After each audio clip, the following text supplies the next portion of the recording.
The Works of Lucian of Samosata. By Lucian. Volume 1. How do you find this book? Any thoughts about the book or the author? Any suggestion for improvement? Please take a moment to share your thoughts in a comment. If you like it, share it with your friends who might enjoy it as well. Subscribe to keep in touch. Visit completeaudiobooks.com for more quality content. Preface. The text followed in this translation is that of Jacobitz, Teubner, 1901, all deviations from which are noted. In the following list of omissions, italics denote that the piece is marked as spurious both by Dindorf and by Jacobitz. The other omissions are mainly by way of expurgation. In a very few other passages some isolated words and phrases have been excised, but it has not been thought necessary to mark these in the texts by asterisks. Halcyon. Deorum Dialogi, 4, v. 9, x. 17, 22, 23, Dialogi Marini, 13, Vera Historia, I. 22, 2. 19, Alexander, 41, 42, Eunuchus, De Astrologia, Amores, Lucius Civ Asinus, Rhetorem Preceptor, 23, Hippias, Adversus Indoctum, 23, Pseudologista. Longivi, Dialogi Meretricii, v. 6, x. De Syria Dea, Philopatris, Charidemus, Nero, Tragodopodagra, Osippus, Epigrammata. A word may be said about 4 pieces that seem to stand apart from the rest. Of these, the trial in the court of vowels and a slip of the tongue will be interesting only to those who are familiar with Greek. The Lexiphanes and a purist purized, satirizing the pedants and euphuists of Lucian's day, almost defy translation, and they must be accepted at best as an effort to give the general effect of the original. The notes explanatory at the end of volume 4 will be used by the reader at his discretion. Reference is made to them at the foot of the page only when it is not obvious what name should be consulted. The translators take this opportunity of offering their heartiest thanks to the delegates of the Clarendon Press for undertaking this work, and, in particular, to the Vice-Chancellor of Oxford University, Dar. Mary, who has been good enough to read the proofs, and to give much valuable advice both on the difficult subject of excision and on details of style and rendering. In this connection, however, it should be added that for the retention of many modern phrases, which may offend some readers as anachronistic, responsibility rests with the translators alone. Introduction. It is not to be understood that all statements here made are either ascertained facts or universally admitted conjectures. The introduction is intended merely to put those who are not scholars, and probably have not books of reference at hand, in a position to approach the translation at as little disadvantage as may be. Accordingly, we give the account that commends itself to us, without discussion or reference to authorities. Those who would like a more complete idea of Lucian should read Croiset's essay Sur la vie et les œuvres de Lucien, on which the first 2 sections of this introduction are very largely based. The only objections to the book, if they are objections, are that it is in French, and of 400 octavo pages. It is eminently readable. 1. Life. With the exception of a very small number of statements, of which the truth is by no means certain, all that we know of Lucian is derived from his own writings. And any reader who prefers to have his facts at first rather than at second hand can consequently get them by reading certain of his pieces, and making the natural deductions from them. Those that contain biographical matter are, in the order corresponding to the periods of his life on which they throw light, the Vision, Demosthenes, Nigrinus, the Portrait Study in Defense, in which Lucian is Licinus, the Way to Write History. The Double Indictment, in which he is the Syrian, the Fisher, Parasides, Swans and Amber, Alexander, Hermotimus, Licinus, Menippus and Icaromenippus, in which Menippus represents him, a literary Prometheus, Herodotus, Zeuxis, Harmonides. The Scythian, the Death of Peregrine, the Book Fancier, Demonax, the Rhetoricians Vade Mecum, Dionysus, Heracles, a Slip of the Tongue, Apology for the Dependent Scholar. Of these the Vision is a direct piece of autobiography. There is intentional but veiled autobiography in several of the other pieces, in others again conclusions can be drawn from comparison of his statements with facts known from external sources. Lucian lived from about 125 to about 200 AD, under the Roman emperors Antoninus Pius, M. Aurelius and Lucius Verus, Commodus, and perhaps Pertinax. He was a Syrian, born at Samosata on the Euphrates, of parents to whom it was of importance that he should earn his living without spending much time or money on education. His maternal uncle being a statuary, he was apprenticed to him, having shown an aptitude for modeling in the wax that he surreptitiously scraped from his school writing tablets. The apprenticeship lasted 1 day. It is clear that he was impulsive all through life, and when his uncle corrected him with a stick for breaking a piece of marble, he ran off home, disposed already to think he had had enough of statuary. His mother took his part, and he made up his mind by the aid of a vision that came to him the same night. It was the age of the rhetoricians. If war was not a thing of the past, the shadow of the Pax Romana was over all the small states, and the aspiring provincial's readiest road to fame was through words rather than deeds. The arrival of a famous rhetorician to lecture was one of the important events in any great city's annals, and Lucian's works are full of references to the impression these men produced, and the envy they enjoyed. He himself was evidently consumed, during his youth and early manhood, with desire for a position like theirs. To him, sleeping with memories of the stick, appeared 2 women, corresponding to virtue and pleasure in Prodicus's choice of Heracles the working woman statuary, and the lady culture. They advanced their claims to him in turn. But before culture had completed her reply, the choice was made, he was to be a rhetorician. From her reminding him that she was even now not all unknown to him, we may perhaps assume that he spoke some sort of Greek, or was being taught it. But he assures us that after leaving Syria he was still a barbarian. We have also a casual mention of his offering a lock of his hair to the Syrian goddess in his youth. He was allowed to follow his bent and go to Ionia. Great Ionian cities like Smyrna and Ephesus were full of admired sophists or teachers of rhetoric. But it is unlikely that Lucian's means would have enabled him to become the pupil of these. He probably acquired his skill to a great extent by the laborious method, which he ironically deprecates in the rhetorician's Vade Mecum, of studying exhaustively the old Attic orators, poets, and historians.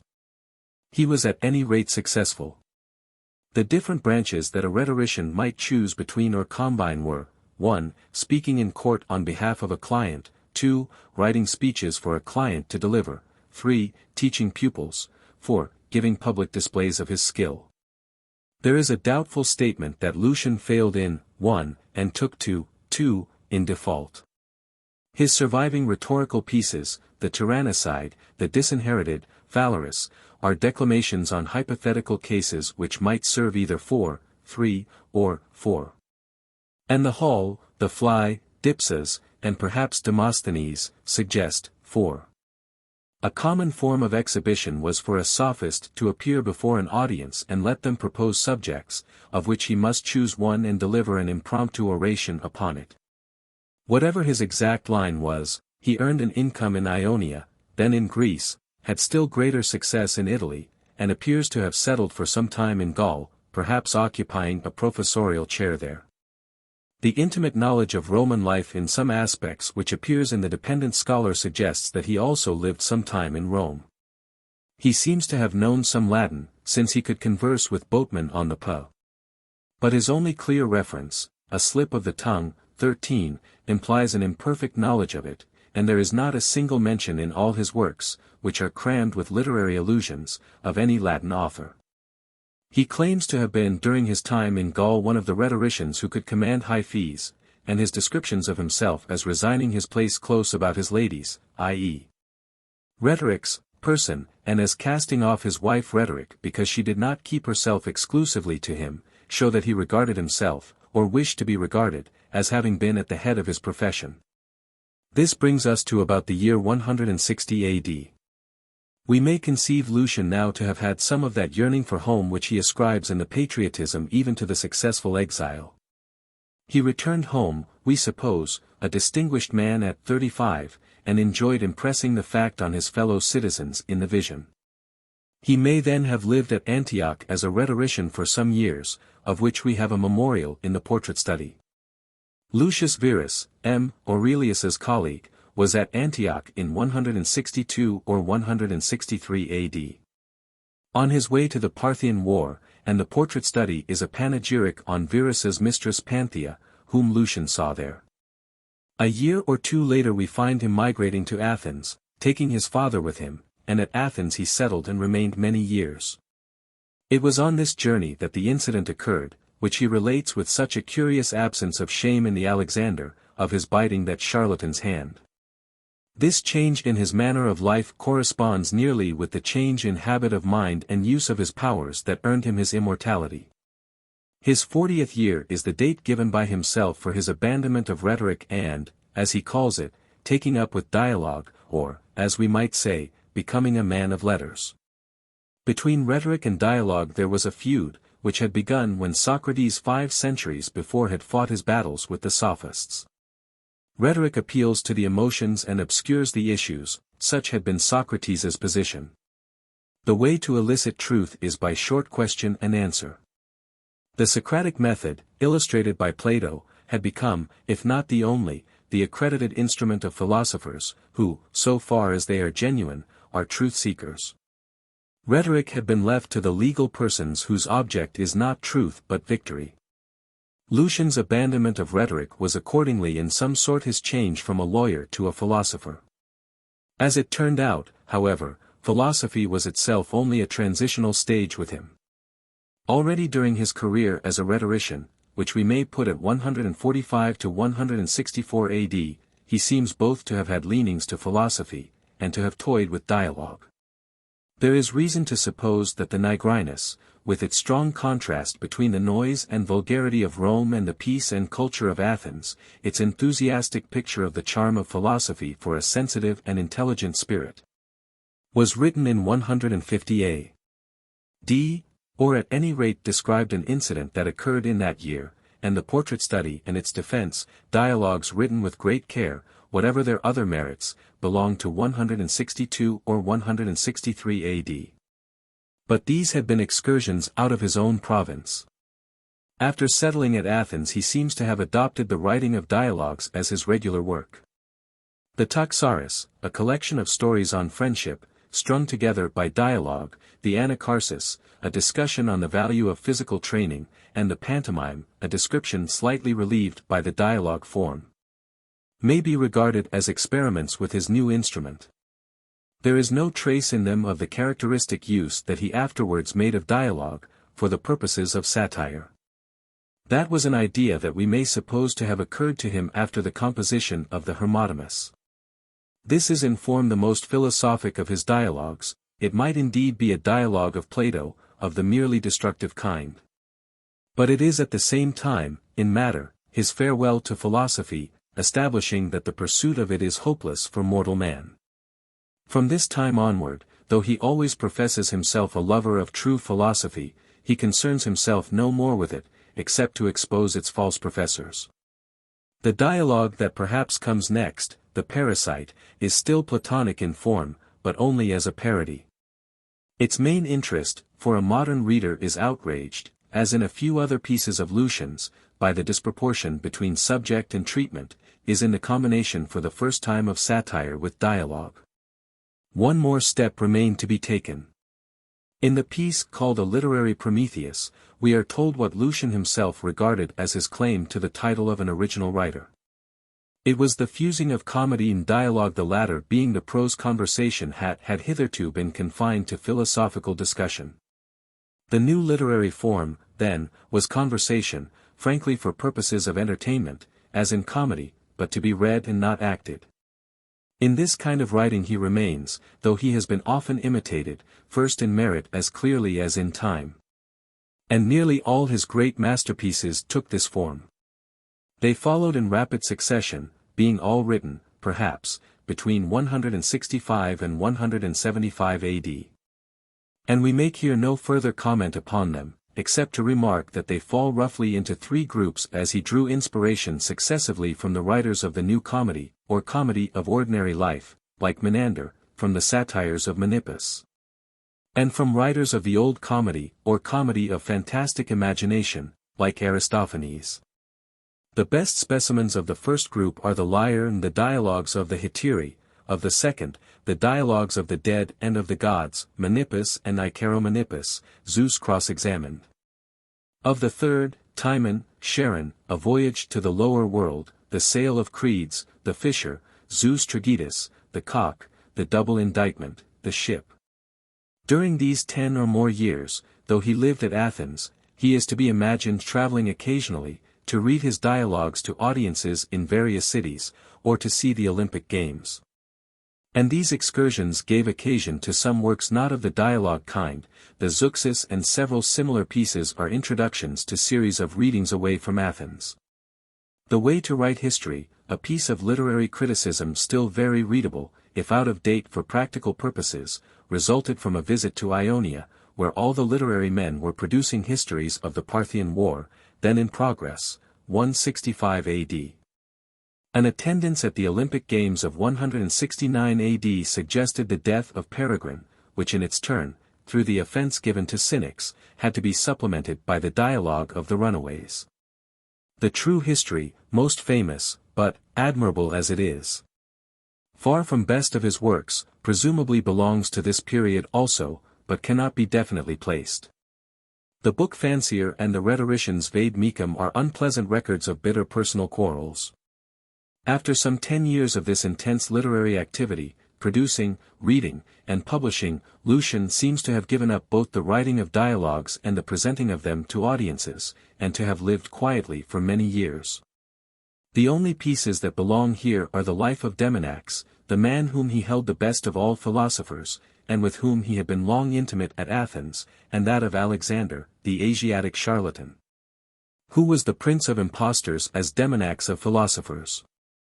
When quite old, Lucian was appointed by the Emperor Commodus to a well-paid legal post in Egypt. We also learn, from the new introductory lectures called Dionysus and Heracles, that he resumed the practice of reading his dialogues.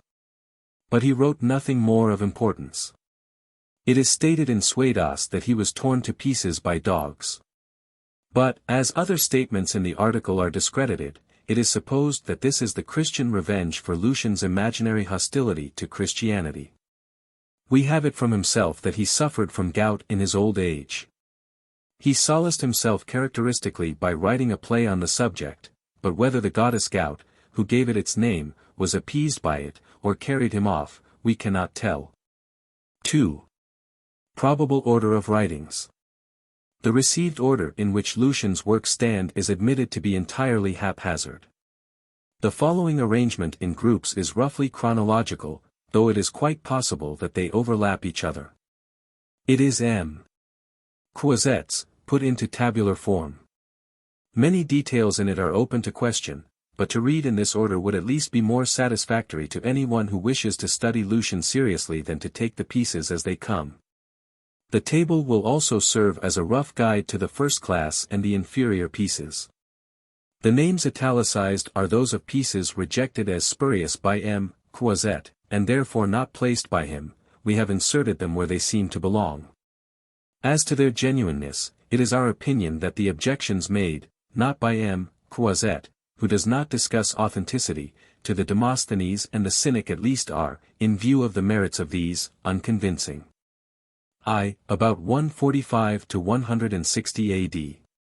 Lucian a rhetorician in Ionia, Greece, Italy, and Gaul. The Tyrannicide, a rhetorical exercise.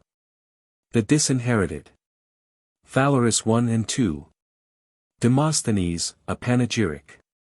Patriotism, an essay. The Fly, an essay. Swans and Amber, an introductory lecture. Dipsas, an introductory lecture. The Hall, an introductory lecture. Nigrinus, a dialogue on philosophy, 150 A.D. 2, about 160 to 164 A.D. After Lucian's return to Asia. The Portrait Study, a panegyric in dialogue, 162 A.D. Defense of the Portrait Study, in dialogue. A Trial in the Court of Vowels, a jeu d'esprit. Hesiod, a short dialogue. The Vision, an autobiographical address. 3. About 165 AD. At Athens. Pantomime, art criticism in dialogue. Anacharsis, a dialogue on physical training. Toxaris, stories of friendship in dialogue. Slander, a moral essay.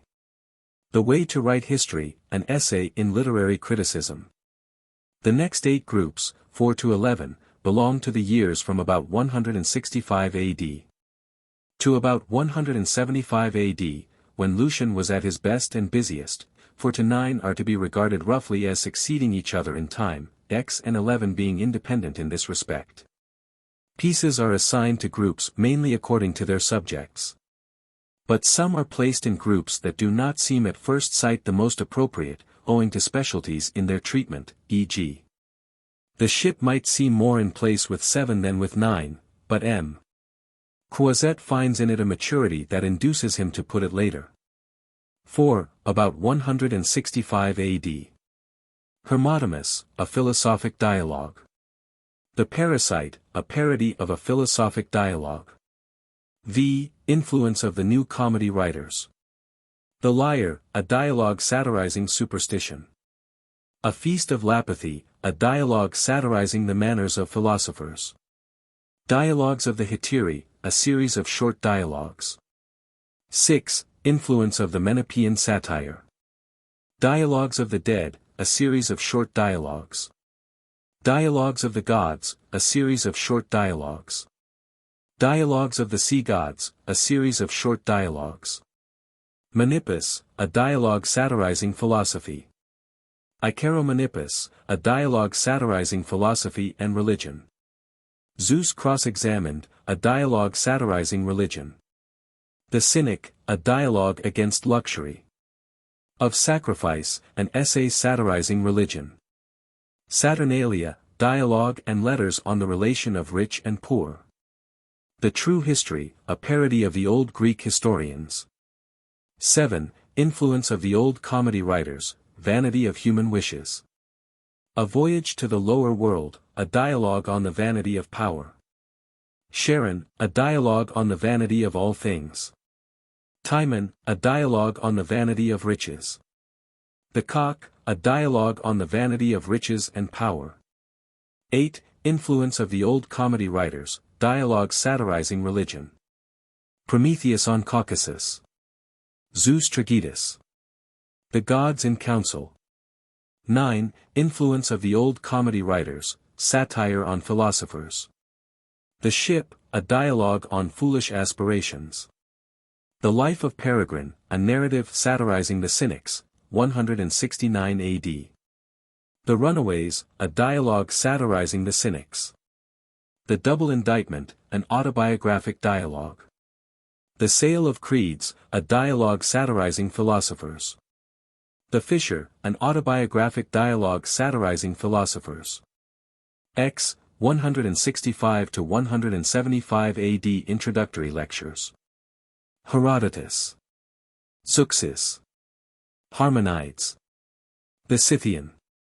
A Literary Prometheus. 11. 165 to 175 AD Scattered pieces standing apart from the great dialogue series, but written during the same period. The Book Fancier, an invective. About 170 AD.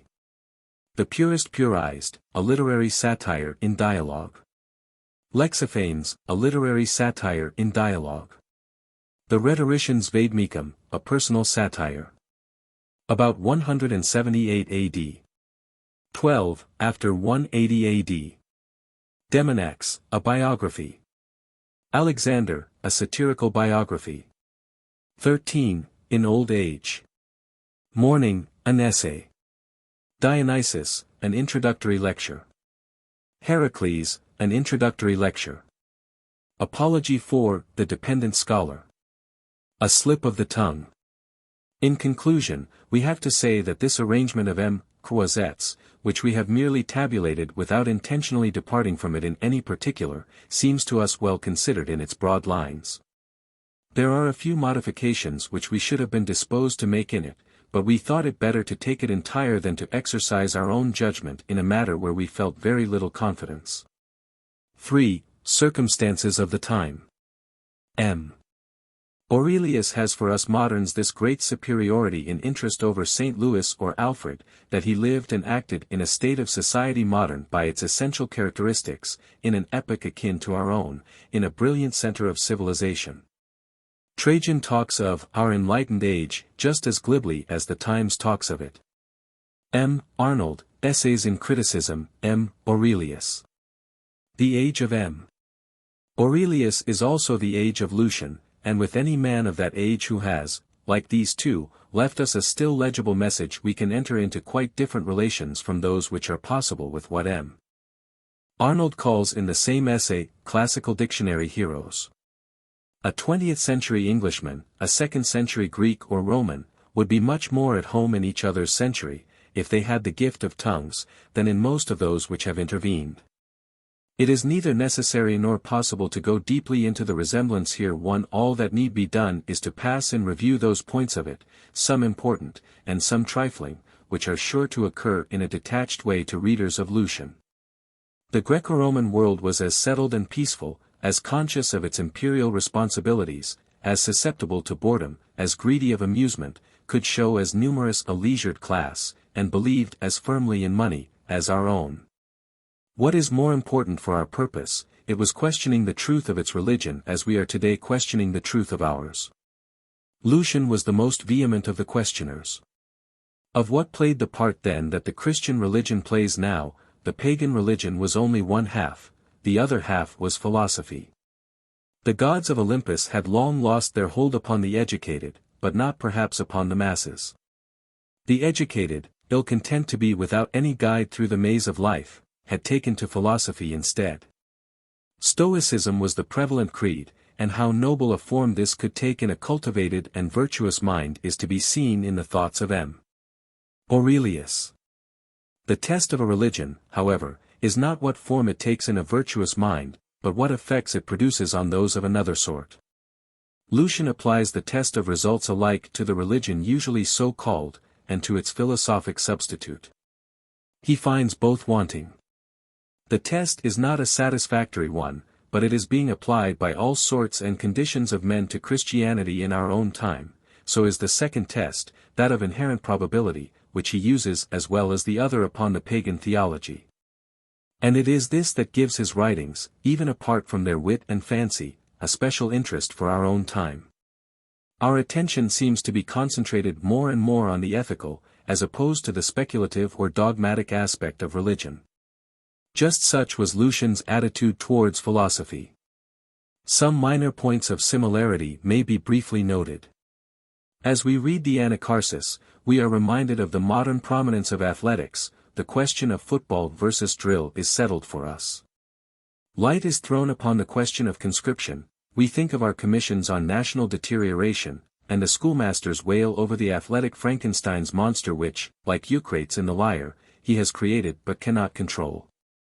The horsey talk in every street of the Nigrinus calls up the London newsboy with his "all the winners." We think of palmists and spiritualists in the police courts as we read of Rutilianus and the Roman nobles consulting the impostor Alexander.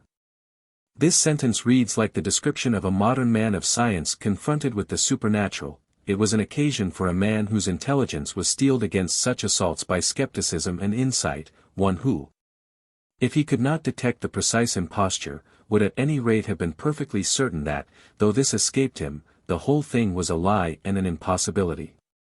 The upper-class audiences who listened to Lucian's readings, taking his points with quiet smiles instead of the loud applause given to the rhetorician, must have been something like that which listens decorously to an extension lecturer.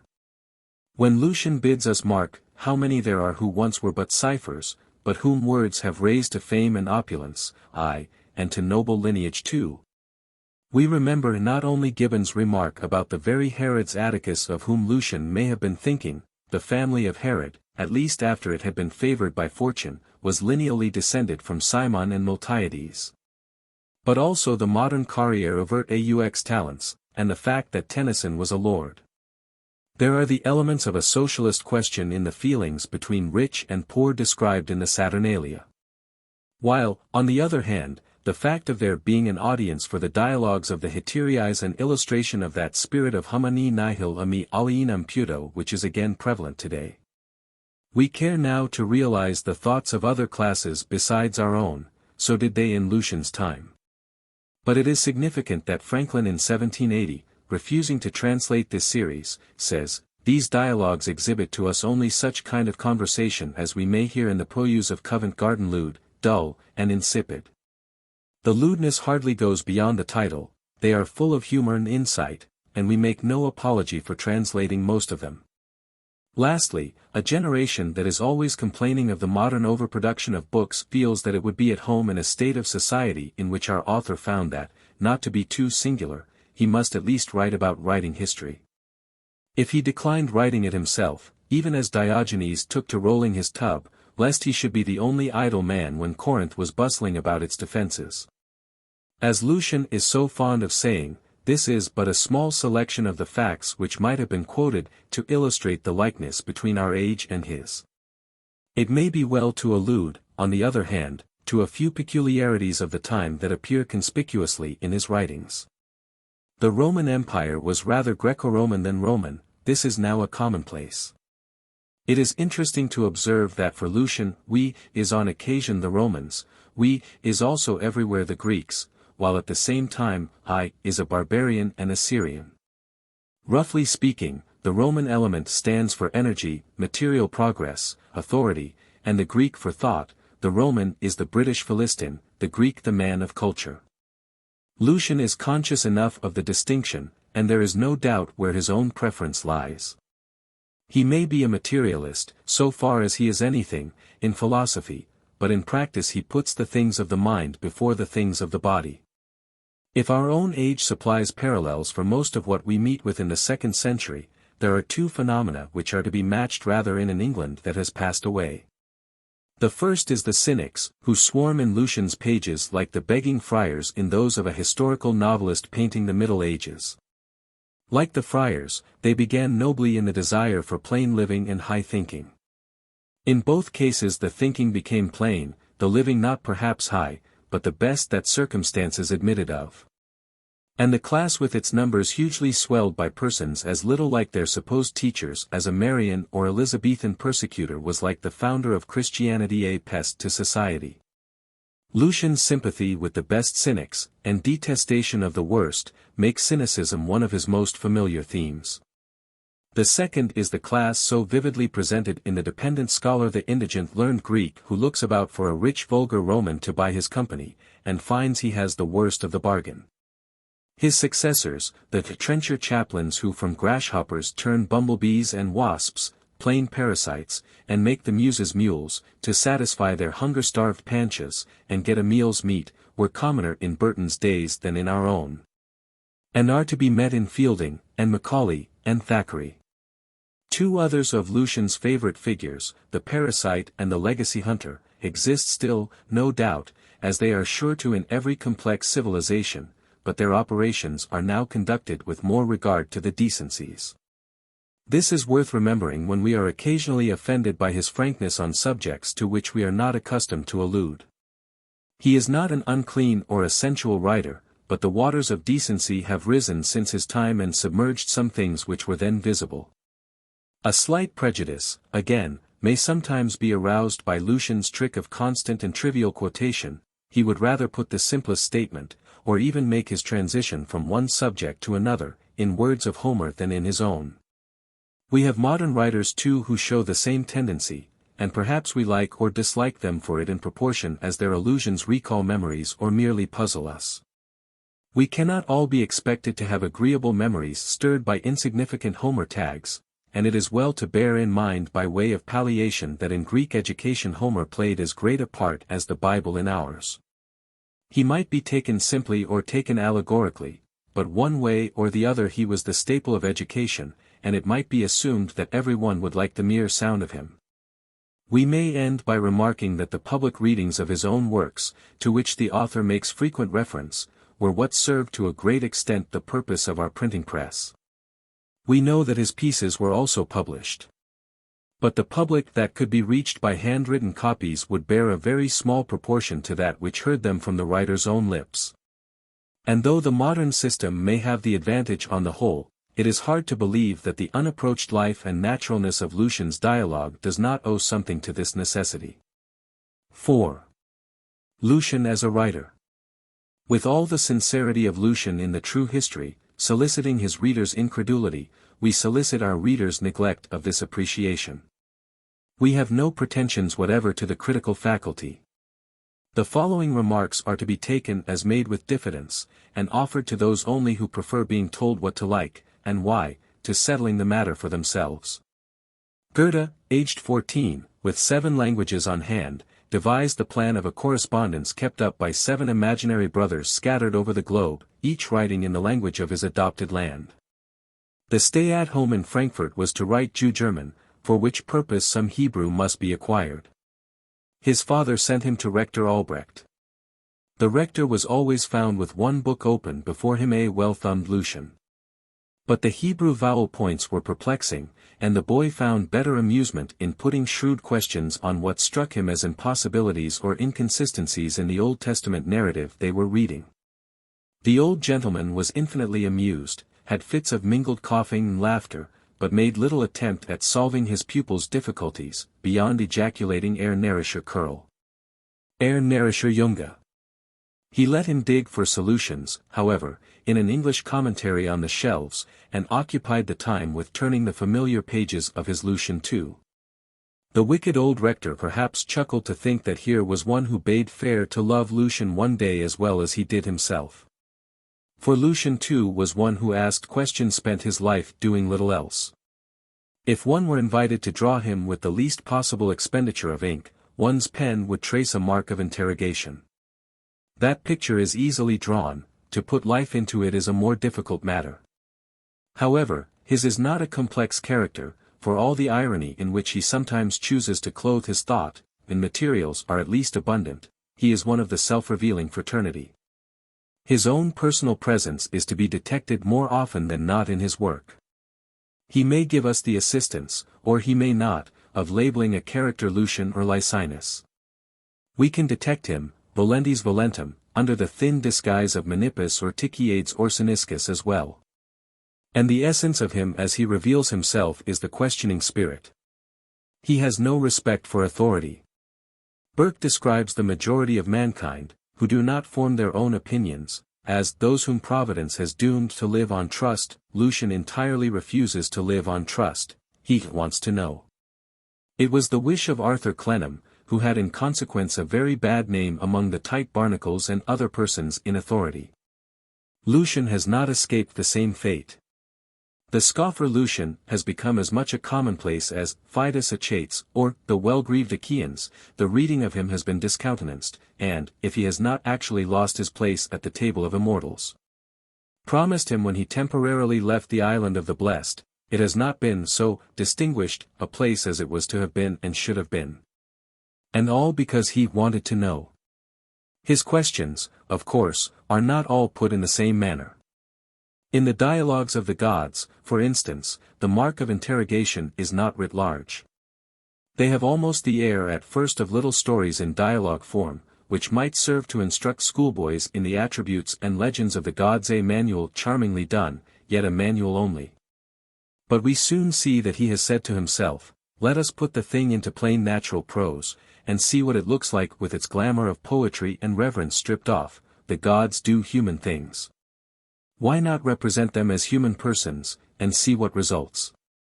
What did result was that henceforth anyone who still believed in the pagan deities might at the cost of an hour's light reading satisfy himself that his gods were not gods, or, if they were, had no business to be. Whether many or few did so read and so satisfy themselves, we have no means of knowing. It is easy to overestimate the effect such writing may have had, and to forget that those who were capable of being convinced by exposition of this sort would mostly be those who were already convinced without. Still, so far as Lucian had any effect on the religious position, it must have been in discrediting paganism and increasing the readiness to accept the new faith beginning to make its way. Which being so, it was ungrateful of the Christian Church to turn and rend him. It did so, partly in error. Lucian had referred in the life of Peregrine to the Christians, in words which might seem irreverent to Christians at a time when they were no longer an obscure sect. He had described and ridiculed in the Lyre certain Syrian miracles which have a remarkable likeness to the casting out of spirits by Christ and the Apostles, and worse still, the Philopatris passed under his name. This dialogue, unlike what Lucian had written in the Peregrine and the Lyre, is a deliberate attack on Christianity. It is clear to us now that it was written 200 years after his time, under Julian the Apostate. But there can be no more doubt of its being an imitation of Lucian than of its not being his. It consequently passed for his. The story gained currency that he was an apostate himself, and his name was anathema for the Church. It was only partly in error, however. Though Lucian might be useful on occasion, when Tertullian or Lactantius employ their labors in exposing the falsehood and extravagance of paganism, they are obliged to transcribe the eloquence of Cicero or the wit of Lucian. 3. The very word heretic is enough to remind us that the Church could not show much favor to one who insisted always on thinking for himself. His work survived, but he was not read, through the Middle Ages. With the Renaissance he partly came into his own again, but still labored under the imputations of scoffing and atheism, which confined the reading of him to the few. The method followed in the dialogues of the gods and similar pieces is a very indirect way of putting questions. It is done much more directly in others, the Zeus cross-examined, for instance. Since the fallen angels reasoned high of providence, foreknowledge, will, and fate. Fixed fate, free will, foreknowledge absolute. And found no end, in wandering mazes lost. These subjects have had their share of attention. But the questions can hardly be put more directly, or more neatly, than in the Zeus cross-examined, and the 30th Dialogue of the Dead. He has many other interrogative methods besides these, which may be left to reveal themselves in the course of reading. As for answering questions, that is another matter. The answer is sometimes apparent, sometimes not. He will not refrain from asking a question just because he does not know the answer. His role is asking, not answering.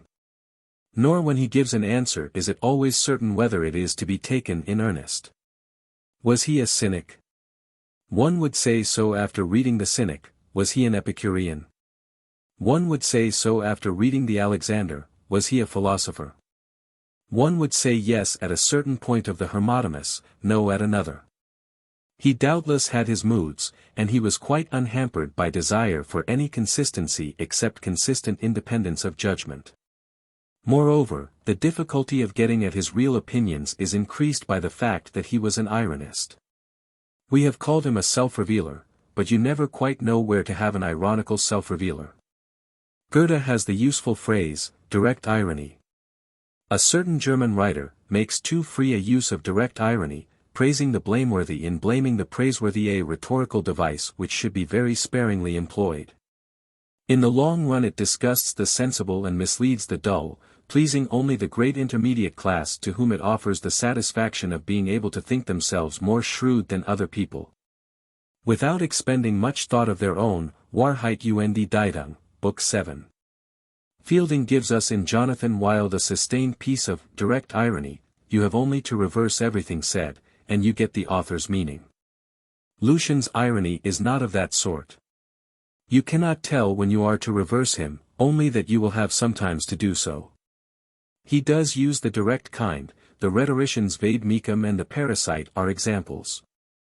The latter is also an example, unless a translator, who is condemned not to skip or skim, is an unfair judge, of how tiresome it may become. But who shall say how much of irony and how much of genuine feeling there is in the fine description of the philosophic state given in the Hermotimus, with its suggestions of Christian in the Pilgrim's Progress.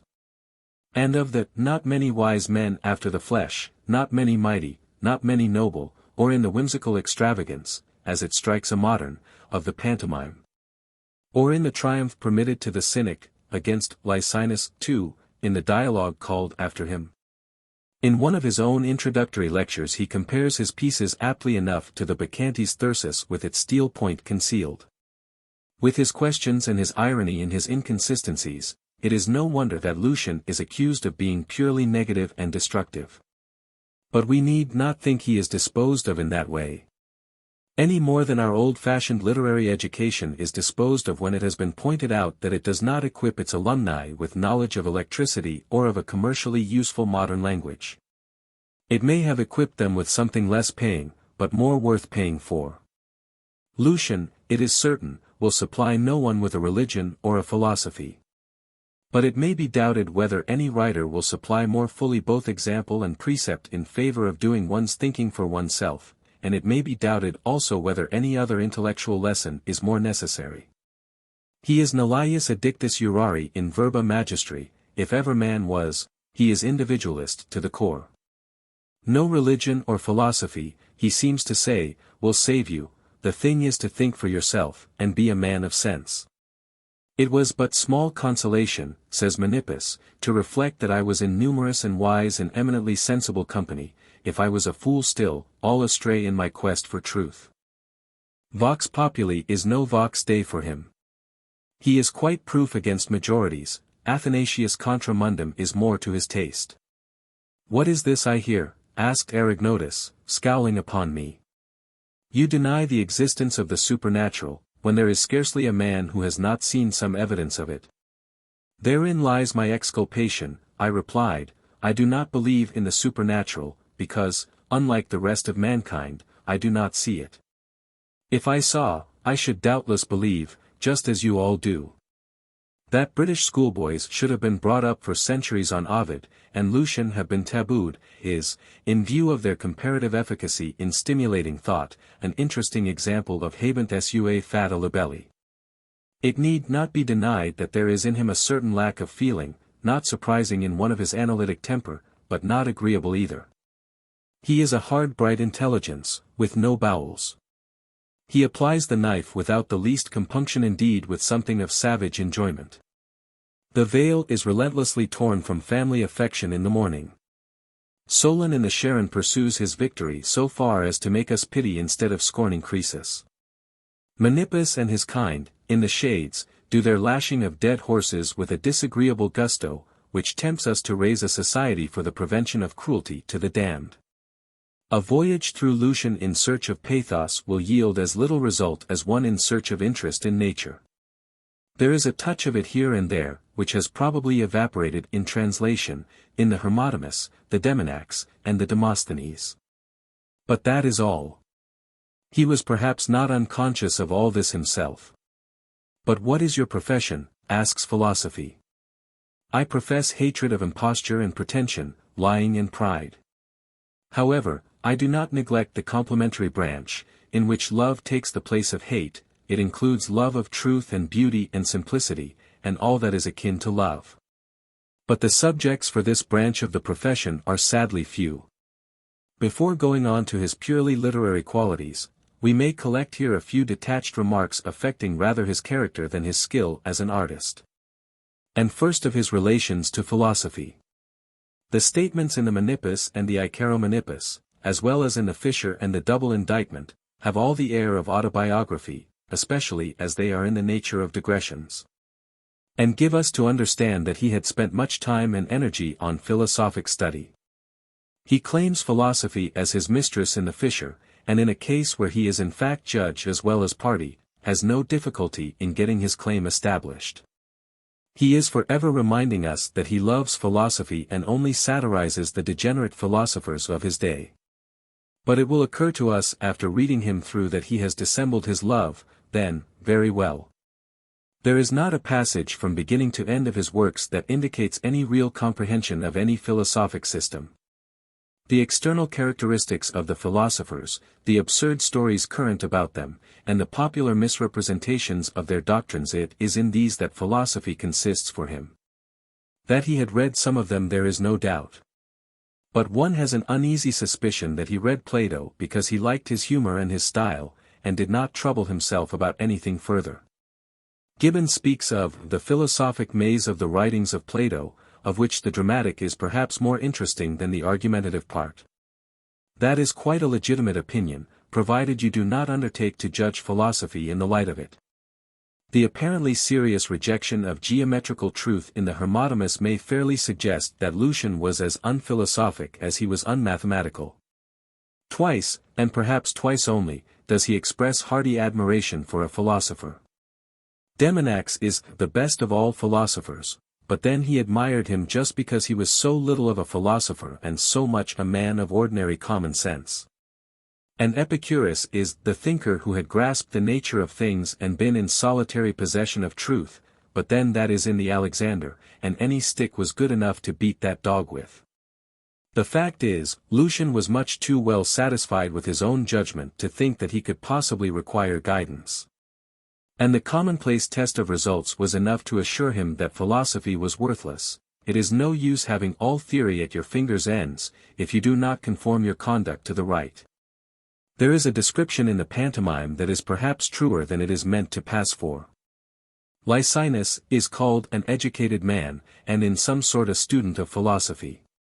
If he is not a philosopher, he is very much a moralist. It is because philosophy deals partly with morals that he thinks he cares for it. But here too his conclusions are of a very common-sense order. The Stoic notion that virtue consists in being uncomfortable strikes him as merely absurd. No asceticism for him, on the other hand, no lavish extravagance and persicae apparatus, a dinner of herbs with the righteous, that is, the cultivated Athenian, a neat repast of Attic taste, is honestly his idea of good living. It is probable that he really did sacrifice both money and fame to live in Athens rather than in Rome, according to his own ideal. That ideal is a very modest one. When Menippus took all the trouble to get down to Tiresias in Hades via Babylon, his reward was the information that the life of the ordinary man is the best and the most prudent choice. So thought Lucian. And it is to be counted to him for righteousness that he decided to abandon the odious practices that his profession imposes on the advocate: deceit, falsehood, bluster, clamor, pushing. For the quiet life of a literary man, especially as we should probably never have heard his name had he done otherwise. Not that the life was so quiet as it might have been. He could not keep his satire impersonal enough to avoid incurring enmities. He boasts in the Peregrine of the unfeeling way in which he commented on that enthusiast to his followers, and we may believe his assurance that his writings brought general dislike and danger upon him. His moralizing, of which we are happy to say there is a great deal, is based on Tiresias's pronouncement. Moralizing has a bad name, but then good moralizing there is, when one has reached a certain age, perhaps, no better reading. Some of us like it even in our novels, feel more at home with Fielding and Thackeray for it, and regretfully confess ourselves unequal to the artistic aloofness of a Flaubert. Well, Lucian's moralizings are, for those who like such things, of the right quality. They are never dull, and the touch is extremely light. We may perhaps be pardoned for alluding to half a dozen conceptions that have a specially modern air about them. The use that Rome may serve as a school of resistance to temptation, Nigrinus, 19, recalls Milton's fugitive and cloistered virtue, unexercised and unbreathed, that never sallies out and seeks her adversary. Old age is wisdom's youth, the day of her glorious flower, Heracles, 8, might have stood as a text for Browning's Rabbi Ben Ezra. The brands visible on the tyrant's soul, and the refusal of Lethe as a sufficient punishment, Voyage to the Lower World, 24 and 28, have their parallels in our new eschatology. The decision of Zeus that Heraclitus and Democritus are to be one lot, that laughter and tears will go together, Sale of Creeds, L3, accords with our views of the emotional temperament. Chiron is impressive on the vanity of fruition, Dialogues of the Dead, 26. And the figuring of truth as the shadowy creature with the indefinite complexion, the Fisher, 16, is only one example of Lucian's felicity in allegory. Another weak point, for which many people will have no more inclination to condemn him than for his moralizing, is his absolute indifference to the beauties of nature. Having already given him credit for regarding nothing that is human as beyond his province, it is our duty to record the corresponding limitation. Of everything that was not human he was simply unconscious. With him it was not so much that the proper as that the only study of mankind is man. The apparent exceptions are not real ones. If he is interested in the gods, it is as the creatures of human folly that he takes them to be. If he writes a toy essay with much parade of close observation on the fly, it is to show how amusing human ingenuity can be on an unlikely subject. But it is worth notice that, the first of the moderns, though he shows himself in many descriptions of pictures quite awake to the beauty manufactured by man, has in no way anticipated the modern discovery that nature is beautiful. To readers who have had enough of the pathetic fallacy, and of the second-rate novelist's local color, Lucian's tacit assumption that there is nothing but man is refreshing. That he was a close enough observer of human nature, anyone can satisfy himself by glancing at the Feast of Lapiths, the dialogues of the Hetairai, some of the dialogues of the gods, and perhaps best of all, the Lyre. As it occurs to himself to repel the imputation of plagiarism in a literary Prometheus, the point must be briefly touched upon. There is no doubt that Homer preceded him in making the gods extremely, even comically, human, that Plato showed him an example of prose dialogue, that Aristophanes inspired his constructive fancy, that Menippus provided him with some ideas. How far developed on the same lines we cannot now tell, that Menander's comedies and Herodotus's mimes contributed to the absolute naturalness of his conversation. If any, or almost any, of these had never existed, Lucian would have been more or less different from what he is. His originality is not in the least affected by that, we may resolve him theoretically into his elements. But he too had the gift, that out of 3 sounds he framed, not a 4th sound, but a star. The question of his originality is no more important, indeed much less so than that of Sterne's. When we pass to purely literary matters, the first thing to be remarked upon is the linguistic miracle presented to us. It is useless to dwell upon it in detail, since this is an introduction not to Lucian, but to a translation of Lucian. It exists, none the less. A Syrian writes in Greek, and not in the Greek of his own time, but in that of 5 or 6 centuries before, and he does it, if not with absolute correctness, yet with the easy mastery that we expect only from 1 in a million of those who write in their mother tongue, and takes his place as an immortal classic. The miracle may be repeated. An English-educated Hindu may produce masterpieces of Elizabethan English that will rank him with Bacon and Ben Jonson, but it will surprise us, when it does happen. That Lucian was himself aware of the awful dangers besetting the writer who would revive an obsolete fashion of speech is shown in the Lexiphanes. Some faults of style he undoubtedly has, of which a word or two should perhaps be said. The first is the general taint of rhetoric, which is sometimes positively intolerable, and is liable to spoil enjoyment even of the best pieces occasionally. Were it not that, rhetoric made a Greek of me, we should wish heartily that he had never been a rhetorician. It is the practice of talking on unreal cases, doubtless habitual with him up to 40, that must be responsible for the self-satisfied fluency, the too great length, and the perverse ingenuity, that sometimes excite our impatience. Naturally, it is in the pieces of inferior subject or design that this taint is most perceptible. And it must be forgiven in consideration of the fact that without the toilsome study of rhetoric he would not have been the master of Greek that he was. The second is perhaps only a special case of the first.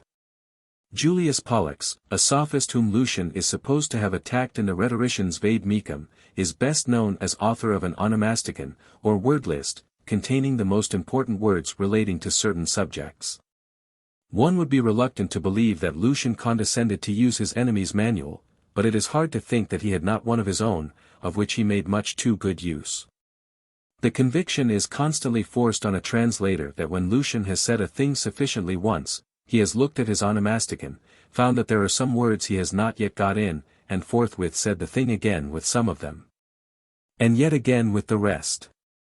The third concerns his use of illustrative anecdotes, comparisons, and phrases. It is true that, if his pieces are taken each separately, he is most happy with all these, though it is hard to forgive Alexander's bathe in the Cydnus with which the hall opens. But when they are read continuously, the repeated appearances of the tragic actor disrobed, the dancing apes and their nuts, of Zeus's golden cord, and of the 2 octaves apart, produce an impression of poverty that makes us momentarily forget his real wealth. We have spoken of the annoying tendency to pleonasm in Lucian's style, which must be laid at the door of rhetoric. On the other hand, let it have part of the credit for a thing of vastly more importance, his choice of dialogue as a form when he took to letters. It is quite obvious that he was naturally a man of detached mind, with an inclination for looking at both sides of a question. This was no doubt strengthened by the common practice among professional rhetoricians of writing speeches on both sides of imaginary cases. The level-headedness produced by this combination of nature and training naturally led to the selection of dialogue. In one of the preliminary trials of the double indictment, drink, being one of the parties, and consciously incapable at the moment of doing herself justice, employs her opponent, the Academy, to plead for as well as against her. There are a good many pieces in which Lucian follows the same method. In the hall the legal form is actually kept, in the peregrine speeches are delivered by an admirer and a scorner of the hero. In the rhetorician's vade mecum half the piece is an imaginary statement of the writer's enemy, in the apology for the dependent scholar, there is a long imaginary objection set up to be afterwards disposed of. The Saturnalian letters are the cases of rich and poor put from opposite sides. None of these are dialogues. But they are all less perfect devices to secure the same object, the putting of the two views that the man of detached mind recognizes on every question. Not that justice is always the object. These devices, and dialogue still more, offer the further advantage of economy. No ideas need be wasted, if the subject is treated from more than one aspect. The choice of dialogue may be accounted for thus. It is true that it would not have availed much if the chooser had not possessed the nimble wit and the endless power of varying the formula which is so astonishing in Lucian. But that it was a matter of importance is proved at once by comparing the Alexander with the Lyre, or the dependent scholar with the Feast of Lapiths. Lucian's non-dialogue pieces, with the exception of the true history, might have been written by other people, the dialogues are all his own. About 35 of his pieces, or sets of pieces, are in dialogue, and perhaps the greatest proof of his artistic skill is that the form never palls, so great is the variety of treatment that no one of them is like another. The point may be worth dwelling on a little. The main differences between dialogues, apart from the particular writer's characteristics, are these: the persons may be two only, or more, they may be well or ill-matched. The proportions and relations between conversation and narrative vary, and the objects in view are not always the same. It is natural for a writer to fall into a groove with some or all of these, and produce an effect of sameness. Lucian, on the contrary, so rings the changes by permutations and combinations of them that each dialogue is approached with a delightful uncertainty of what form it may take. As to number of persons, it is a long step from the Menippus to the crowded dramatis personae of the Fisher or the Zeus Catechized, in the latter of which there are two independent sets, one overhearing and commenting upon the other. It is not much less, though of another kind, from the Parasite, where the interlocutor is merely a man of straw, to the Hermotimus, where he has life enough to give us ever fresh hopes of a change in fortune, or to the Anacharsis, where we are not quite sure, even when all is over, which has had the best. Then if we consider conversation and narrative, there are all kinds. Nigrinus has narrative in a setting of dialogue, Demosthenes vice versa, the Lyre reported dialogue inside dialogue. Icaromenippus is almost a narrative, while the Runaways is almost a play. Lastly, the form serves in the Toxaris as a vehicle for stories, in the Hermotimus for real discussion, in Menippus as relief for narrative, in the portrait study for description, in the Cock to convey moralizing. In the double indictment autobiography, in the Lexophane satire, and in the short series it enshrines prose idols. These are considerations of a mechanical order, perhaps. It may be admitted that technical skill of this sort is only valuable in giving a proper chance to more essential gifts, but when those exist, it is of the highest value. And Lucian's versatility in technique is only a symbol of his versatile powers in general. He is equally at home in heaven and earth and hell, with philosophers and cobblers, telling a story, criticizing a book, describing a picture, elaborating an allegory, personifying an abstraction, parodying a poet or a historian. Flattering an emperor's mistress, putting an audience into good temper with him and itself, unveiling an imposture, destroying a religion or a reputation, drawing a character. The last is perhaps the most disputable of the catalogue. How many of his personages are realities to us when we have read, and not mere labels for certain modes of thought or conduct? Well, characterization is not the first, but only the second thing with him. What is said matters rather more than who says it. He is more desirous that the argument should advance than that the person should reveal himself. Nevertheless, nothing is ever said that is out of character. While nothing can be better of the kind than some of his professed personifications, his Plutus or his philosophy, we do retain distinct impressions of at least an irresponsible Zeus and a decorously spiteful Hera, a well-meaning, incapable Helios, a bluff Poseidon, a gallant Prometheus, a one-idead Charon. Timon is more than misanthropy, Eucrates than superstition, Anacharsis than intelligent curiosity, Micyllus than ignorant poverty, poor Hermotimus than blind faith, and Lucian than a scoffer. The Vision. A chapter of autobiography. When my childhood was over, and I had just left school, my father called a council to decide upon my profession. Most of his friends considered that the life of culture was very exacting in toil, time, and money, a life only for fortune's favorites, whereas our resources were quite narrow, and urgently called for relief. If I were to take up some ordinary handicraft, I should be making my own living straight off, instead of eating my father's meat at my age, and before long my earnings would be a welcome contribution. So the next step was to select the most satisfactory of the handicrafts. It must be one quite easy to acquire, respectable, inexpensive as regards plant, and fairly profitable. Various suggestions were made, according to the taste and knowledge of the counselors, but my father turned to my mother's brother, supposed to be an excellent statuary, and said to him, "With you here, it would be a sin to prefer any other craft. Take the lad, regard him as your charge, teach him to handle, match, and grave your marble, he will do well enough, you know he has the ability." This he had inferred from certain tricks I used to play with wax. When I got out of school, I used to scrape off the wax from my tablets and work it into cows, horses, or even men and women, and he thought I did it creditably. My masters used to cane me for it, but on this occasion it was taken as evidence of a natural faculty, and my modeling gave them good hopes of my picking up the art quickly. As soon as it seemed convenient for me to begin, I was handed over to my uncle, and by no means reluctantly. I thought I should find it amusing, and be in a position to impress my companions. They should see me chiseling gods and making little images for myself and my favorites. The usual first experience of beginners followed. My uncle gave me a chisel, and told me to give a gentle touch to a plaque lying on the bench. "Well begun is half done," said he, not very originally. In my inexperience I brought down the tool too hard, and the plaque broke. He flew into a rage, picked up a stick which lay handy, and gave me an introduction to art which might have been gentler and more encouraging. So I paid my footing with tears. I ran off, and reached home still howling and tearful, told the story of the stick, and showed my bruises. I said a great deal about his brutality, and added that it was all envy. He was afraid of my being a better sculptor than he. My mother was very angry, and abused her brother roundly. As for me, I fell asleep that night with my eyes still wet, and sorrow was with me till the morning. So much of my tale is ridiculous and childish. What you have now to hear, gentlemen, is not so contemptible, but deserves an attentive hearing. In the words of Homer, "To me in slumber wrapped a dream divine. Ambrosial night conveyed. A dream so vivid as to be indistinguishable from reality.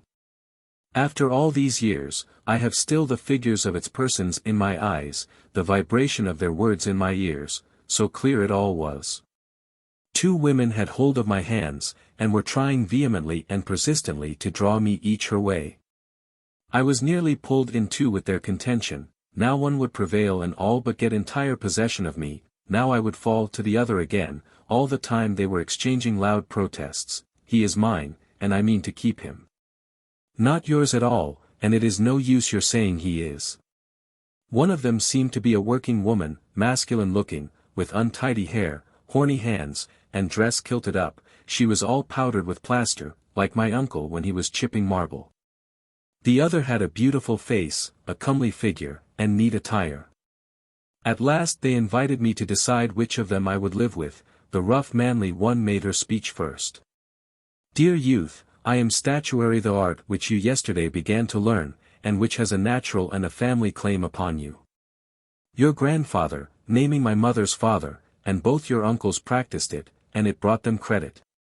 If you will turn a deaf ear to this person's foolish cajolery, and come and live with me, I promise you wholesome food and good strong muscles. You shall never fear envy, never leave your country and your people to go wandering abroad, and you shall be commended not for your words, but for your works. Let not a slovenly person or dirty clothes repel you. Such were the conditions of that Phidias who produced the Zeus, of Polyclitus who created the Hera, of the much-lauded Myron, of the admired Praxiteles, and all these are worshipped with the gods. If you should come to be counted among them, you will surely have fame enough for yourself through all the world, you will make your father the envy of all fathers, and bring your country to all men's notice. This and more said Statuary, stumbling along in a strange jargon, stringing her arguments together in a very earnest manner, and quite intent on persuading me. But I can remember no more, the greater part of it has faded from my memory. When she stopped, the other's turn came. And I, child, am culture, no stranger to you even now, though you have yet to make my closer acquaintance.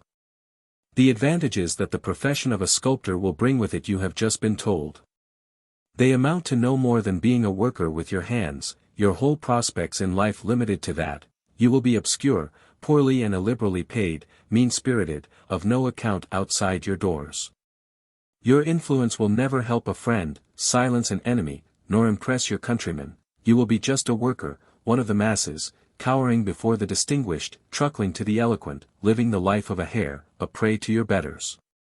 You may turn out a Phidias or a Polyclitus, to be sure, and create a number of wonderful works, but even so, though your art will be generally commended, no sensible observer will be found to wish himself like you.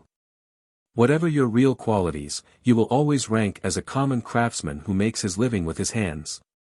Be governed by me, on the other hand, and your first reward shall be a view of the many wondrous deeds and doings of the men of old. You shall hear their words and know them all, what manner of men they were. And your soul, which is your very self, I will adorn with many fair adornments, with self-mastery and justice and reverence and mildness, with consideration and understanding and fortitude, with love of what is beautiful, and yearning for what is great. These things it is that are the true and pure ornaments of the soul. Naught shall escape you either of ancient wisdom or of present avail, nay, the future too, with me to aid, you shall foresee. In a word, I will instill into you, and that in no long time, all knowledge human and divine. This penniless son of who knows whom, contemplating but now a vocation so ignoble, shall soon be admired and envied of all, with honor and praise and the fame of high achievement, respected by the high-born and the affluent. Clothed as I am clothed, and here she pointed to her own bright raiment, held worthy of place and precedence. And if you leave your native land, you will be no unknown nameless wanderer, you shall wear my marks upon you, and every man beholding you shall touch his neighbor's arm and say, that is he. And if some great moment come to try your friends or country, then shall all look to you. And to your lightest word the many shall listen open-mouthed, and marvel, and count you happy in your eloquence, and your father in his son. 'Tis said that some from mortal men become immortal, and I will make it truth in you, for though you depart from life yourself, you shall keep touch with the learned and hold communion with the best. Consider the mighty Demosthenes, whose son he was, and whither I exalted him. Consider Aeschines, how came a Philip to pay court to the simple woman's brat? How but for my sake? Dame Statuary here had the breeding of Socrates himself. But no sooner could he discern the better part, than he deserted her and enlisted with me, since when, his name is on every tongue. You may dismiss all these great men, and with them all glorious deeds, majestic words, and seemly looks, all honor, repute, praise, precedence, power, and office, all lauded eloquence and envied wisdom. These you may put from you, to gird on a filthy apron and assume a servile guise, then will you handle crowbars and graving tools, mallets and chisels. You will be bowed over your work, with eyes and thoughts bent earthwards, abject as abject can be, with never a free and manly upward look or aspiration, all your care will be to proportion and fairly drape your works. To proportioning and adorning yourself you will give little heed enough, making yourself of less account than your marble. I waited not for her to bring her words to an end, but rose up and spoke my mind. I turned from that clumsy mechanic woman, and went rejoicing to Lady Culture, the more when I thought upon the stick, and all the blows my yesterday's apprenticeship had brought me. For a time the deserted one was wroth, with clenched fists and grinding teeth, but at last she stiffened, like another Niobe, into marble. A strange fate, but I must request your belief, dreams are great magicians, are they not? Then the other looked upon me and spoke, for this justice done me, said she, you shall now be recompensed. Come, mount this car and lo, one stood ready, drawn by winged steeds like Pegasus, that you may learn what fair sights another choice would have cost you. We mounted, she took the reins and drove, and I was carried aloft and beheld towns and nations and peoples from the east to the west, and methought I was sowing like Triptolemus. But the nature of the seed I cannot call to mind, only this, that men on earth when they saw it gave praise, and all whom I reached in my flight sent me on my way with blessings. When she had presented these things to my eyes, and me to my admirers, she brought me back, no more clad as when my flight began, I returned, methought, in glorious raiment. And finding my father where he stood waiting, she showed him my raiment, and the guise in which I came, and said a word to him upon the lot which they had come so near appointing for me. All this I saw when scarce out of my childhood. The confusion and terror of the stick, it may be, stamped it on my memory. Good gracious, says some one, before I have done, what a long-winded lawyer's vision. This, interrupts another, must be a winter dream, to judge by the length of night required, or perhaps it took 3 nights, like the making of Heracles. What has come over him, that he babbles such puerilities? Memorable things indeed, a child in bed, and a very ancient, worn-out dream. What stale frigid stuff! Does he take us for interpreters of dreams? Sir, I do not. When Xenophon related that vision of his which you all know, of his father's house on fire and the rest, was it just by way of a riddle? Was it in deliberate ineptitude that he reproduced it? A likely thing in their desperate military situation, with the enemy surrounding them. No, the relation was to serve a useful purpose. Similarly I have had an object in telling you my dream. It is that the young may be guided to the better way and set themselves to culture, especially any among them who is recreant for fear of poverty, and minded to enter the wrong path, to the ruin of a nature not all ignoble. Such an one will be strengthened by my tale, I am well assured, in me he will find an apt example. Let him only compare the boy of those days, who started in pursuit of the best and devoted himself to culture regardless of immediate poverty, with the man who has now come back to you, as high in fame, to put it at the lowest, as any stonecutter of them all. H. A literary Prometheus. So you will have me a Prometheus? If your meaning is, my good sir, that my works, like his, are of clay, I accept the comparison and hail my prototype. Potter me to your heart's content, though my clay is poor common stuff, trampled by common feet till it is little better than mud. But perhaps it is an exaggerated compliment to my ingenuity that you father my books upon the subtlest of the Titans. In that case I fear men will find a hidden meaning, and detect an Attic curl on your laudatory lips. Where do you find my ingenuity? In what consists the great subtlety, the Prometheanism, of my writings? Enough for me if you have not found them sheer earth, all unworthy of Caucasian clay pits. How much better a claim to kinship with Prometheus have you gentlemen who win fame in the courts, engaged in real contests. Your works have true life and breath, aye, and the warmth of fire. That is Promethean indeed, though with the difference, it may be, that you do not work in clay, your creations are oftenest of gold. We on the other hand who come before popular audiences and offer mere lectures are exhibitors of imitations only. However, I have the general resemblance to Prometheus, as I said before, a resemblance which I share with the doll makers, that my modeling is in clay, but then there is no motion, as with him, not a sign of life. Entertainment and pastime is the beginning and the end of my work. So I must look for light elsewhere. Possibly the title is a sort of lucus a non lucendo, applied to me as to Cleon in the comedy. Full well Prometheus Cleon plans the past. Or again, the Athenians used to call Prometheuses the makers of jars and stoves and other, clay workers, with playful reference to the material, and perhaps to the use of fire in baking the ware. If that is all your Prometheus means, you have aimed your shaft well enough, and flavored your jest with the right Attic tartness.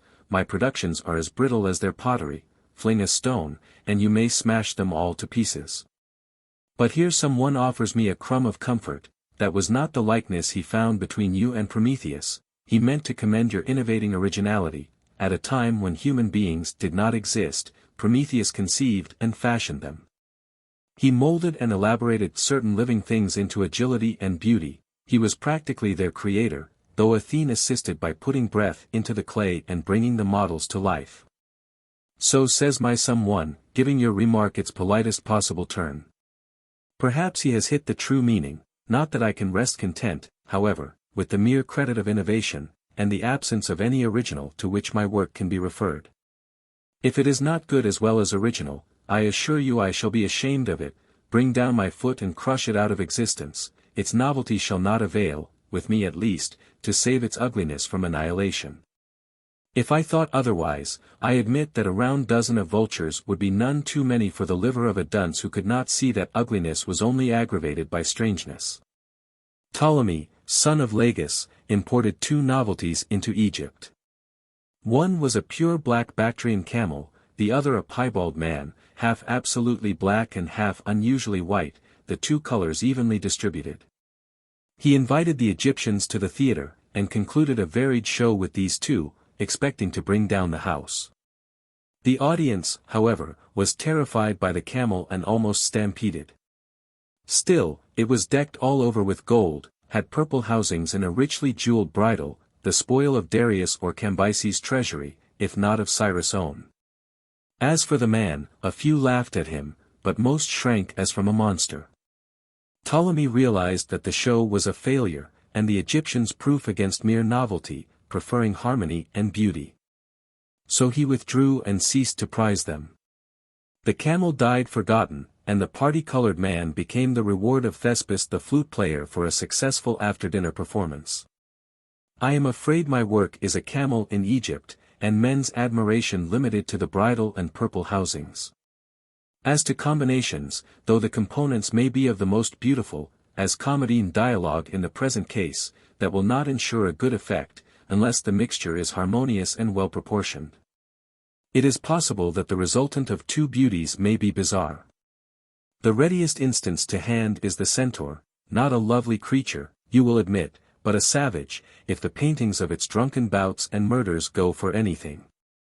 Well, but on the other hand, is it not possible for two such components to result in beauty, as the combination of wine and honey in superlative sweetness? That is my belief, but I am not prepared to maintain that my components have that property.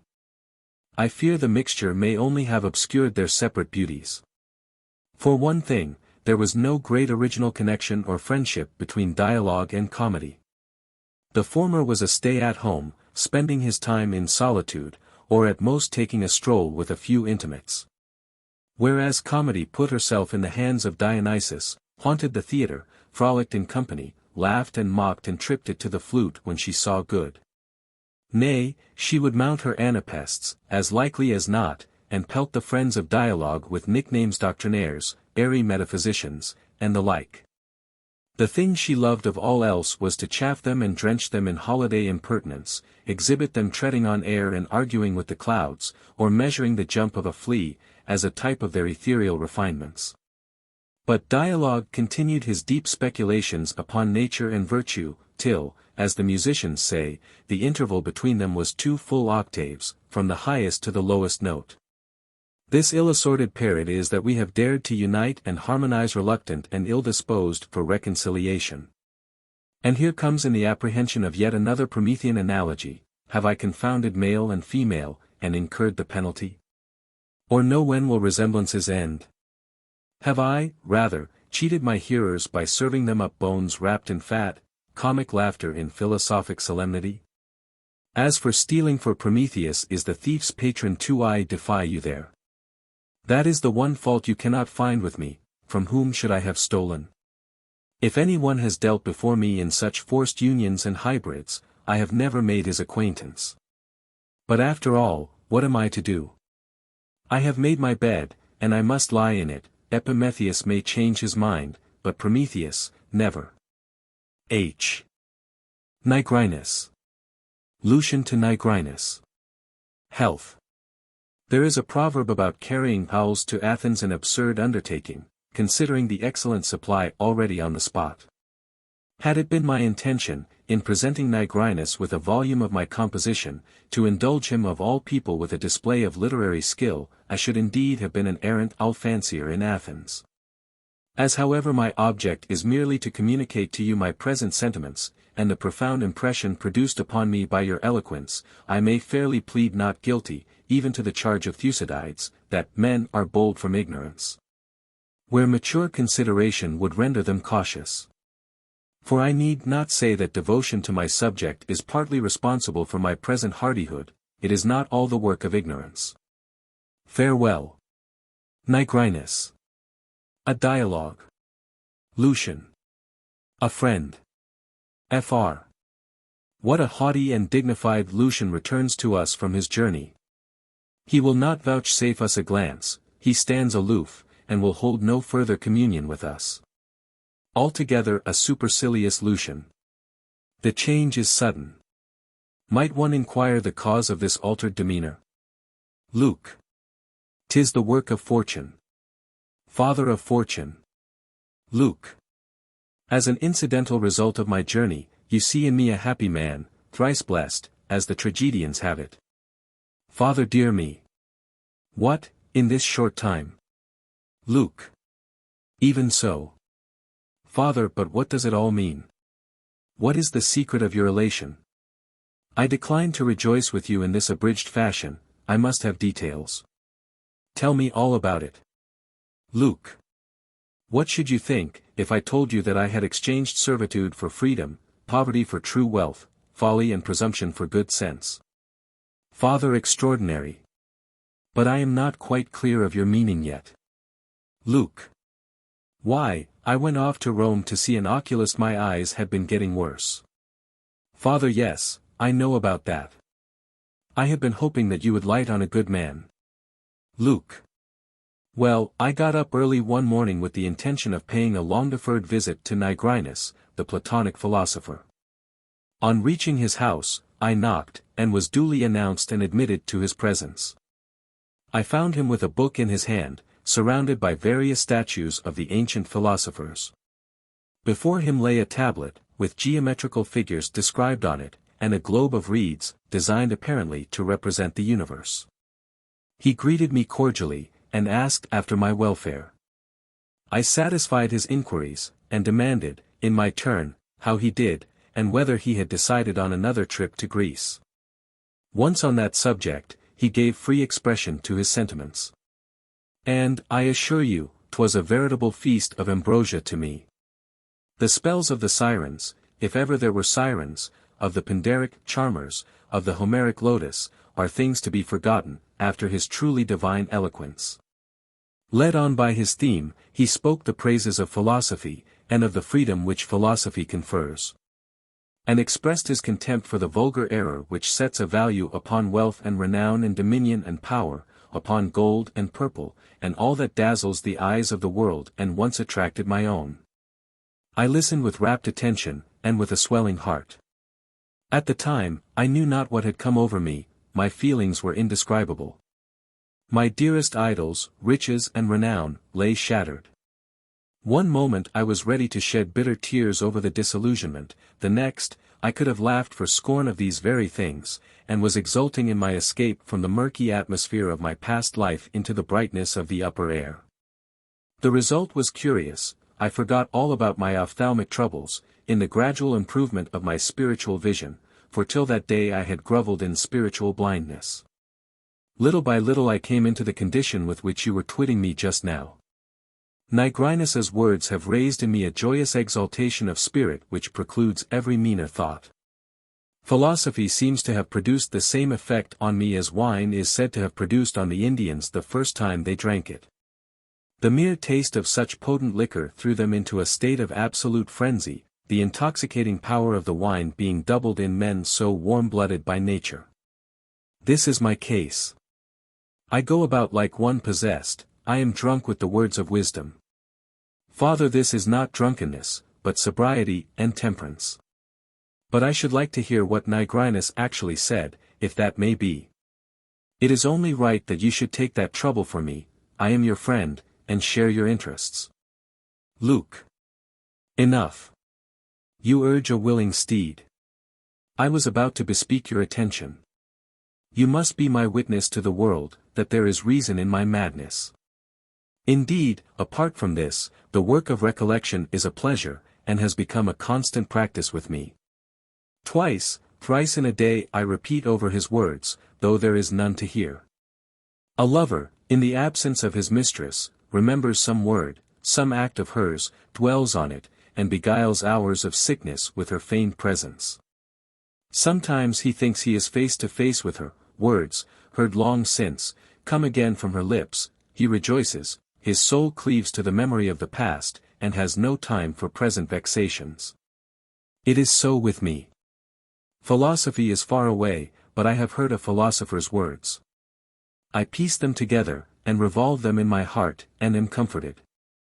Nigrinus is the beacon fire on which, far out in mid-ocean, in the darkness of night, I fix my gaze. I fancy him present with me in all my doings, I hear ever the same words. At times, in moments of concentration, I see his very face, his voice rings in my ears. Of him it may truly be said, as of Pericles. In every heart he left his sting. Fr. Stay, gentle enthusiast. Take a good breath, and start again, I am waiting to hear what Nigrinus said. You beat about the bush in a manner truly exasperating. Luke. True, I must make a start, as you say. And yet. Tell me, did you never see a tragedy, nay, the comedies fare no better, murdered by bad acting, and the culprits finally hissed off the stage for their pains? As often as not the play is a perfectly good one, and has scored a success. Fr. I know the sort of thing, and what about it? Luke. I am afraid that before I have done you will find that I make as sad work of it as they do, jumbling things together pell-mell, spoiling the whole point sometimes by inadequate expression. And you will end by damning the play instead of the actor. I could put up with my own share of the disgrace, but it would vex me indeed, that my subject should be involved in my downfall, I cannot have it discredited for my shortcomings. Remember, then, whatever the imperfections in my speech, the author is not to be called to account, he sits far aloof from the stage, and knows nothing of what is going forward. The memory of the actor is all that you are invited to criticize. I am neither more nor less than the messenger, in a tragedy. At each flaw in the argument, be this your first thought, that the author probably said something quite different, and much more to the point, and then you may hiss me off if you will. Father bless me, here is quite a professional exordium. You are about to add, I think, that your consultation with your client has been but brief, that you come into court imperfectly instructed. That, it were to be desired that your client were here to plead his own cause, as it is, you are reduced to such a meager and inadequate statement of the case, as memory will supply. Am I right? Well then, spare yourself the trouble, as far as I am concerned. Imagine all these preliminaries settled. I stand prepared to applaud, but if you keep me waiting, I shall harbor resentment all through the case, and hiss you accordingly. Luke. I should, indeed, have been glad to avail myself of the arguments you mention, and of others too. I might have said, that mine would be no set speech, no orderly statement such as that I heard, that is wholly beyond me. Nor can I speak in the person of Nigrinus. There again I should be like a bad actor, taking the part of Agamemnon, or Creon, or Heracles' self. He is arrayed in cloth of gold, and looks very formidable, and his mouth opens tremendously wide. And what comes out of it? A little, shrill, womanish pipe of a voice that would disgrace Polyxena or Hecuba. I for my part have no intention of exposing myself in a mask several sizes too large for me, or of wearing a robe to which I cannot do credit. Rather than play the hero's part and involve him in my discomfiture, I will speak in my own person. Fr. Will the man never have done with his masks and his stages? Luke. Nay, that is all. And now to my subject. Nigrinus's first words were in praise of Greece, and in particular of the Athenians. They are brought up, he said, to poverty and to philosophy. The endeavors, whether of foreigners or of their own countrymen, to introduce luxury into their midst, find no favor with them. When a man comes among them with this view, they quietly set about to correct his tendency, and by gentle degrees to bring him to a better course of life.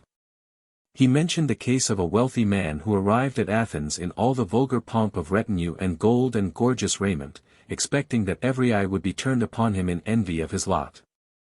Instead of which, they heartily pitied the poor worm, and proceeded to take his education in hand.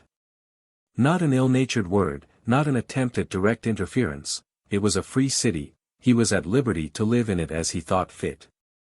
But when he made a public nuisance of himself in the baths or gymnasiums, crowding in with his attendants, and taking up all the room, someone would whisper, in a sly aside, as if the words were not meant to reach his ears, he is afraid he will never come out from here alive. Yet all is peace, there is no need of such an army. The remark would be overheard, and would have its educational effect.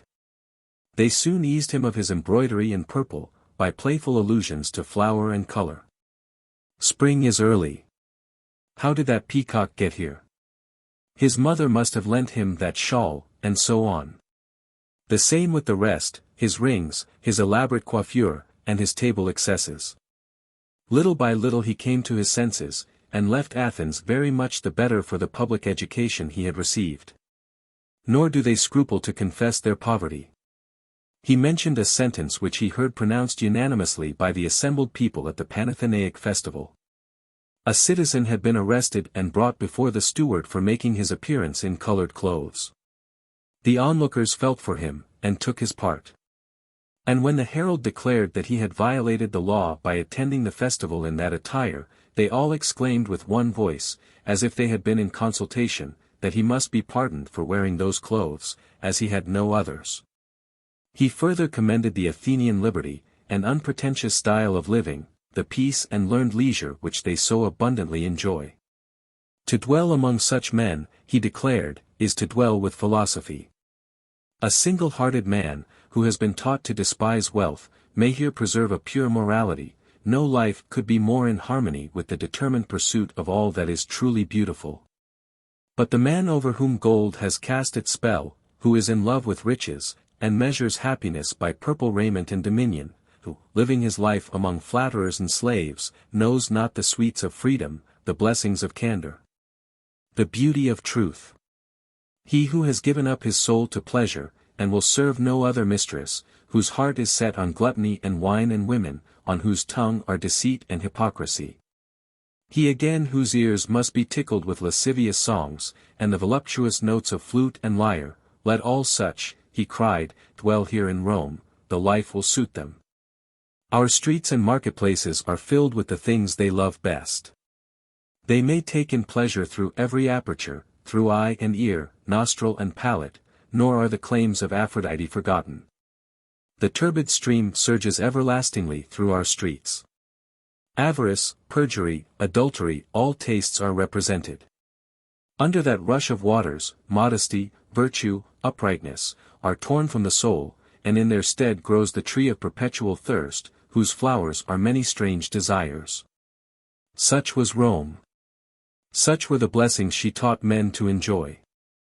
As for me, he continued, on returning from my first voyage to Greece, I stopped short a little way from the city, and called myself to account, in the words of Homer, for my return.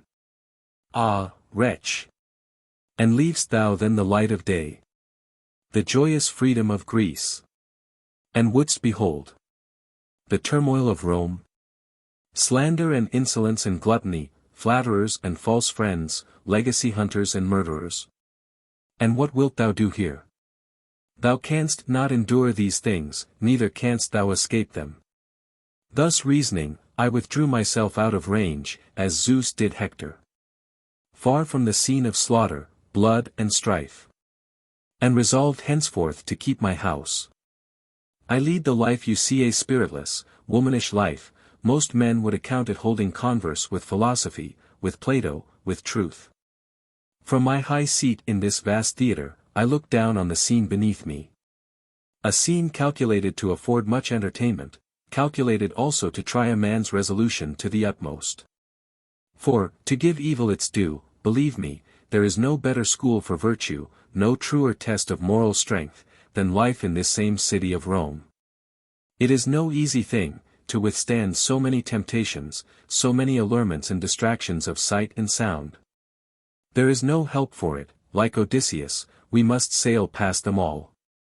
And there must be no binding of hands, no stopping of our ears with wax, that would be but sorry courage. Our ears must hear, our hands must be free, and our contempt must be genuine.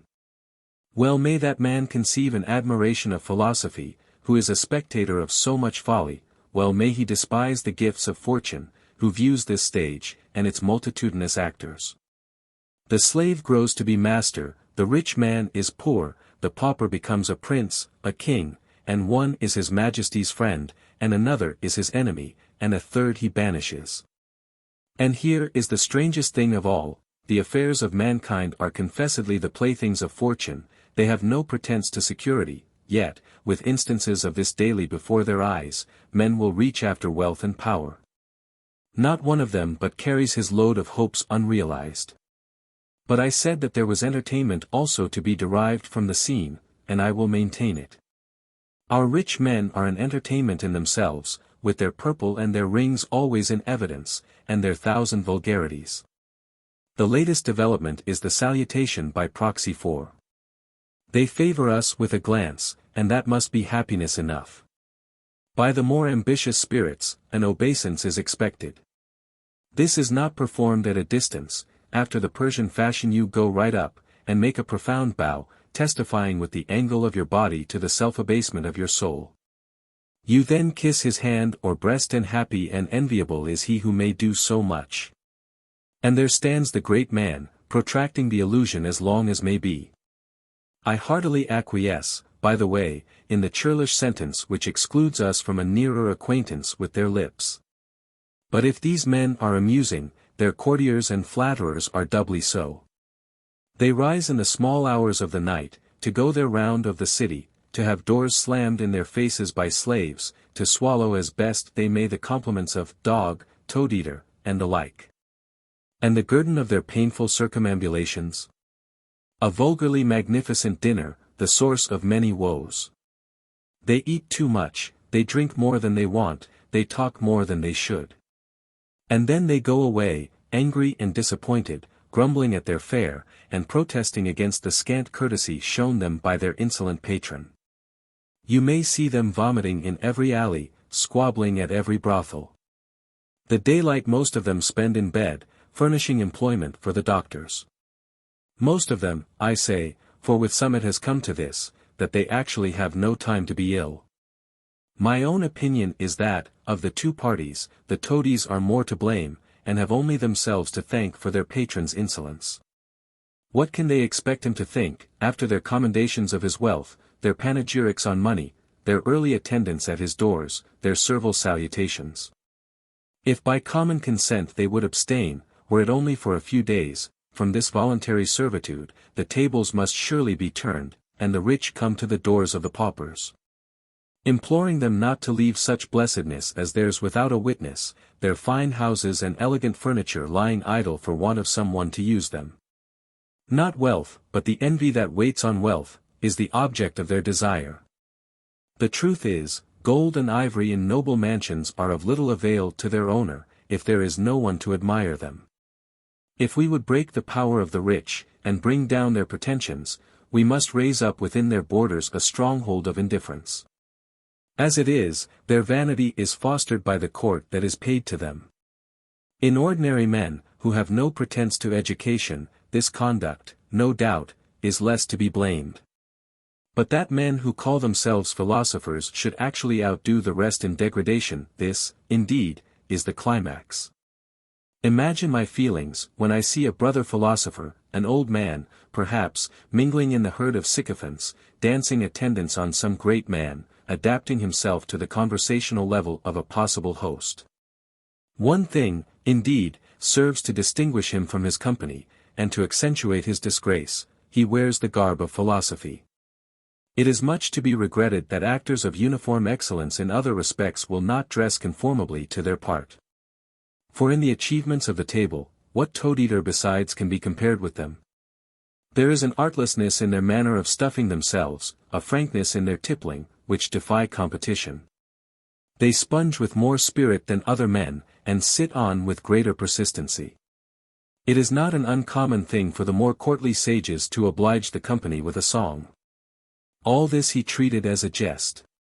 But he had much to say on the subject of those paid philosophers, who hawk about virtue like any other marketable commodity. Hucksters and petty traders were his words for them. A man who proposes to teach the contempt of wealth, should begin, he maintained, by showing a soul above fees. And certainly he has always acted on this principle himself. He is not content with giving his services gratis to all comers, but lends a helping hand to all who are in difficulties, and shows an absolute disregard for riches. So far is he from grasping at other men's goods, that he could anticipate without concern the deterioration of his own property. He possessed an estate at no great distance from the city, on which for many years he had never even set foot. Nay, he disclaimed all right of property in it, meaning, I suppose, that we have no natural claim to such things. Law, and the rights of inheritance, give us the use of them for an indefinite period, and for that time we are styled owners. Presently our term lapses, and another succeeds to the enjoyment of a name. There are other points in which he sets an admirable example to the serious followers of philosophy: his frugal life, his systematic habits of bodily exercise, his modest bearing, his simplicity of dress, but above all, gentle manners and a constant mind. He urges his followers not to postpone the pursuit of good, as so many do, who allow themselves a period of grace till the next great festival, after which they propose to eschew deceit and lead a righteous life. There must be no shilly-shollying, when virtue is the goal for which we start. On the other hand, there are philosophers whose idea of inculcating virtue in their youthful disciples is to subject them to various tests of physical endurance. Whose favorite prescription is the strait waistcoat, varied with flagellations, or the enlightened process of scarification. Of these Nigrinus evidently had no opinion. According to him, our first care should be to inure the soul to pain and hardship. He who aspired to educate men aright must reckon with soul as well as body, with the age of his pupils, and with their previous training. He would then escape the palpable blunder of overt asking them. Many a one, he affirmed, had succumbed under the unreasonable strain put upon him. And I met with an instance myself, of a man who had tasted the hardships of those schools, but no sooner heard the words of true wisdom, than he fled incontinently to Nigrinus, and was manifestly the better for the change. Leaving the philosophers to themselves, he reverted to more general subjects: the din and bustle of the city, the theatres, the racecourse, the statues of charioteers, the nomenclature of horses, the horse talk in every side street. The rage for horses has become a positive epidemic. Many persons are infected with it whom one would have credited with more sense. Then the scene changed to the pomp and circumstance attendant upon funerals and testamentary dispositions. Only once in his life, he observed, does your thoroughbred Roman say what he means, and then, meaning, in his will, it comes too late for him to enjoy the credit of it. I could not help laughing when he told me how they thought it necessary to carry their follies with them to the grave, and to leave the record of their inanity behind them in black and white. Some stipulating that their clothes or other treasures should be burnt with them, others that their graves should be watched by particular servants, or their monuments crowned with flowers, sapient end to a life of sapience. Of their doings in this world, said he, you may form some idea from their injunctions with reference to the next. These are they who will pay a long price for an entree, whose floors are sprinkled with wine and saffron and spices. Who in midwinter smother themselves in roses, for roses are scarce, and out of season, and altogether desirable, but let a thing come in its due course, and oh, 'tis vile, 'tis contemptible. These are they whose drink is of costly essences. He had no mercy on them here. Very bunglers in sensuality, who know not her laws, and confound her ordinances, flinging down their souls to be trampled beneath the heels of luxury. As the play has it, door or window, all is one to them.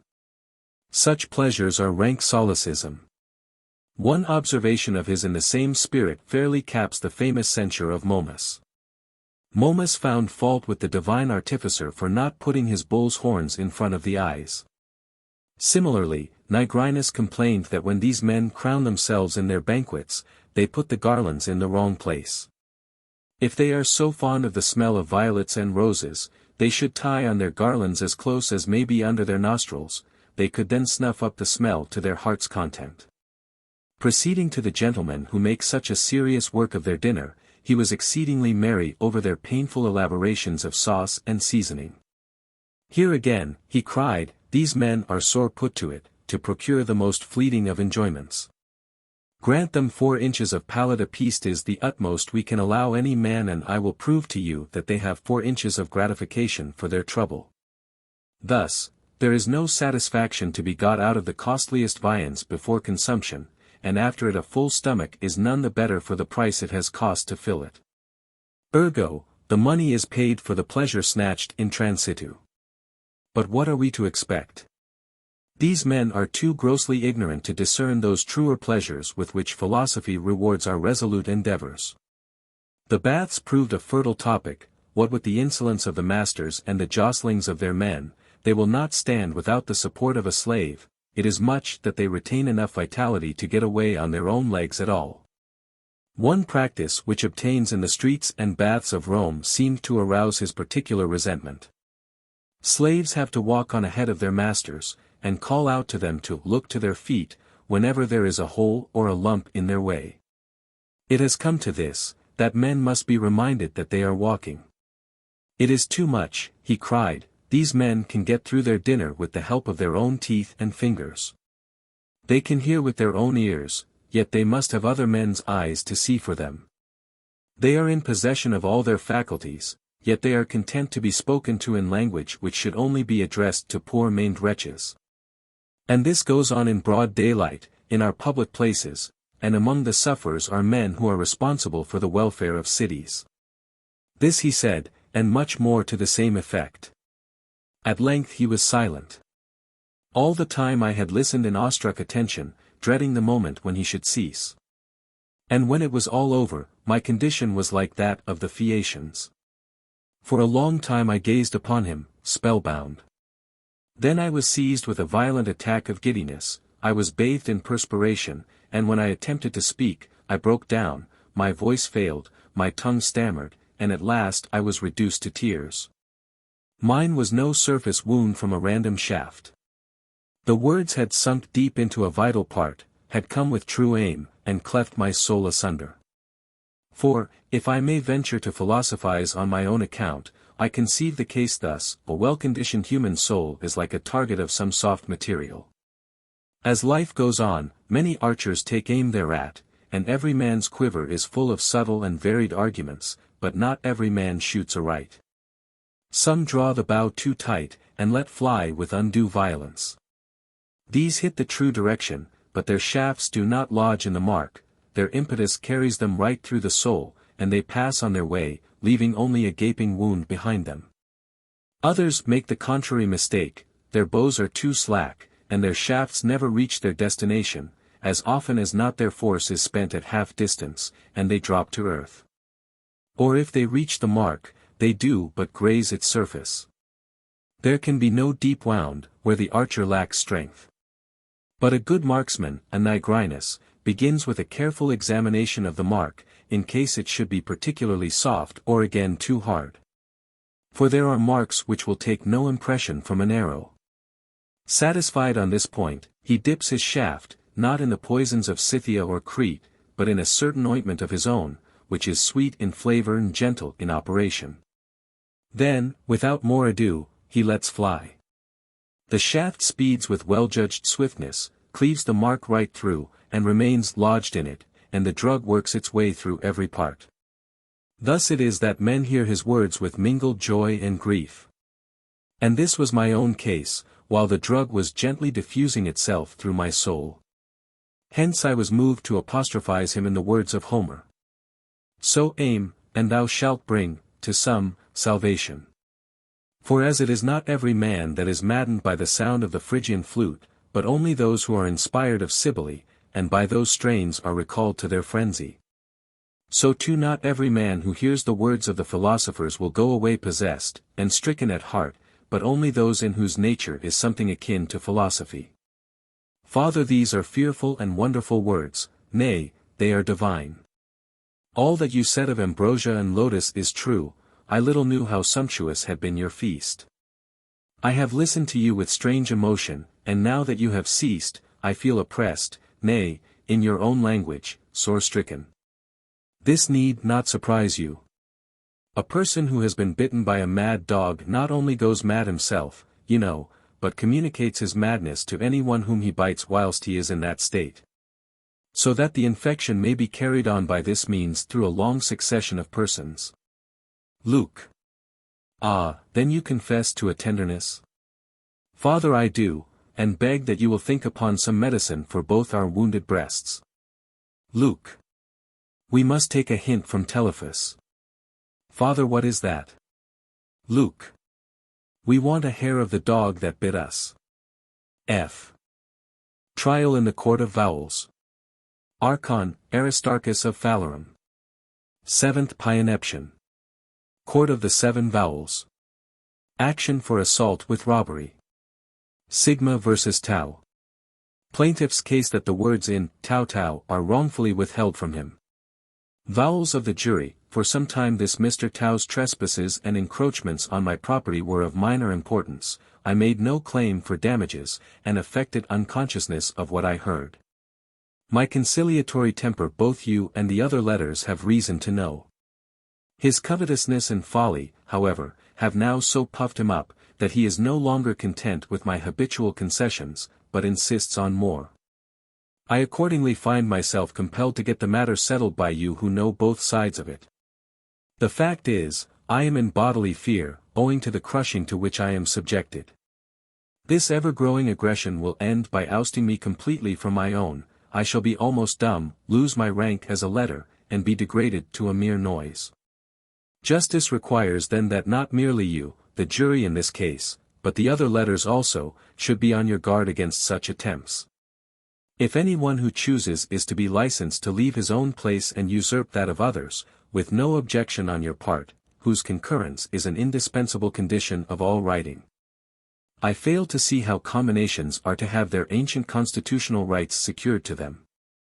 But my first reliance is upon you, who will surely never be guilty of the negligence and indifference which permits injustice, and even if you decline the contest, I have no intention of sitting down under that injustice myself.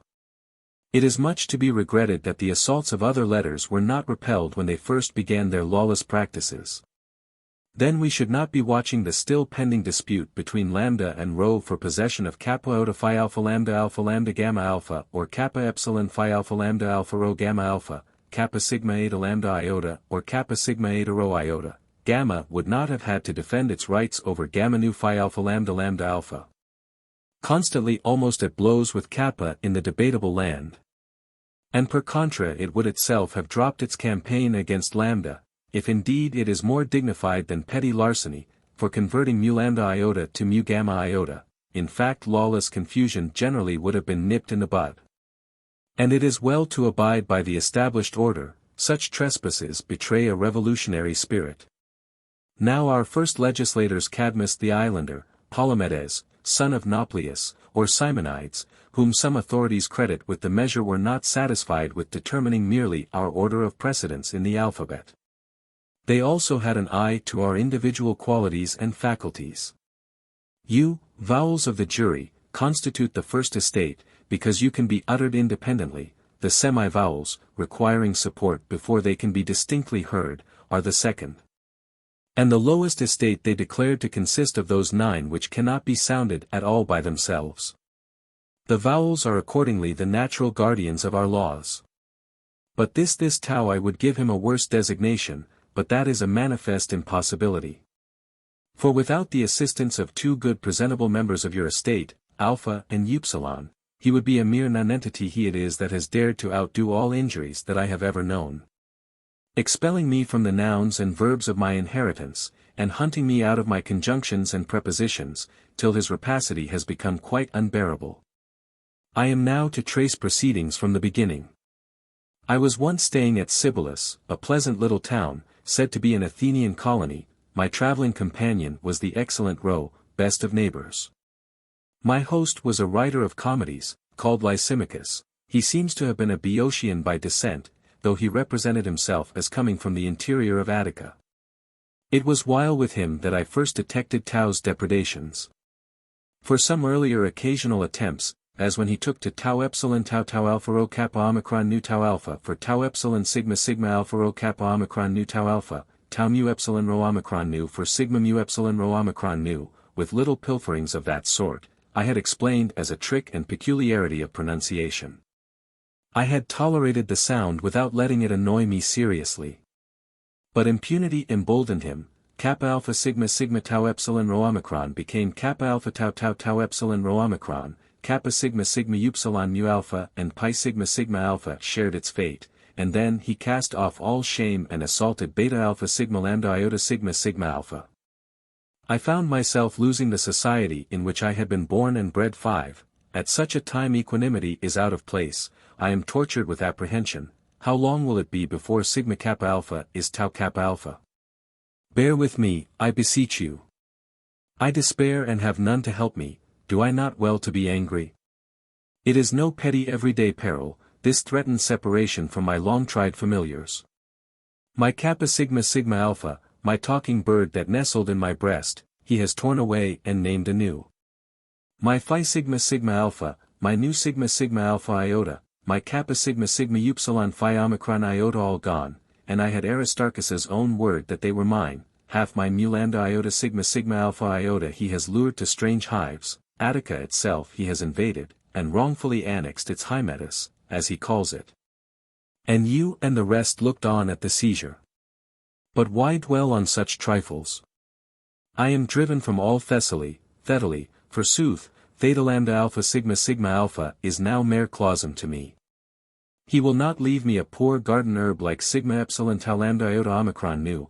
I have never a pi sigma alpha lambda omicron to hang myself upon. What a long-suffering letter I am myself, your own knowledge is witness enough. When Zeta stole my sigma mu rho alpha gamma delta omicron, and robbed me of all Smyrna, I never took proceedings against him. She might break all sigma upsilon nu theta kappa alpha iota, and appeal to Thucydides, who ought to know, as sympathizing with his system. I let them alone. My neighbor Rho I made no difficulty about pardoning as an invalid, when he transplanted my mu upsilon rho sigma nu alpha iota into his garden, or, in a fit of the spleen, took liberties with my kappa rho sigma eta. So much for my temper. Tau's, on the other hand, is naturally violent. Its manifestations are not confined to me. In proof that he has not spared other letters, but assaulted delta, theta, zeta, and almost the whole alphabet, I wish his various victims to be put in the box. Now, vowels of the jury, mark the evidence of delta. He robbed me of nu delta epsilon lambda chi epsilon iota alpha, which he claimed, quite illegally, as nu tau epsilon lambda chi epsilon iota alpha. Mark theta beating his breast and plucking out his hair in grief for the loss of kappa omicron lambda omicron kappa nu theta eta. And zeta mourns for sigma upsilon rho zeta epsilon iota nu and sigma alpha lambda pi zeta epsilon iota nu ne, cannot mourn, for lack of his gamma rho zeta epsilon iota nu.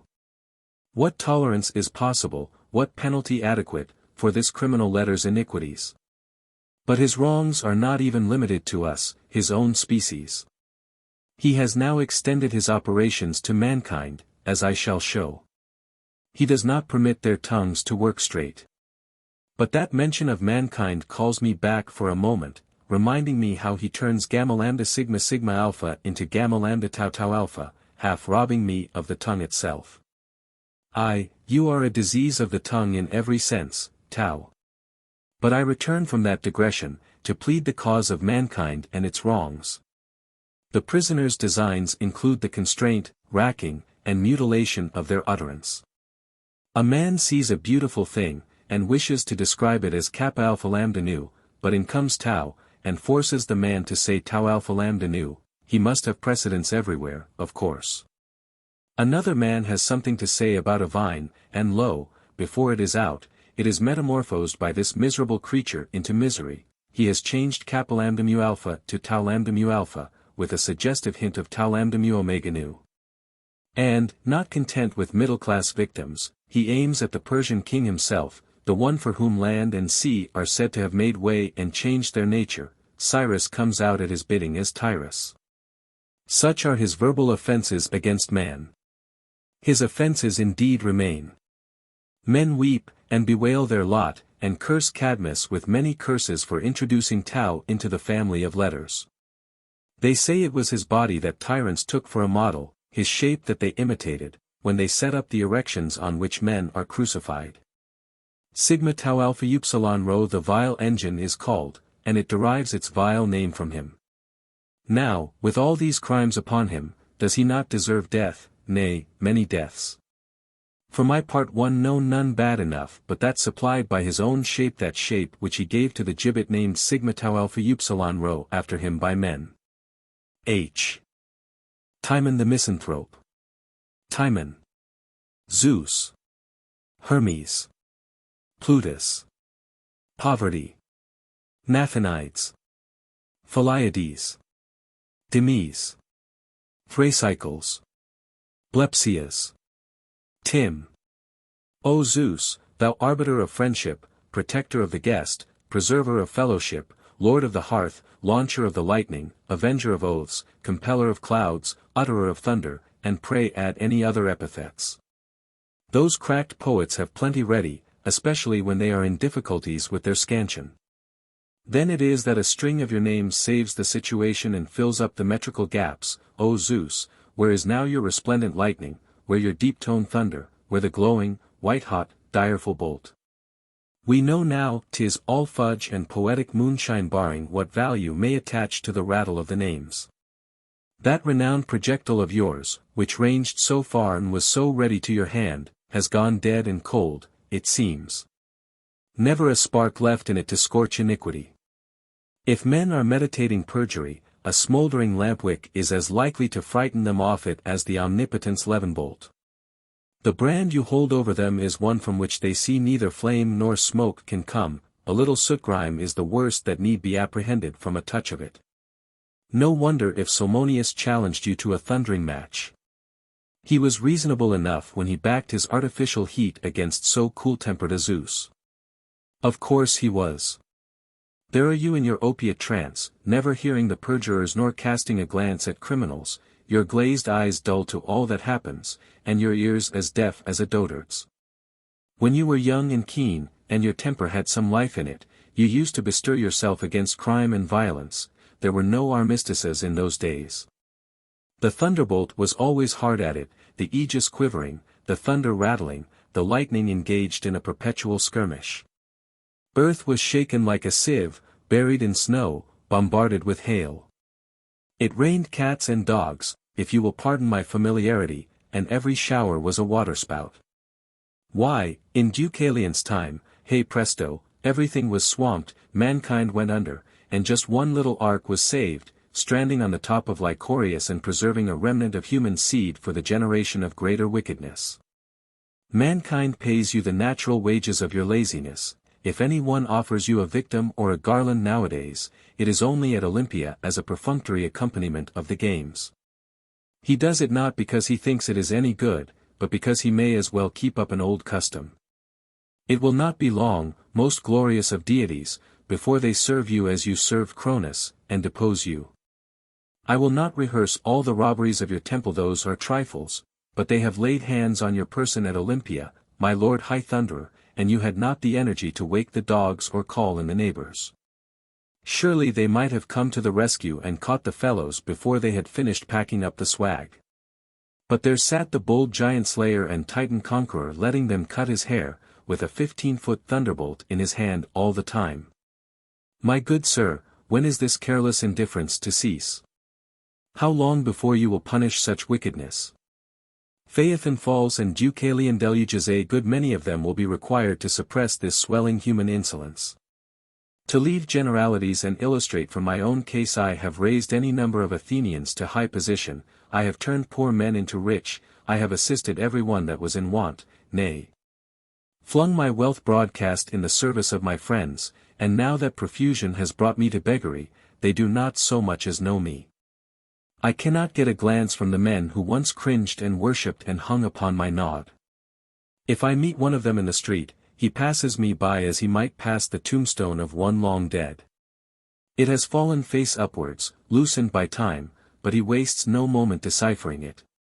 Another will take the next turning when he sees me in the distance. I am a sight of ill omen, to be shunned by the man whose saviour and benefactor I had been not so long ago.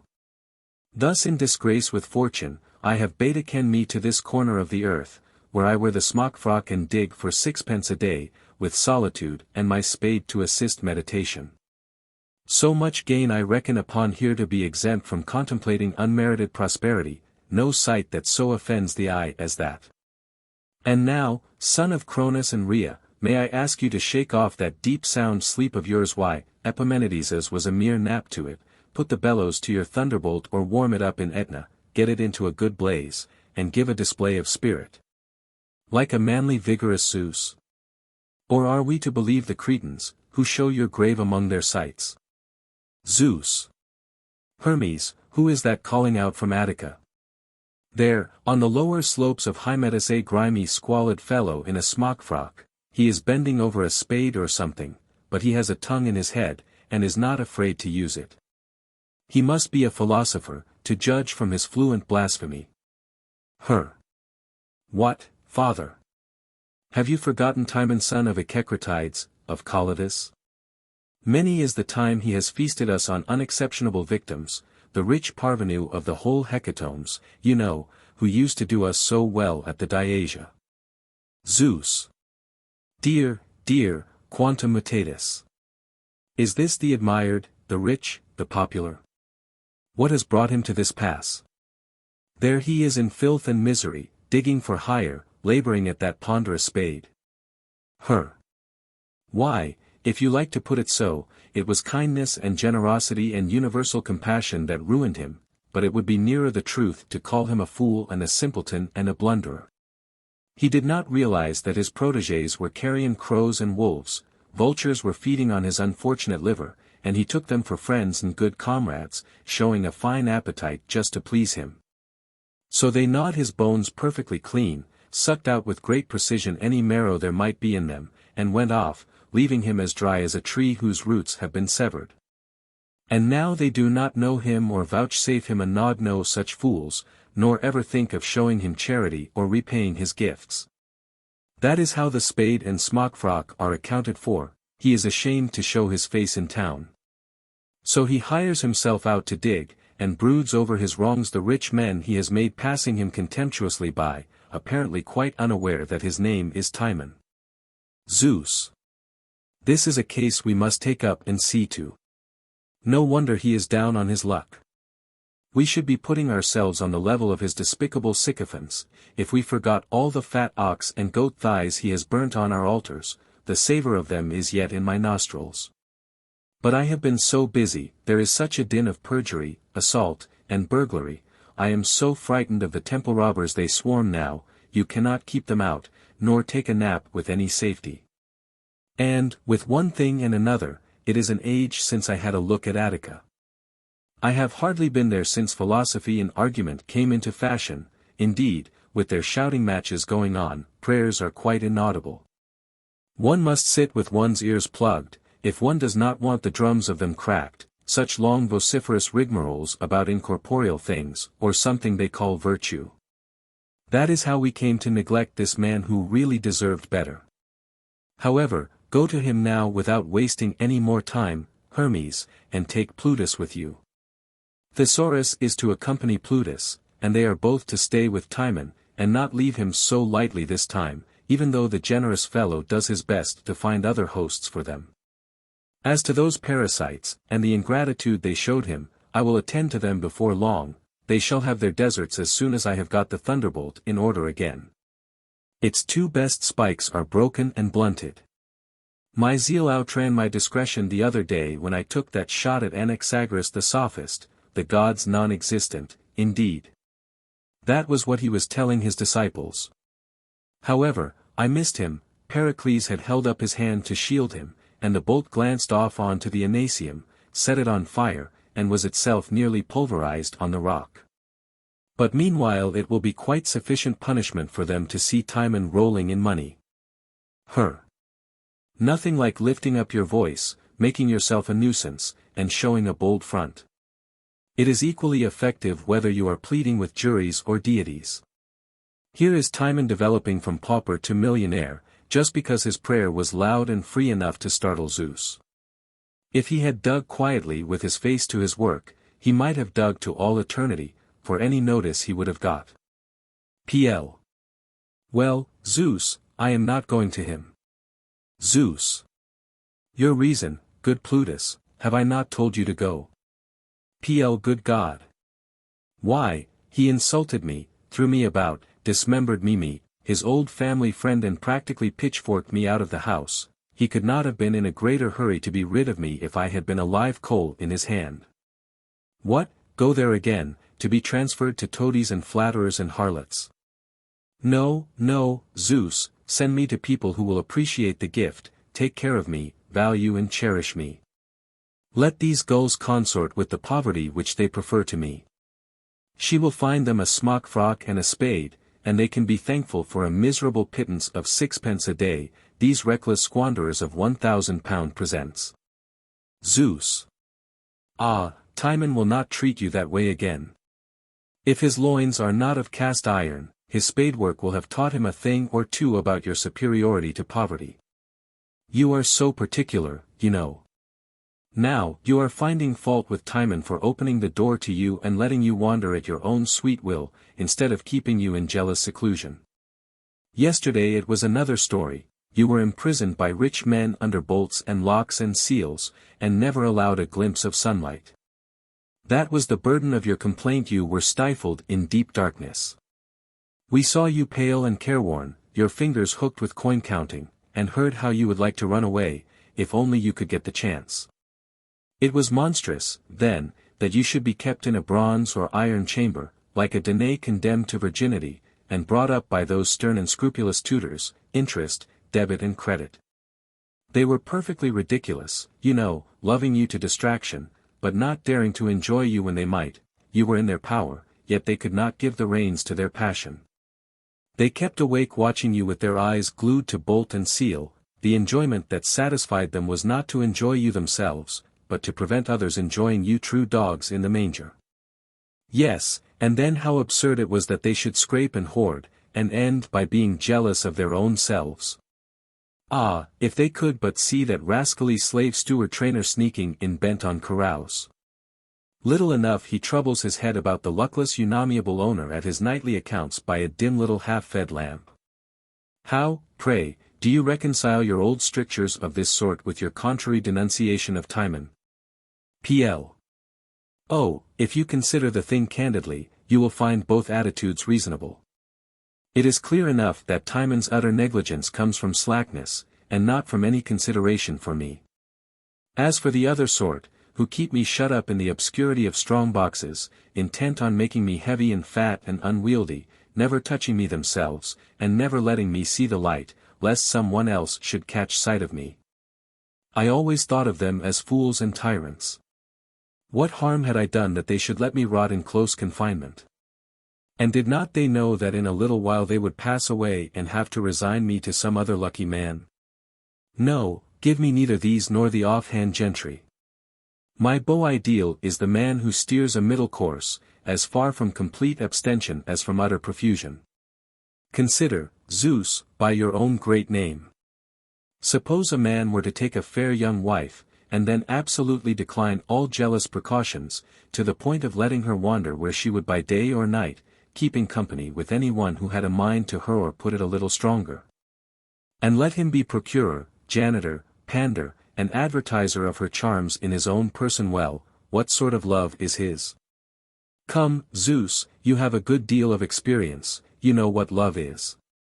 On the other hand, let a man make a suitable match for the express purpose of raising heirs, and then let him neither himself have anything to do with her ripe, yet modest, beauty, nor allow any other to set eyes on it, but shut her up in barren, fruitless virginity. Let him say all the while that he is in love with her, and let his pallid hue, his wasting flesh and his sunken eyes confirm the statement. Is he a madman, or is he not? He should be raising a family and enjoying matrimony. But he lets this fair-faced lovely girl wither away. He might as well be bringing up a perpetual priestess of Demeter. And now you understand my feelings when one set of people kick me about or waste me by the bucketful, and the others clap irons on me like a runaway convict. Zeus. However, indignation is superfluous. Both sets have just what they deserve, one as hungry and thirsty and dry-mouthed as Tantalus, getting no further than gaping at the gold, and the other finding its food swept away from its very gullet, as the Harpies served Phineus. Come, be off with you, you will find Timon has much more sense nowadays. P.L. Oh, of course. He will not do his best to let me run out of a leaky vessel before I have done running in. Oh no, he will not be consumed with apprehensions of the inflows gaining on the waste and flooding him. I shall be supplying a cask of the Danaids.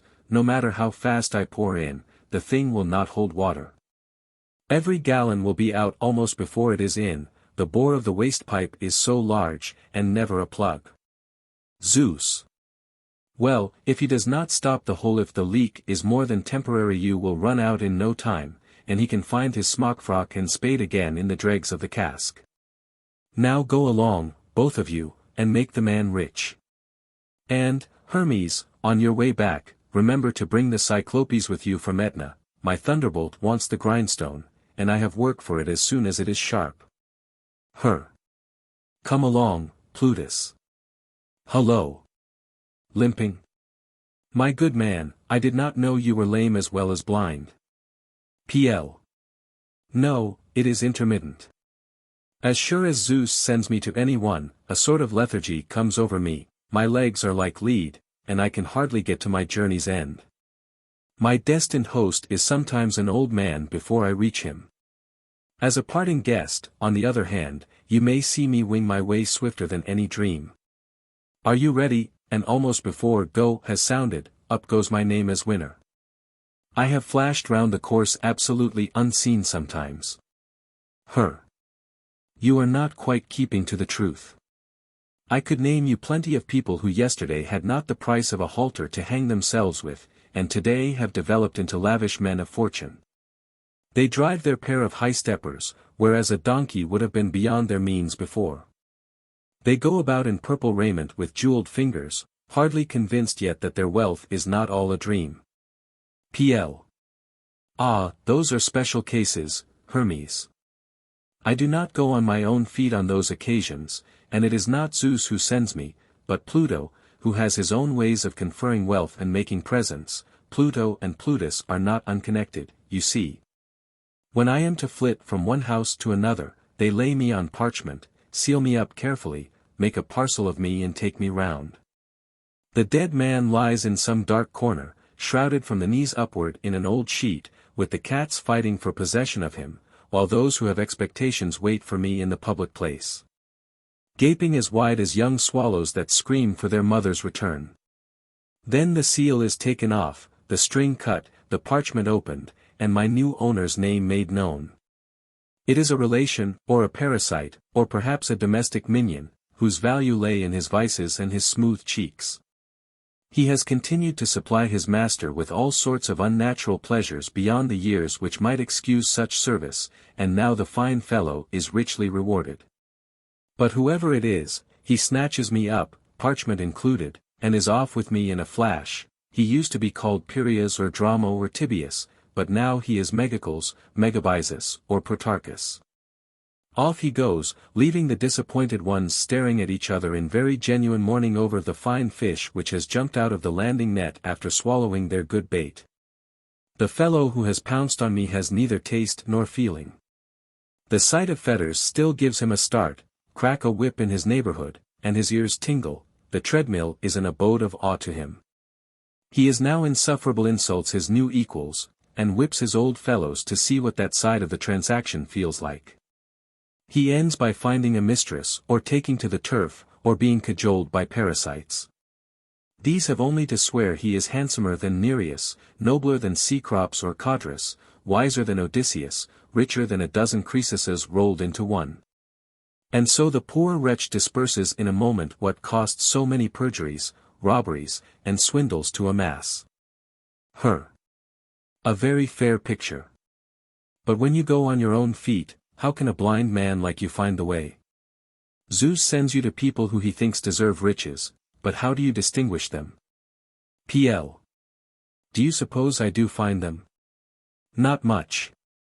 I should scarcely have passed Aristides by, and gone to Hipponicus, Callias, and any number of other Athenians whose merits could have been valued in copper. Well, but what do you do when he sends you? PL. I just wander up and down till I come across someone. The first comer takes me off home with him, and thanks whom but the god of windfalls, yourself? So Zeus is in error, and you do not enrich deserving persons according to his pleasure? PL. My dear fellow, how can he expect it? He knows I am blind, and he sends me groping about for a thing so hard to detect, and so nearly extinct this long time, that a Lynceus would have his work cut out spying for its dubious remains. So you see, as the good are few, and cities are crowded with multitudes of the bad, I am much more likely to come upon the latter in my rambles, and they keep me in their nets. But when you are leaving them, how do you find escape so easy? You do not know the way. PL. Ah, there is just one occasion which brings me quickness of eye and foot, and that is flight. Yet another question. You are not only blind, excuse my frankness, but pallid and decrepit. How comes it, then, that you have so many lovers? All men's looks are for you. If they get possession of you, they count themselves happy men. If they miss you, life is not worth living. Why, I have known not a few so sick for love of you that they have scaled some sky-pointing crag, and thence hurled themselves to unplumbed ocean depths 6, when they thought they were scorned by you. Because you would not acknowledge their first salute. I am sure you know yourself well enough to confess that they must be lunatics, to rave about such charms as yours. PL. Why, you do not suppose they see me in my true shape, lame, blind, and so forth? How else, unless they are all as blind themselves? PL. They are not blind, my dear boy. But the ignorant misconceptions now so prevalent obscure their vision. And then I contribute. Not to be an absolute fright when they see me, I put on a charming mask, all gilt and jewels, and dress myself up. They take the mask from my face, fall in love with its beauty, and are dying to possess it. If anyone were to strip and show me to them naked, they would doubtless reproach themselves for their blindness in being captivated by such an ugly misshapen creature. How about fruition, then? When they are rich, and have put the mask on themselves, they are still deluded. If anyone tries to take it off, they would sooner part with their heads than with it. And it is not likely they do not know by that time that the beauty is adventitious, now that they have an inside view. PL. There too I have powerful allies. Namely. PL. When a man makes my acquaintance, and opens the door to let me in, there enter unseen by my side arrogance, folly, vainglory, effeminacy, insolence, deceit, and a goodly company more. These possess his soul. He begins to admire mean things, pursues what he should abhor, reveres me amid my bodyguard of the insinuating vices which I have begotten, and would consent to anything sooner than part with me. What a smooth, slippery, unstable, evasive fellow you are, Plutus. There is no getting a firm hold of you, you wriggle through one's fingers somehow, like an eel or a snake. Poverty is so different, sticky, clinging, all over hooks. Anyone who comes near her is caught directly, and finds it no simple matter to get clear. But all this gossip has put business out of our heads. Business? What business? Her. We have forgotten to bring Thesaurus, and we cannot do without him. Oh, never mind him. When I come up to see you, I leave him on earth, with strict orders to stay indoors, and open to no one unless he hears my voice. Her. Then we may make our way into Attica, hold on to my cloak till I find Timon's retreat. It is just as well to keep touch, if you let me drop behind, I am as likely as not to be snapped up by Hyperbolus or Cleon. But what is that noise? It sounds like iron on stone. Her. Ah, here is Timon close to us. What a steep stony little plot he has got to dig. Good gracious, I see poverty and toil in attendance, endurance, wisdom, courage, and hunger's whole company in full force, much more efficient than your guards, Plutus. Oh dear, let us make the best of our way home, Hermes.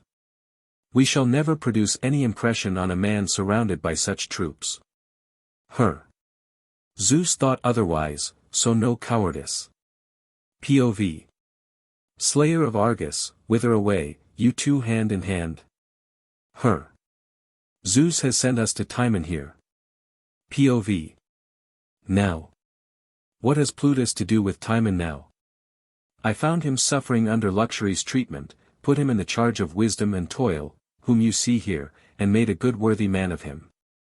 Do you take me for such a contemptible helpless creature that you can rob me of my little all? Have I perfected him in virtue, only to see Plutus take him, trust him to insolence and arrogance, make him as soft and limp and silly as before, and return him to me a worn-out rag again? Her. It is Zeus's will. I am off, then. Toil, wisdom, and the rest of you, quick march. Well, he will realize his loss before long. He had a good helpmeet in me, and a true teacher. With me he was healthy in body and vigorous in spirit. He lived the life of a man, and could be independent, and see the 1,001 needless refinements in all their absurdity. Her. There they go, Plutus, let us come to him. Tim. Who are you, villains? What do you want here, interrupting a hired laborer? You shall have something to take with you, confound you all. These clods and stones shall provide you with a broken head or two. Her. Stop, Timon, don't throw. We are not men. I am Hermes, and this is Plutus. Zeus has sent us in answer to your prayers. So knock off work, take your fortune, and much good may it do you. Tim. I dare say you are gods, that shall not save you. I hate every one, man or god. And as for this blind fellow, whoever he may be, I am going to give him one over the head with my spade. For God's sake, Hermes, let us get out of this. The man is melancholy mad, I believe. He will do me a mischief before I get off. Her. Now don't be foolish, Timon, cease overdoing the ill-tempered boor, hold out your hands, take your luck, and be a rich man again. Have Athens at your feet, and from your solitary eminence you can forget ingratitude. Tim. I have no use for you. Leave me in peace, my spade is riches enough for me, for the rest, I am perfectly happy if people will let me alone. Her. My dear sir, so unsociable. So stiff and stubborn a reply to Zeus. A misanthrope you may well be, after the way men have treated you, but with the god so thoughtful for you, you need not be a misatheist. Tim. Very well, Hermes, I am extremely obliged to you and Zeus for your thoughtfulness there. But I will not have Plutus. Her. Why, pray? Tim. He brought me countless troubles long ago, put me in the power of flatterers, set designing persons on me, stirred up ill feeling, corrupted me with indulgence, exposed me to envy, and wound up with treacherously deserting me at a moment's notice. Then the excellent poverty gave me a drilling in manly labor, conversed with me in all frankness and sincerity, rewarded my exertions with a sufficiency, and taught me to despise superfluities. All hopes of a livelihood were to depend on myself, and I was to know my true wealth, unassailable by parasites' flattery or informers' threats, hasty legislatures or decree-mongering legislators, and which even the tyrant's machinations cannot touch. So, toil-hardened, working with a will at this bit of ground, my eyes rid of city offences, I get bread enough and to spare out of my spade. Go your ways, then, Hermes, and take Plutus back to Zeus. I am quite content to let every man of them go hang. Her. Oh, that would be a pity, they are not all hanging ripe. Don't make a passionate child of yourself, but admit Plutus. Zeus's gifts are too good to be thrown away. P.L. Will you condescend to argue with me, Timon? Or does my voice provoke you? Tim. Oh, talk away, but be brief, no rascally lawyers opening the case. I can put up with a few words from you, for Hermes' sake. P.L.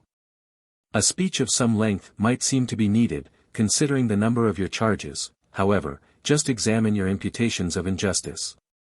It was I that gave you those great objects of desire, consideration, precedence, honors, and every delight, all eyes and tongues and attentions were yours my gifts, and if flatterers abused you, I am not responsible for that. It is I who should rather complain. You prostituted me vilely to scoundrels, whose laudations and cajolery of you were only samples of their designs upon me. As to your saying that I wound up by betraying you, you have things topsy-turvy again. I may complain, you took every method to estrange me, and finally kicked me out neck and crop. That is why your revered Dame Poverty has supplied you with a smock frock to replace your soft raiment. Why, I begged and prayed Zeus, and Hermes heard me, that I might be excused from revisiting a person who had been so unfriendly to me as you. Her. But you see how he is changed, Plutus, you need not be afraid to live with him now. Just go on digging, Timon, and you, Plutus, put Thesaurus in position, he will come at your call. Tim. I must obey, and be a rich man again, Hermes, what can one do, when gods insist? But reflect what troubles you are bringing on my luckless head.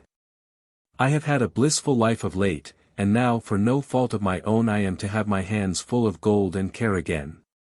Her. Hard, intolerable fate. Yet endure for my sake, if only that the flatterers may burst themselves with envy. And now for heaven, via Etna. P.L. He is off, I suppose, from the beating of his wings. Now, you stay where you are, while I go and fetch Thesaurus to you, or rather, dig hard. Here, gold. Thesaurus I say. Answer Timon's summons and let him unearth you. Now, Timon, with a will, a deep stroke or two. I will leave you together. Tim. Come, Spade, show your mettle, stick to it, invite Thesaurus to step up from his retreat. O God of wonders! O mystic priests! O lucky Hermes! Whence this flood of gold? Sure, 'tis all a dream, methinks 'twill be ashes when I wake. And yet coined gold, ruddy and heavy, a feast of delight. O gold, the fairest gift to mortal eyes. Be it night, or be it day. Thou dost outshine all else like living fire. Come to me, my own, my beloved. I doubt the tale no longer, well might Zeus take the shape of gold. Where is the maid that would not open her bosom to receive so fair a lover gliding through the roof? Talk of Midas, Croesus, Delphic treasures. They were all nothing to Timon and his wealth, why, the Persian king could not match it. My spade, my dearest smock frock, you must hang, a votive offering to Pan. And now I will buy up this desert corner, and build a tiny castle for my treasure, big enough for me to live in all alone, and, when I am dead, to lie in. And be the rule and law of my remaining days to shun all men, be blind to all men, scorn all men. Friendship, hospitality, society, compassion, vain words all. To be moved by another's tears, to assist another's need, be such things illegal and immoral. Let me live apart like a wolf, be Timon's one friend Timon. All others are my foes and ill-wishers, to hold communion with them is pollution. To set eyes upon one of them marks the day unholy, let them be to me even as images of bronze or stone. I will receive no herald from them, keep with them no truce, the bounds of my desert are the line they may not cross. Cousin and kinsman, neighbor and countryman, these are dead useless names, wherein fools may find a meaning. Let Timon keep his wealth to himself, scorn all men, and live in solitary luxury, quit of flattery in vulgar praise. Let him sacrifice and feast alone, his own associate and neighbor, far from seven the world. Yea, when his last day comes, let there be none to close his eyes and lay him out, but himself alone. Be the name he loves Misanthropus, and the marks whereby he may be known peevishness and spleen, wrath and rudeness and abhorrence. If ever one burning to death should call for help against the flames, let me help with pitch and oil. If another be swept past me by a winter torrent, and stretch out his hands for aid, then let mine press him down head under, that he never rise again. So shall they receive as they have given. Mover of this resolution Timon, son of Echecratides of Caucasus. Presiding officer the same Timon. The ayes have it. Let it be law, and duly observed. All the same, I would give a good deal to have the fact of my enormous wealth generally known. They would all be fit to hang themselves over it. Why, what is this? Well, that is quick work. Here they come running from every point of the compass, all dusty and panting, they have smelt out the gold somehow or other. Now, shall I get on top of this knoll, keep up a galling fire of stones from my point of vantage, and get rid of them that way? Or shall I make an exception to my law by parleying with them for once? Contempt might hit harder than stones. Yes, I think that is better, I will stay where I am, and receive them. Let us see, who is this in front? Ah, Nathanides the flatterer, when I asked an alms of him the other day, he offered me a halter. Many a cask of my wine has he made a beast of himself over. I congratulate him on his speed, first come, first served. Gna. What did I tell them? Timon was too good a man 46 to be abandoned by Providence. How are you, Timon? As good-looking and good-tempered, as good a fellow, as ever? Tim. And you, Nathanides, still teaching vultures rapacity, and men cunning? Gna. Ah, he always liked his little joke. But where do you dine? I have brought a new psalm with me, a march out of the last musical thing on. Tim. It will be a funeral march, then, and a very touching one, with spade obbligato. Gna. What means this? This is assault, Timon, just let me find a witness. Oh, my God, my God. I'll have you before the Areopagus for assault and battery. Tim. You'd better not wait much longer, or you'll have to make it murder. Gna. Mercy, mercy. Now, a little gold ointment to heal the wound. It is a first-rate styptic. Tim. What? You won't go, won't you? Gna. Oh, I am going. But you shall repent this. Alas, so genial once, and now so rude. Tim. Now who is this with the bald crown? Why, it is Philaides. If there is a loathsome flatterer, it is he. When I sang that song that nobody else would applaud, he lauded me to the skies, and swore no dying swan could be more tuneful. His reward was one of my farms, and a 500-pound portion for his daughter. And then when he found I was ill, and had come to him for assistance, his generous aid took the form of blows. Phil. You shameless creatures. Yes, yes, now you know Timon's merits. Now Nathanides would be his friend and boon companion. Well, he has the right reward of ingratitude. Some of us were his familiars and playmates and neighbors, but we hold back a little, we would not seem to thrust ourselves upon him. Greeting, Lord Timon. Pray let me warn you against these abominable flatterers, they are your humble servants during meal times, and else about as useful as carrion crows. Perfidy is the order of the day, everywhere ingratitude and vileness. I was just bringing a couple of £100, for your immediate necessities, and was nearly here before I heard of your splendid fortune. So I just came on to give you this word of caution. Though indeed you are wise enough, I would take your advice before Nestor's myself, to need none of my counsel. Tim. Quite so, Philaides. But come near, will you not, and receive my spade? Phil. Help, help. This thankless brute has broken my head, for giving him good counsel. Tim. Now for number 3. Lawyer Demise my cousin, as he calls himself, with a decree in his hand. Between 3,000 and 4,000 it was that I paid into the treasury in ready money for him, he had been fined that amount and imprisoned in default, and I took pity on him. Well, the other day he was distributing officer of the festival money 8. When I applied for my share, he pretended I was not a citizen. Democratic hail, Timon, ornament of our race, pillar of Athens, shield of Hellas. The assembly and both councils are met, and expect your appearance. But first hear the decree which I have proposed in your honor. Whereas Timon son of Echecratides of Caucasus who adds to high position and character a sagacity unmatched in Greece is a consistent and indefatigable promoter of his country's good and whereas he has been victorious at Olympia on one day in boxing, wrestling and running as well as in the 2- and the 4-horse chariot races. Tim. Why, I was never so much as a spectator at Olympia. Democratic. What does that matter? You will be some day. It looks better to have a good deal of that sort in and whereas he fought with distinction last year at Acharni cutting 2 Peloponnesian companies to pieces. Tim. Good work that, considering that my name was not on the muster rolls, because I could not afford a suit of armor. Democratic.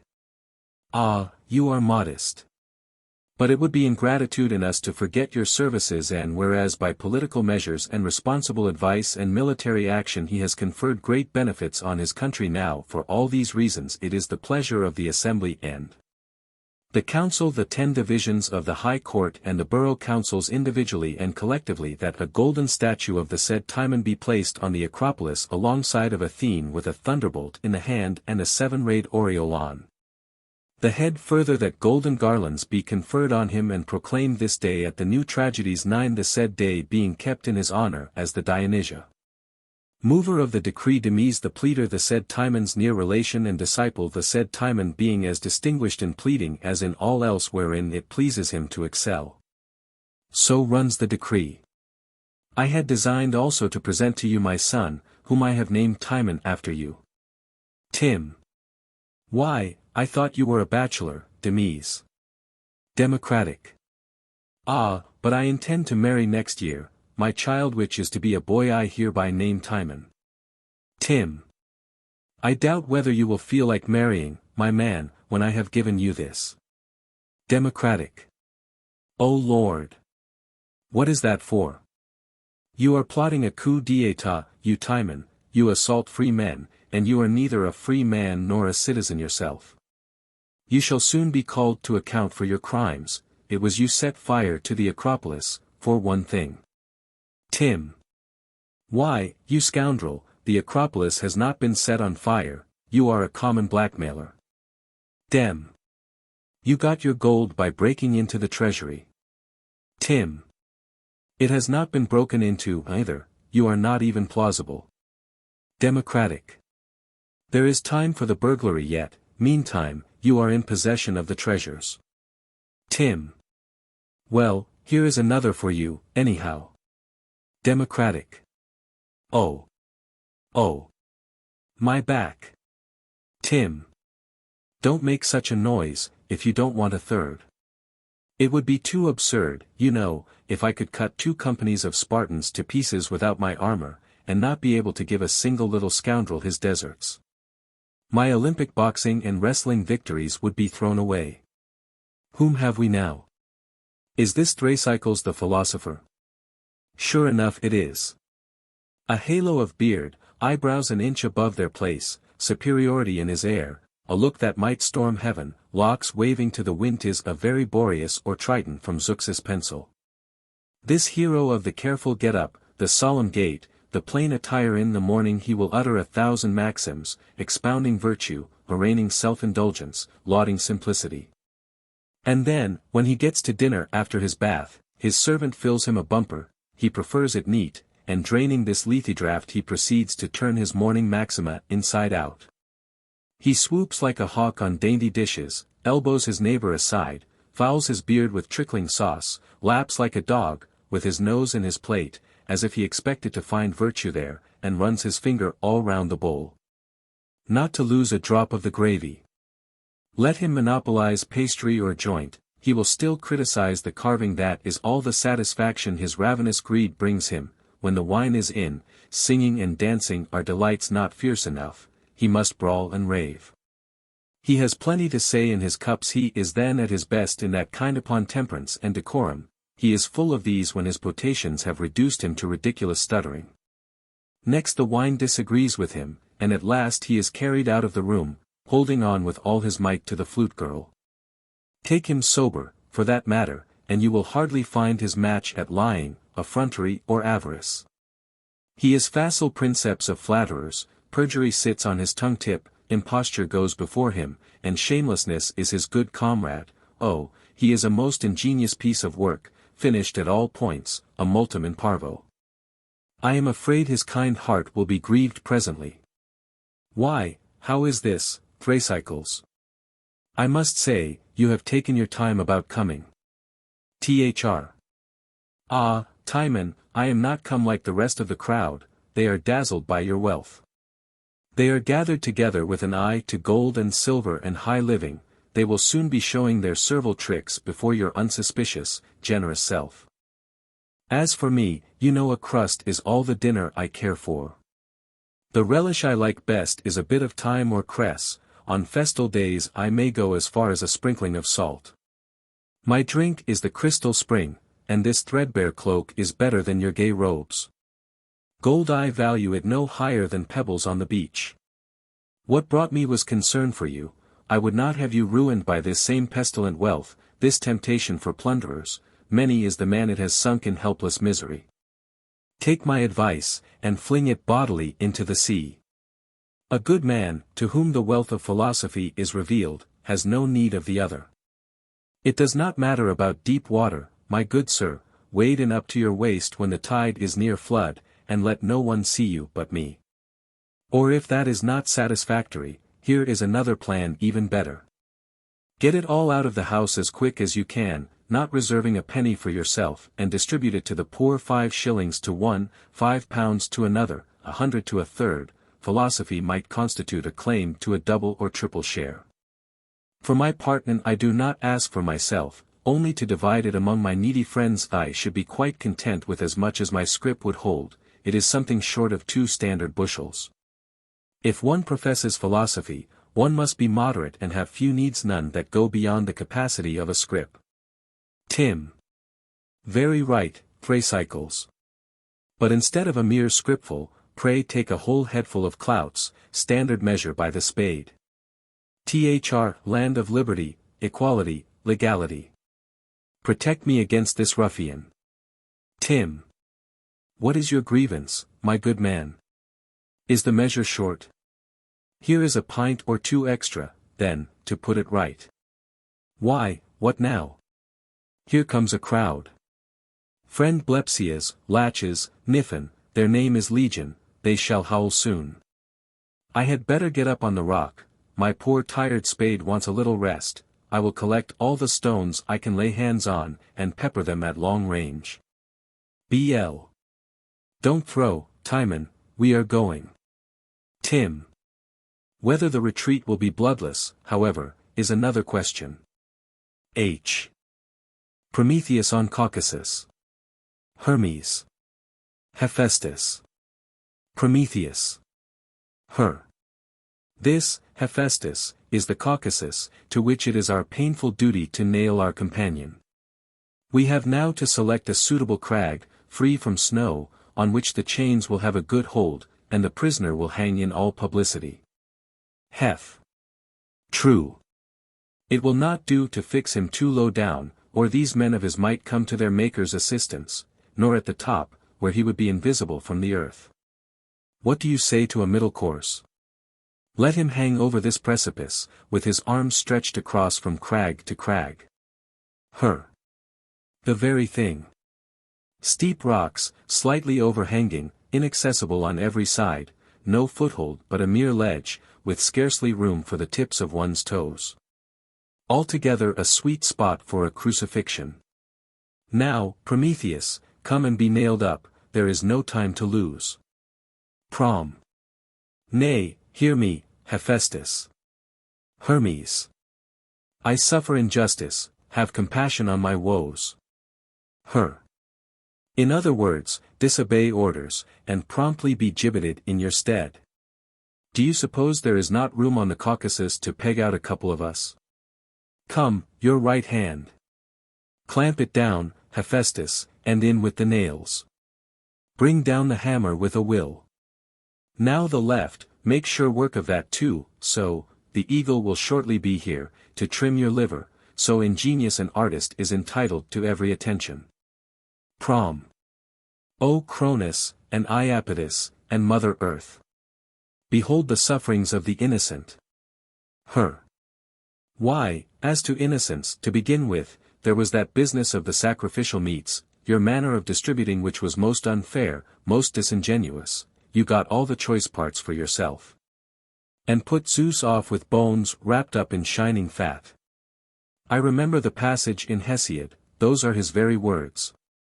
Then you made these human beings, creatures of unparalleled wickedness, the women especially.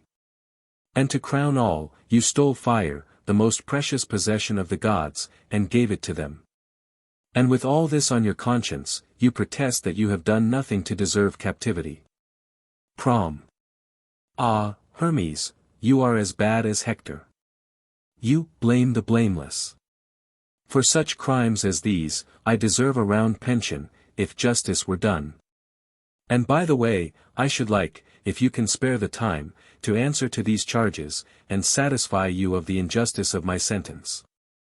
You can employ your practiced eloquence on behalf of Zeus, and justify his conduct in nailing me up here at the gates of the Caspian, for all Scythia to behold and pity. There is nothing to be gained now by an appeal to another court. It is too late. Proceed, however. We have to wait in any case till the eagle comes to look after that liver of yours, and the time might be worse spent than in listening to the subtleties of such a master in impudence as yourself. Prom. You begin then, Hermes.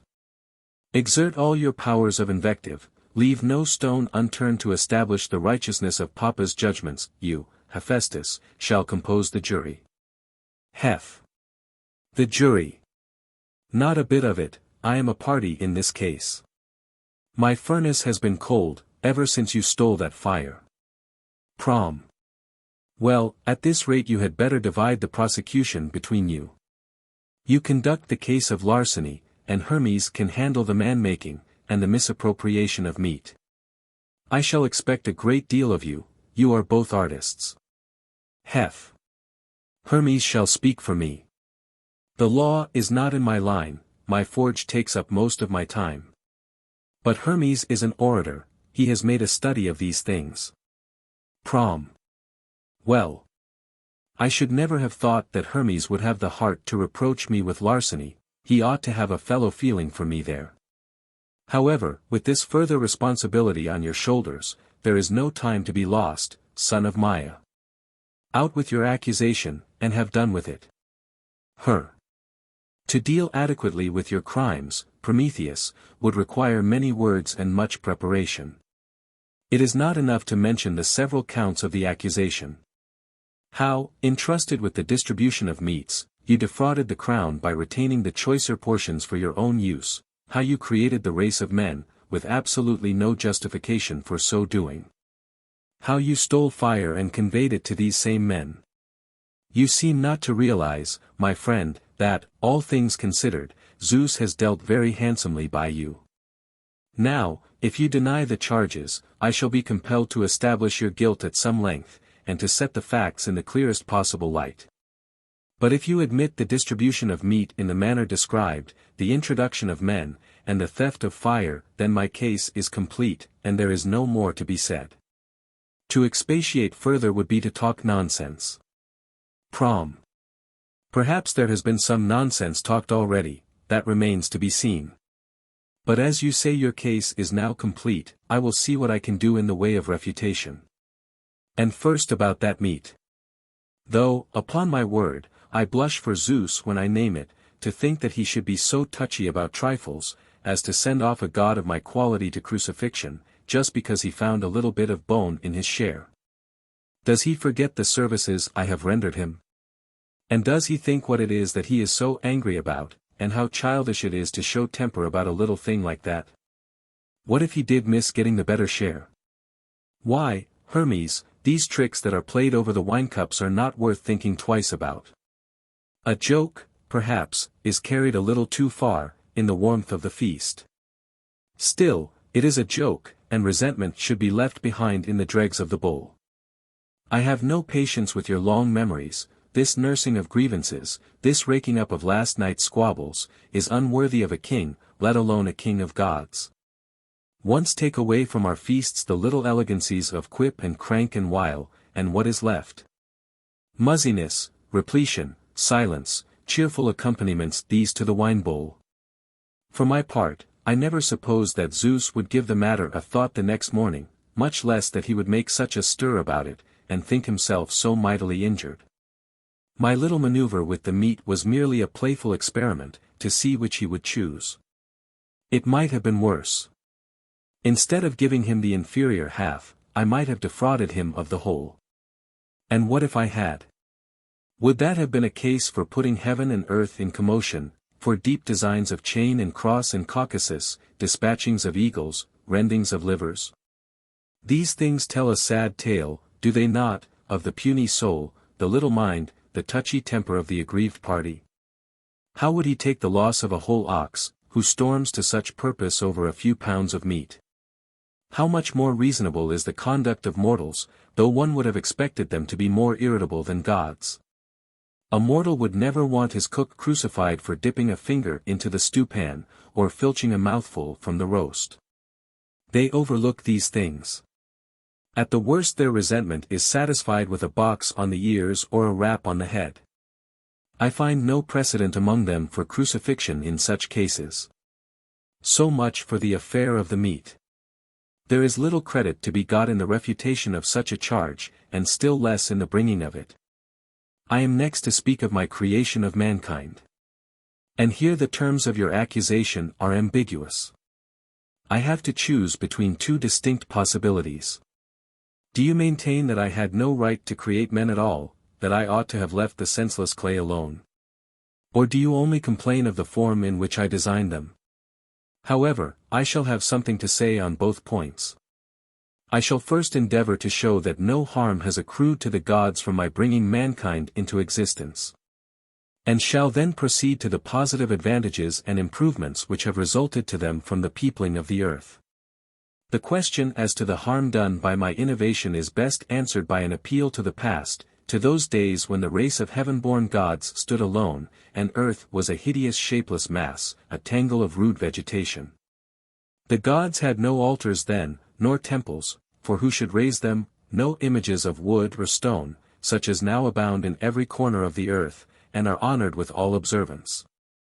It was to me that the idea occurred amid my ceaseless meditations on the common welfare, on the aggrandizement of the gods and the promotion of order and beauty in the universe, of setting all to rights with a handful of clay, of creating living things, and molding them after our own likeness.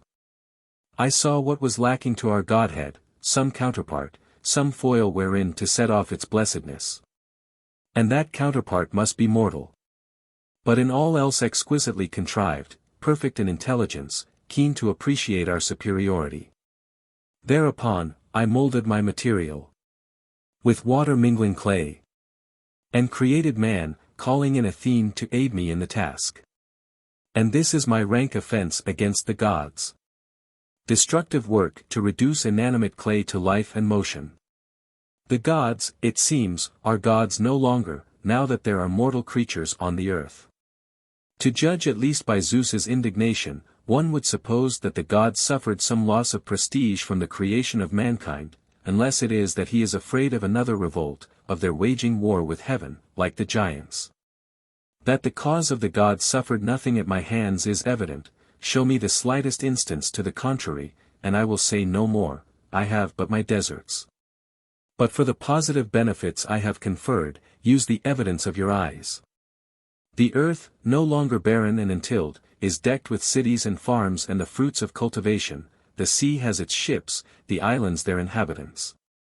Everywhere are altars and temples, everywhere festivals and sacrifices. Zeus with his presence fills their gatherings. He fills their streets. Had I created mankind for my own private convenience, it might perhaps have denoted a grasping spirit, but I made them common property. They are at the service of every god of you. Nay more, temples of Zeus, and Apollo, and Hera, temples of Hermes, are everywhere to be seen, but who ever saw a temple of Prometheus? You may judge from this, how far I have sacrificed the common cause to my private ambition. And further. Consider, Hermes, can any good thing whatsoever, be it gift of nature or work of our hands, give the full measure of enjoyment to its possessor, when there is none to see, none to admire? You see whither my question tends. But for mankind, the glories of the universe must have been without a witness, and there was little satisfaction to be derived from a wealth which was doomed to excite no envy in others. We should have lacked a standard for comparison. And should never have known the extent of our happiness, while all were as happy as ourselves. The great is not great, till it is compared with the small. Yet instead of honoring me for my political insight, you crucify me. Such are the wages of wisdom. Ah, but, you will say, there is so much wickedness among them, adultery, war, incest, parricide. Well, I fancy these are not unknown among ourselves. And I am sure no one would think that a reason for saying that Uranus and Gul made a mistake in creating us. Or again, you will complain that we have so much trouble in looking after them. At that rate, a shepherd ought to object to the possession of a flock, because he has to look after it.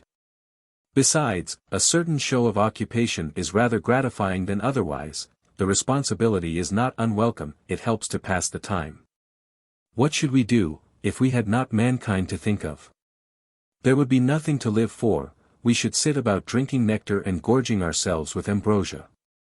But what fairly takes away my breath is, your assurance in finding fault with my women in particular, when all the time you are in love with them. Our bulls and satyrs and swans are never tired of making descents upon the earth. Women, they find, are good enough to be made the mothers of gods. Yes, yes, you will say, it was quite right that men should be created, but they should not have been made in our likeness. And what better model could I have taken than this, whose perfection I knew? Was I to make them brute beasts without understanding? Had they been other than they are, how should they have paid you due honor and sacrifice? When the hecatombs are getting ready, you think nothing of a journey to the ends of the earth to see the blameless Ethiopians, and my reward for procuring you these advantages is crucifixion. But on this subject I have said enough. And now, with your permission, I will approach the subject of that stolen fire, of which we hear so much. I have a question to ask, which I beg you will answer frankly. Has there been one spark less fire in heaven, since men shared it with us? Of course not. It is the nature of fire, that it does not become less by being imparted to others. A fire is not put out by kindling another from it. No, this is sheer envy. You cannot bear that men should have a share of this necessary, though you have suffered no harm thereby. For shame. Gods should be beneficent, givers of good, they should be above all envy. Had I taken away fire altogether, and left not a spark behind, it would have been no great loss. You have no use for it. You are never cold, you need no artificial light, nor is ambrosia improved by boiling. To man, on the other hand, fire is indispensable for many purposes, particularly for those of sacrifice. How else are they to fill their streets with the savor of burnt offerings, and the fumes of frankincense? How else to burn fat thigh pieces upon your altars? I observe that you take a particular pleasure in the steam arising therefrom, and think no feast more delicious than the smell of roast meat, as it mounts heavenwards in eddying clouds of smoke. Your present complaint, you see, is sadly at variance with this taste. I wonder you do not forbid the sun to shine on mankind. He too is of fire, and fire of a purer and diviner quality. Has anything been said to him about his lavish expenditure of your property? And now I have done. If there is any flaw in my defense, it is for you too to refute me. I shall answer your objections in due course. Nay, you are too hard for us, Prometheus, we will not attempt a sophist of your metal. Well for you that Zeus is not within earshot, or you would have had a round dozen of hungry vultures to reckon with, for certain. In clearing your own character, you have grievously mishandled his. But one thing puzzles me, you are a prophet, you ought to have foreseen your sentence. All this I knew, and more than this, for I shall be released. Nay, even now the day is not far off when one of your blood shall come from Thebes, and shoot this eagle with which you threaten me. With all my heart. I shall be delighted to see you free again, and feasting in our midst. But not, my friend, not carving for us. You may take my word for it, I shall be with you again. I have the wherewithal to pay abundantly for my ransom. Oh, indeed? Come, tell us all about it. You know Thetis, but no. The secret is best kept. Ransom and reward depend upon it. Well, you know best. Now, Hephaestus, we must be going. See, here comes the eagle, bear a brave heart, Prometheus. And all speed to your Theban archer, who is to set a term to this creature's activity. F. Dialogues of the Gods. I. Prometheus. Zeus. Release me, Zeus, I have suffered enough. Zeus. Release you? You. Why, by rights your irons should be heavier, you should have the whole weight of Caucasus upon you, and instead of one, a dozen vultures, not just pecking at your liver, but scratching out your eyes. You made these abominable human creatures to vex us, you stole our fire, you invented women. I need not remind you how you overreached me about the meat offerings, my portion, bones disguised in fat, yours, all the good. And have I not been punished enough riveted to the Caucasus all these years, feeding your bird, on which all worst curses light, with my liver? Zeus. 'Tis not a tithe of your deserts. Consider, I do not ask you to release me for nothing. I offer you information which is invaluable. Zeus. Promethean wiles. Wiles? To what end? You can find the Caucasus another time, and there are chains to be had, if you catch me cheating. Zeus. Tell me first the nature of your invaluable offer. If I tell you your present errand right, will that convince you that I can prophesy too? Zeus. Of course it will. You are bound on a little visit to Thetis. Zeus. Right so far. And the sequel? I trust you now. Have no dealings with her, Zeus. As sure as Nereus's daughter conceives by you, your child shall meet you the measure you meted to. Zeus. I shall lose my kingdom, you would say. Avert it, fate. I say only, that union portends this issue. Zeus. Thetis, farewell. And for this Hephaestus shall set you free. H. 2. Eros. Zeus. Eros. You might let me off, Zeus. I suppose it was rather too bad of me, but there, I am but a child. A wayward child. Zeus.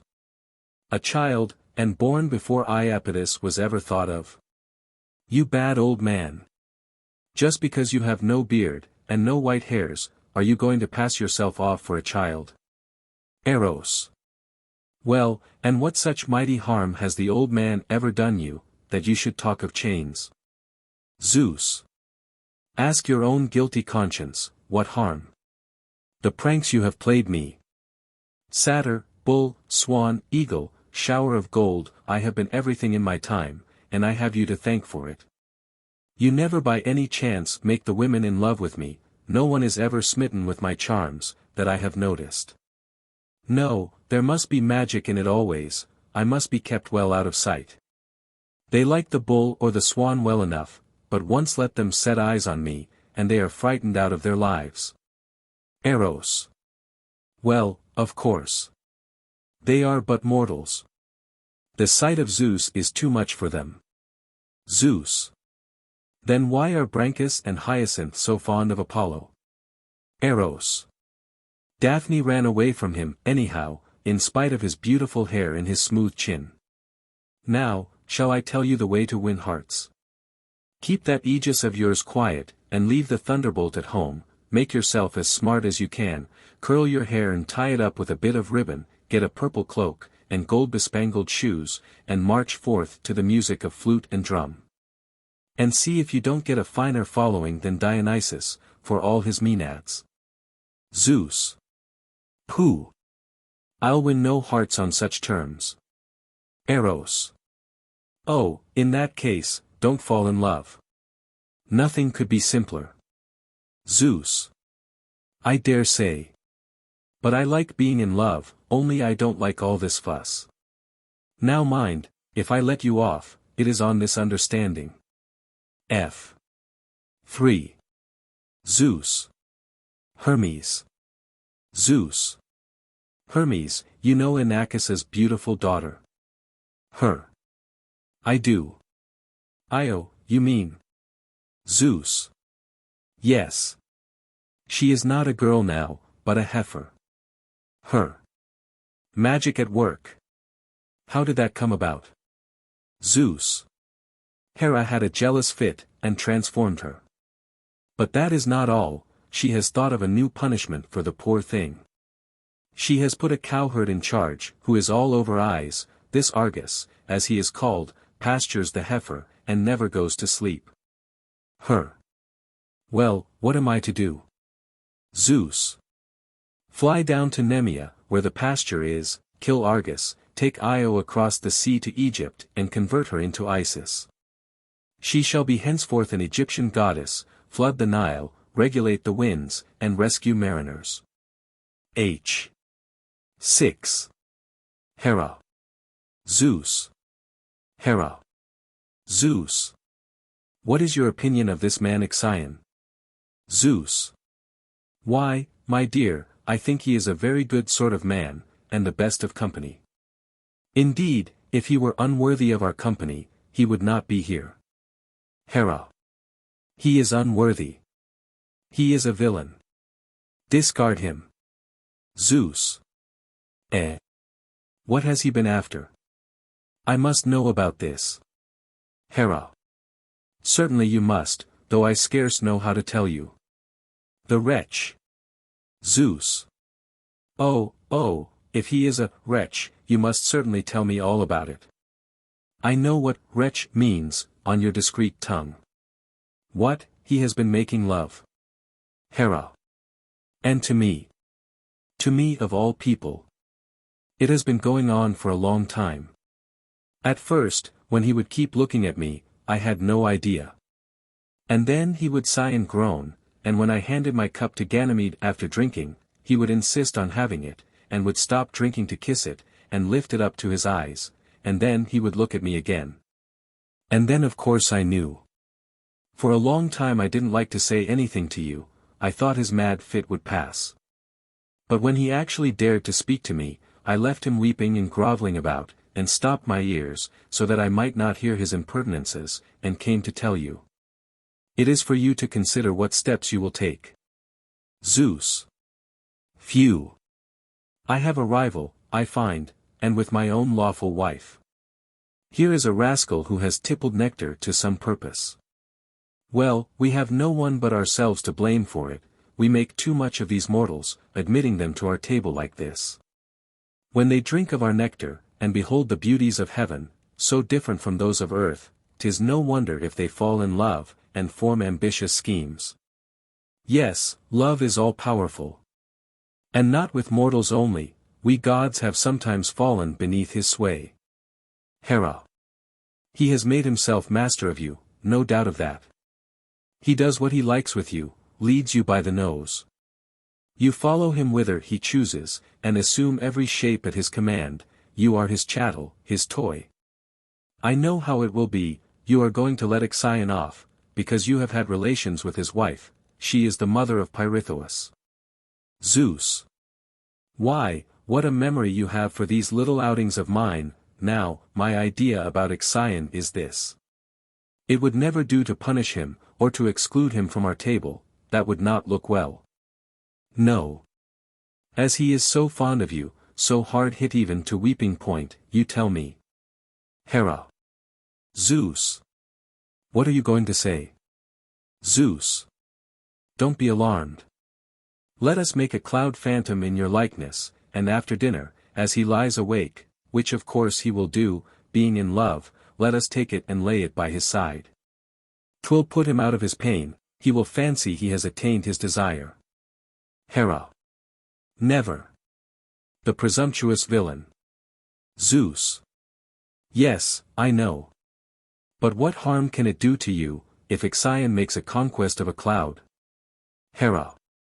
But he will think that I am the cloud, he will be working his wicked will upon me for all he can tell. Zeus. Now you are talking nonsense. The cloud is not Hera, and Hera is not the cloud.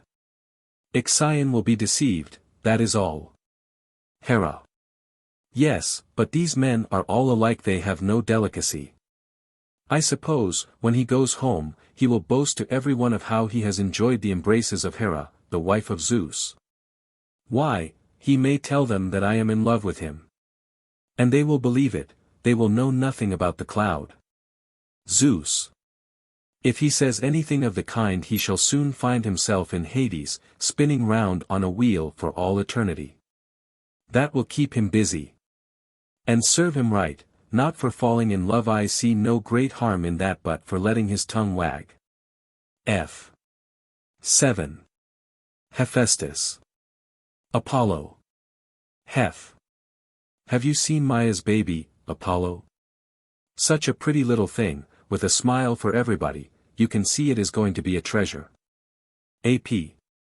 That baby a treasure? Well, in mischief, Iapetus is young beside it. Heph. Why, what harm can it do, only just born? AP. Ask Poseidon, it stole his trident. Ask Ares, he was surprised to find his sword gone out of the scabbard. Not to mention myself, disarmed of bow and arrows. Heph. Never. That infant? He has hardly found his legs yet, he is not out of his baby linen. AP. Ah, you will find out, Hephaestus, if he gets within reach of you. Heph. He has been. AP. Well. All your tools safe? None missing? Heph. Of course not. AP. I advise you to make sure. Heph. Zeus. Where are my pincers? AP. Ah, you will find them among the baby linen. Heph. So light-fingered? One would swear he had practiced petty larceny in the womb. AP. Ah, and you don't know what a glib young chatterbox he is, and, if he has his way, he is to be our errand boy.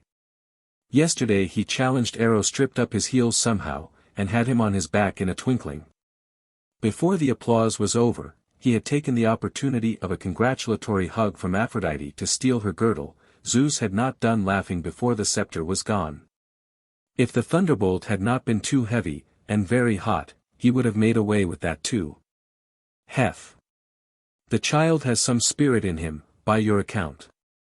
AP. Spirit, yes, and some music, moreover, young as he is. Hef. How can you tell that? AP.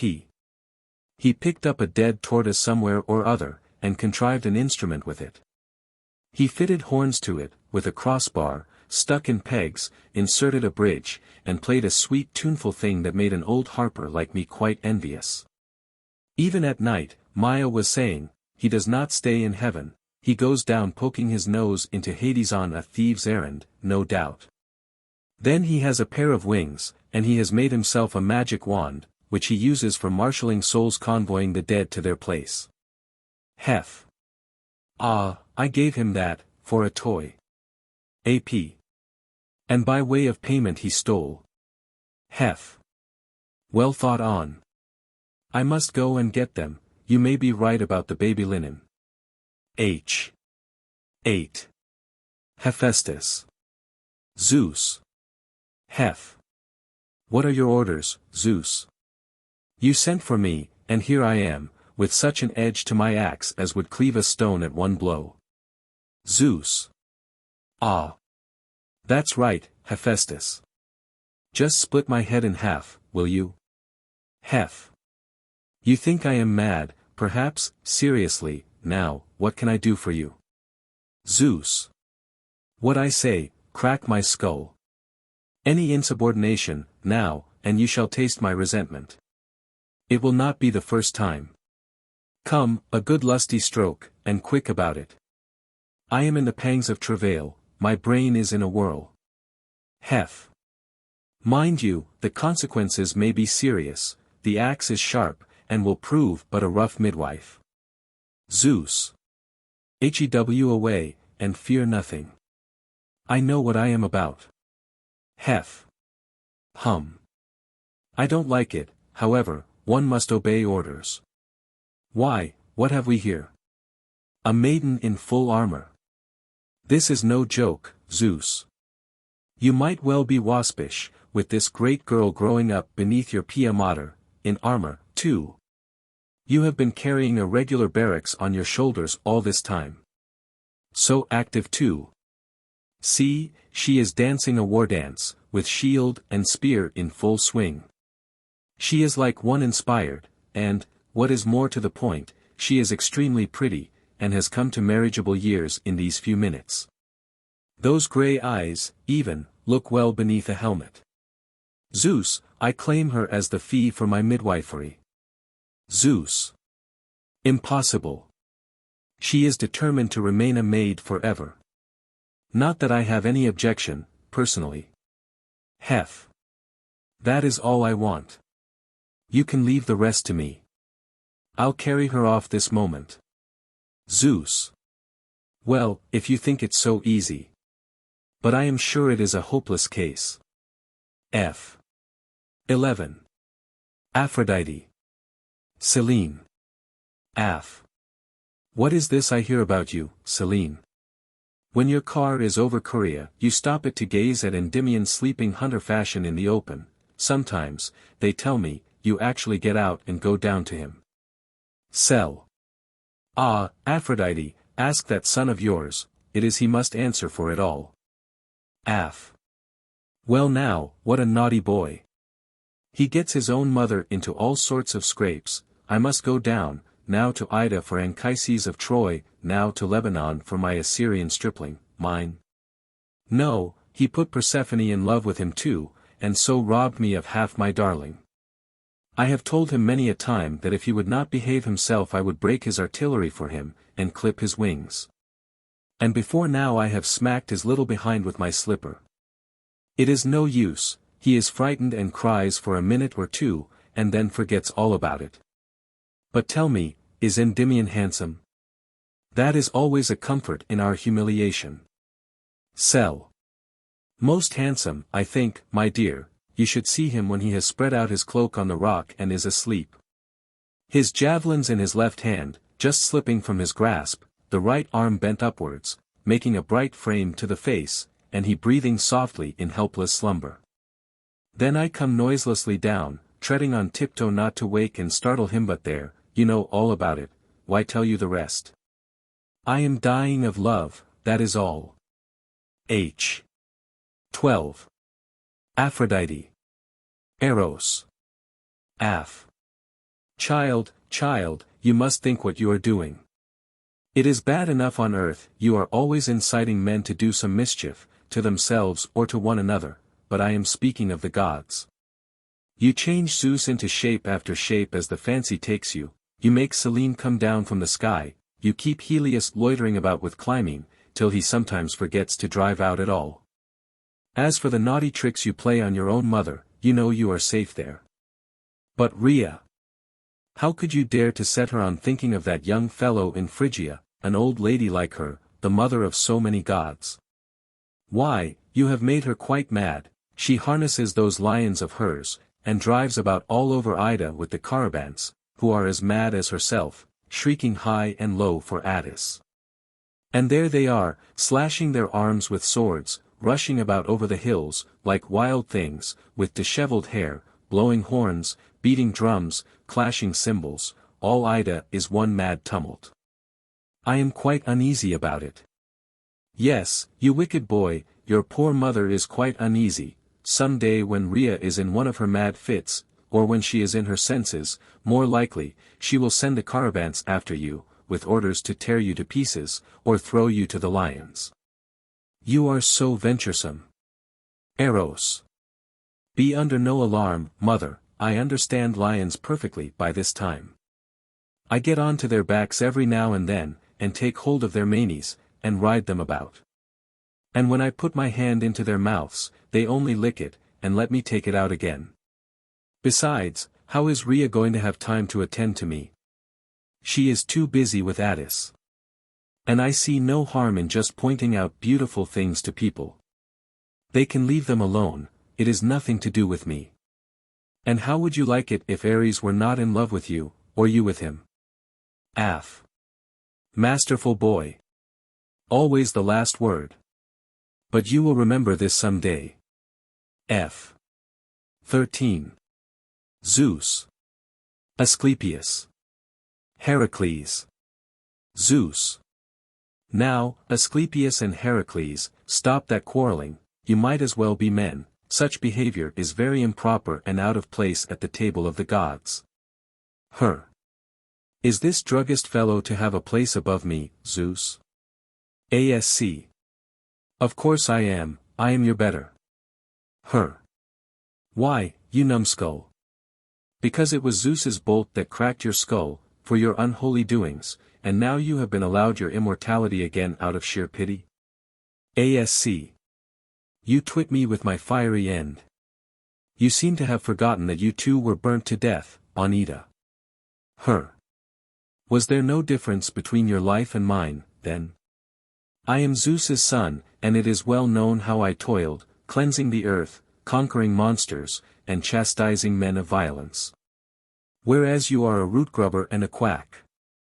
I dare say you have your use for doctoring sick men, but you never did a bold deed in your life. ASC. That comes well from you, whose burns I healed, when you came up all singed not so long ago. Between the tunic and the flames, your body was half consumed.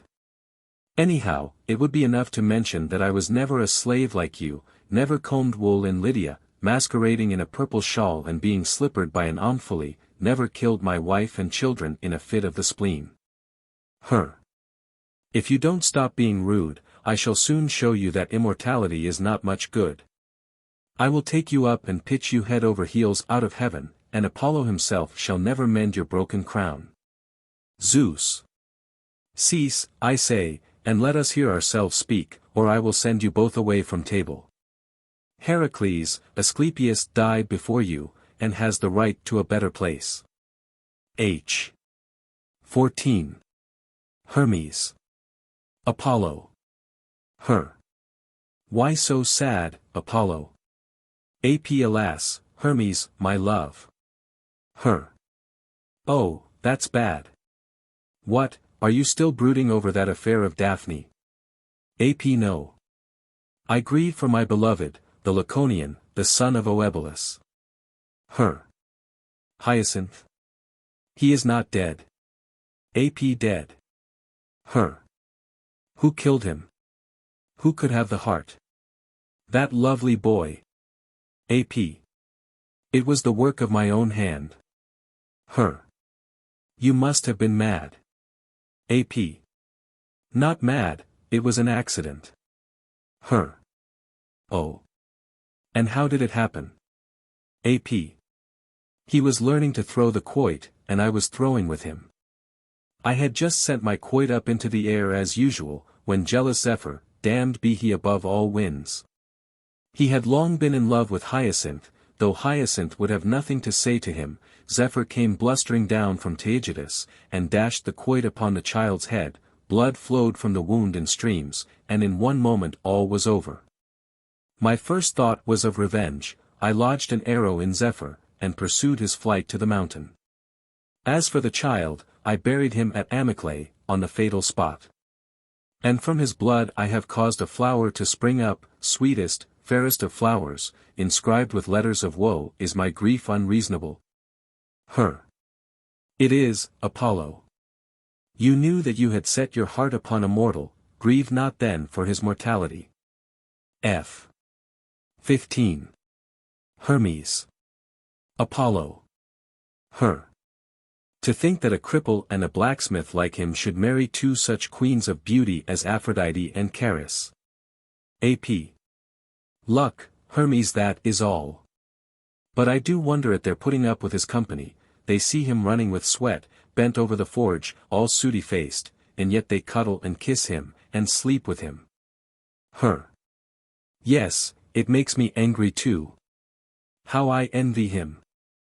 Ah, Apollo, you may let your locks grow, and play your harp, and be proud of your looks. I am a healthy fellow, and can touch the lyre, but, when it comes to bedtime, we lie alone. AP. Well, my loves never prosper. Daphne and Hyacinth were my great passions. She so detested me that being turned to a tree was more attractive than I, and him I killed with a quoit. Nothing is left me of them but wreaths of their leaves and flowers. Her. Ah, once, I and Aphrodite, but no boasting. AP. I know, that is how Hermaphroditus is accounted for. But perhaps you can tell me how it is that Aphrodite and Charis are not jealous of one another. Her. Because one is his wife in Lemnos and the other in heaven. Besides, Aphrodite cares most about Ares, he is her real love, so she does not trouble her head about the blacksmith. AP. Do you think Hephaestus sees? Her. Oh, he sees, yes. But what can he do? He knows what a martial young fellow it is, so he holds his tongue. He talks of inventing a net, though, to take them in the act with. AP. Ah, all I know is, I would not mind being taken in that act. H. 16. Hera. Leto. Hera. I must congratulate you, madam, on the children with whom you have presented Zeus. Leto. Ah, madam, we cannot all be the proud mothers of Hephaestuses. Hera. My boy may be a cripple, but at least he is of some use. He is a wonderful smith, and has made heaven look another place. And Aphrodite thought him worth marrying, and dotes on him still. But those two of yours, that girl is wild and mannish to a degree. And now she has gone off to Scythia, and her doings there are no secret. She is as bad as any Scythian herself, butchering strangers and eating them. Apollo, too, who pretends to be so clever, with his bow and his lyre and his medicine and his prophecies, those oracle shops that he has opened at Delphi, and Claris, and Dindima, are a cheat. He takes good care to be on the safe side by giving ambiguous answers that no one can understand, and makes money out of it, for there are plenty of fools who like being imposed upon. But sensible people know well enough that most of it is claptrap.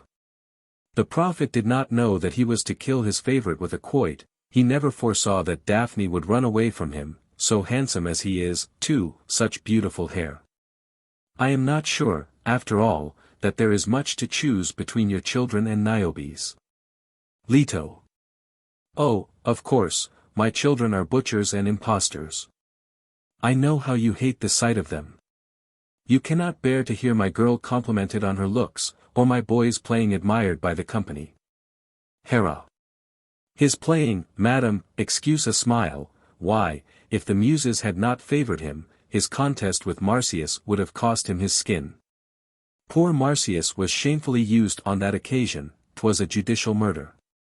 As for your charming daughter, when Actaeon once caught sight of her charms, she had to set the dogs upon him, for fear he should tell all he knew. I forbear to ask where the innocent child picked up her knowledge of obstetrics. Leto. You set no small value on yourself, madam, because you are the wife of Zeus, and share his throne. You may insult whom you please. But there will be tears presently, when the next bull or swan sets out on his travels, and you are left neglected. F. 18. Hera. Zeus. Hera. Well, Zeus, I should be ashamed if I had such a son, so effeminate, and so given to drinking, tying up his hair in a ribbon, indeed. And spending most of his time among mad women, himself as much a woman as any of them. Dancing to flute and drum and cymbal. He resembles any one rather than his father. Zeus. Anyhow, my dear, this wearer of ribbons, this woman among women, not content with conquering Lydia, subduing Thrace, and enthralling the people of Molis, has been on an expedition all the way to India with his womanish host, captured elephants. Taken possession of the country, and led their king captive after a brief resistance. And he never stopped dancing all the time, never relinquished the thyrsus and the ivy, always drunk, as you say, and always inspired. If any scoffer presumes to make light of his ceremonial, he does not go unpunished, he is bound with vine twigs. Or his own mother mistakes him for a fawn, and tears him limb from limb. Are not these manful doings, worthy of a son of Zeus? No doubt he is fond of his comforts, too, and his amusements. We need not complain of that.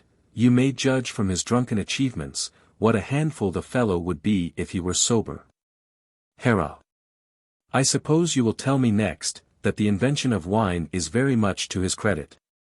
Though you see for yourself how drunken men stagger about and misbehave themselves, one would think the liquor had made them mad. Look at Icarius, the first to whom he gave the vine, beaten to death with mattocks by his own boon companions. Zeus. Pooh, nonsense.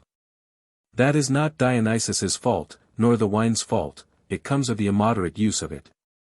Men will drink their wine neat, and drink too much of it. Taken in moderation, it engenders cheerfulness and benevolence. Dionysus is not likely to treat any of his guests as Icarius was treated. No, I see what it is, you are jealous, my love, you can't forget about Semele, and so you must disparage the noble achievements of her son. F. 19. Aphrodite. Eros. Aph. Eros, dear, you have had your victories over most of the gods Zeus, Poseidon, Rhea, Apollo, nay, your own mother. How is it you make an exception for Athene? Against her your torch has no fire, your quiver no arrows, your right hand no cunning. Eros. I am afraid of her, mother, those awful flashing eyes. She is like a man, only worse. When I go against her with my arrow on the string, a toss of her plume frightens me, my hand shakes so that it drops the bow. Aph. I should have thought Ares was more terrible still, but you disarmed and conquered him. Eros. Ah, he is only too glad to have me, he calls me to him. Athene always eyes me so. Once when I flew close past her, quite by accident, with my torch, if you come near me, she called out, I swear by my father, I will run you through with my spear, or take you by the foot and drop you into Tartarus. Or tear you in pieces with my own hands and more such dreadful things. And she has such a sour look, and then on her breast she wears that horrid face with the snaky hair, that frightens me worst of all, the nasty bogey eye run away directly I see it. Aph. Well, well, you are afraid of Athene and the Gorgon. At least so you say, though you do not mind Zeus's thunderbolt a bit. But why do you let the muses go scot-free? Do they toss their plumes and hold out Gorgons' heads? Eros. Ah, mother, they make me bashful. They are so grand, always studying and composing, I love to stand there listening to their music. Af. Let them pass too, because they are grand. And why do you never take a shot at Artemis? Eros. Why, the great thing is that I cannot catch her. She is always over the hills and far away. But besides that, her heart is engaged already. Af. Where, child? Eros. In hunting stags and fawns, she is so fleet, she catches them up, or else shoots them, she can think of nothing else. Her brother, now, though he is an archer too, and draws a good arrow. Af. I know, child, you have hit him often enough. H. XX. The Judgment of Paris. Zeus. Hermes. Hera. Athene. Aphrodite. Paris. Zeus. Hermes, take this apple, and go with it to Phrygia. On the Gargarine peak of Ida you will find Priam's son, the herdsman. Give him this message, Paris, because you are handsome, and wise in the things of love, Zeus commands you to judge between the goddesses, and say which is the most beautiful. And the prize shall be this apple. Now, you three, there is no time to be lost, away with you to your judge. I will have nothing to do with the matter, I love you all exactly alike, and I only wish you could all three win. If I were to give the prize to one of you, the other two would hate me, of course. In these circumstances, I am ill-qualified to be your judge. But this young Phrygian to whom you are going is of the royal blood, a relation of Ganymedes, and at the same time a simple countryman, so that we need have no hesitation in trusting his eyes. Af. As far as I am concerned, Zeus, Momus himself might be our judge, I should not be afraid to show myself. What fault could he find with me? But the others must agree too. Hera. Oh, we are under no alarm, thank you, though your admirer Ares should be appointed. But Paris will do, whoever Paris is. Zeus. And my little Athene, have we her approval? Nay, never blush, nor hide your face. Well, well, maidens will be coy. 'Tis a delicate subject. But there, she nods consent. Now, off with you, and mind, the beaten ones must not be cross with the judge, I will not have the poor lad harmed. The prize of beauty can be but one. Herm. Now for Phrygia. I will show the way, keep close behind me, ladies, and don't be nervous. I know Paris well, he is a charming young man, a great gallant, and an admirable judge of beauty. Depend on it, he will make a good award. Af. I am glad to hear that. I ask for nothing better than a just judge. Has he a wife, Hermes, or is he a bachelor? Herm. Not exactly a bachelor. Af. What do you mean? Herm. I believe there is a wife, as it were. A good enough sort of girl, a native of those parts but sadly countrified. I fancy he does not care very much about her, why do you ask? Af. I just wanted to know. ADH. Now, Hermes, that is not fair. No whispering with Aphrodite. Herm. It was nothing, Athene, nothing about you. She only asked me whether Paris was a bachelor. ADH. What business is that of hers? Herm. None that I know of. She meant nothing by the question, she just wanted to know. ADH. Well, and is he? Herm. Why, no. ADH. And does he care for military glory? Has he ambition? Or is he a mere neatherd? Herm. I couldn't say for certain. But he is a young man, so it is to be presumed that distinction on the field of battle is among his desires. Af. There, you see, I don't complain, I say nothing when you whisper with her. Aphrodite is not so particular as some people. Herm. Athene asked me almost exactly the same as you did, so don't be cross. It will do you no harm, my answering a plain question. Meanwhile, we have left the stars far behind us, and are almost over Phrygia. There is Ida, I can make out the peak of Gargarum quite plainly, and if I am not mistaken, there is Paris himself. Hera. Where is he? I don't see him. Look over there to the left, Hera, not on the top, but down the side, by that cave where you see the herd. Hera. But I don't see the herd. What, don't you see them coming out from between the rocks, where I am pointing? Look, and the man running down from the crag, and keeping them together with his staff. Hera. I see him now, if he it is. Oh, that is Paris. But we are getting near, it is time to alight and walk. He might be frightened, if we were to descend upon him so suddenly. Hera. Yes, very well. And now that we are on the earth, you might go on ahead, Aphrodite, and show us the way. You know the country, of course, having been here so often to see Anchises, or so I have heard. Aph. Your sneers are thrown away on me, Hera. Come, I'll lead the way myself. I spent some time on Ida, while Zeus was courting Ganymede. Many is the time that I have been sent here to keep watch over the boy, and when at last the eagle came, I flew by his side, and helped him with his lovely burden. This is the very rock, if I remember. Yes, Ganymede was piping to his sheep, when down swooped the eagle behind him, and tenderly, oh, so tenderly, caught him up in those talons, and with the turban in his beak bore him off. The frightened boy straining his neck the while to see his captor. I picked up his pipes, he had dropped them in his fright, and here is our umpire, close at hand.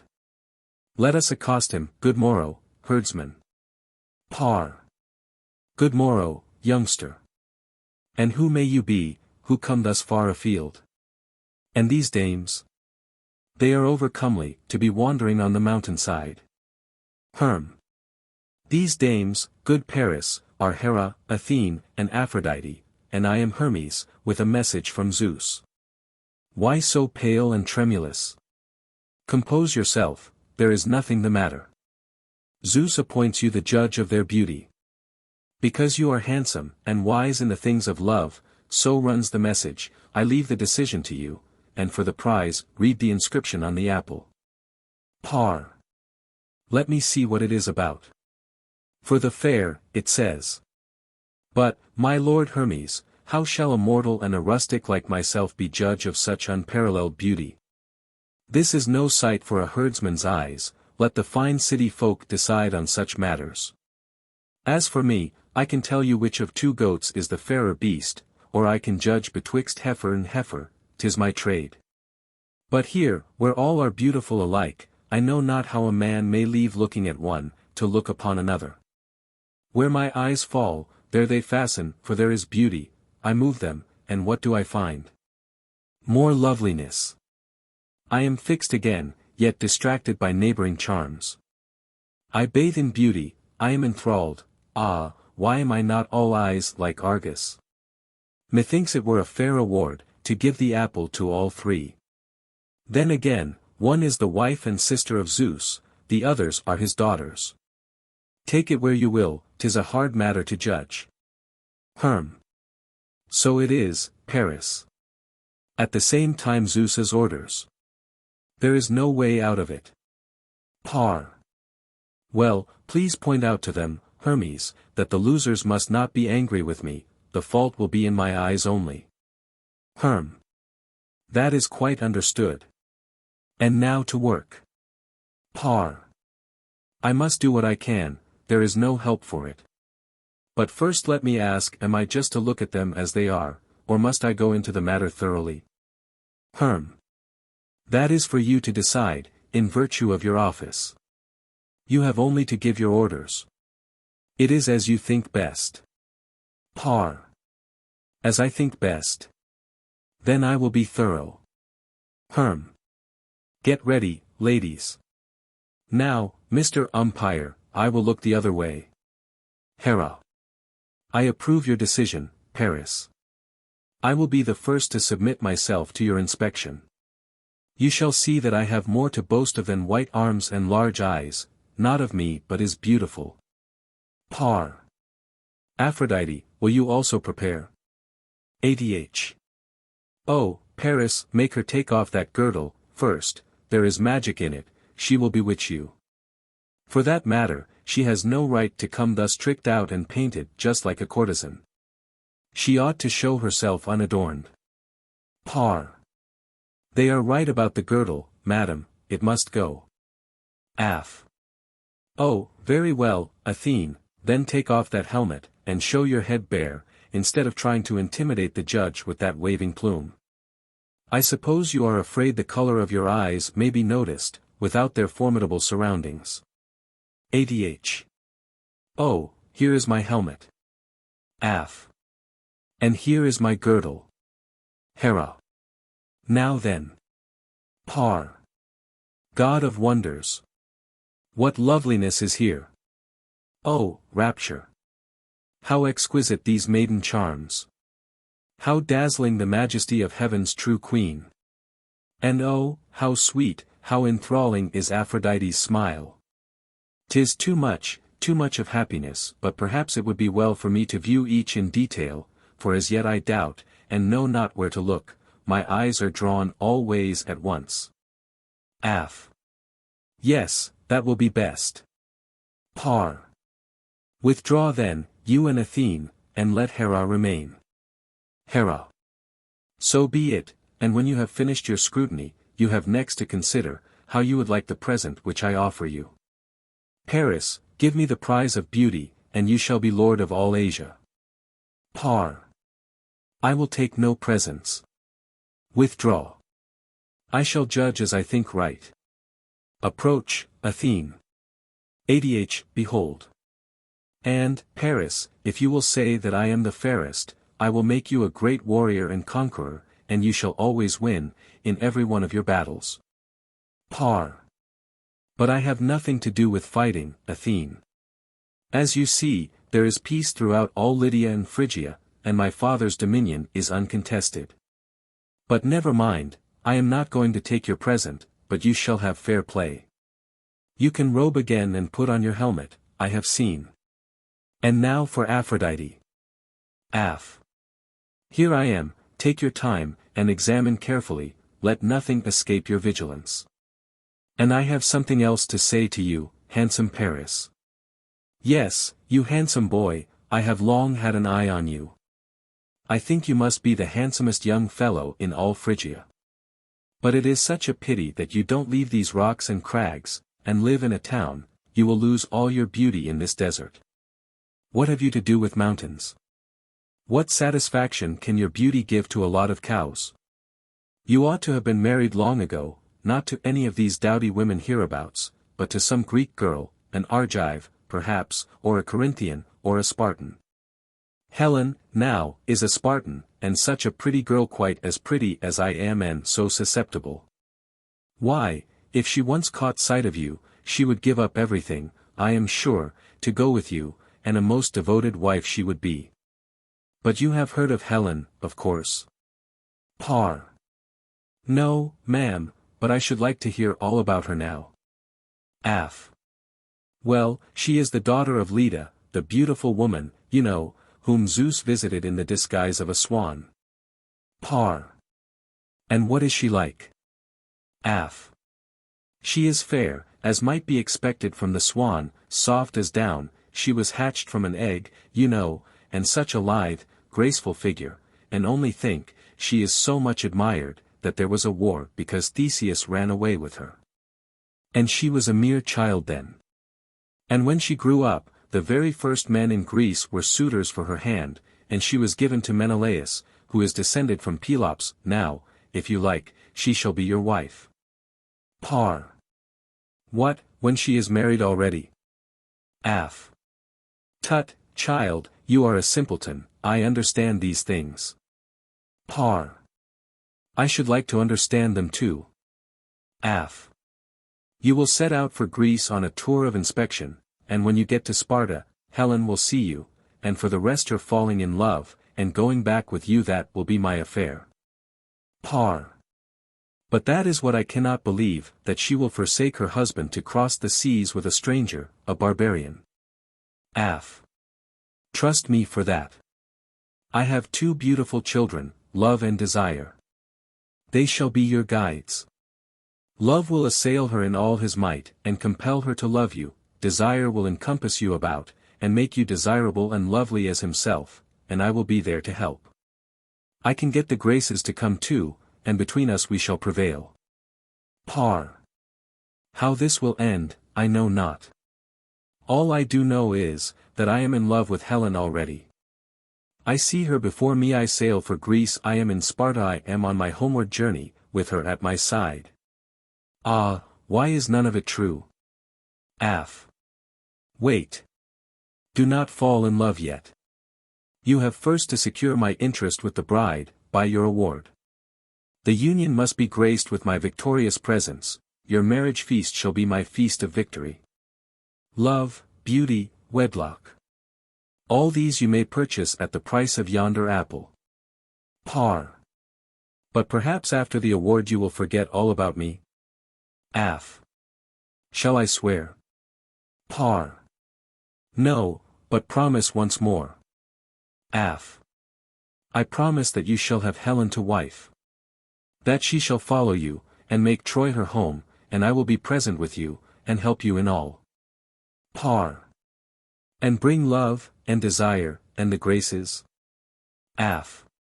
Assuredly, and Passion and Hymen as well. Par. Take the apple, it is yours. F. XXI. Ares.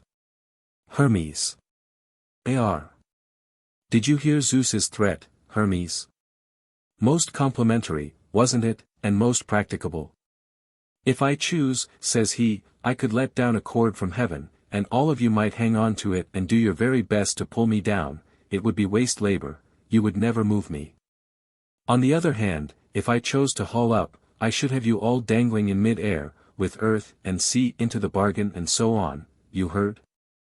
Well, I dare say he is too much for any of us individually, but I will never believe he outweighs the whole of us in a body, or that, even with the makeweight of earth and sea, we should not get the better of him. Her. Mind what you say, Ares. It is not safe to talk like that, we might get paid out for chattering. Ar. You don't suppose I should say this to every one, I am not afraid of you, I know you can keep a quiet tongue. I must tell you what made me laugh most while he stormed. I remember not so long ago, when Poseidon and Hera and Athene rebelled and made a plot for his capture and imprisonment, he was frightened out of his wits. Well, there were only 3 of them, and if Thetis had not taken pity on him and called in the 100-handed Briareus to the rescue, he would actually have been put in chains, with his thunder and his bolt beside him. When I worked out the sum, I could not help laughing. Her. Oh, do be quiet, such things are too risky for you to say or me to listen to. H. Ziv. Hermes. Maya. Her.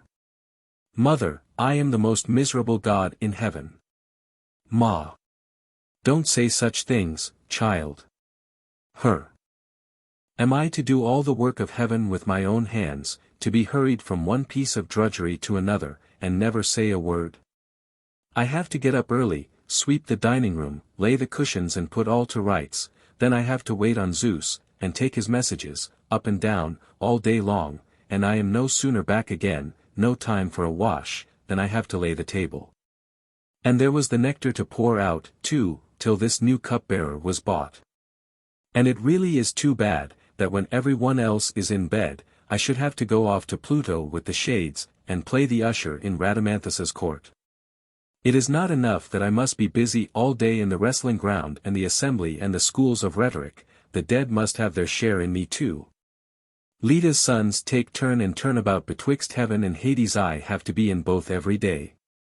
And why should the sons of Aelmina and Semele, paltry women, why should they feast at their ease, and I the son of Maia, the grandson of Atlas wait upon them?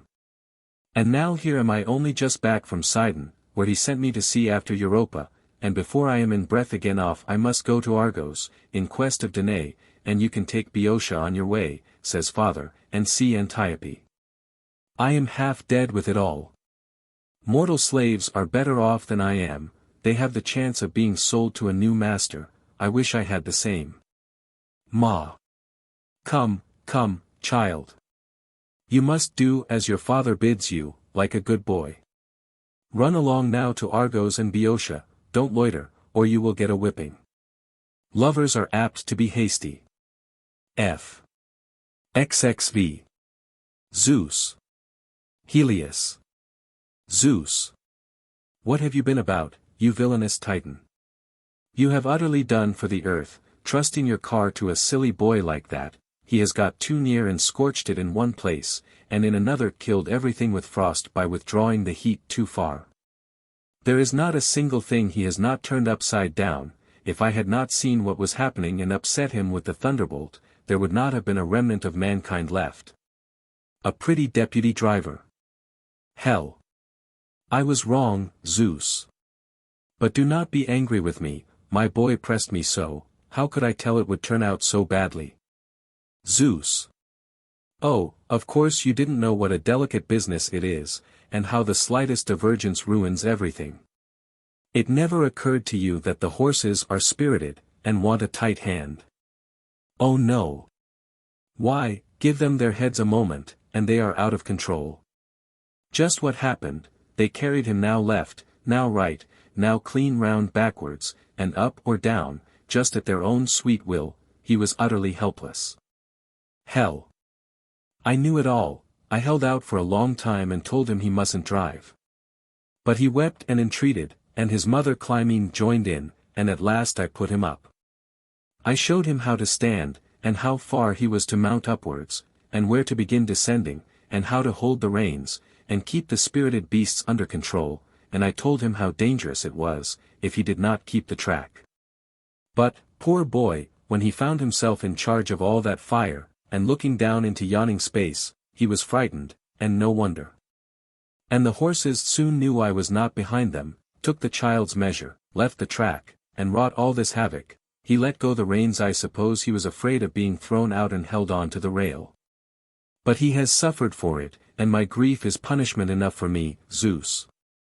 Zeus. Punishment enough, indeed. After daring to do such a thing as that, well, I forgive you this time. But if ever you transgress again, or send another substitute like him, I will show you how much hotter the thunderbolt is than your fire. Let his sisters bury him by the Eridanus, where he was upset. They shall weep amber tears and be changed by their grief into poplars.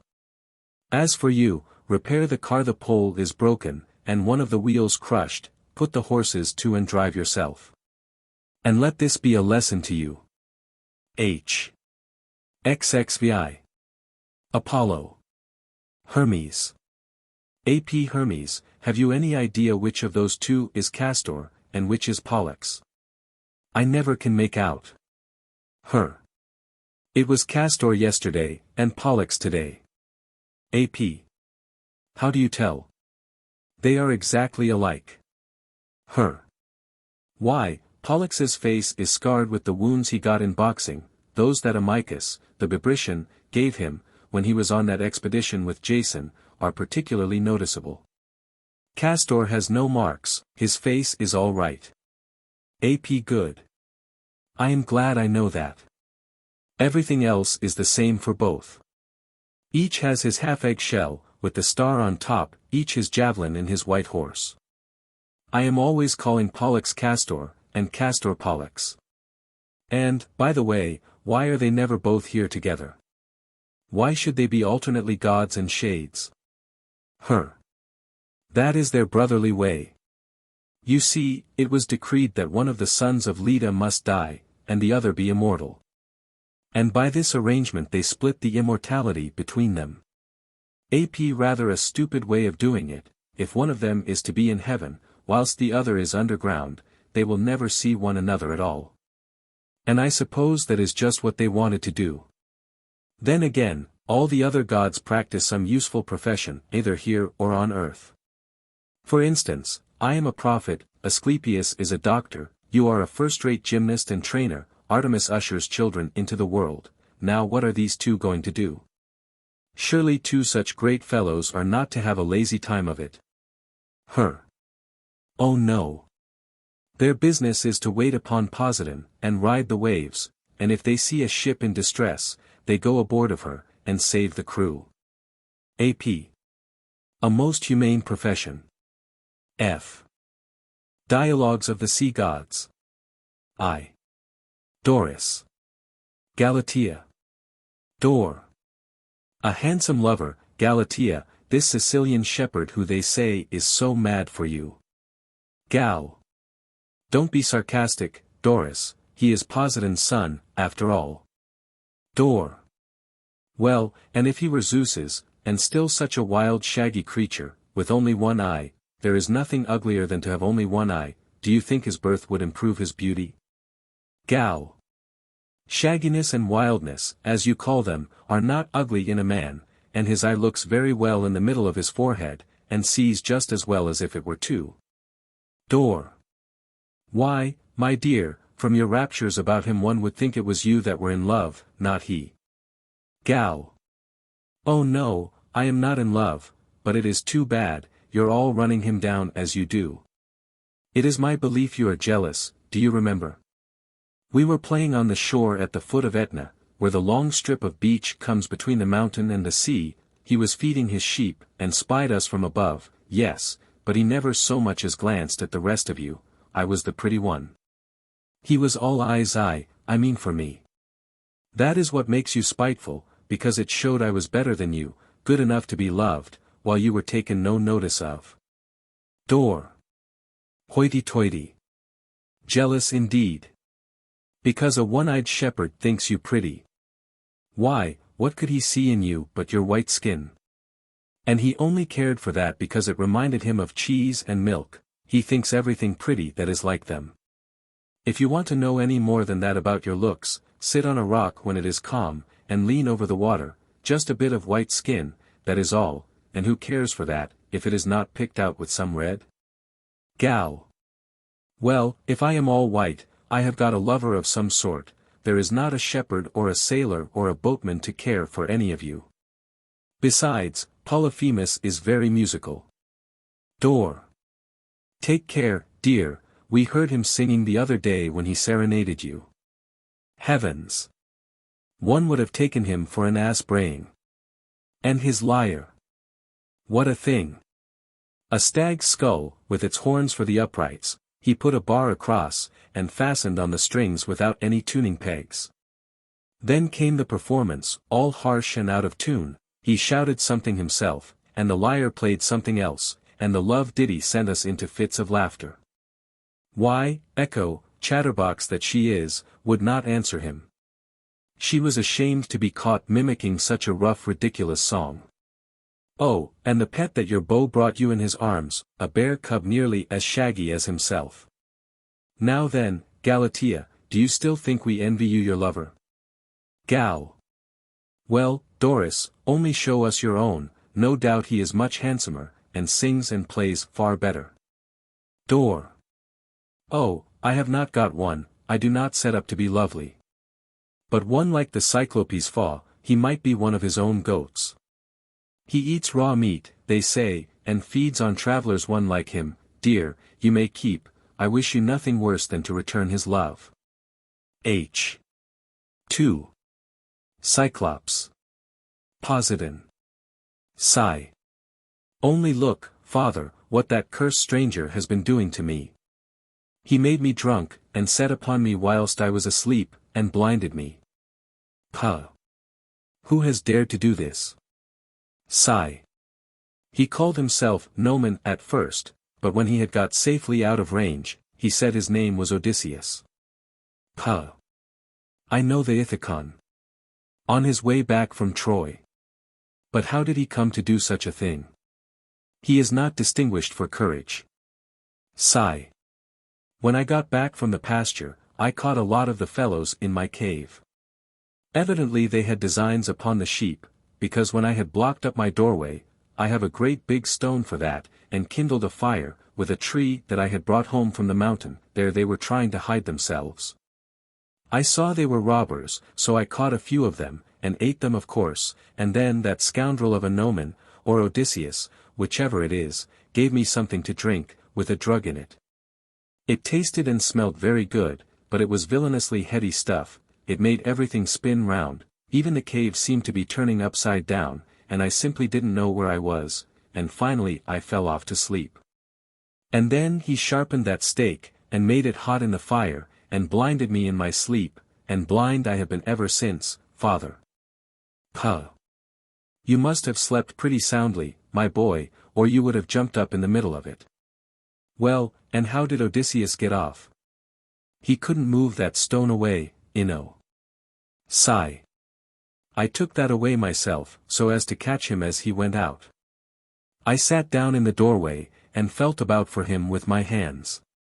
I just let the sheep go out to pasture, and told the ram everything I wanted done. Puh! Ah! And they slipped out under the sheep.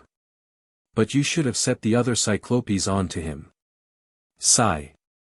I did call them, and they came, but when they asked me who it was that was playing tricks with me, I said Nomen, and then they thought I was mad, and went off home again. The villain. That name of his was just a trick. And what I minded most was the way in which he made game of my misfortune. Not even Papa can put this right, he said. Puh! Never mind, my boy, I will be even with him. I may not be able to cure blindness, but he shall know that I have something to say to mariners. He is not home yet.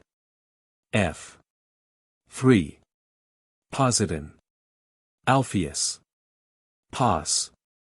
What is the meaning of this, Alpheus?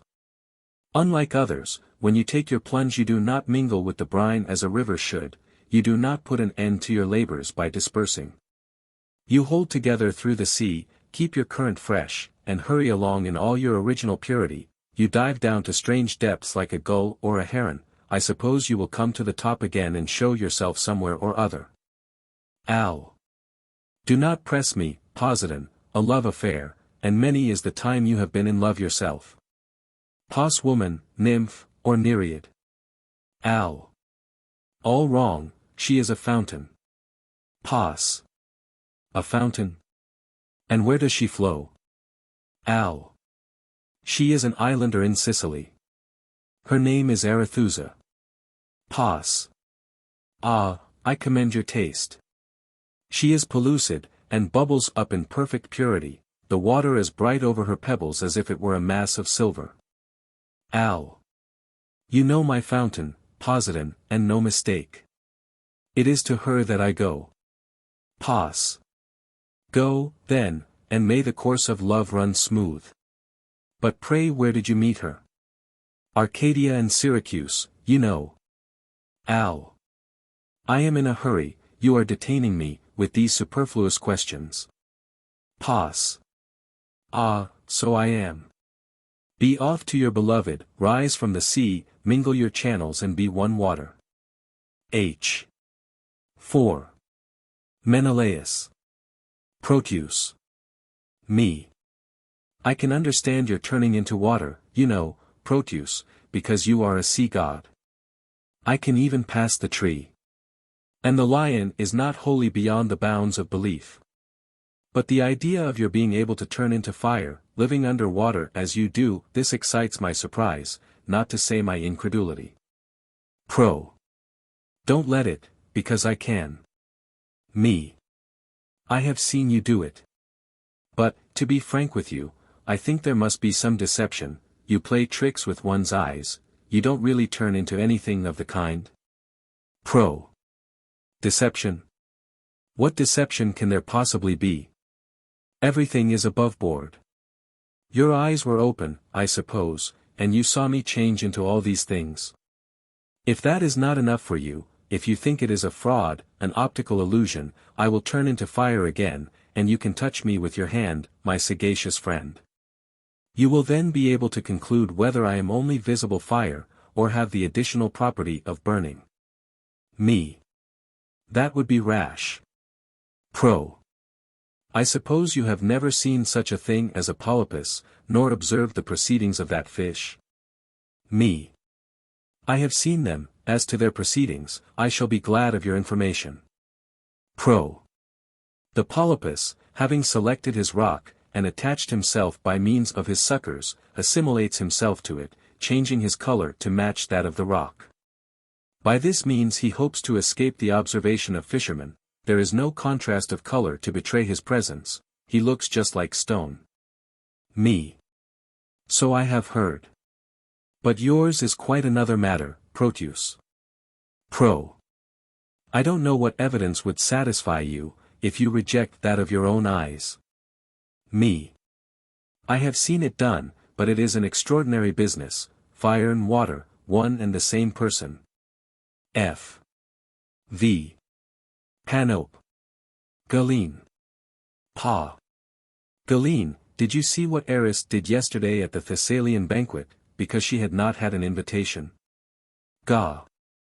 No, I was not with you. Poseidon had told me to keep the sea quiet for the occasion. What did Eris do, then, if she was not there? Pa. Thetis and Peleus had just gone off to the bridal chamber, conducted by Amphitrite and Poseidon, when Eris came in unnoticed, which was easy enough. Some were drinking, some dancing, or attending to Apollo's lyre or the Muses' songs. Well, she threw down a lovely apple, solid gold, my dear, and there was written on it, for the fair. It rolled along as if it knew what it was about, till it came in front of Hera, Aphrodite, and Athene. Hermes picked it up and read out the inscription. Of course we Nereids kept quiet. What should we do in such company? But they all made for it, each insisting that it was hers, and if Zeus had not parted them, there would have been a battle. He would not decide the matter himself, though they asked him to. Go, all of you, to Ida, he said, to the son of Priam. He is a man of taste, quite capable of picking out the beauty, he will be no bad judge. Ga. Yes. And the goddesses, Panope. Pa. They are going to Ida today, I believe. We shall soon have news of the result. Ga. Oh, I can tell you that now. If the umpire is not a blind man, no one else can win, with Aphrodite in for it. 6. Triton. Poseidon. Amymone. Try. Poseidon, there is such a pretty girl coming to Lerna for water every day, I don't know that I ever saw a prettier. Pos. What is she, a lady? Or a mere water carrier? Try. Oh no, she is one of the 50 daughters of that Egyptian king. Her name is Amymone. I asked about that and her family. Danaus understands discipline. He is bringing them up to do everything for themselves, they have to fetch water, and make themselves generally useful. Pos. And does she come all that way by herself, from Argos to Lerna? Try. Yes, and Argos, you know, is a thirsty place. She is always having to get water. Pos. Triton, this is most exciting. We must go and see her. Try. Very well. It is just her time now, I reckon she will be about halfway to Lerna. Pos. Bring out the chariot, then. Or no. It takes such a time getting it ready, and putting the horses to. Just fetch me out a good fast dolphin, that will be quickest. Try. Here is a racer for you. Pos. Good, now let us be off. You swim alongside, here we are at Lerna. I'll lie in ambush hereabouts, and you keep a lookout. When you see her coming. Try. Here she comes. Pos. A charming child, the dawn of loveliness. We must carry her off. A.M. Villain. Where are you taking me to? You are a kidnapper. I know who sent you, my uncle Egyptus. I shall call my father. Try. Hush, Amymone, it is Poseidon. A.M. Poseidon? What do you mean? Unhand me, villain. Would you drag me into the sea? Help, help, I shall sink and be drowned. Pos. Don't be frightened, no harm shall be done to you. Come, you shall have a fountain called after you, it shall spring up in this very place, near the waves, I will strike the rock with my trident. Think how nice it will be being dead, and not having to carry water any more, like all your sisters. F. 7. South wind. West wind. S. Zephyr, is it true about Zeus and the heifer that Hermes is convoying across the sea to Egypt? That he fell in love with it? W. Certainly. She was not a heifer then, though, but a daughter of the river Inachus. Hera made her what she is now. Zeus was so deep in love that Hera was jealous. S. And is he still in love, now that she is a cow? W. Oh, yes, that is why he has sent her to Egypt, and told us not to stir up the sea till she has swum across. She is to be delivered there of her child, and both of them are to be gods. S. The heifer a god? W. Yes, I tell you. And Hermes said she was to be the patroness of sailors and our mistress, and send out or confine any of us that she chooses. S. So we must regard ourselves as her servants at once? W. Why, yes, she will be the kinder if we do. Ah, she has got across and landed. Do you see? She does not go on 4 legs now. Hermes has made her stand erect, and turned her back into a beautiful woman. S. This is most remarkable, Zephyr, no horns, no tail, no cloven hoofs. Instead, a lovely maid. But what is the matter with Hermes? He has changed his handsome face into a dog's. W. We had better not meddle, he knows his own business best.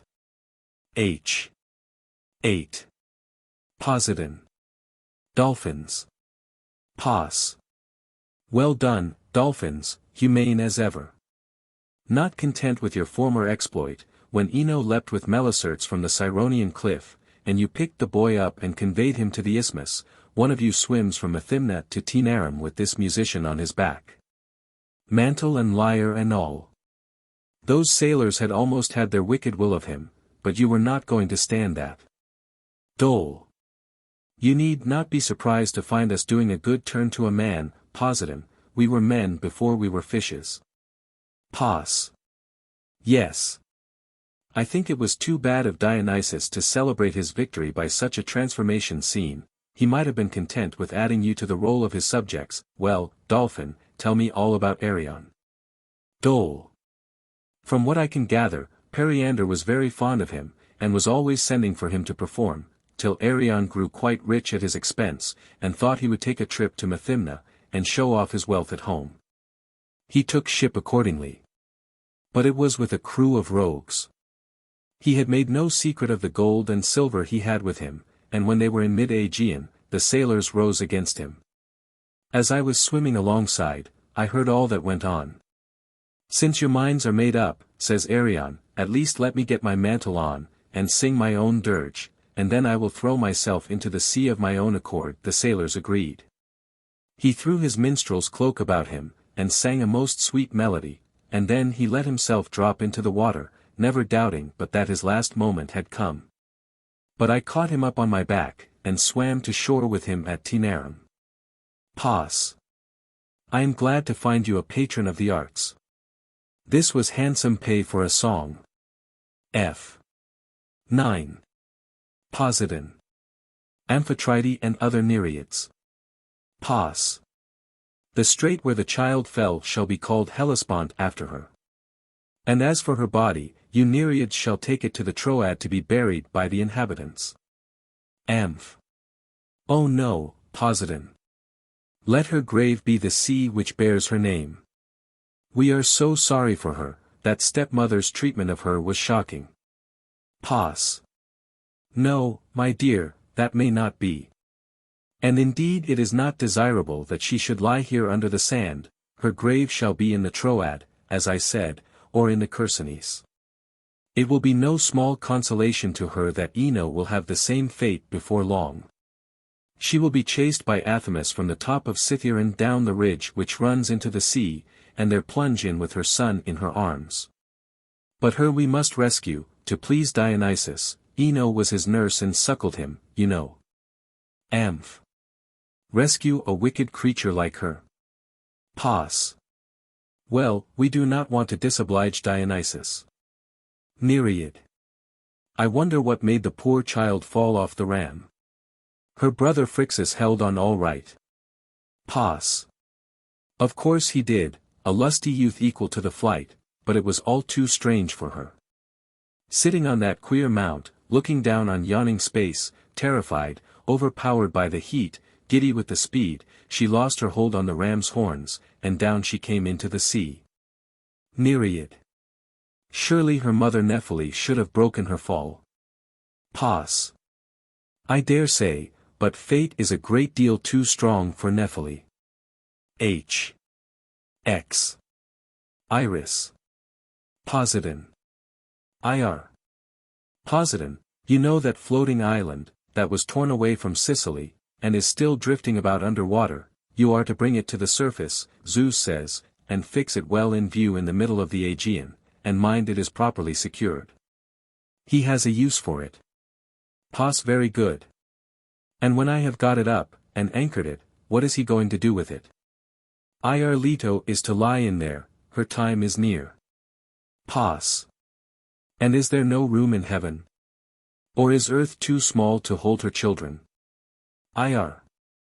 Ah, you see, Hera has bound the earth by a great oath not to give shelter to Leto in her travail. This island, however, being out of sight, has not committed itself. Pos. I see, island, be still. Rise once more from the depths. And this time there must be no sinking. Henceforth you are terra firma, it will be your happiness to receive my brother's twin children, fairest of the gods, Tritons, you will have to convey Leto across. Let all be calm. As to that serpent who is frightening her out of her senses, wait till these children are born, they will soon avenge their mother, you can tell Zeus that all is ready. Delos stands firm, Leto has only to come. F. 11. The Xanthus. The sea. Zan. O sea, take me to you, see how horribly I have been treated, cool my wounds for me. Sea. What is this, Xanthus? Who has burned you? Zan. Hephaestus. Oh, I am burned to cinders. Oh, oh, oh, I boil. Sea. What made him use his fire upon you? Zan. Why, it was all that son of your Thetis. He was slaughtering the Phrygians, I tried entreaties, but he went raging on, damning my stream with their bodies.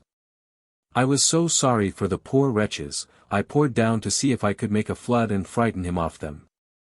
But Hephaestus happened to be about, and he must have collected every particle of fire he had in Etna or anywhere else.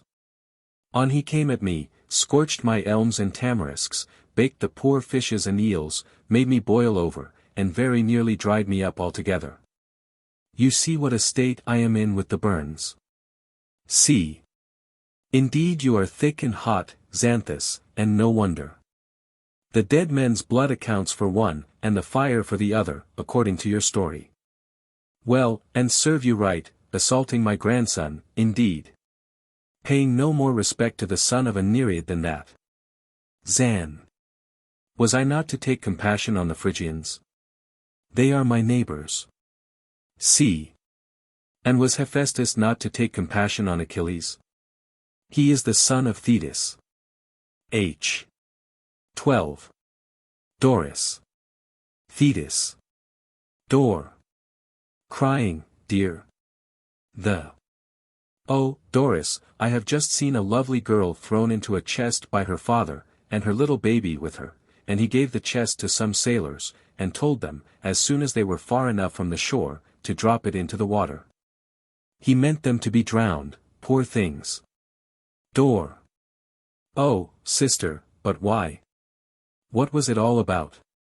Did you hear? Her father, Acrisius, wanted to keep her from marrying. And, as she was so pretty, he shut her up in an iron room.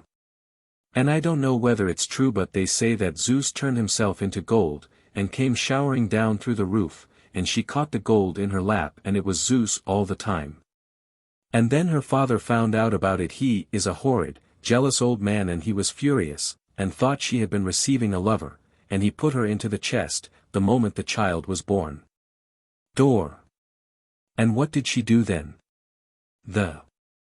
She never said a word against her own sentence. She was ready to submit, but she pleaded hard for the child's life, and cried, and held him up for his grandfather to see, and there was the sweet babe, that thought no harm, smiling at the waves.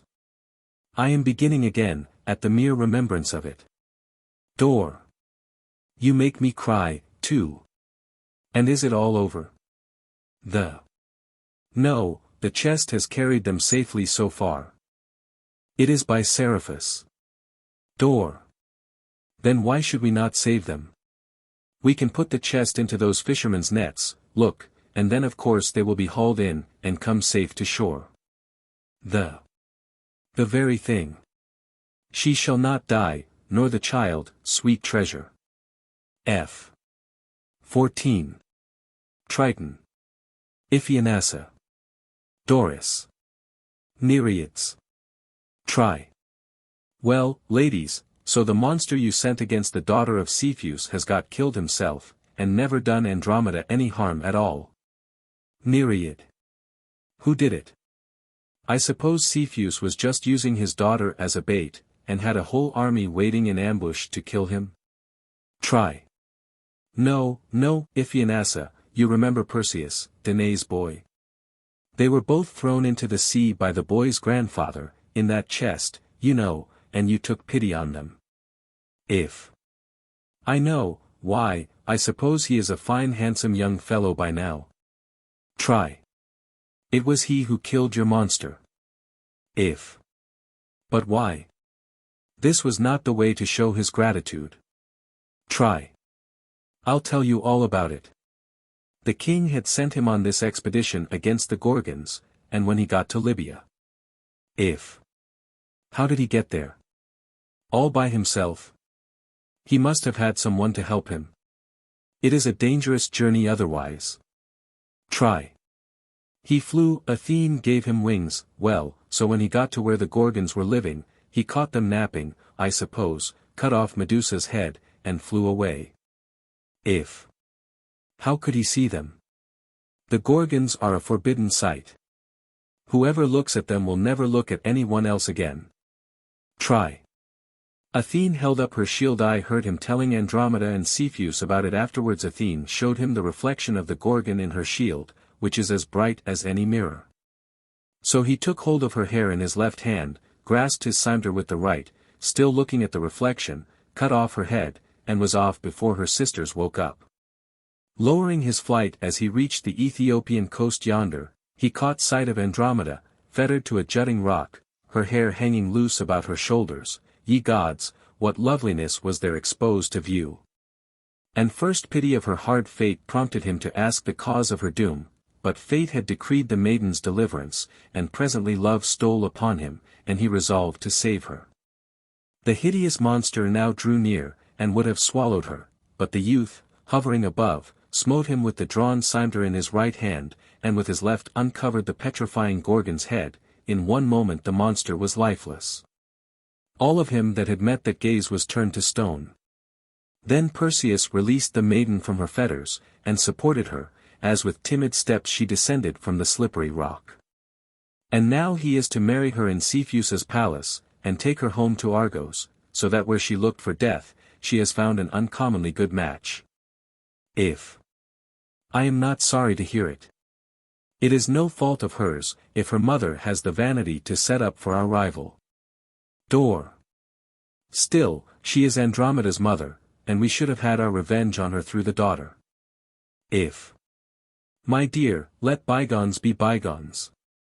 What matter if a barbarian queen's tongue runs away with her? She is sufficiently punished by the fright.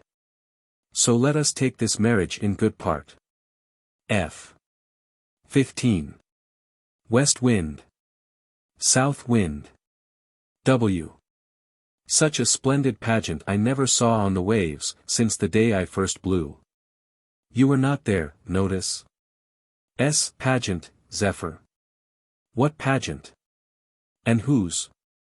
W. You missed a most ravishing spectacle, such another chance you are not likely to have. I was busy with the Red Sea, and I gave the Indian coasts a little airing too. So I don't know what you are talking about. W. Well, you know Agenor the Sidonian? Europa's father. What of him? W. Europa it is that I am going to tell you about. You need not tell me that Zeus has been in love with her this long while, that is stale news. W. We can pass the love, then, and get on to the sequel.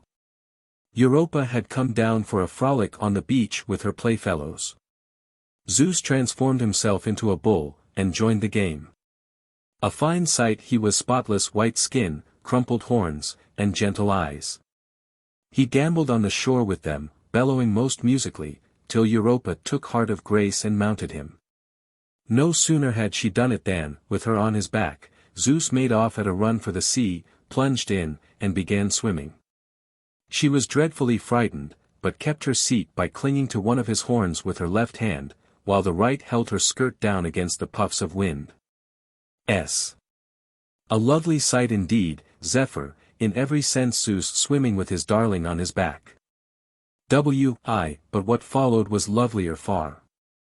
Every wave fell, the sea donned her robe of peace to speed them on their way. We winds made holiday and joined the train, all eyes, fluttering loves skimmed the waves, just dipping now and again a heedless toe, in their hands lighted torches, on their lips the nuptial song. Up floated nereids few but were prodigal of naked charms, and clapped their hands, and kept pace on dolphin steeds, the Triton company, with every sea creature that frights not the eye, tripped it around the maid. For Poseidon on his car, with Amphitrite by him, led them in festal mood, ushering his brother through the waves. But, crowning all, a Triton pair bore Aphrodite, reclined on a shell, heaping the bride with all flowers that blow. So went it from Phoenix even to Crete. But, when he set foot on the isle, behold, the bull was no more, 'twas Zeus that took Europa's hand and led her to the Dictaean cave, blushing and downward-eyed, for she knew now the end of her bringing. But we plunged this way and that, and roused the still seas anew. Ah me, what sights of bliss! And I was looking at griffins, and elephants, and blackamoors. Dialogues of the Dead. Diogenes. Pollux.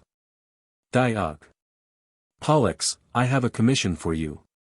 Next time you go up, and I think it is your turn for earth tomorrow, if you come across Menippus the Cynic, you will find him about the cranium at Corinth, or in the Lyceum, laughing at the philosophers' disputes. Well, give him this message, Menippus, Diogenes advises you, if mortal subjects for laughter begin to pall, to come down below, and find much richer material. Where you are now, there is always a dash of uncertainty in it, the question will always intrude, who can be quite sure about the hereafter? Here, you can have your laugh out in security, like me. It is the best of sport to see millionaires, governors, despots, now mean and insignificant, you can only tell them by their lamentations, and the spiritless despondency which is the legacy of better days. Tell him this, and mention that he had better stuff his wallet with plenty of lupins, and any unconsidered trifles he can snap up in the way of pauper doles 11 or lustral eggs 12. Paul. I will tell him, Diogenes. But give me some idea of his appearance. Diog.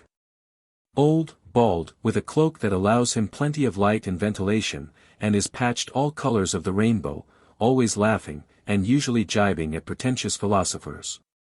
Pole. Ah, I cannot mistake him now. Diog.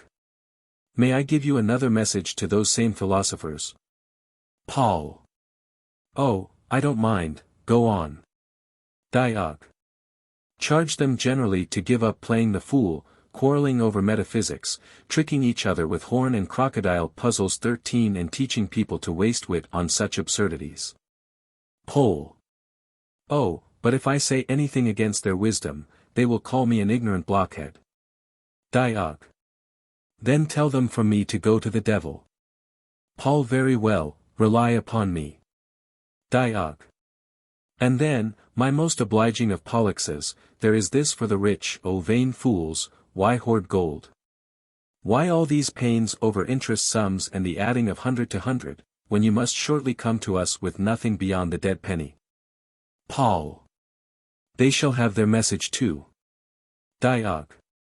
Ah, and a word to the handsome and strong, Megillus of Corinth, and Demoxenus the wrestler will do. Inform them that auburn locks, eyes bright or black, rosy cheeks, are as little in fashion here as tense muscles or mighty shoulders. Man and man are as like as two peas. Tell them, when it comes to bare skull and no beauty. Pole. That is to the handsome and strong. Yes, I can manage that. Diog. Yes, my Spartan, and here is for the poor. There are a great many of them, very sorry for themselves and resentful of their helplessness.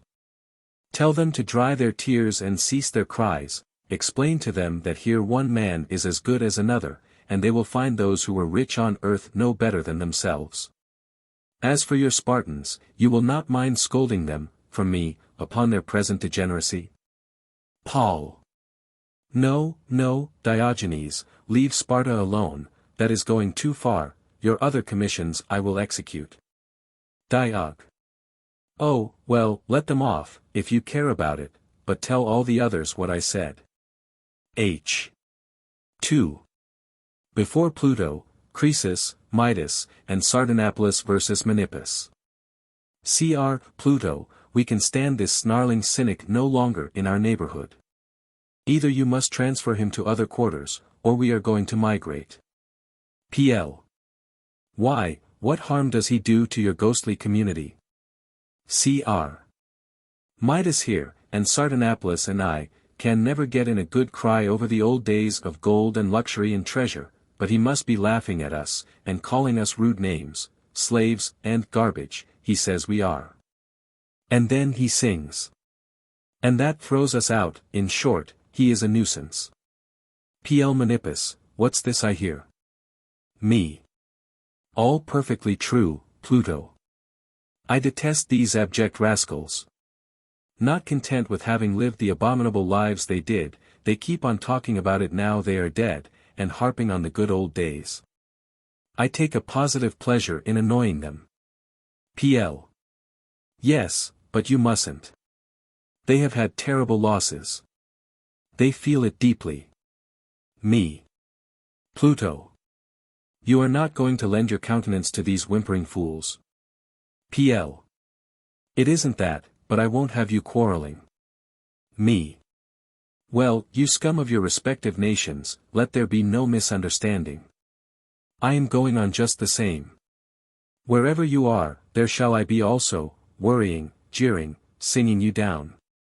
Cr. Presumption. Me. Not a bit of it. Yours was the presumption, when you expected men to fall down before you, when you trampled on men's liberty, and forgot there was such a thing as death. Now comes the weeping and gnashing of teeth, for all is lost. Cr. Lost. Ah God! My treasure heaps. Mid. My gold. Sar. My little comforts. Me. That's right, stick to it. You do the whining, and I'll chime in with a string of no thysotons, best of accompaniments. F. 3. Menippus. Amphilochus. Trophonius. Me.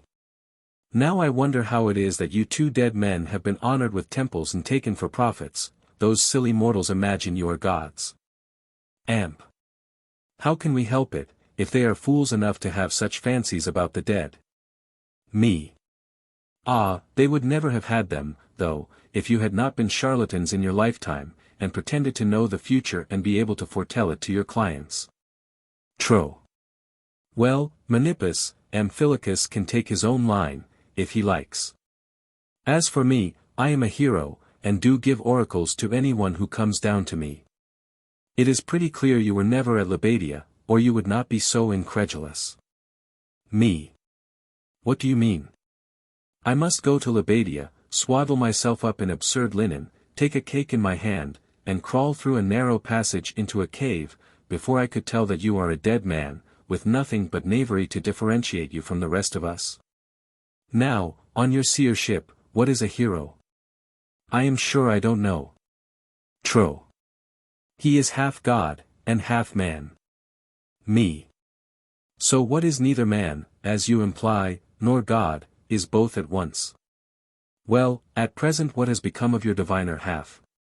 Tro. He gives oracles in Boeotia. Me. What you may mean is quite beyond me, the one thing I know for certain is that you are dead the whole of you. H. 4. Hermes. Charon. Her. Ferryman, what do you say to settling up accounts? It will prevent any unpleasantness later on.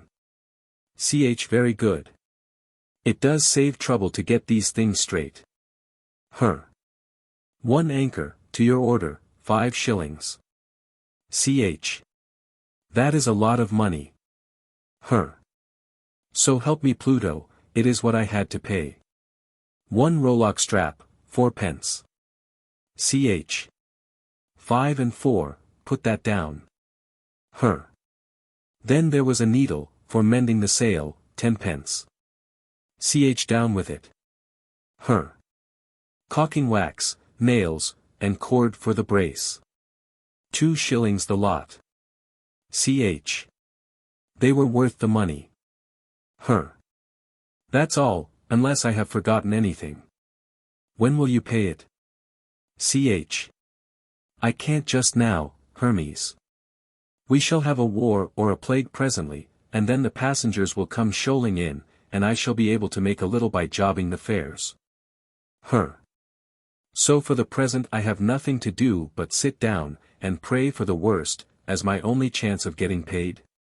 Ch. There is nothing else for it, very little business doing just now, as you see, owing to the peace. Her. That is just as well, though it does keep me waiting for my money.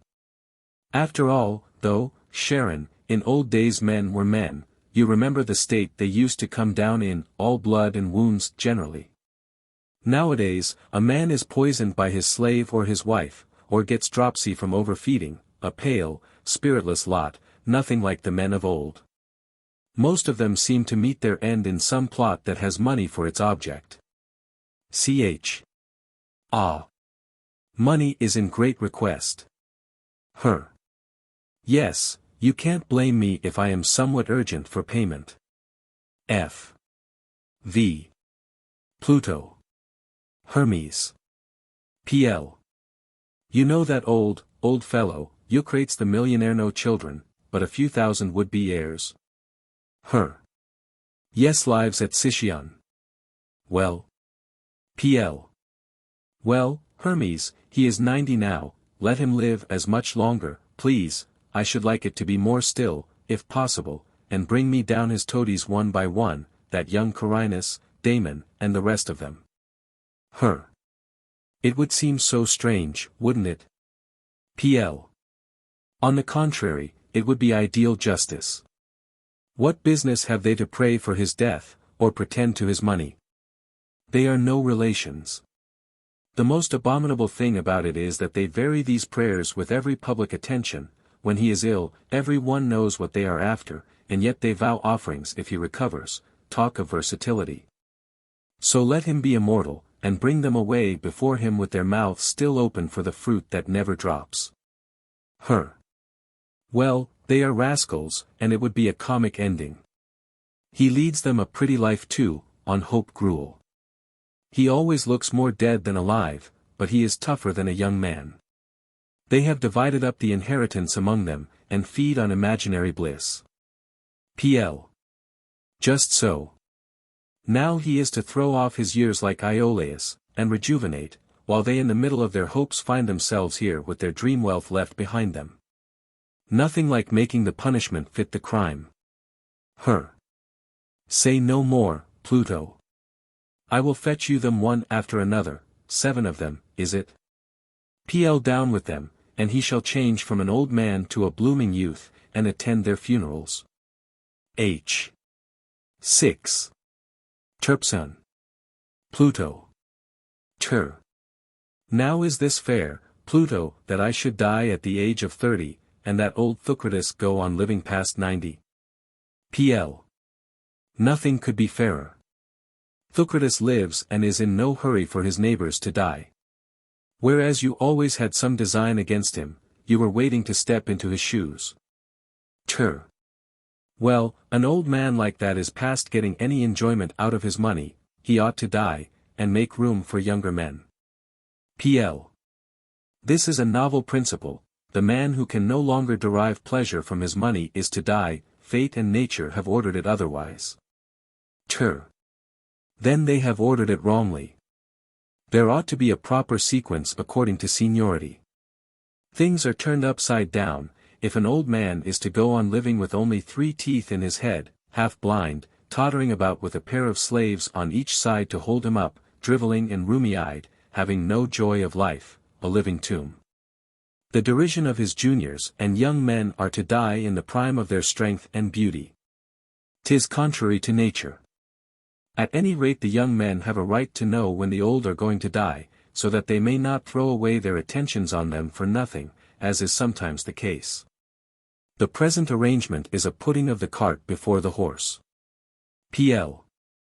There is a great deal more sound sense in it than you suppose, Terpsion. Besides, what right have you young fellows got to be prying after other men's goods, and thrusting yourselves upon your childless elders? You look rather foolish, when you get buried first, it tickles people immensely. The more fervent your prayers for the death of your aged friend, the greater is the general exultation when you precede him. It has become quite a profession lately, this amorous devotion to old men and women, childless, of course. Children destroy the illusion. By the way though, some of the beloved objects see through your dirty motives well enough by now, they have children, but they pretend to hate them, and so have lovers all the same. When their wills come to be read, their faithful bodyguard is not included, nature asserts itself, the children get their rights, and the lovers realize, with gnashings of teeth, that they have been taken in. Too true. The luxuries that Socrates has enjoyed at my expense. He always looked as if he were at the point of death. I never went to see him, but he would groan and squeak like a chicken barely out of the shell. I considered that he might step into his coffin at any moment, and heaped gift upon gift, for fear of being outdone in generosity by my rivals. I passed anxious, sleepless nights, reckoning and arranging all. 'Twas this, the sleeplessness and the anxiety, that brought me to my death. And he swallows my bait whole, and attends my funeral chuckling. PL. Well done, Socrates. Long may you live to enjoy your wealth and your joke at the youngster's expense, many a toady may you send hither before your own time comes. Tur. Now I think of it, it would be a satisfaction if Charoides were to die before him.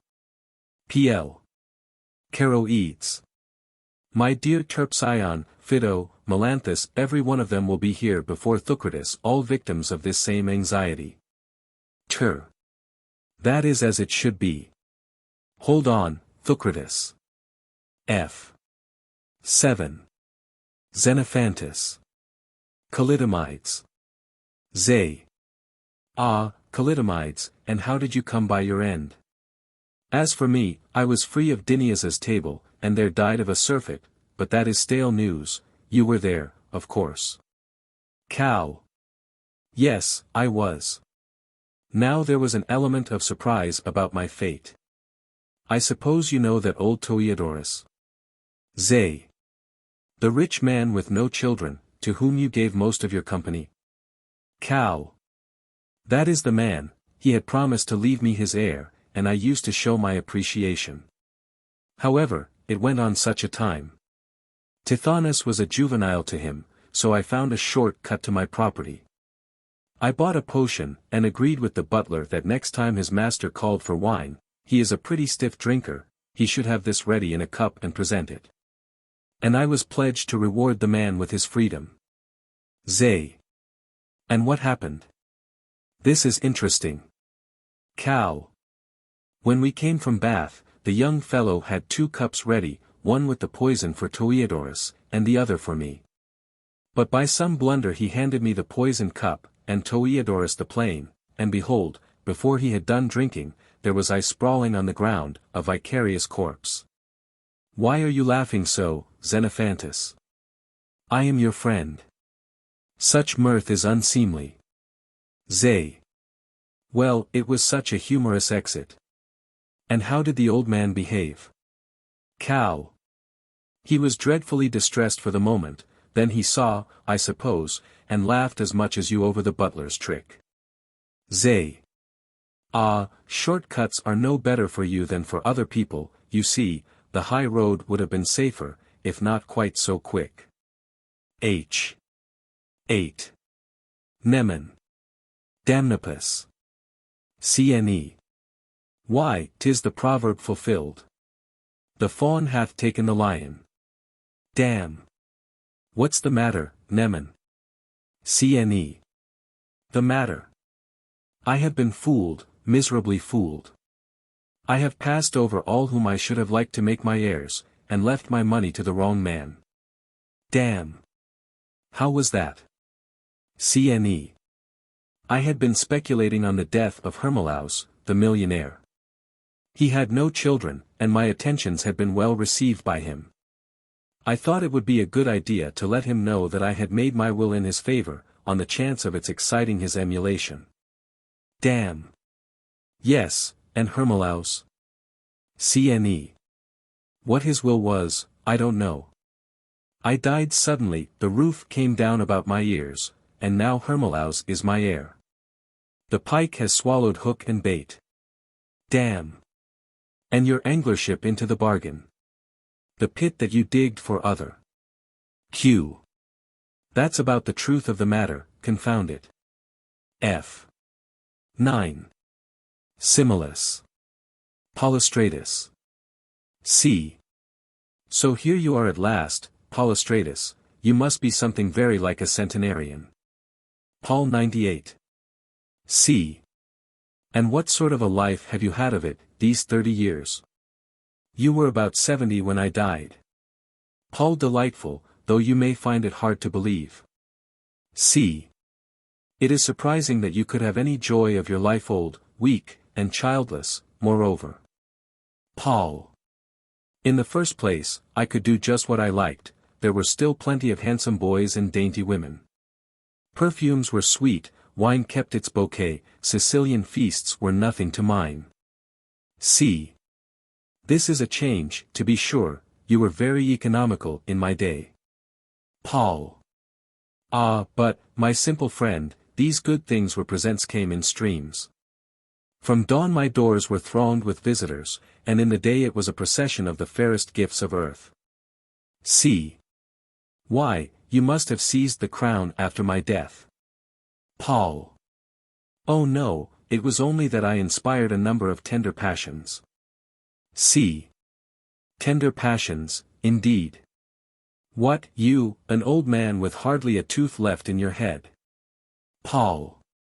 Certainly, the first of our townsmen were in love with me. Such as you see me, old, bald, blear-eyed, rheumy, they delighted to do me honor.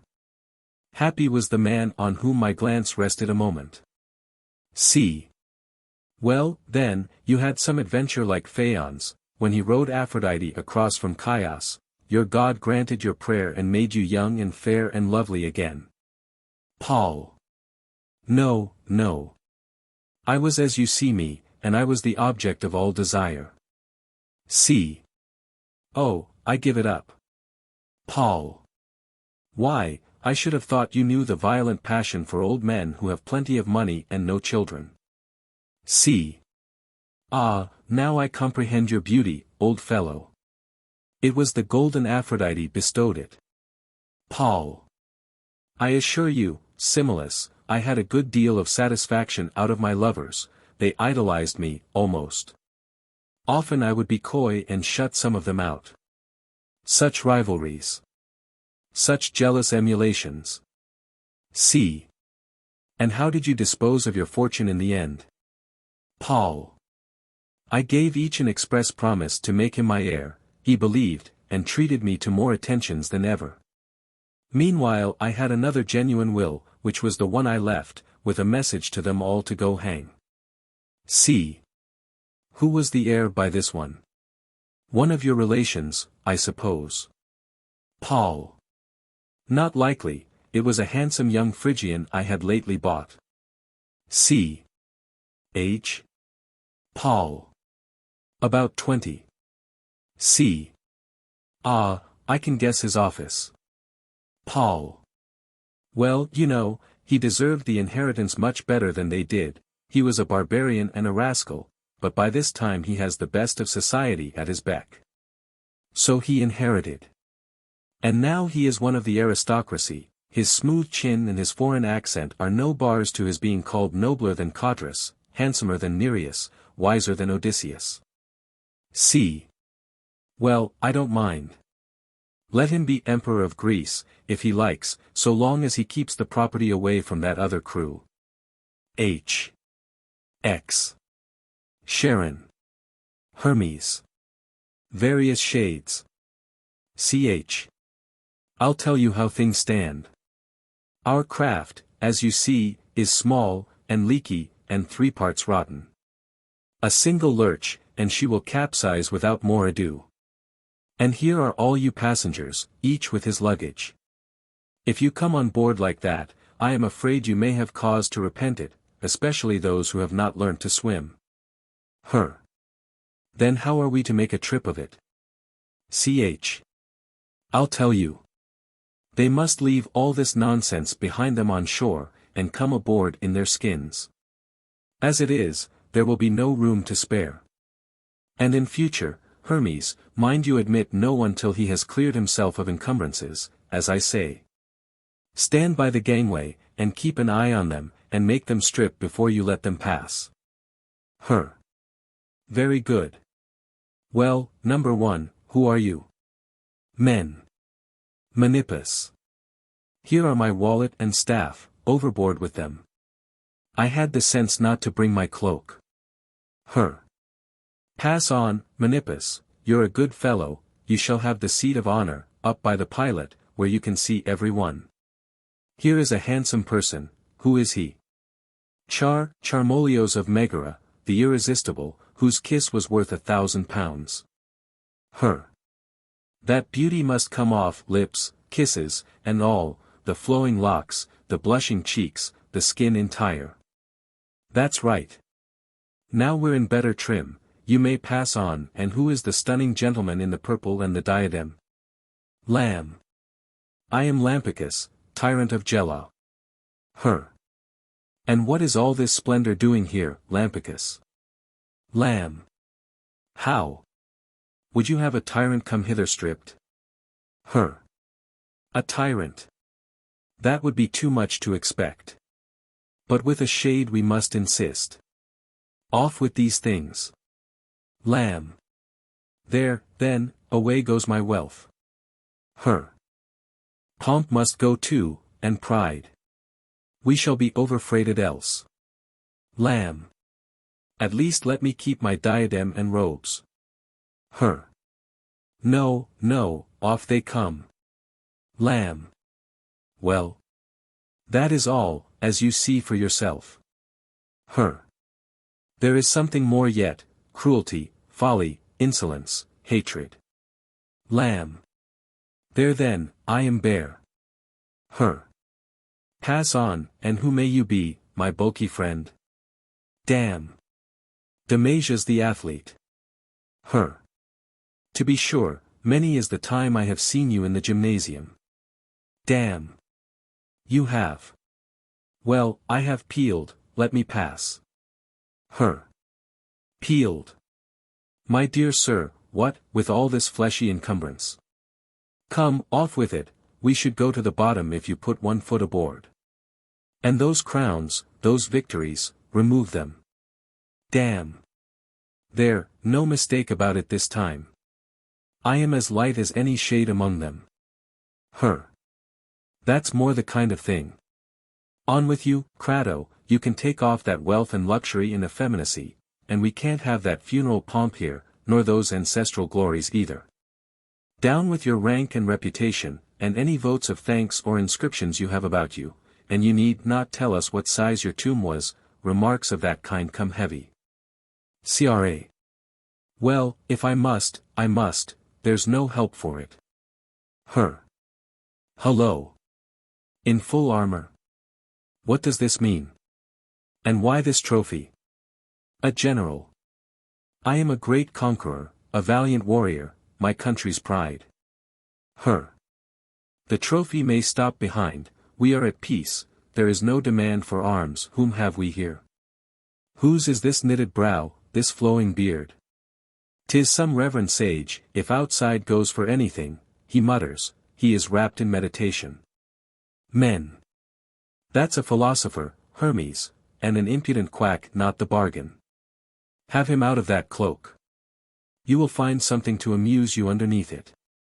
Her. Off with your clothes first, and then we will see to the rest. My goodness, what a bundle, quackery, ignorance, quarrelsomeness, vainglory. Idle questionings, prickly arguments, intricate conceptions, humbug and gammon and wishy-washy hairsplittings without end, and hello. Why here's avarice, and self-indulgence, and impudence. Luxury, effeminacy and peevishness, yes, I see them all. You need not try to hide them. Away with falsehood and swagger and superciliousness, why, the three-decker is not built that would hold you with all this luggage. A philosopher. I resign them all, since such is your bidding. Men. Have his beard off too, Hermes, only look what a ponderous bush of a thing. There's a good 5 pounds weight there. Her. Yes, the beard must go. Phil. And who shall shave me? Her. Menippus here shall take it off with the carpenter's axe. The gangway will serve for a block. Men.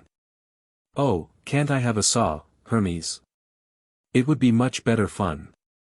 Her. The axe must serve, shrewdly chopped, why, you look more like a man and less like a goat already. Men. A little off the eyebrows. Her. Why, certainly, he has trained them up all over his forehead, for reasons best known to himself, worm. What, sniveling? Afraid of death? Oh, get on board with you. Men. He has still got the biggest thumper of all under his arm. Her. What's that? Men. Flattery, many is the good turn that has done him. Phil. Oh, all right, Menippus, suppose you leave your independence behind you, and your plain speaking, and your indifference, and your high spirit, and your jests. No one else here has a jest about him. Her. Don't you, Menippus? You stick to them, useful commodities, these, on shipboard, light and handy. You rhetorician there, with your verbosities and your barbarisms, your antitheses and balances and periods, off with the whole pack of them. Away they go. Her. All's ready. Loose the cable, and pull in the gangway, haul up the anchor. Spread all sail, and, pilot, look to your helm. Good luck to our voyage, what are you all whining about, you fools? You philosopher, late of the beard, you're as bad as any of them. Phil. Ah, Hermes, I had thought that the soul was immortal. Men. He lies, that is not the cause of his distress. Her. What is it, then? Men. He knows that he will never have a good dinner again, never sneak about at night with his cloak over his head, going the round of the brothels. Never spend his mornings in fooling boys out of their money, under the pretext of teaching them wisdom. Phil. And pray are you content to be dead? Men. It may be presumed so, as I sought death of my own accord. By the way, I surely heard a noise, as if people were shouting on the earth. Her. You did, and from more than one quarter, there are people running in a body to the town hall, exulting over the death of Lampicus. The women have got hold of his wife, his infant children fare no better, the boys are giving them handsome pelting. Then again you hear the applause that greets the orator Diophantus, as he pronounces the funeral oration of our friend Crato. Ah yes, and that's Damasius's mother, with her women, striking up a dirge. No one has tear for you, Menippus, your remains are left in peace. Privileged person. Men. Wait a bit, before long you will hear the mournful howl of dogs, and the beating of crows' wings, as they gather to perform my funeral rites. I like your spirit, however, here we are in port. Away with you all to the judgment seat. It is straight ahead. The ferryman and I must go back for a fresh load. Men. Good voyage to you, Hermes, let us be getting on, what are you all waiting for? We have got to face the judge, sooner or later. And by all accounts his sentences are no joke, wheels, rocks, vultures are mentioned. Every detail of our lives will now come to light. F. 11. Crates. Diogenes. Cra. Did you know Moericus of Corinth, Diogenes? A shipowner, rolling in money, with a cousin called Aristes, nearly as rich. He had a Homeric quotation, wilt thou heave me? Shall I heave thee 14? Diog. What was the point of it? Cra. Why, the cousins were of equal age, expected to succeed to each other's wealth, and behaved accordingly. They published their wills, each naming the other's sole heir in case of his own prior decease. So it stood in black and white, and they vied with each other in showing that deference which the relation demands. All the prophets, astrologers, and Chaldean dream interpreters alike, and Apollo himself for that matter, held different views at different times about the winner. The thousands seemed to incline now to Aristeas's side, now to Moericus's. Diog. And how did it end? I am quite curious. Cra. They both died on the same day, and the properties passed to Eunomius and Thrasycles, two relations who had never had a presentiment of it. They had been crossing from Sicyon to Syra, when they were taken aback by a squall from the northwest, and capsized in mid-channel. Diog. Cleverly done. Now, when we were alive, we never had such designs on one another. I never prayed for Antisthenes' death, with a view to inheriting his staff, though it was an extremely serviceable one, which he had cut himself from a wild olive, and I do not credit you, Crates, with ever having had an eye to my succession. It included the tub, and a wallet with 2 pints of lupins in it. Cra. Why, no, these things were superfluities to me and to yourself, indeed. The real necessities you inherited from Antisthenes, and I from you. And in those necessities was more grandeur and majesty than in the Persian Empire. Diog. You allude to. Cra. Wisdom, independence, truth, frankness, freedom. Diog. To be sure. Now I think of it, I did inherit all this from Antisthenes, and left it to you with some addition. Cra. Others, however, were not interested in such property, no one paid us the attentions of an expectant heir. They all laid their eyes on gold, instead. Diog. Of course, they had no receptacle for such things as we could give, luxury had made them so leaky as full of holes as a worn-out purse. Put wisdom, frankness, or truth into them, and it would have dropped out, the bottom of the bag would have let them through, like the perforated cask into which those poor Danaids are always pouring. Gold, on the other hand, they could grip with tooth or nail or somehow. Cra. Result, our wealth will still be ours down here, while they will arrive with no more than 1 penny, and even that must be left with the ferryman. H. 12. Alexander. Hannibal. Minos. Scipio. Alex. Libyan, I claim precedence of you. I am the better man. Han. Pardon me. Alex. Then let Minos decide. Me. Who are you both? Alex. This is Hannibal, the Carthaginian, I am Alexander, the son of Philip. Me. Bless me, a distinguished pair. And what is the quarrel about? Alex. It is a question of precedence. He says he is the better general, and I maintain that neither Hannibal nor, I might almost add, any of my predecessors was my equal in strategy. All the world knows that. Me. Well, you shall each have your say in turn, the Libyan first. Han. Fortunately for me, I have mastered Greek since I have been here, so that my adversary will not have even that advantage of me. Now I hold that the highest praise is due to those who have won their way to greatness from obscurity, who have clothed themselves in power, and shown themselves fit for dominion. I myself entered Spain with a handful of men, took service under my brother, and was found worthy of the supreme command. I conquered the Celtiberians, subdued western Gaul, crossed the Alps, overran the valley of the P, sacked town after town, made myself master of the plains, approached the bulwarks of the capital, and in one day slew such a host that their finger rings were measured by bushels, and the rivers were bridged by their bodies.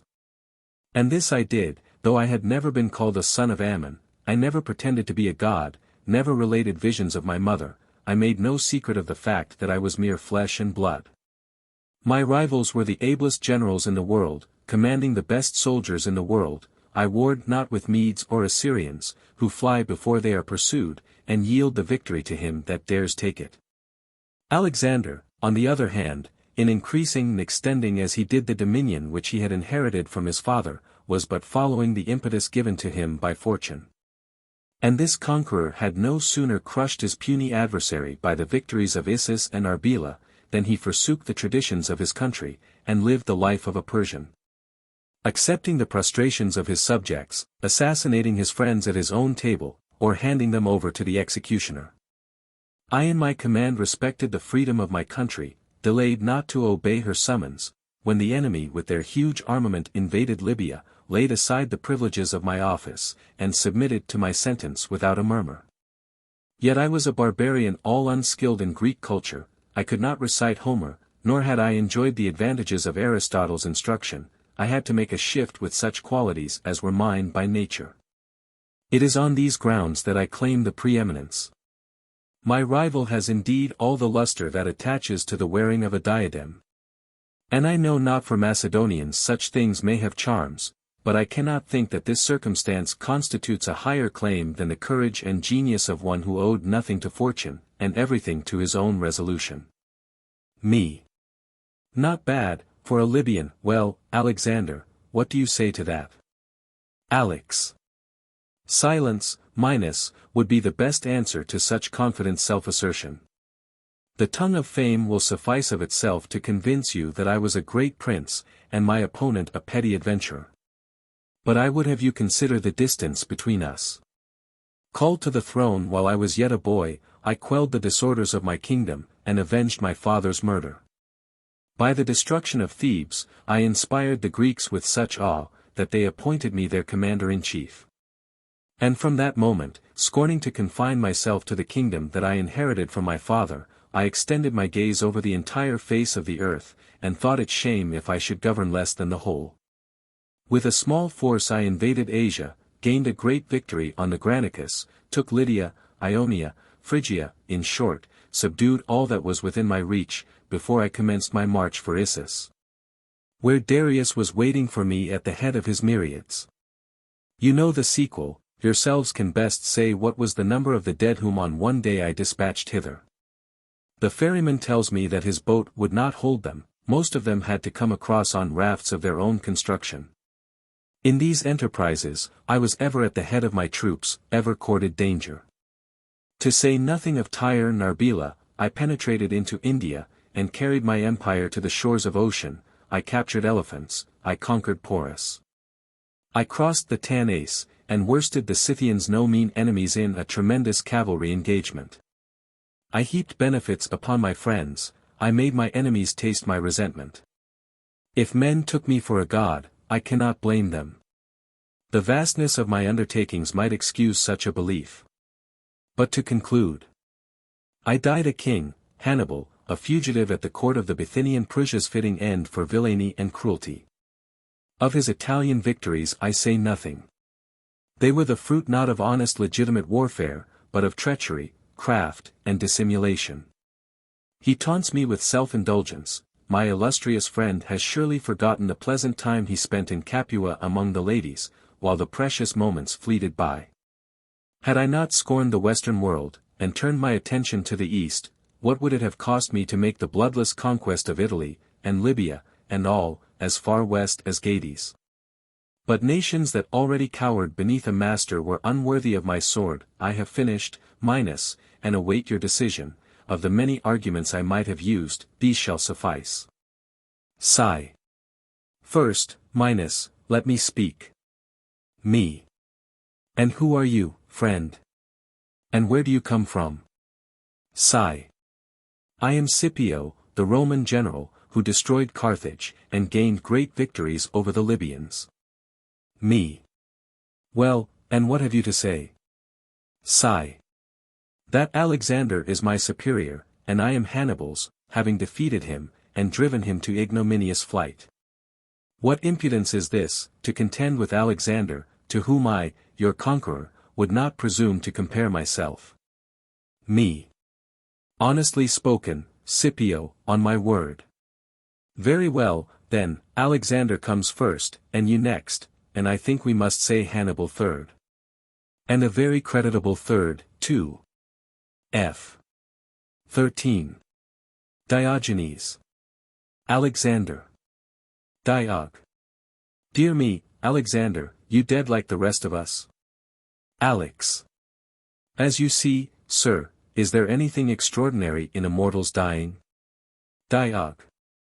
So Ammon lied when he said you were his son, you were Philip's after all. Alex. Apparently. If I had been Ammon's, I should not have died. Diog. Strange. There were tales of the same order about Olympias too. A serpent visited her, and was seen in her bed. We were given to understand that that was how you came into the world, and Philip made a mistake when he took you for his. Alex. Yes, I was told all that myself, however, I know now that my mother's and the Ammon stories were all moonshine. Diog. Their lies were of some practical value to you, though, your divinity brought a good many people to their knees. But now, whom did you leave your great empire to? Alex. Diogenes, I cannot tell you.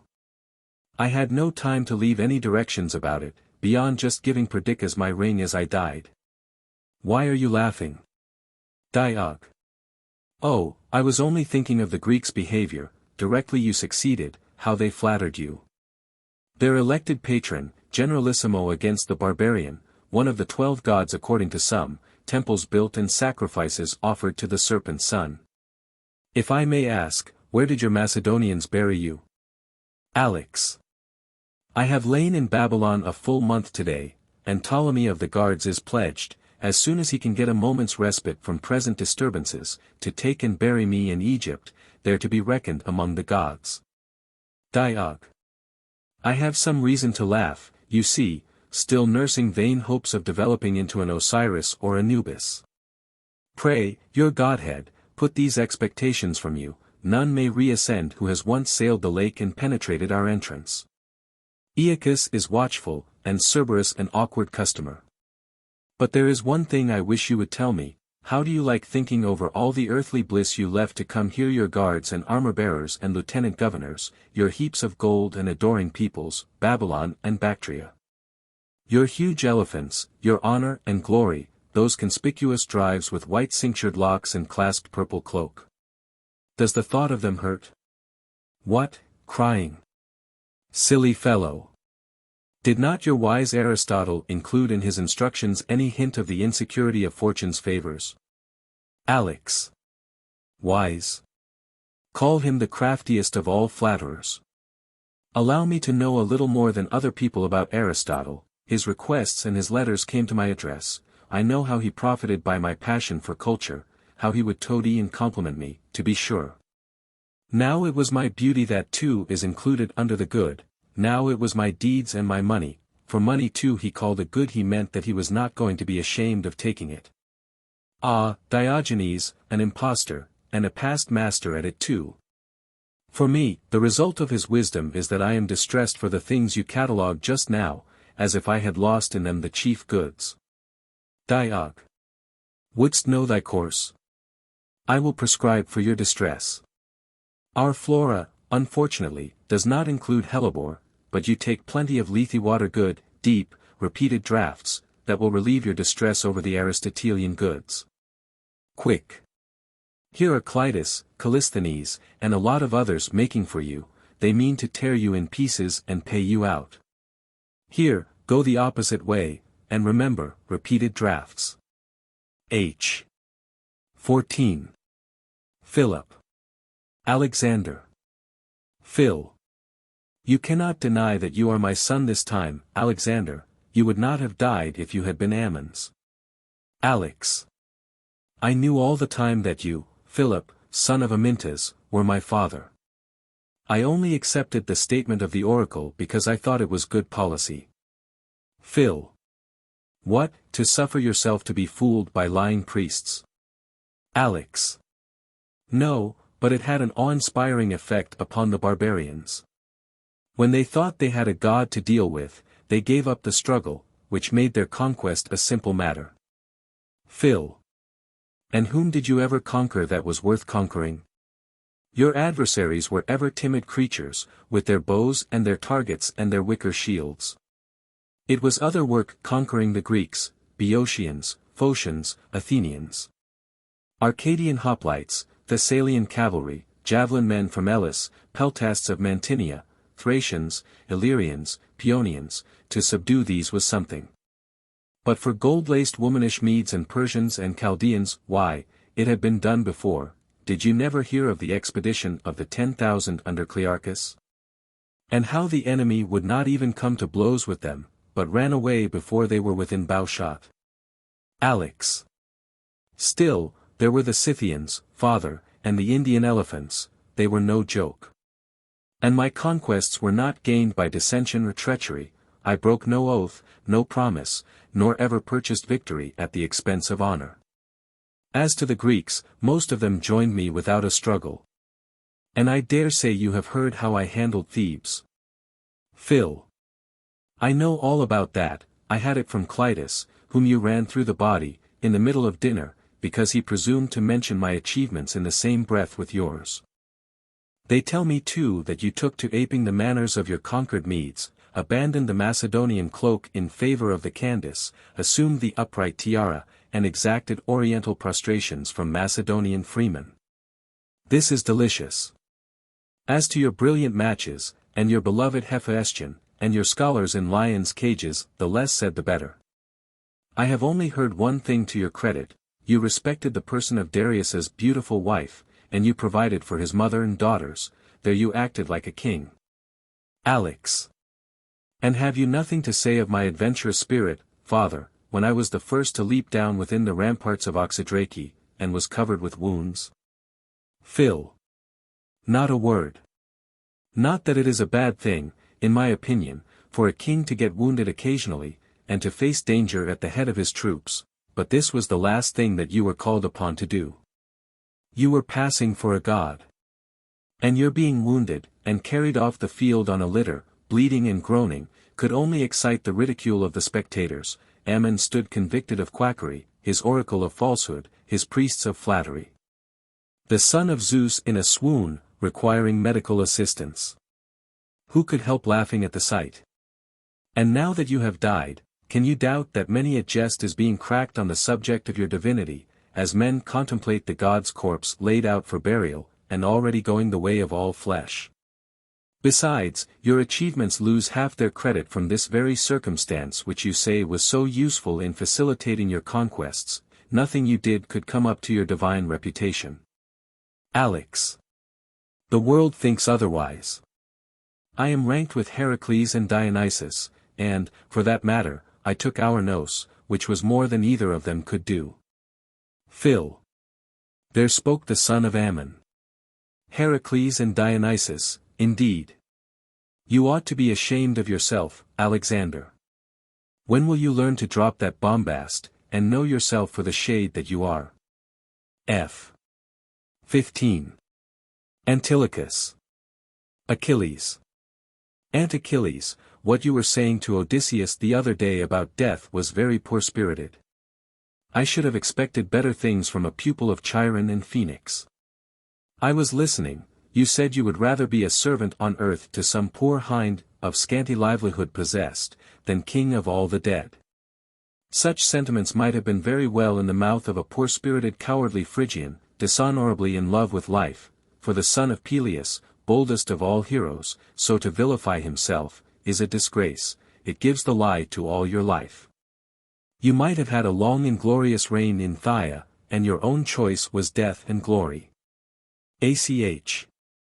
In those days, son of Nestor, I knew not this place, ignorant whether of those two was the better, I esteemed that flicker of fame more than life. Now I see that it is worthless, let folk up there make what verses of it they will. 'Tis dead level among the dead, Antilochus, strength and beauty are no more, we welter all in the same gloom, one no better than another. The shades of Trojans fear me not, Achaeans pay me no reverence, each may say what he will, a man is a ghost, or be he churl, or be he peer. It irks me, I would fain be a servant, and alive. Ant. But what help, Achilles? 'Tis nature's decree that by all means all die. We must abide by her law, and not fret at her commands.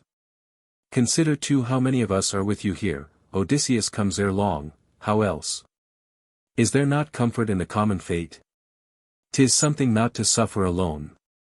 See Heracles, Meleager, and many another great one, they, methinks, would not choose return, if one would send them up to serve poor destitute men. ACH. Aye, your intent is friendly. But I know not, the thought of the past life irks me and each of you too, if I mistake not. And if you confess it not, the worse for you, smothering your pain. Ant. Not the worse, Achilles, the better, for we see that speech is unavailing. Be silent, bear, endure, that is our resolve, lest such longings bring mockery on us, as on you. H. 16. Diogenes. Heracles. Diog. Surely this is Heracles I see. By his godhead, 'tis no other. The bow, the club, the lion's skin, the giant frame, 'tis Heracles complete. Yet how should this be, a son of Zeus, and mortal? I say, mighty conqueror, are you dead? I used to sacrifice to you in the other world, I understood you were a god. Her.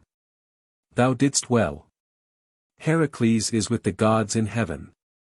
And hath white-ankled Hebe there to wife. I am his phantom. Diog. His phantom. What then, can one half of any one be a god, and the other half mortal? Her.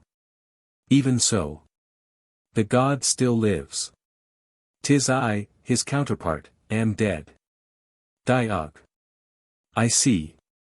You're a dummy, he palms you off upon Pluto, instead of coming himself. And here are you, enjoying his mortality. Her. 'Tis somewhat as thou hast said. Diog. Well, but where were Aeacus' keen eyes, that he let a counterfeit Heracles pass under his very nose, and never knew the difference? Her. I was made very like to him. Diog. I believe you. Very like indeed, no difference at all. Why, we may find it's the other way round, that you are Heracles, and the phantom is in heaven, married to Hebe. Her. Prating knave, no more of thy jibes, else thou shalt presently learn how great a god calls me phantom. Diog. Hum. That bow looks as if it meant business. And yet, what have I to fear now? A man can die but once. Tell me, phantom, by your great substance I adjure you, did you serve him in your present capacity in the upper world? Perhaps you were one individual during your lives, the separation taking place only at your deaths, when he, the god, soared heavenwards, and you, the phantom, very properly made your appearance here. Her. Thy ribald questions were best unanswered. Yet thus much thou shalt know, all that was Amphitryon in Heracles, is dead, I am that mortal part. The Zeus in him lives, and is with the gods in heaven. Diog. Ah, now I see. Alcmena had twins, you mean Heracles the son of Zeus, and Heracles the son of Amphitryon? You were really half-bothers all the time. Her. Fool. Not so. We twain were one Heracles. Diog. It's a little difficult to grasp, the two Heracleses packed into one. I suppose you must have been like a sort of centaur, man and god all mixed together. Her. And are not all thus composed of two elements, the body and the soul? What then should hinder the soul from being in heaven, with Zeus who gave it, and the mortal part myself among the dead? Diog. Yes, yes, my esteemed son of Amphitryon, that would be all very well if you were a body. But you see you are a phantom, you have no body. At this rate we shall get 3 Heracleses. Her. 3. Diog. Yes, look here. One in heaven, one in Hades, that's you, the phantom, and lastly the body, which by this time has returned to dust. That makes 3. Can you think of a good father for number 3? Her. Impudent quibbler. And who art thou? Diog. I am Diogenes' phantom, late of Sinope. But my original, I assure you, is not, among immortal gods, but here among dead men. Where he enjoys the best of company, and snaps my ringers at Homer and all hair-splitting. F. 17. Menippus. Tantalus. Me. What are you crying out about, Tantalus? Standing at the edge and whining like that. Tan. Ah, Menippus, I thirst, I perish. Me. What, not enterprise enough to bend down to it, or scoop up some in your palm? Tan. It is no use bending down, the water shrinks away as soon as it sees me coming. And if I do scoop it up and get it to my mouth, the outside of my lips is hardly moist before it has managed to run through my fingers, and my hand is as dry as ever. Me. A very odd experience, that. But by the way, why do you want to drink? You have no body, the part of you that was liable to hunger and thirst is buried in Lydia somewhere, how can you, the spirit, hunger or thirst any more? Tan. Therein lies my punishment, soul thirsts as if it were body.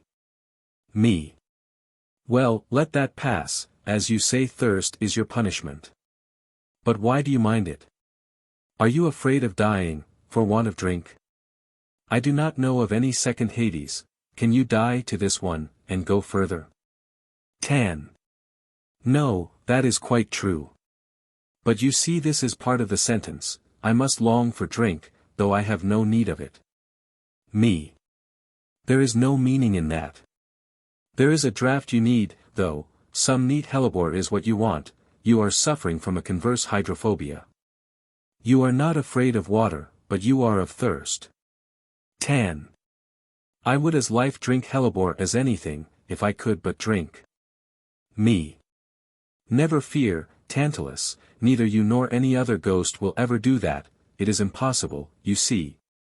Just as well we have not all got a penal thirst like you, with the water running away from us. H. 18. Menippus. Hermes. Me. Where are all the beauties, Hermes? Show me round, I am a newcomer. Her. I am busy, Menippus. But look over there to your right, and you will see Hyacinth, Narcissus, Nereus, Achilles, Tyro, Helen, Leda, all the beauties of old. Me. I can only see bones, and bare skulls, most of them are exactly alike. Her. Those bones, of which you seem to think so lightly, have been the theme of admiring poets. Me. Well, but show me Helen, I shall never be able to make her out by myself. Her. This skull is Helen. Me. And for this 1,000 ships carried warriors from every part of Greece, Greeks and barbarians were slain, and cities made desolate. Her. Ah, Menippus, you never saw the living Helen. Or you would have said with Homer. Well might they suffer grievous years of toil, who strove for such a prize.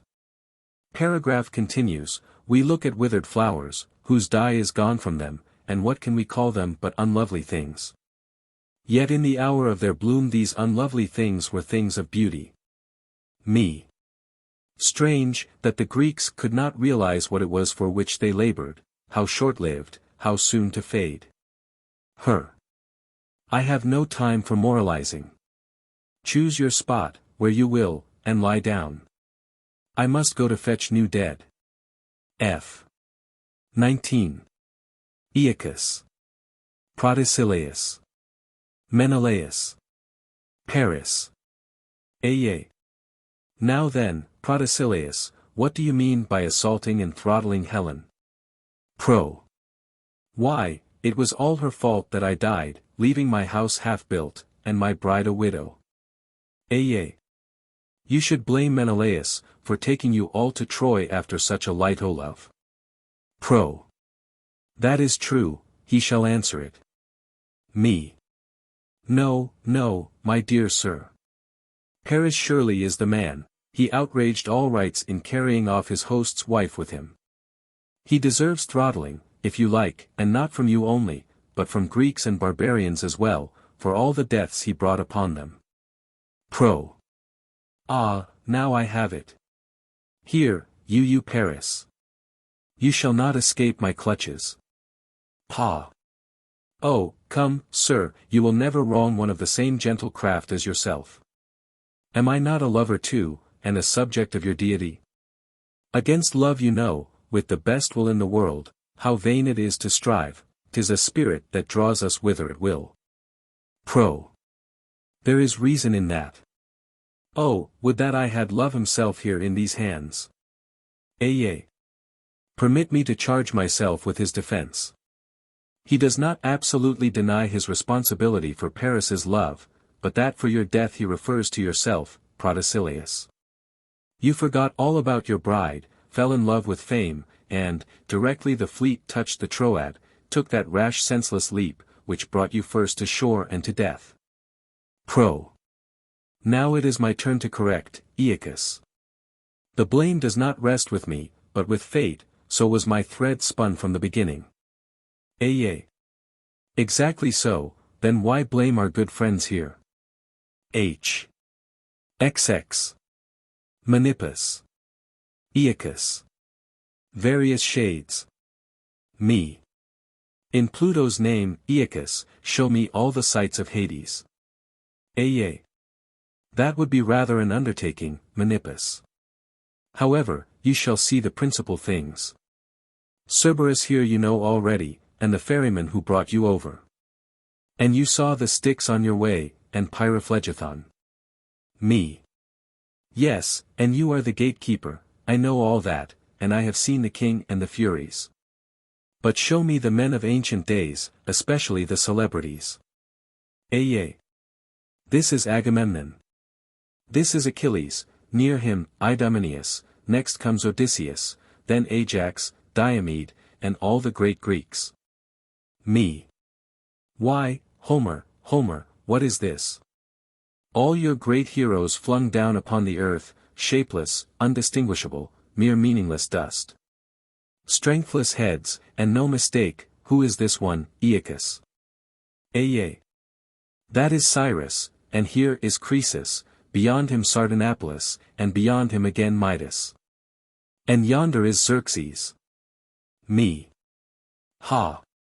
And it was before this creature that Greece trembled. This is our yoker of Hellespont, our designer of Athos canals, Croesus too. A sad spectacle. As to Sardanapalus, I will lend him a box on the ear, with your permission. A. And crack his skull, poor dear. Certainly not. Me. Then I must content myself with spitting in his ladyship's face. A. Would you like to see the philosophers? Me. I should like it of all things. A. First comes Pythagoras. Me. Good day, Euphorbus, alias Apollo, alias what you will. Py. Good day, Menippus. Me. What, no golden thigh nowadays? Py. Why, no.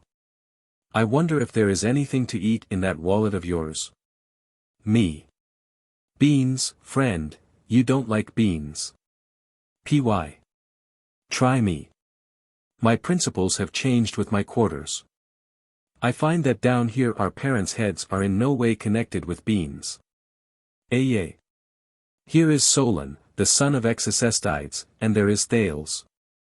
By them are Pittacus, and the rest of the sages, 7 in all, as you see.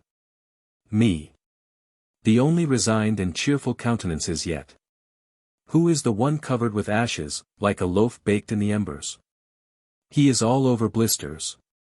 Aye. That is Empedocles. He was half-roasted when he got here from Etna. Me. Tell me, my brazen-slippered friend, what induced you to jump into the crater? M. I did it in a fit of melancholy. Me. Not you.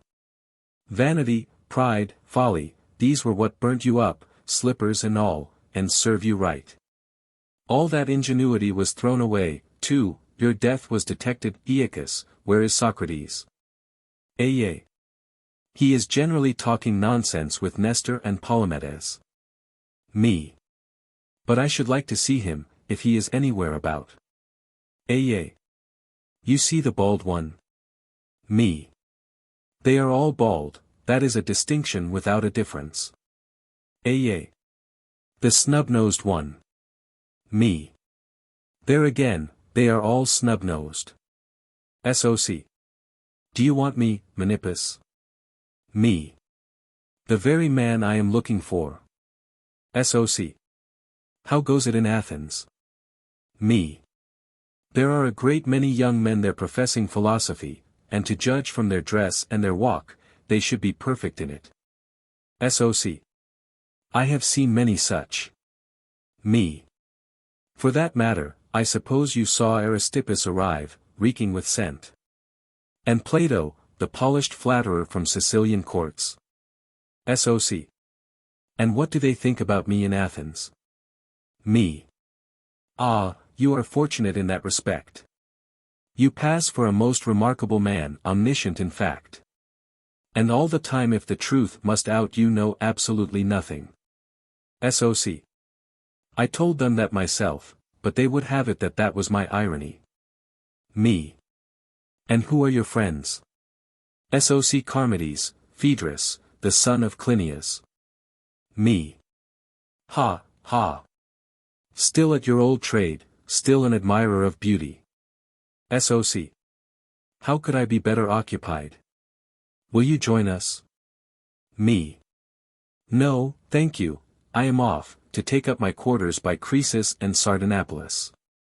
I expect huge entertainment from their outcries. Aye. I must be off, too, or someone may escape. You shall see the rest another day, Menippus. Me. I need not detain you. I have seen enough. F. XXI. Menippus. Cerberus. Me. My dear cuz for Cerberus and Cynic are surely related through the dog I adjure you by the sticks, tell me how Socrates behaved during the descent. A god like you can doubtless articulate instead of barking, if he chooses. Sare. Well, while he was some way off, he seemed quite unshaken, and I thought he was bent on letting the people outside realize the fact too. Then he passed into the opening and saw the gloom. I at the same time gave him a touch of the hemlock, and a pull by the leg, as he was rather slow. Then he squalled like a baby, whimpered about his children, and, oh, I don't know what he didn't do. Me. So he was one of the theorists, was he? His indifference was a sham. Sare. Yes, it was only that he accepted the inevitable, and put a bold face on it, pretending to welcome the universal fate, by way of impressing the bystanders. All that sort are the same, I tell you bold resolute fellows as far as the entrance, it is inside that the real test comes. Me. What did you think of my performance? Sare. Ah, Menippus, you were the exception. You are a credit to the breed, and so was Diogenes before you. You two came in without any compulsion or pushing, of your own free will, with a laugh for yourselves and a curse for the rest. F.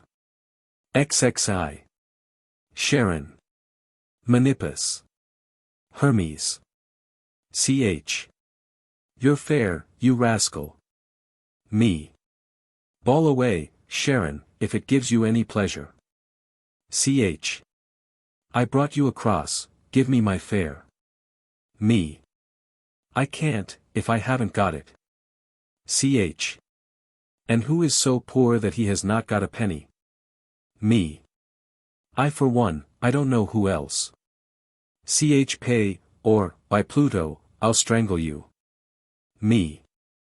And I'll crack your skull with this stick. Ch. So you are to come all that way for nothing? Me. Let Hermes pay for me, he put me on board. Her. I dare say. A fine time I shall have of it, if I am to pay for the shades. Ch. I'm not going to let you off. Me. You can haul up your ship and wait, for all I care. If I have not got the money, I can't pay you, can I? Ch. You knew you ought to bring it. Me. I knew that, but I hadn't got it. What would you have? I ought not to have died, I suppose. Ch. So you are to have the distinction of being the only passenger that ever crossed gratis? Me. Oh, come now, gratis. I took an oar, and I bailed. And I didn't cry, which is more than can be said for any of the others. Ch. That's neither here nor there. I must have my penny, it's only right. Me. Well, you had better take me back again to life. Ch. Yes, and get a thrashing from Aeacus for my pains. I like that. Me. Well, don't bother me. Ch. Let me see what you have got in that wallet. Me. Beans, have some, and a Hecate's supper. Ch. Where did you pick up this Cynic, Hermes? The noise he made on the crossing, too. Laughing and jeering at all the rest, and singing, when every one else was at his lamentations. Her. Ah, Charon, you little know your passenger. Independence, every inch of him, he cares for no one. 'Tis Menippus. Ch. Wait till I catch you. Me. Precisely, I'll wait till you catch me again. F. Xi. Protesilaus. Pluto. Persephone. Pro. Lord, King, our Zeus. And thou, daughter of Demeter. Grant a lover's boon. Pl. What do you want? Who are you? Pro. Protesilaus, son of Iphiclus, of Phylace, one of the Achaean host, the first that died at Troy. And the boon I ask is release and 1 day's life. Pl. Ah, friend, that is the love that all these dead men love, and none shall ever win. Pro. Nay, dread lord, 'tis not life I love, but the bride that I left new wedded in my chamber that day I sailed away on me, to be slain by Hector as my foot touched land. My lord, that yearning gives me no peace. I return content, if she might look on me but for an hour. Pl. Did you miss your dose of lethe, man? Pro. Nay, lord, but this prevailed against it. Pl. Oh, well, wait a little, she will come to you one day, it is so simple. No need for you to be going up. Pro. My heart is sick with hope deferred, thou too, O Pluto, hast loved, thou knowest what love is. Pl. What good will it do you to come to life for a day, and then renew your pains? Pro. I think to win her to come with me, and bring 2 dead for 1. Pl. It may not be, it never has been. Pro. Bethink thee, Pluto. 'Twas for this same cause that ye gave Orpheus his Eurydice, and Heracles had interest enough to be granted Alcestis. She was of my kin. Pl. Would you like to present that bare ugly skull to your fair bride? Will she admit you, when she cannot tell you from another man? I know well enough. She will be frightened and run from you, and you will have gone all that way for nothing. Poor husband, doctor that disease yourself, tell Hermes, as soon as Protesilaus reaches the light, to touch him with his wand, and make him young and fair as when he left the bridal chamber. Pl. Well, I cannot refuse a lady. Hermes, take him up and turn him into a bridegroom. But mind, you sir, a strictly temporary one. H. Ziv. Diogenes. Mausolus. Diog. Why so proud, Carrion? How are you better than the rest of us? Man Sinopean, to begin with, I was a king. King of all Corea, ruler of many Lydians, subduer of islands, conqueror of well nigh the whole of Ionia, even to the borders of Miletus. Further, I was comely, and of noble stature, and a mighty warrior. Finally, a vast tomb lies over me in Halicarnassus, of such dimensions, of such exquisite beauty as no other shade can boast. Thereon are the perfect semblances of man and horse, carved in the fairest marble. Scarcely may a temple be found to match it. These are the grounds of my pride, are they inadequate? Diog. Kingship beauty heavy tomb, is that it? Mao. It is as you say. Diog. But, my handsome Mausolus, the power and the beauty are no longer there.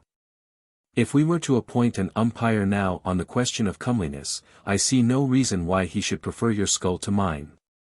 Both are bald, and bare of flesh. Our teeth are equally in evidence, each of us has lost his eyes, and each is snub-nosed. Then as to the tomb and the costly marbles, I dare say such a fine erection gives the Halicarnassians something to brag about and show off to strangers, but I don't see, friend, that you are the better for it. Unless it is that you claim to carry more weight than the rest of us, with all that marble on the top of you. Mao. Then all is to go for nothing. Mausolus and Diogenes are to rank as equals. Diog. Equals.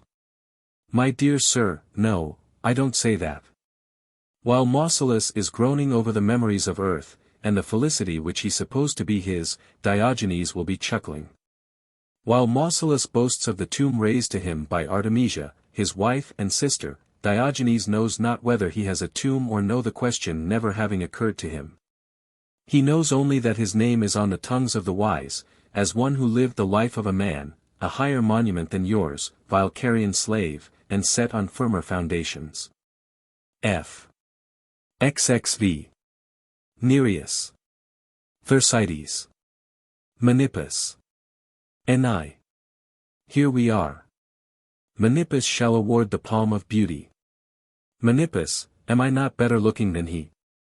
Me. Well, who are you? I must know that first, mustn't I? Ni. Nereus and Thersites. Me. Which is which? I cannot tell that yet. There. One to me, I am like you.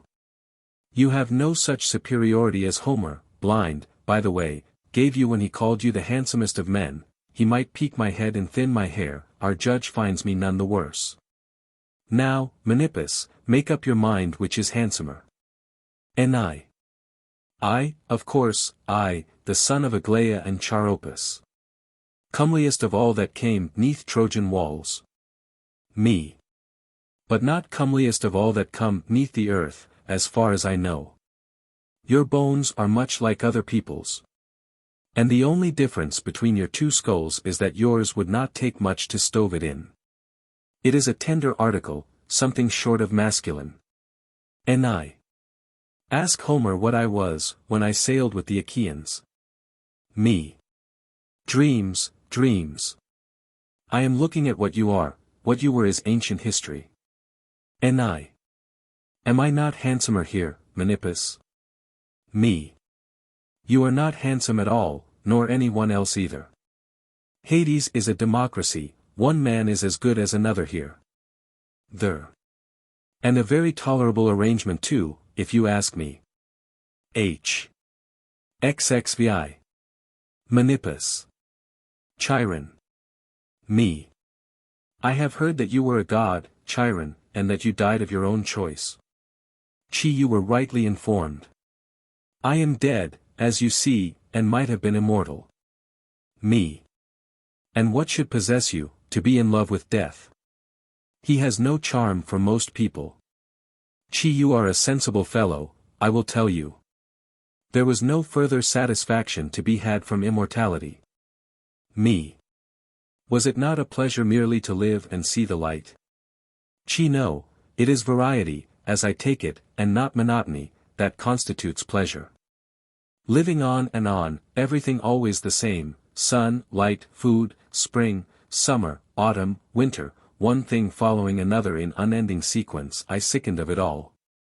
I found that enjoyment lay not in continual possession. That deprivation had its share therein. Me. Very true, Chiron. And how have you got on since you made Hades your home? Not unpleasantly.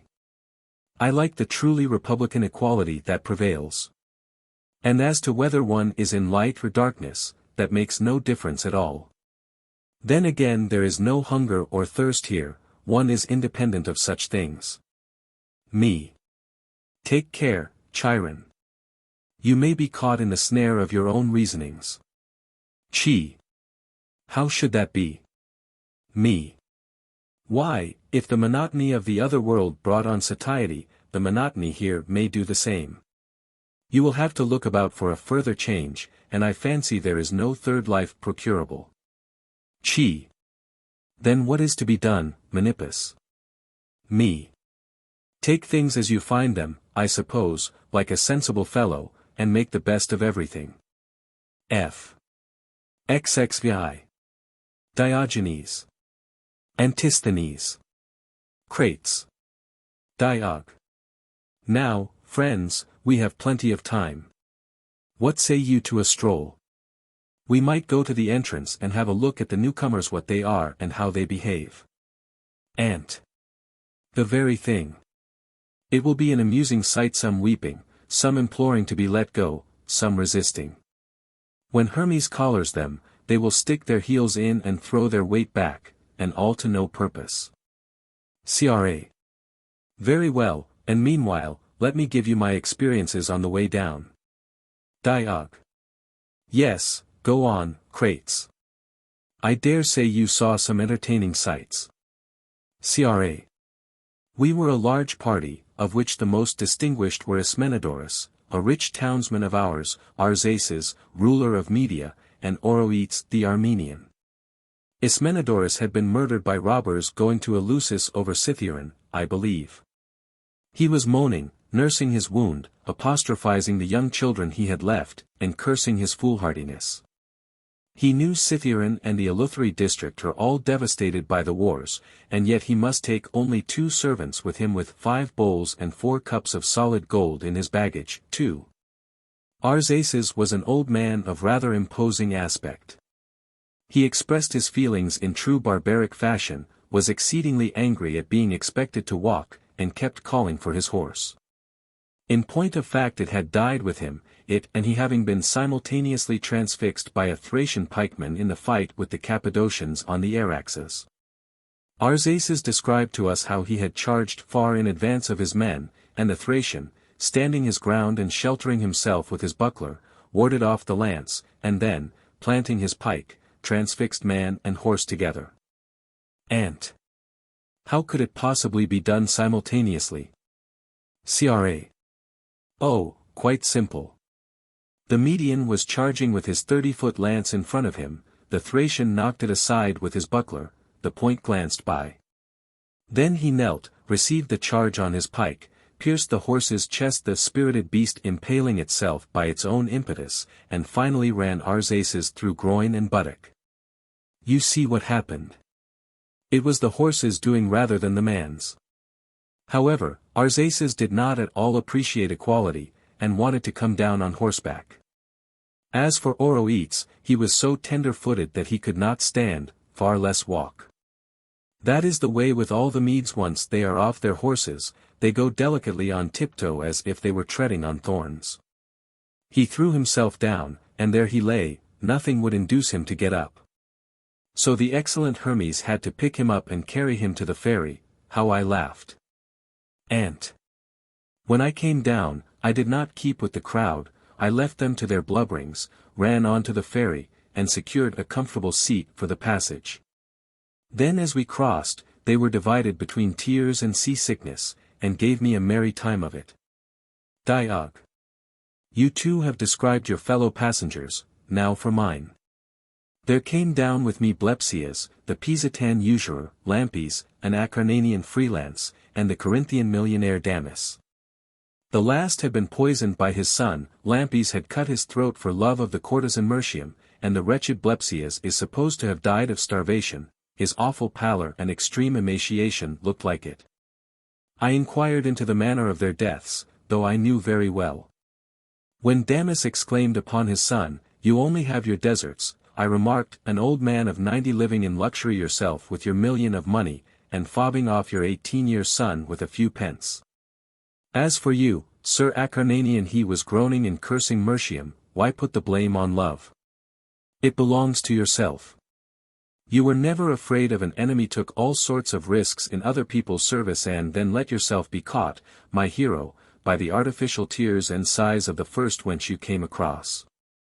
Blepsias uttered his own condemnation, without giving me time to do it for him. He had hoarded his money for heirs who were nothing to him, and been fool enough to reckon on immortality. I assure you it was no common satisfaction I derived from their whinings. But here we are at the gate, we must keep our eyes open, and get the earliest view. Lord, Lord, what a mixed crowd! And all in tears except these babes and sucklings. Why, the hoary seniors are all lamentation too, strange. Has Madam Life given them a love potion? I must interrogate this most reverend senior of them all, "Sir, why weep, seeing that you have died full of years? Has your Excellency any complaint to make, after so long a term? Ah, but you were doubtless a king." Pauper. Not so. Diog. A provincial governor, then. Pauper. No, nor that. Diog. I see. You are wealthy, and do not like leaving your boundless luxury to die. Pauper. You are quite mistaken, I was near 90, made a miserable livelihood out of my line and rod, was excessively poor, childless, a cripple, and had nearly lost my sight. Diog. And you still wish to live? Pauper. Aye, sweet is the light, and dread is death, would that one might escape it. Diog. You are beside yourself, old man, you are like a child kicking at the pricks, you contemporary of the ferryman. Well, we need wonder no more at youth, when age is still in love with life, one would have thought it should court death as the cure for its proper ills. And now let us go our way, before our loitering here brings suspicion on us, they may think we are planning an escape. H. Atenei. Menippus. Tiresias. Me. Whether you are blind or not, Tiresias, would be a difficult question. Eyeless sockets are the rule among us, there is no telling Phineas from Lynceus nowadays. However, I know that you were a seer, and that you enjoy the unique distinction of having been both man and woman, I have it from the poets. Pray tell me which you found the more pleasant life, the man's or the woman's. T. The woman's, by a long way, it was much less trouble. Women have the mastery of men. And there is no fighting for them, no manning of walls, no squabbling in the assembly, no cross-examination in the law courts. Me. Well, but you have heard how Medea, in Euripides, compassionates her sex on their hard lot, on the intolerable pangs they endure in travail. And by the way, Medea's words remind me, did you ever have a child, when you were a woman, or were you barren? T. What do you mean by that question, Menippus? Me. Oh, nothing, but I should like to know, if it is no trouble to you. T. I was not barren, but I did not have a child, exactly. Me. No, but you might have had. That's all I wanted to know. T. Certainly. Me. And your feminine characteristics gradually vanished, and you developed a beard, and became a man? Or did the change take place in a moment? T. Whither does your question tend? One would think you doubted the fact. Me. And what should I do but doubt such a story? Am I to take it in, like a nincompoop, without asking myself whether it is possible or not? T. At that rate, I suppose you are equally incredulous when you hear of women being turned into birds or trees or beasts, Eden for instance, or Daphne, or Callisto. Me. If I fall in with any of these ladies, I will see what they have to say about it. But to return, friend, to your own case, were you a prophet even in the days of your femininity? Or did manhood and prophecy come together? T. Pooh, you know nothing of the matter. I once settled a dispute among the gods, and was blinded by Hera for my pains, whereupon Zeus consoled me with the gift of prophecy. Me. Ah, you love a lie still, Tiresias. But there, 'tis your trade. You prophets. There is no truth in you. F. Zix. Agamemnon. Ajax. Ag. If you went mad and wrought your own destruction, Ajax, in default of that you designed for us all, why put the blame on Odysseus? Why would you not vouchsafe him a look or a word, when he came to consult Tiresias that day? You stalked past your old comrade in arms as if he was beneath your notice. AJ. Had I not good reason? My madness lies at the door of my solitary rival for the arms. AG. Did you expect to be unopposed, and carry it over us all without a contest? AJ. Surely, in such a matter. The armor was mine by natural right, seeing I was Achilles' cousin. The rest of you, his undoubted superiors, refused to compete, recognizing my claim. It was the son of Laertes, he that I had rescued scores of times when he would have been cut to pieces by the Phrygians, who set up for a better man and a stronger claimant than I. AG. Blame Thetis, then, my good sir. It was she who, instead of delivering the inheritance to the next of kin, brought the arms and left the ownership an open question. AJ. No, no, the guilt was in claiming them alone, I mean. AG. Surely, Ajax, a mere man may be forgiven the sin of coveting honor, that sweetest bait for which each one of us adventured, nay, and he outdid you there, if a Trojan verdict counts. AJ. Who inspired that verdict? 15. I know, but about the gods we may not speak. Let that pass, but cease to hate Odysseus. 'Tis not in my power, Agamemnon, though Athene's self should require it of me. H. XXX. Minus. Sostratus. Me. Sostratus, the pirate here, can be dropped into Pyrophlegethon. Hermes, the temple robber, shall be clawed by the Chimera, and lay out the tyrant alongside of Tityus, there to have his liver torn by the vultures. And you honest fellows can make the best of your way to Elysium and the Isles of the Blessed. This it is to lead righteous lives. SOS. A word with you, Minus. See if there is not some justice in my plea. Me. What, more pleadings? Have you not been convicted of villainy and murder without end? SOS. I have. Yet consider whether my sentence is just. Me. Is it just that you should have your deserts? If so, the sentence is just. SOS. Well, answer my questions. I will not detain you long. Me, say on, but be brief, I have other cases waiting for me. SOS. The deeds of my life, were they in my own choice, or were they decreed by fate? Me, decreed, of course. SOS. Then all of us, whether we passed for honest men or rogues, were the instruments of fate in all that we did? Me. Certainly, Clotho prescribes the conduct of every man at his birth. SOS. Now suppose a man commits a murder under compulsion of a power which he cannot resist, an executioner, for instance, at the bidding of a judge, or a bodyguard at that of a tyrant. Who is the murderer, according to you? Me. The judge, of course, or the tyrant. As well ask whether the sword is guilty, which is but the tool of his anger who is prime mover in the affair. SOS. I am indebted to you for a further illustration of my argument. Again, a slave, sent by his master, brings me gold or silver, to whom am I to be grateful? Who goes down on my tablets as a benefactor? Me. The sender, the bringer is but his minister. SOS. Observe then your injustice. You punish us who are but the slaves of Clotho's bidding, and reward these, who do but minister to another's beneficence. For it will never be said that it was in our power to gainsay the irresistible ordinances of fate. Me. Ah, Sostratus.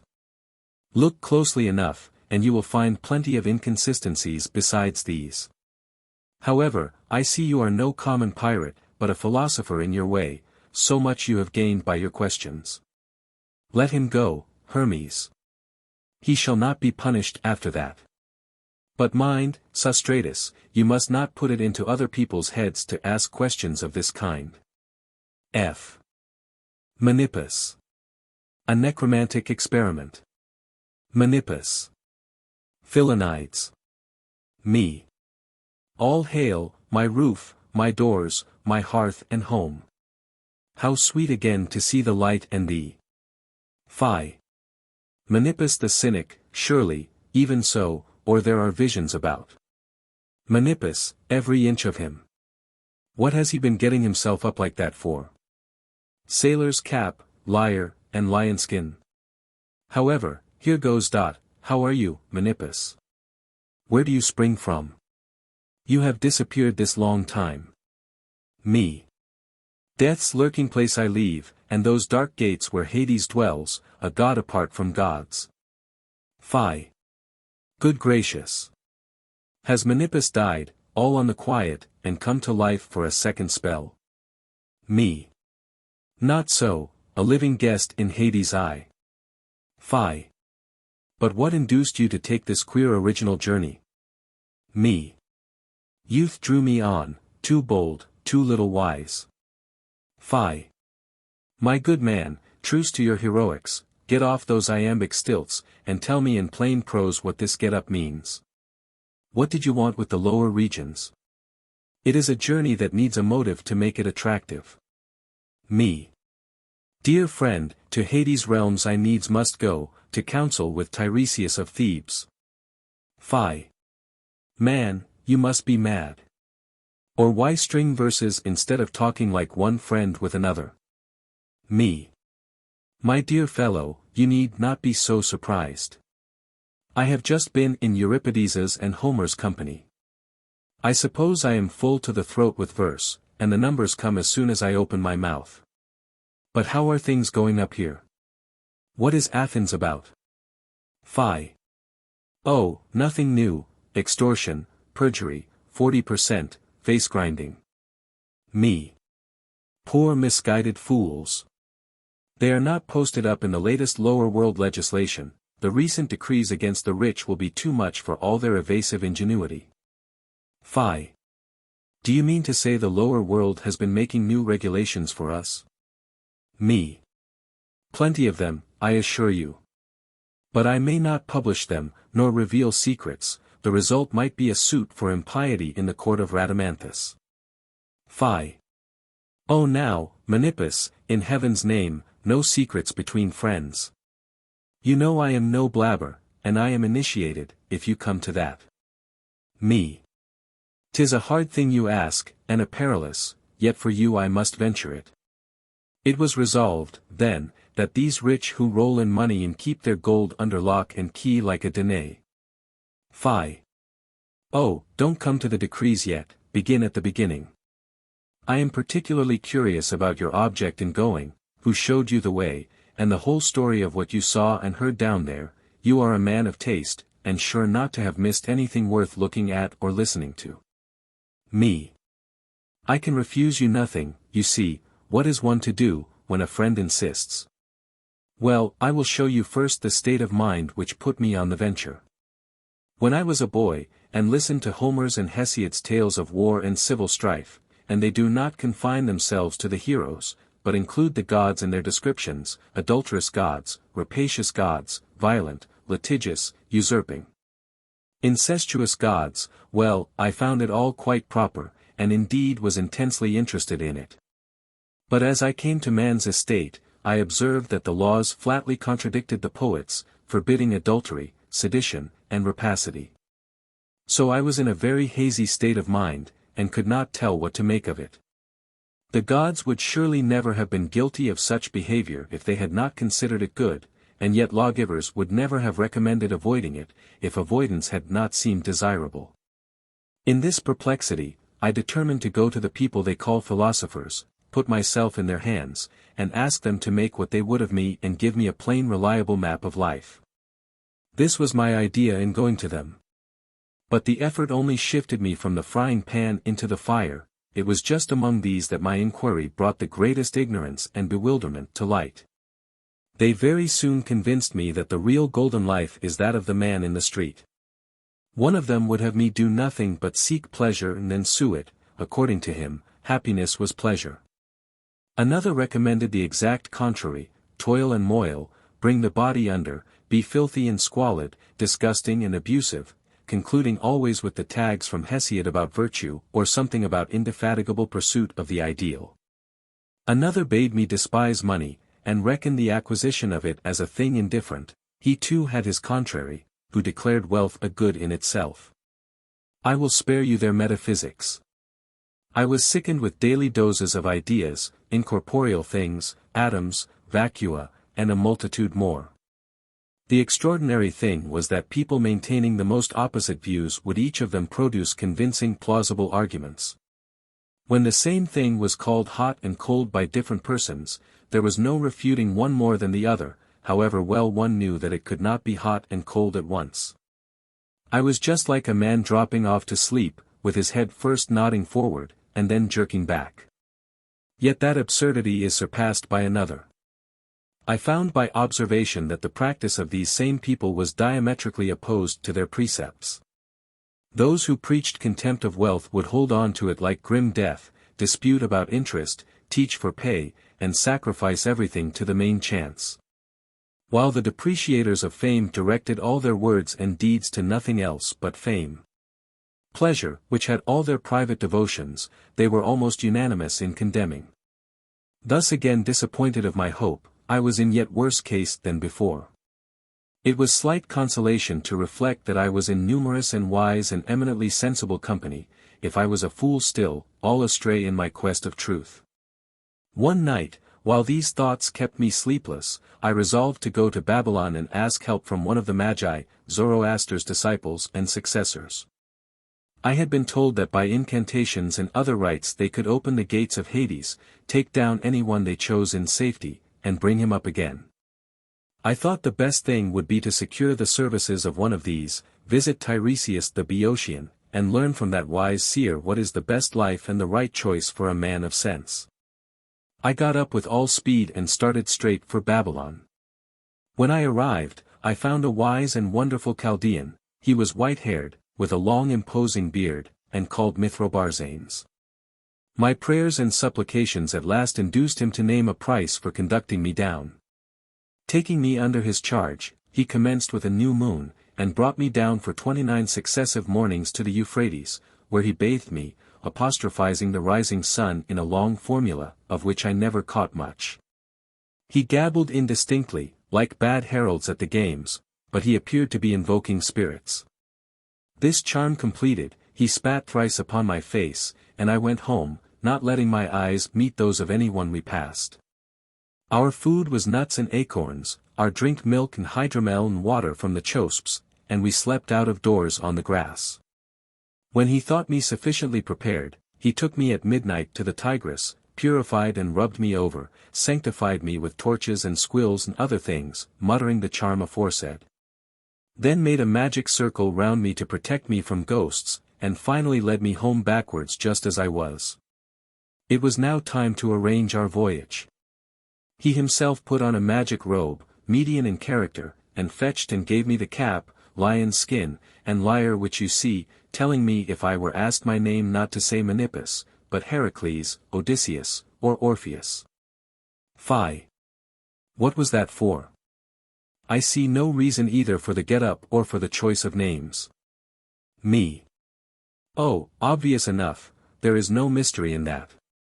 He thought that as these three had gone down alive to Hades before us, I might easily elude Aeacus' guard by borrowing their appearance, and be passed as an habitué.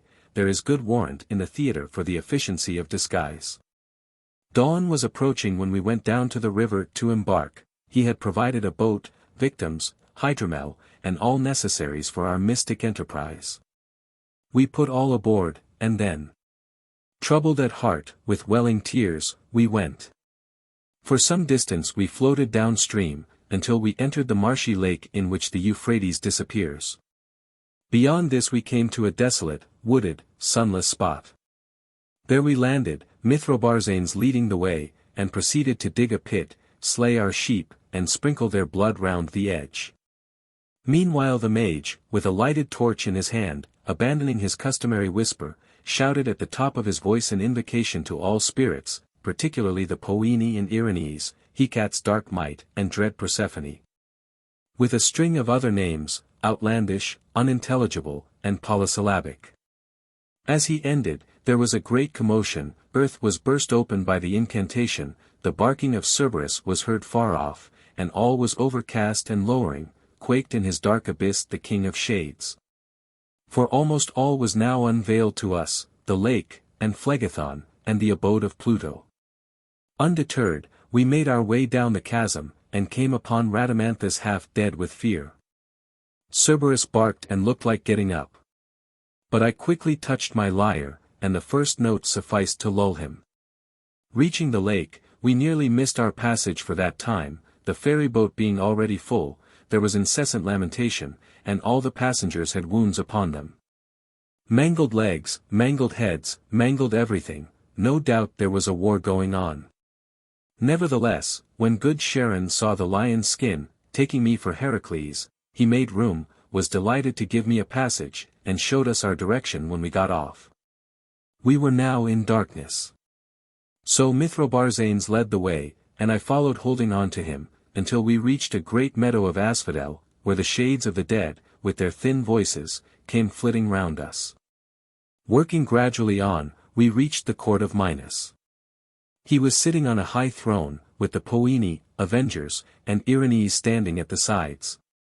From another direction was being brought a long row of persons chained together. I heard that they were adulterers, procurers, publicans, sycophants, informers, and all the filth that pollutes the stream of life. Separate from them came the rich and usurers, pale, pot-bellied, and gouty, each with a hundredweight of spiked collar upon him.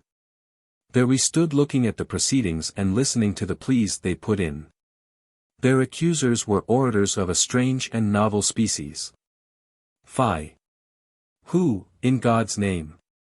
Shrink not, let me know all. Me. It has not escaped your observation that the sun projects certain shadows of our bodies on the ground. Fie! How should it have? Me. These, when we die, are the prosecutors and witnesses who bring home to us our conduct on earth. Their constant attendance and absolute attachment to our person secures them high credit in the witness box. Well, Minos carefully examined each prisoner, and sent him off to the place of the wicked to receive punishment proportionate to his transgressions. He was especially severe upon those who, puffed up with wealth and authority, were expecting an almost reverential treatment. He could not away with their ephemeral presumption and superciliousness, their failure to realize the mortality of themselves and their fortunes. Stripped of all that made them glorious, of wealth and birth and power, there they stood naked and downcast, reconstructing their worldly blessedness in their minds like a dream that is gone. The spectacle was meat and drink to me. Any that I knew by sight I would come quietly up to, and remind him of his state up here, what a spirit had his been, when morning crowds lined his hall, expectant of his coming, being jostled or thrust out by lackeys. At last my lord's sun would dawn upon them, in purple or gold or rainbow hues, not unconscious of the bliss he shed upon those who approached, if he let them kiss his breast or his hand. These reminders seemed to annoy them. Minos, however, did allow his decision to be influenced in one case. Dionysius of Syracuse was accused by Dion of many unholy deeds, and damning evidence was produced by his shadow. He was on the point of being chained to the Chimera, when Aristippus of Cyrene, whose name and influence are great below, got him off on the ground of his constant generosity as a patron of literature. We left the court at last, and came to the place of punishment. Many a piteous sight and sound was there, cracking of whips, shrieks of the burning, rack and gibbet and wheel, Chimera tearing, Cerberus devouring. All tortured together, kings and slaves, governors and paupers, rich and beggars, and all repenting their sins. A few of them, the lately dead, we recognized. These would turn away and shrink from observation. Or if they met our eyes, it would be with a slavish cringing glance, how different from the arrogance and contempt that had marked them in life. The poor were allowed half-time in their tortures, respite and punishment alternating. Those with whom legend is so busy I saw with my eyes, Ixion, Sisyphus, the Phrygian Tantalus in all his misery, and the giant Tityus, how vast, his bulk covering a whole field. Leaving these, we entered the Acherusian plain, and there found the demigods, men and women both, and the common dead, dwelling in their nations and tribes, some of them ancient and mouldering, strengthless heads, as Homer has it, others fresh. With substance yet in them, Egyptians chiefly, these, so long last their embalming drugs. But to know one from another was no easy task, all are so like when the bones are bared, yet with pains and long scrutiny we could make them out. They lay pell-mell in undistinguished heaps, with none of their earthly beauties left. With all those anatomies piled together as like as could be, eyes glaring ghastly and vacant, teeth gleaming bare, I knew not how to tell Thersites from Nereus the beauty, beggar Iris from the Phaeacian king, or cook Piraeus from Agamemnon's self. Their ancient marks were gone, and their bones alike, uncertain, unlabeled, indistinguishable. When I saw all this, the life of man came before me under the likeness of a great pageant, arranged and marshalled by chance, who distributed infinitely varied costumes to the performers. She would take one and array him like a king, with tiara, bodyguard, and crown complete, another she dressed like a slave, one was adorned with beauty, another got up as a ridiculous hunchback, there must be all kinds in the show. Often before the procession was over she made individuals exchange characters, they could not be allowed to keep the same to the end, Croesus must double parts and appear as slave and captive. Meandrius, starting as slave, would take over Polycrates' despotism, and be allowed to keep his new clothes for a little while. And when the procession is done, every one disrobes, gives up his character with his body, and appears, as he originally was, just like his neighbor. Some, when chance comes round collecting the properties, are silly enough to sulk and protest, as though they were being robbed of their own instead of only returning loans. You know the kind of thing on the stage, tragic actors shifting as the play requires from Creon to Priam, from Priam to Agamemnon. The same man, very likely, whom you saw just now in all the majesty of Cecrops or Erectus, treads the boards next as a slave, because the author tells him to. The play over, each of them throws off his gold-spangled robe and his mask, descends from the buskin's height, and moves a mean ordinary creature. His name is not now Agamemnon son of Atreus or Creon son of Menecius, but Polus son of Chericles of Sunium or Satyrus son of Theogiton of Marathon. Such is the condition of mankind, or so that sight presented it to me. Phi. Now, if a man occupies a costly towering sepulchre, or leaves monuments, statues, inscriptions behind him on earth, does not this place him in a class above the common dead? Me. Nonsense, my good man. If you had looked on Mausolus himself, the Carian so famous for his tomb, I assure you, you would never have stopped laughing. He was a miserable unconsidered unit among the general mass of the dead, flung aside in a dusty hole, with no profit of his sepulchre but its extra weight upon him. No, friend, when Aeacus gives a man his allowance of space, and it never exceeds a foot's breadth, he must be content to pack himself into its limits.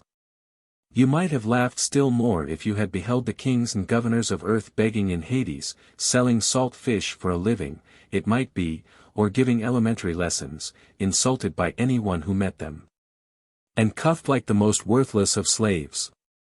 When I saw Philip of Macedon, I could not contain myself. Someone showed him to me cobbling old shoes for money in a corner. Many others were to be seen begging, people like Xerxes, Darius, or Polycrates. Fie! These royal downfalls are extraordinary, almost incredible. But what of Socrates, Diogenes, and such wise men? Me. Socrates still goes about proving everybody wrong, the same as ever. Polymedes, Odysseus, Nestor, and a few other conversational shades, keep him company. His legs, by the way, were still puffy and swollen from the poison. Good Diogenes pitches close to Sardanapalus, Midas, and other specimens of magnificence. The sound of their lamentations and better-day memories keeps him in laughter and spirits. He is generally stretched on his back roaring out a noisy song which drowns lamentation. It annoys them, and they are looking out for a new pitch where he may not molest them. Fie! I am satisfied. And now for that decree which you told me had been passed against the rich. Me. Well remembered. That was what I meant to tell you about, but I have somehow got far astray. Well, during my stay the presiding officers gave notice of an assembly on matters of general interest. So, when I saw every one flocking to it, I mingled with the shades and constituted myself a member. Various measures were decided upon, and last came this question of the rich.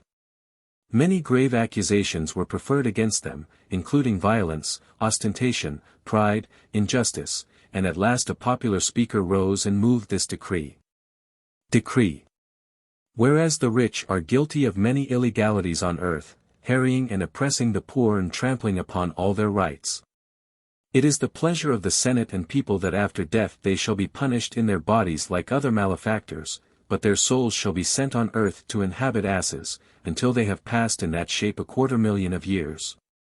Generation after generation, bearing burdens under the tender mercies of the poor. After which they shall be permitted to die. Mover of this decree, Cranian son of Scaletian of the Demi-Nasigia in the Alabantid 16 tribe. The decree read, a formal vote was taken, in which the people accepted it. A snort from Brimo and a bark from Cerberus completed the proceedings according to the regular form. So went the assembly. And now, in pursuance of my original design, I went to Tiresias, explained my case fully, and implored him to give me his views upon the best life. He is a blind little old man, pale and weak-voiced. He smiled and said, my son, the cause of your perplexity, I know, is the fact that doctors differ, but I may not enlighten you, Rhadamanthus forbids. Ah, say not so, father, I exclaimed. Speak out, and leave me not to wander through life in a blindness worse than yours. So he drew me apart to a considerable distance, and whispered in my ear, the life of the ordinary man is the best and most prudent choice. Cease from the folly of metaphysical speculation and inquiry into origins and ends, utterly reject their clever logic, count all these things idle talk, and pursue one end alone, how you may do what your hand finds to do. And go your way with ever a smile and never a passion. So he, and sought the lawn of Asphodel. It was now late, and I told Mithrobarzanes that our work was done, and we might reascend. Very well, Menippus, said he, I will show you an easy short cut. And taking me to a place where the darkness was especially thick, he pointed to a dim and distant ray of light, a mere pencil admitted through a chink. There, he said, is the shrine of Trophonius, from which the Boeotian inquirers start. Go up that way, and you will be on Grecian soil without more ado.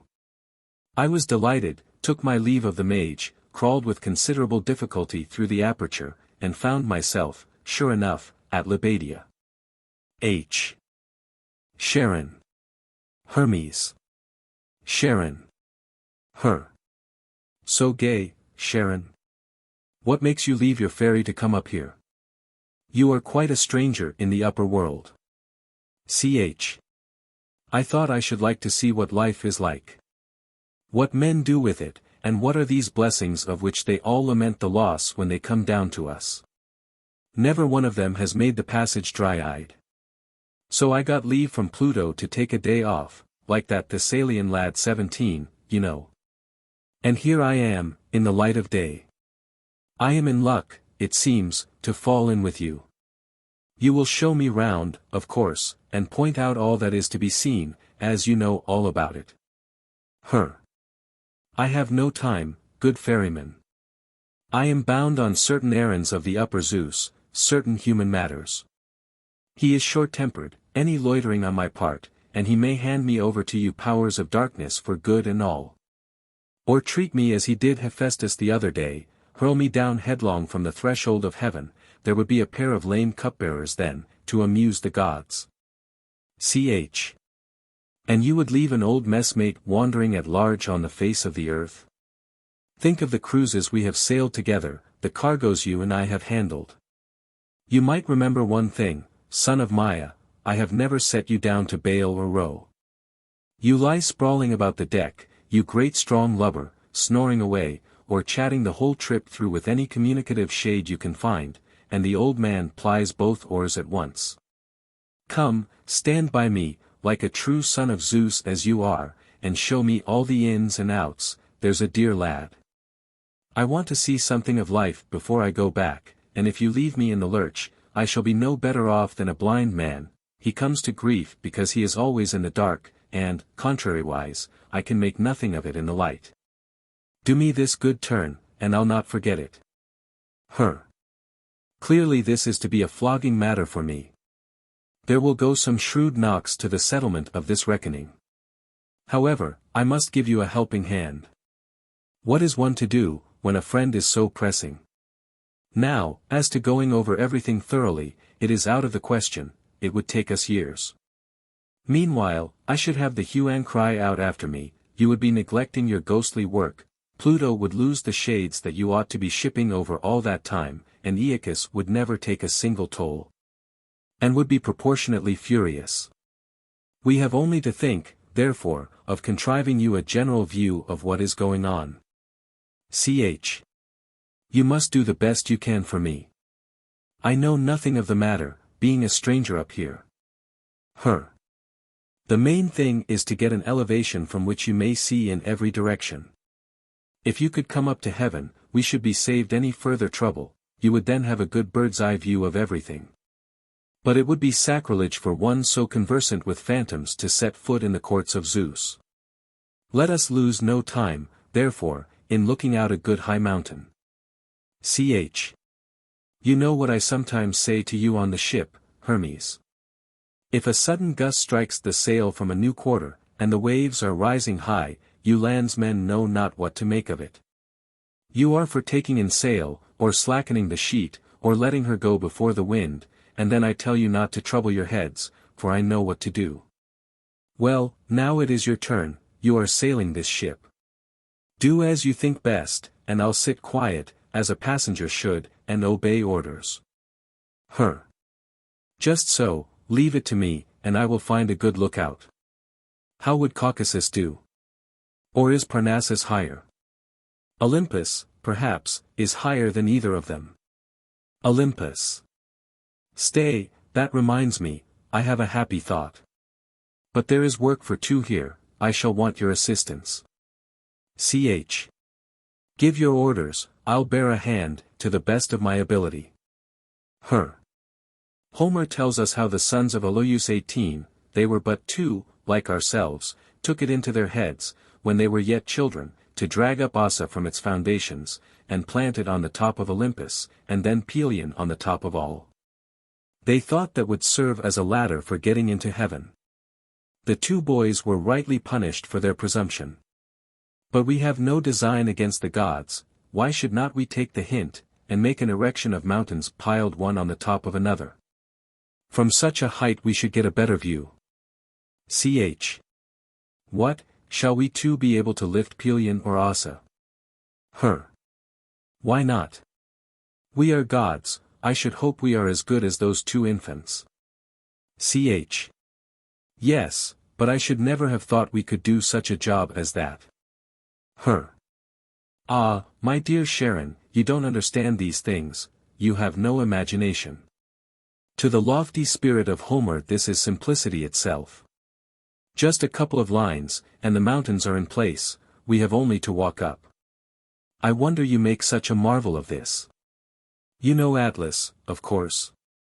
He holds up the entire heaven by himself, gods and all. And I dare say you have heard how my brother Heracles relieved him once, and took the burden on his own shoulders for a time. Ch. Yes, I have heard it. But you and the poets best know whether it is true. Oh, perfectly true. What should induce wise men to lie? Come, let us get to work on Ossa first, for so the master builder directs. Ossa first. On Ossa leafy Pelion. There. What think you of this? Is it suave work? Is it poetry? I must run up, and see whether we shall want another story. Oh dear, we are no way up as yet. On the east, it is all I can do to make out Ionia and Lydia. On the west is nothing but Italy and Sicily, on the north, nothing to be seen beyond the Danube, and on the south, Crete, none too clear. It looks to me as if we should want Ida, my nautical friend, and Parnassus into the bargain. Ch. So be it. But take care not to make the height too great for the width, or down we shall come, ladder and all, and pay our footing in the Homeric school of architecture with a cracked crown apiece. No fear, all will be safe enough. Pass Ida along. Now trundle Parnassus up. There, I'll go up again. That's better. A fine view. You can come now. Ch. Give me a hand up, Hermes. This is an erection, and no mistake. Well, you know, you would see everything. Safety is one thing, my friend, and sightseeing is another. Here is my hand, hang on, and keep clear of the slippery bits. There, now you are up. Let us sit down, here are 2 peaks, one for each of us. Now take a general look round at the prospect. Ch. I see a vast stretch of land, and a huge lake surrounding it, and mountains, and rivers bigger than Cocytus and Pyriphlegethon, and men, tiny little things. And I suppose they're dens. Dens? Those are cities. Ch. I tell you what it is, Hermes, all this is no use. Here have we been shifting about Parnassus, Castalia and all complete, and Ida, and these others, and we might have spared ourselves the trouble. How so? Ch. Why, I can make nothing out up here. These cities and mountains look for all the world like a map. It is men that I am after, I want to see what they do, and hear what they say. That is what I was laughing about just now, when first you met me, and asked me what the joke was. I had heard something that tickled me hugely. And what might that be? Ch. One of them had been asked by a friend to dinner, I think it was, the next day. Depend on it, says he, I'll be with you. And before the words were out of his mouth, down came a tile, started somehow from the roof, and he was a dead man. Ha, thought I, that promise will never be kept. So I think I shall go down again, I want to see and hear. Sit where you are.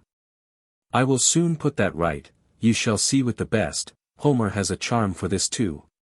Now, the moment I say the lines, there must be no more dull eyes, all must be clear as daylight.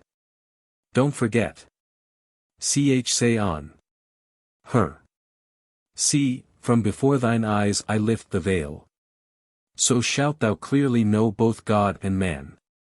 Well? Are the eyes any better? Ch. A marvelous improvement. Lynceus is blind to me. Now, the next thing I want is information. I have some questions to ask. Will you have them couched in the Homeric style, to convince you that I am not wholly unversed in his poems? And how should you know anything of Homer? A seaman, chained to the oar. Ch. Come, no abuse of my profession. The fact is, when he died, and I ferried him over, I heard a good many of his ballads, and a few of them still run in my head. There was a pretty stiff gale on at the time, too. You see, he began singing a song about Poseidon, which boded no good to us mariners, how Poseidon gathered the clouds, and stirred the depths with his trident, as with a ladle, and roused the whirlwind. And a good deal more, enough to raise a storm of itself, when suddenly there came a black squall which nearly capsized the boat. The poet was extremely ill, and disgorged such an avalanche of minstrelsy, Scylla, Charybdis, the Cyclops, all came up bodily, that I had no difficulty in preserving a few snatches. I should like to know, for instance, who is yon hero, stout and strong and tall, o'ertopping all mankind by head and shoulders? That is Milo of Croton, the athlete. He has just picked up a bull, and is carrying it along the racecourse. And the Greeks are applauding him. Ch. It would be more to the point, if they were to offer their congratulations to me. I shall presently be picking up Milo himself, and putting him into my boat. That will be after he has had his fall from death, that most invincible of antagonists, who will have him on his back before he knows what is happening. We shall hear a sad tale then, no doubt, of the crowns and the applause he has left behind him. Meanwhile, he is mightily elated over the bull exploit, and the distinction it has won him. What is one to think? Does it ever occur to him that he must die some day? How should he think of death? He is at his zenith. Ch. Well, never mind him. We shall have sport enough with him before long. He will come aboard with no strength left to pick up a gnat, let alone a bull. But pray, who is yon haughty hero? No Greek, to judge by his dress. That is Cyrus, son of Cambyses, who transferred to the Persians the ancient empire of the Medes. He has lately conquered Assyria, and reduced Babylon. And now it looks as if he meditated an invasion of Lydia, to complete his dominion by the overthrow of Croesus. Ch. And whereabouts is Croesus? Look over there. You see the great city with the triple wall? That is Sardis. And there, look, is Croesus himself, reclining on a golden couch, and conversing with Solon the Athenian. Shall we listen to what they are saying? Ch. Yes, let us. Cr. Stranger, you have now seen my stores of treasure, my heaps of bullion, and all my riches. Tell me therefore, whom do you account the happiest of mankind? Ch. What will Solon say, I wonder? Trust Solon, he will not disgrace himself. So. Croesus, few men are happy. Of those whom I know, the happiest, I think, were Cleobus and Biton, the sons of the Argive priestess. Ch. Ah, he means those two who yoked themselves to a wagon, and drew their mother to the temple, and died the moment after. It was but the other day. Cr. Ah. So they are first on the list. And who comes next? So. Tellus the Athenian, who lived a righteous life, and died for his country. Cr. And where do I come, reptile? So. That I am unable to say at present, Croesus, I must see you end your days first. Death is the sure test. A happy end to a life of happiness. Bravo, Solon, you have not forgotten us. As you say, Charon's ferry is the proper place for the decision of these questions. But who are these men whom Croesus is sending out? And what have they got on their shoulders? Those are bars of gold. They are going to Delphi, to pay for an oracle, which oracle will presently be the ruin of Croesus. But oracles are a hobby of his. Ch. Oh, so that is gold, that glittering yellow stuff, with just a tinge of red in it. I have often heard of gold, but never saw it before. Yes, that is the stuff there is so much talking and squabbling about. Ch. Well now, I see no advantages about it, unless it is an advantage that it is heavy to carry. Ah, you do not know what it has to answer for, the wars and plots and robberies, the perjuries and murders. For this men will endure slavery and imprisonment, for this they traffic and sail the seas. Ch. For this stuff. Why, it is not much different from copper. I know copper, of course, because I get a penny from each passenger. Yes, but copper is plentiful, and therefore not much esteemed by men. Gold is found only in small quantities, and the miners have to go to a considerable depth for it. For the rest, it comes out of the earth, just the same as lead and other metals. Ch. What fools men must be, to be enamored of an object of this sallow complexion, and of such a weight. Well, Solon, at any rate, seems to have no great affection for it. See, he is making merry with Croesus and his outlandish magnificence. I think he is going to ask him a question. Listen. So. Croesus, will those bars be any use to Apollo, do you think? Cr. Any use? Why, there is nothing at Delphi to be compared to them. So. And that is all that is wanting to complete his happiness, some bar gold. Cr. Undoubtedly. So. Then they must be very hard up in heaven, if they have to send all the way to Lydia for their gold supply. Cr. Where else is gold to be had in such abundance as with us? So. Now is any iron found in Lydia? Cr. Not much. So. Ah, so you are lacking in the more valuable metal. Cr. More valuable. Iron more valuable than gold. So. Bear with me, while I ask you a few questions, and I will convince you it is so. Cr. Well. So. Of protector and protege, which is the better man? Cr. The protector, of course. So. Now in the event of Cyrus's invading Lydia, there is some talk of it, shall you supply your men with golden swords? Or will iron be required, on the occasion? Cr. Oh, iron. So. Iron accordingly you must have, or your gold would be led captive into Persia. Cr. Blasphemer. So. Oh, we will hope for the best. But it is clear, on your own admission, that iron is better than gold. Cr. And what would you have me do? Recall the gold, and offer the god bars of iron. So. He has no occasion for iron either. Your offering, be the metal what it may, will fall into other hands than his. It will be snapped up by the Phocians, or the Boeotians, or the god's own priests, or by some tyrant or robber. Your goldsmiths have no interest for Apollo. Cr. You are always having a stab at my wealth. It is all envy. This blunt sincerity is not to the Lydian's taste. Things are come to a strange pass, he thinks, if a poor man is to hold up his head, and speak his mind in this frank manner.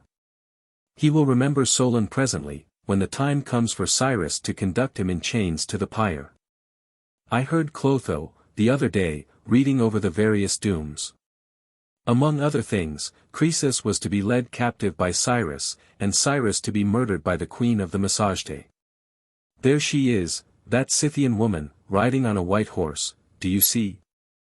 Yes. That is Tamaris.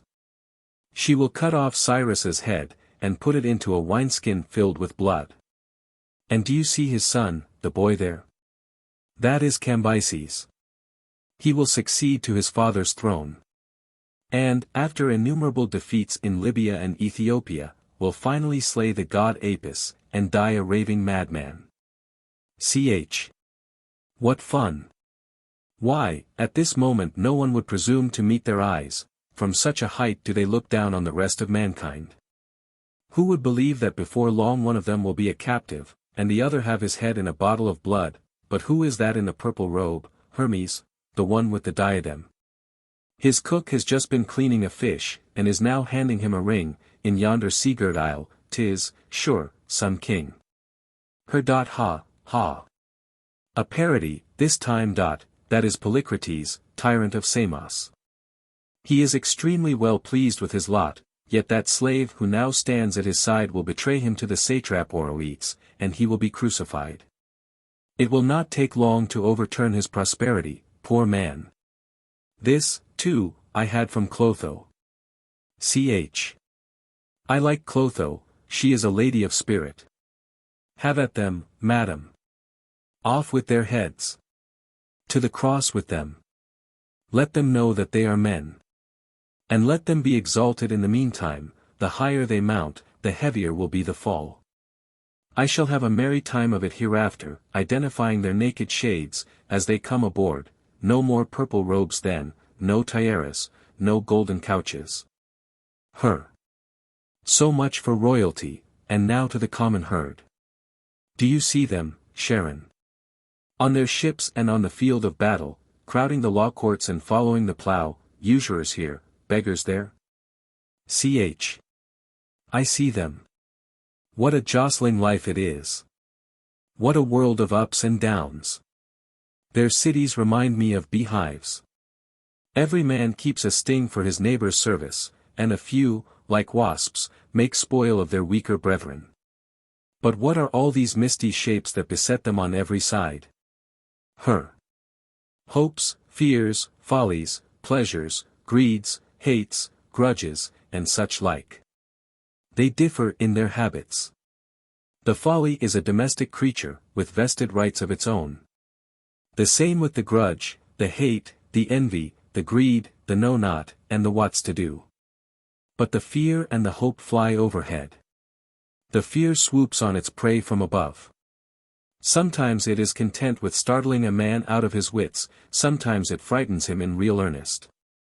The hope hovers almost within reach, and just when a man thinks he is going to catch it, off it flies, and leaves him gaping, like Tantalus in the water, you know. Now look closely, and you will make out the fates up aloft, spinning each man his spindle full. From that spindle a man hangs by a narrow thread.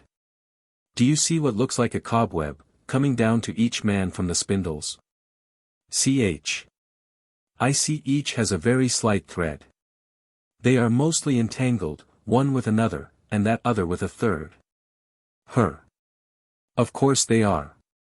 Because the first man has got to be murdered by the second, and he by the third.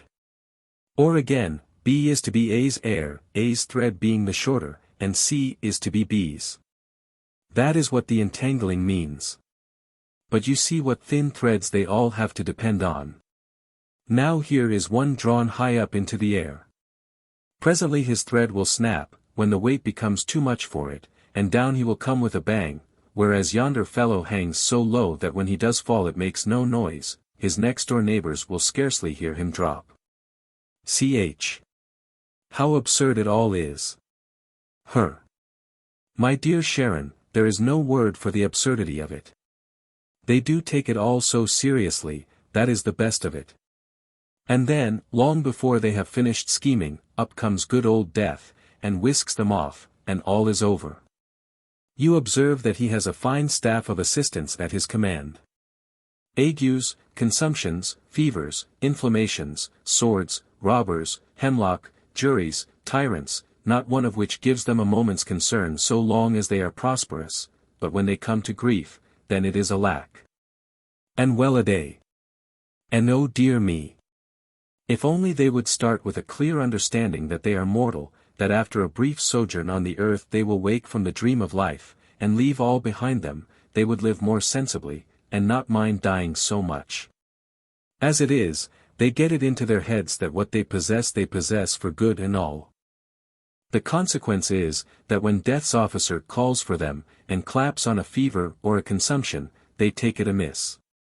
The parting is so wholly unexpected. Yonder is a man building his house, urging the workmen to use all dispatch.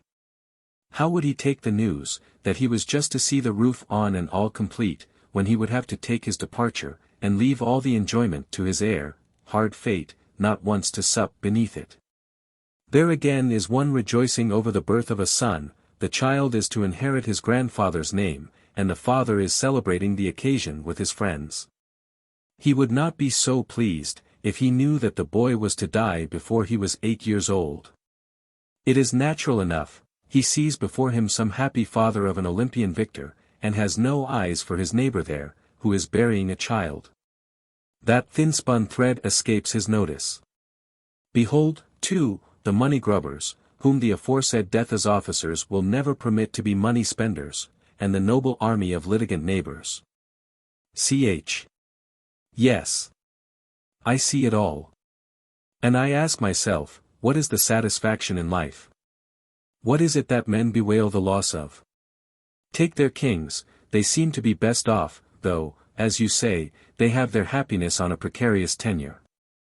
But apart from that, we shall find their pleasures to be outweighed by the vexations inseparable from their position, worry and anxiety, flattery here, conspiracy there, enmity everywhere. To say nothing of the tyranny of sorrow, disease, and passion, with whom there is confessedly no respect of persons. And if the king's lot is a hard one, we may make a pretty shrewd guess at that of the commoner. Come now, I will give you a similitude for the life of man. Have you ever stood at the foot of a waterfall, and marked the bubbles rising to the surface and gathering into foam? Some are quite small, and break as soon as they are born.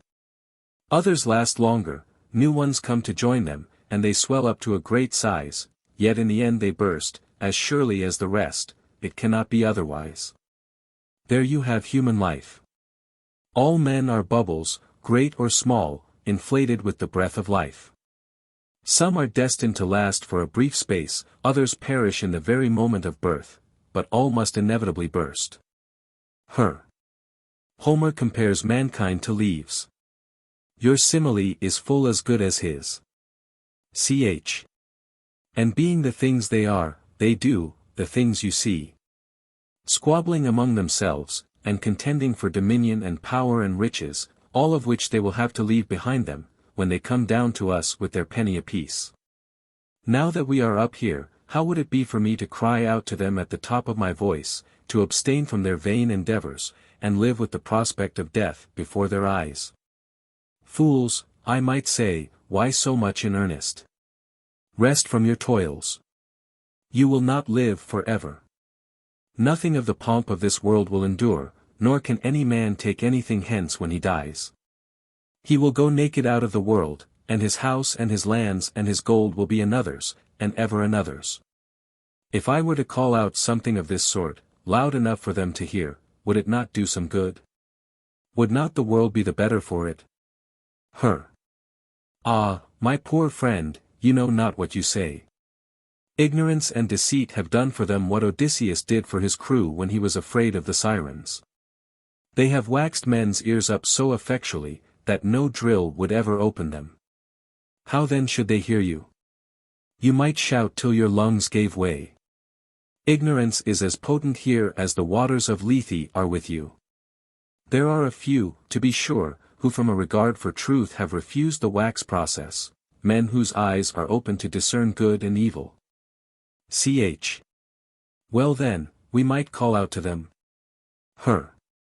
There again, where would be the use of telling them what they know already? See, they stand aloof from the rest of mankind, and scoff at all that goes on, nothing is as they would have it. Nay, they are evidently bent on giving life the slip, and joining you. Their condemnations of folly make them unpopular here. Ch. Well done, my brave boys. There are not many of them, though, Hermes. These must serve. And now let us go down. Ch. There is still one thing I had a fancy to see. Show me the receptacles into which they put the corpses, and your office will have been discharged. Ah, sepulchres, those are called, or tombs, or graves. Well, do you see those mounds, and columns, and pyramids outside the various city walls? Those are the store chambers of the dead. Ch. Why, they are putting flowers on the stones, and pouring costly essences upon them. And in front of some of the mounds they have piled up faggots, and dug trenches. Look, there is a splendid banquet laid out, and they are burning it all, and pouring wine and mead, I suppose it is, into the trenches. What does it all mean? What satisfaction it affords to their friends in Hades, I am unable to say. But the idea is, that the shades come up, and get as close as they can, and feed upon the savory steam of the meat, and drink the mead in the trench. Ch. Eat and drink, when their skulls are dry bone. But I am wasting my breath. You bring them down every day, you can say whether they are likely ever to get up again, once they are safely underground. That would be too much of a good thing. You would have your work cut out for you and no mistake, if you had not only to bring them down, but also to take them up again when they wanted a drink. Oh, fools and blockheads! You little know how we arrange matters, or what a gulf is set betwixt the living and the dead. The buried and unburied, both are deaths. He ranks alike the beggar and the king. Thersites sits by fair-haired Thetis' son. Naked and withered roam the fleeting shades. Together through the fields of asphodel. Bless me, what a deluge of Homer! And now I think of it, I must show you Achilles' tomb. There it is on the Trojan shore, at Sigeum. And across the water is Rhetium, where Ajax lies buried. Rather small tombs, considering. Now show me the great cities, those that we hear talked about in Hades, Nineveh, Babylon, Mycenae, Cleone, and Troy itself. I shipped numbers across from there, I remember. For 10 years running I had no time to haul my boat up and clean it.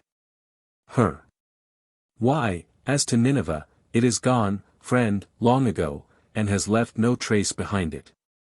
There is no saying whereabouts it may have been. But there is Babylon, with its fine battlements and its enormous wall. Before long it will be as hard to find as Nineveh. As to Mycenae and Cleone, I am ashamed to show them to you, let alone Troy. You will throttle Homer, for certain, when you get back, for puffing them so. They were prosperous cities, too, in their day, but they have gone the way of all flesh. Cities, my friend, die, just like men, stranger still, so do rivers. Inachus is gone from Argos, not a puddle left. Oh, Homer, Homer! You and your holy Troy, and your city of broad streets, and your strong-walled Cleone, by the way, what is that battle going on over there?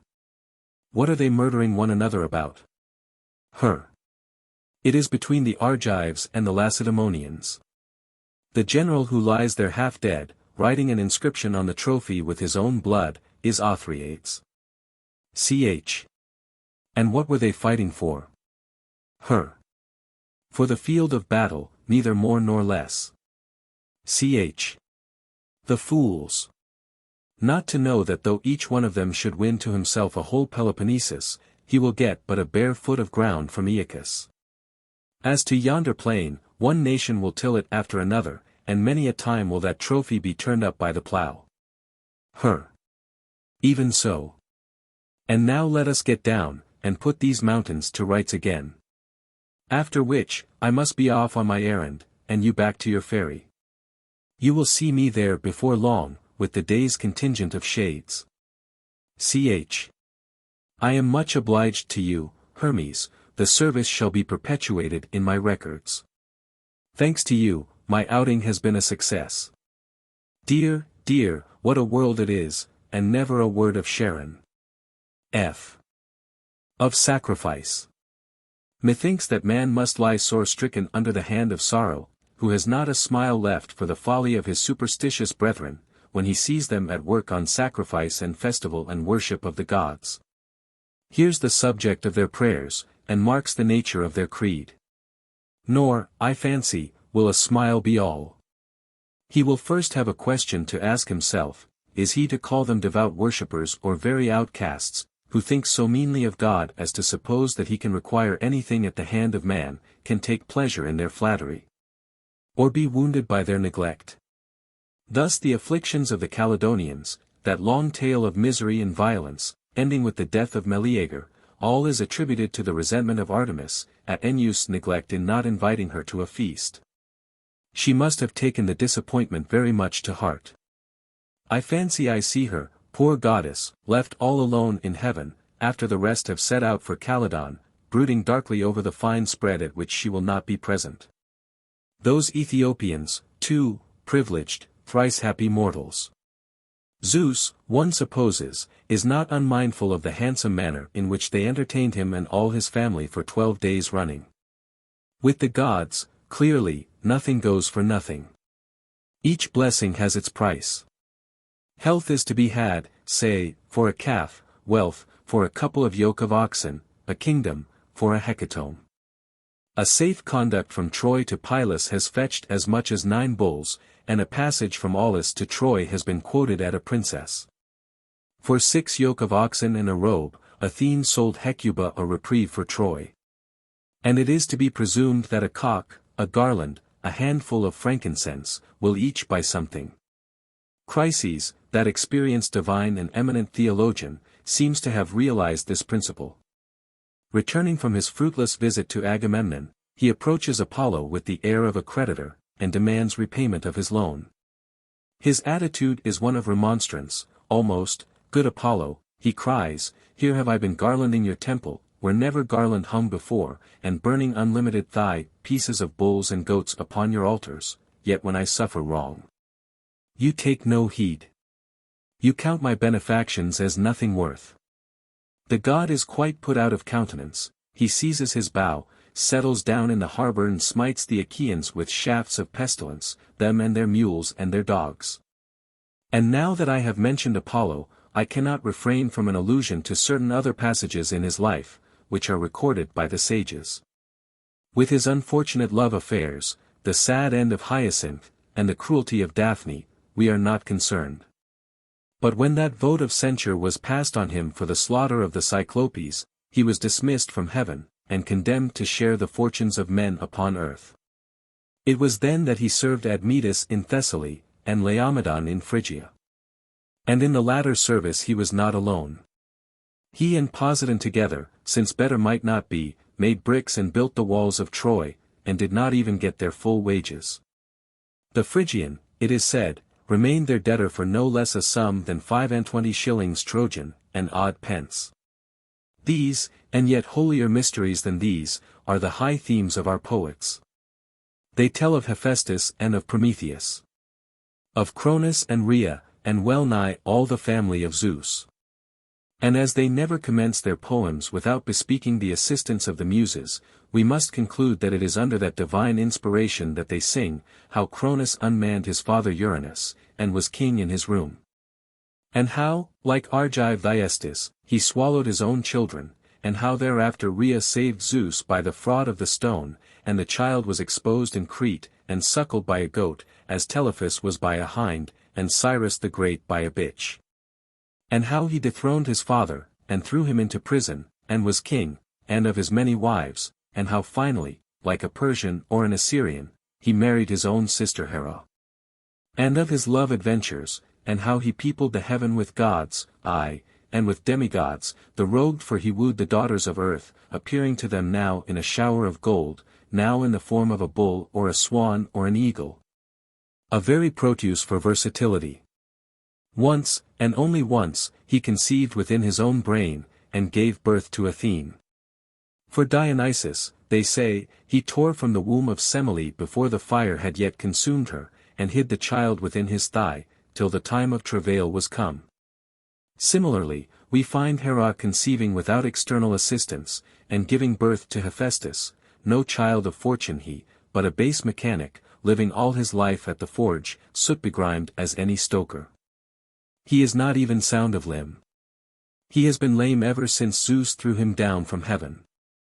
Fortunately for us the Lemnians broke his fall, or there would have been an end of him, as surely as there was of Astyanax when he was flung from the battlements.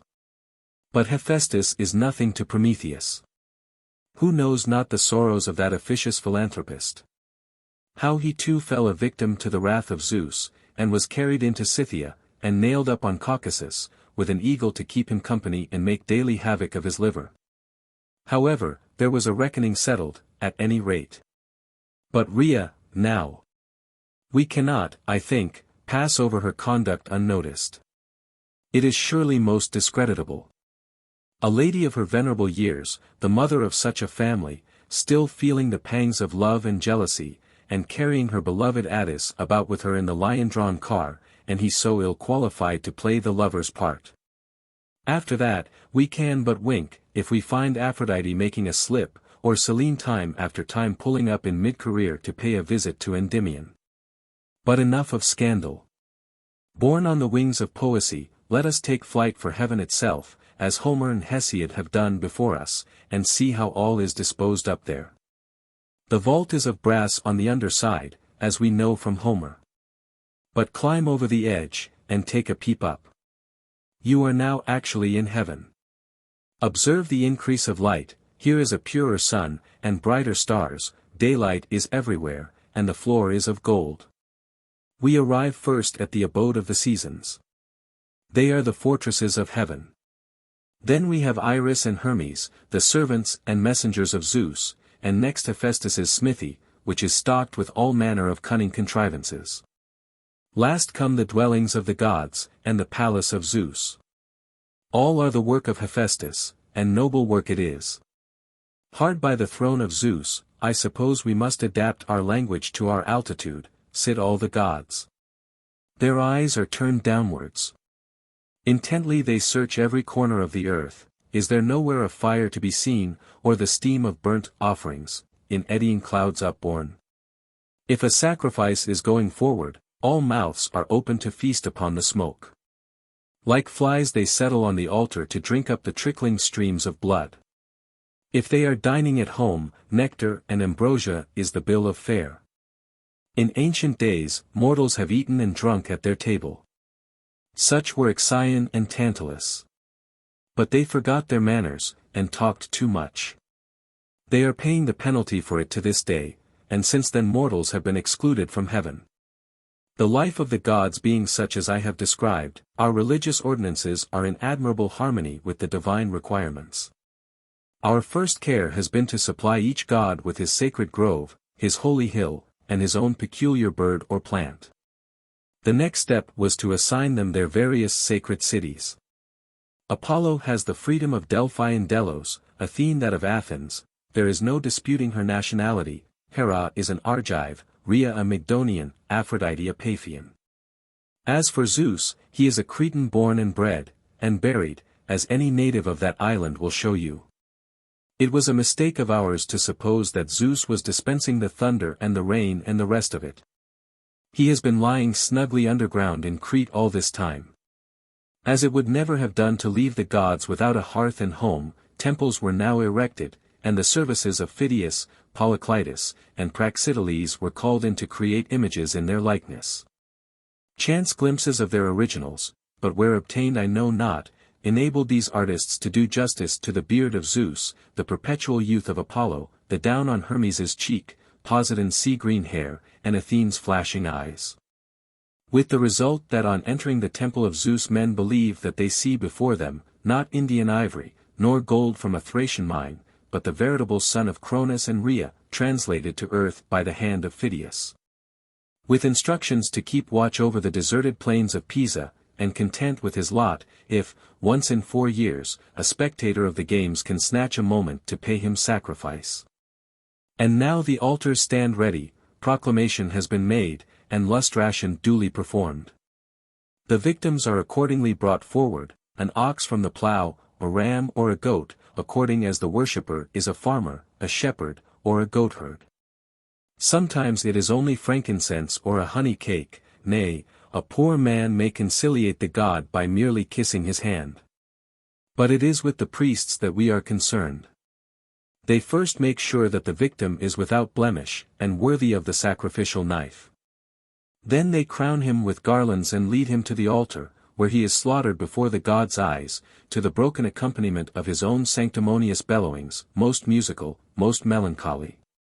The delight of the gods at such a spectacle, who can doubt? According to the proclamation, no man shall approach the holy ground with unclean hands. Yet there stands the priest himself, wallowing in gore.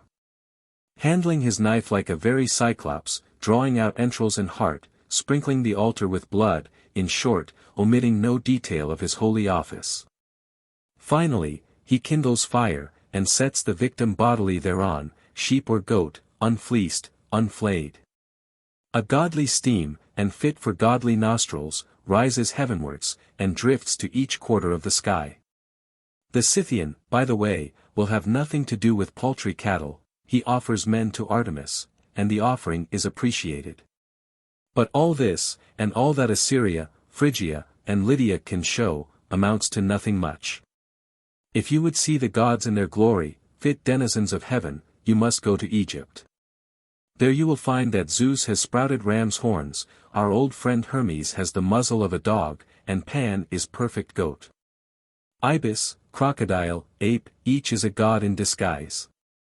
And wouldst thou know the truth that lurks herein? If so, you will find no lack of sages and scribes and shaven priests to inform you, after expulsion of the profanum vulgus, how, when the giants and their other enemies rose against them, the gods fled to Egypt to hide themselves. And there took the form of goat and ram, of bird and reptile, which forms they preserve to this day. Of all this they have documentary evidence, dating from thousands of years back, stored up in their temples.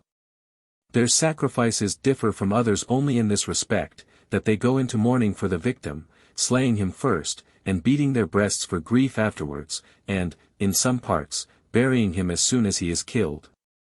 When their great god Apis dies, off comes every man's hair, however much he values himself on it, though he had the purple lock of Nisus, it would make no difference, he must show a sad crown on the occasion, if he die for it.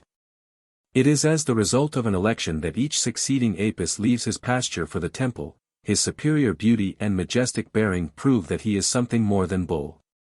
On such absurdities as these, such vulgar credulity, remonstrance would be thrown away, a Heraclitus would best meet the case, or a Democritus, for the ignorance of these men is as laughable as their folly is deplorable. F.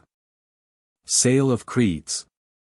The distinction between the personified creeds or philosophies here offered for sale, and their various founders or principal exponents, is but loosely kept up.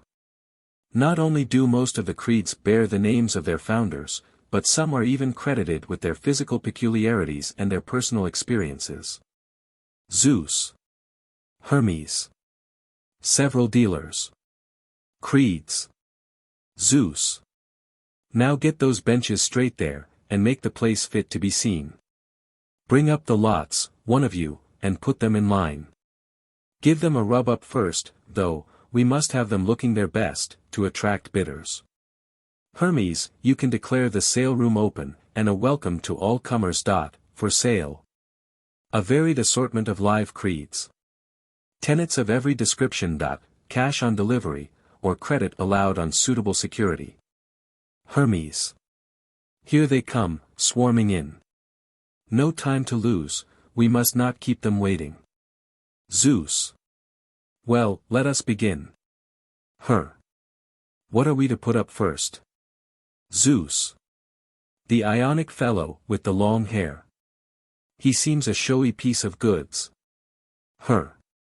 Step up, Pythagoreanism, and show yourself. Zeus. Go ahead. Now here is a creed of the first water. Who bids for this handsome article? What gentleman says superhumanity? Harmony of the universe. Transmigration of souls. Who bids? First dealer. He looks all right. And what can he do? Magic, music, arithmetic, geometry, astronomy, jugglery. Prophecy in all its branches. First D. Can I ask him some questions? Ask away, and welcome. First D.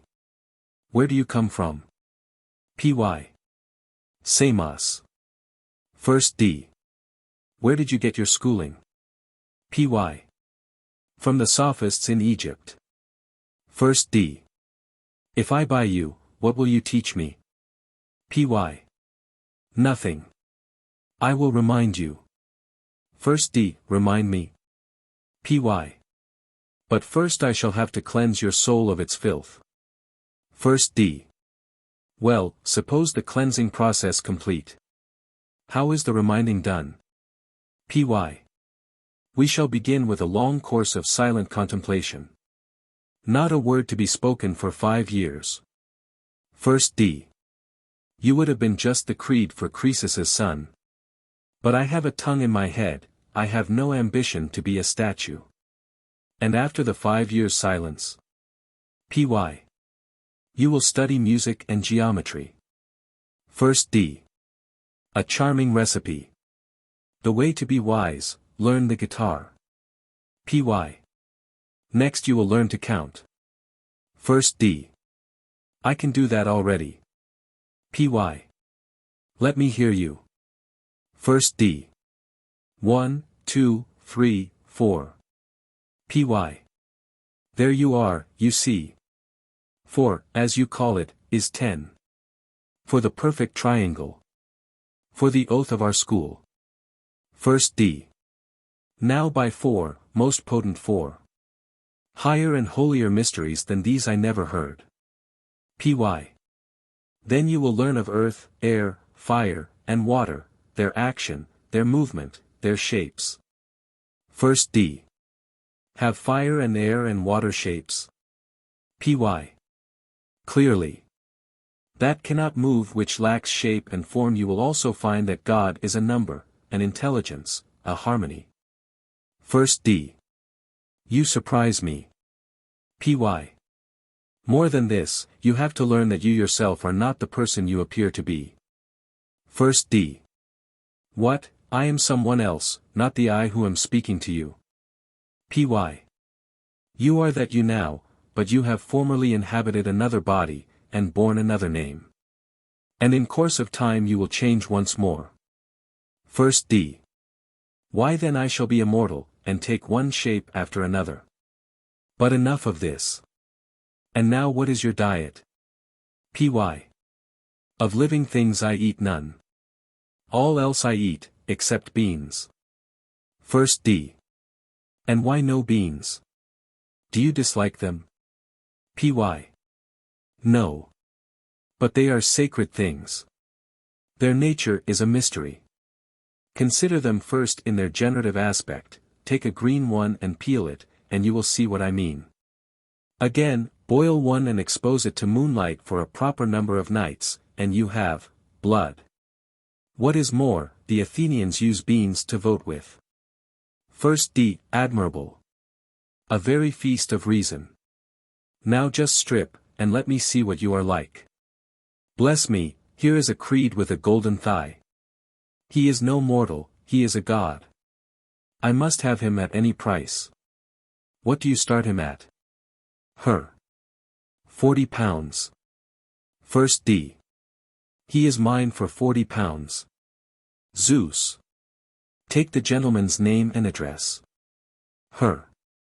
He must come from Italy, I should think, Croton or Tarentum, or one of the Greek towns in those parts. But he is not the only buyer. Some 300 of them have clubbed together. Zeus. They are welcome to him. Now up with the next. Her. What about yonder grubby Pontian? 19. Zeus. Yes, he will do. Her. You there with the wallet and cloak, come along, walk round the room. Lot number 2. A most sturdy and valiant creed, freeborn.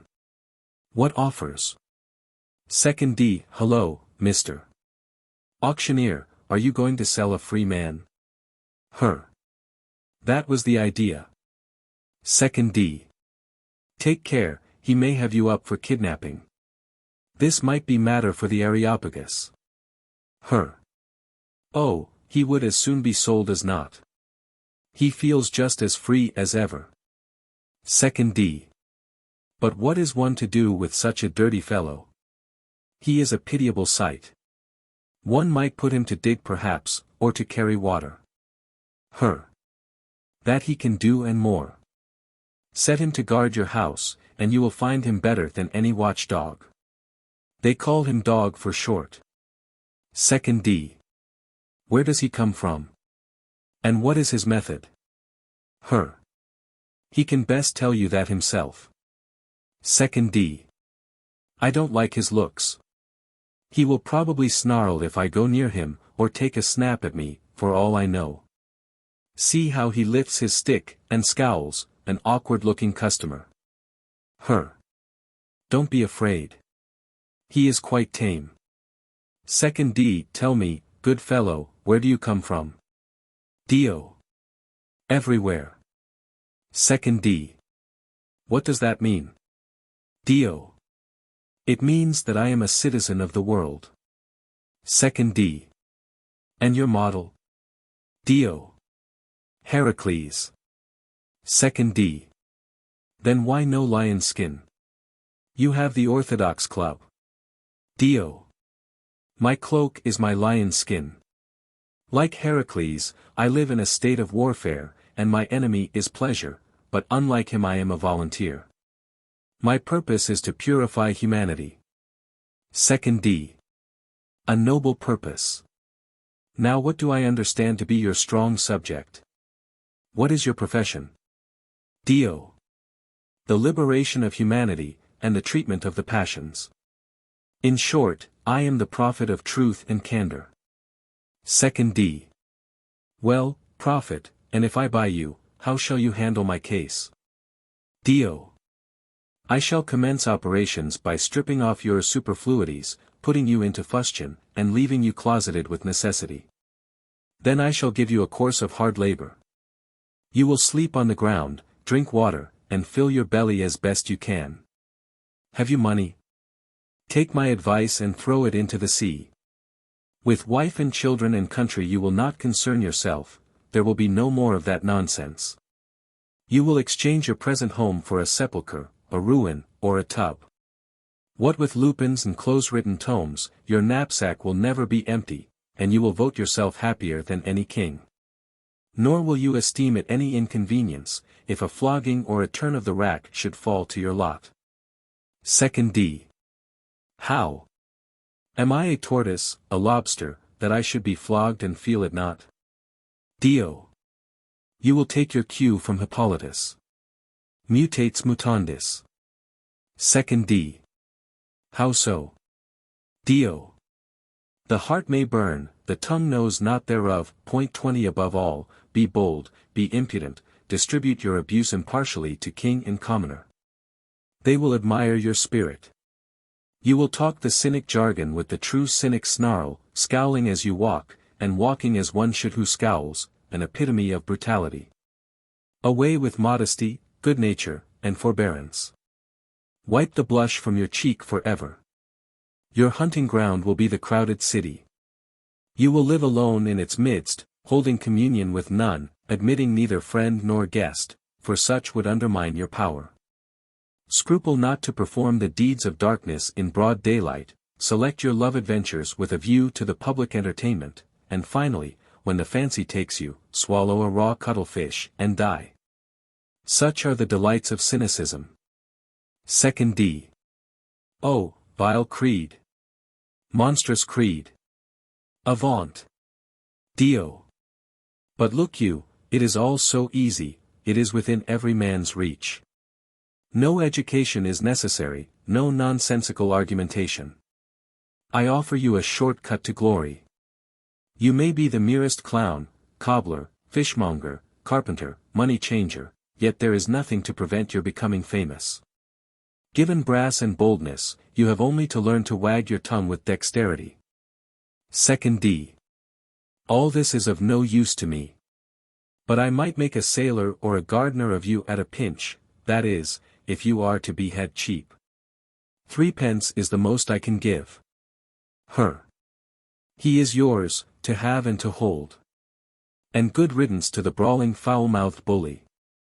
He is a slanderer by wholesale. Zeus.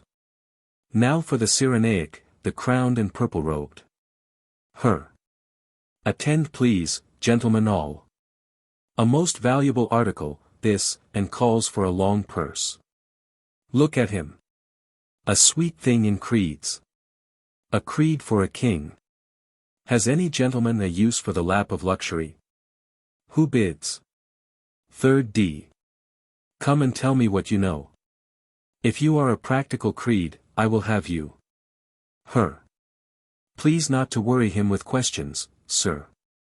He is drunk, and cannot answer, his tongue plays him tricks, as you see.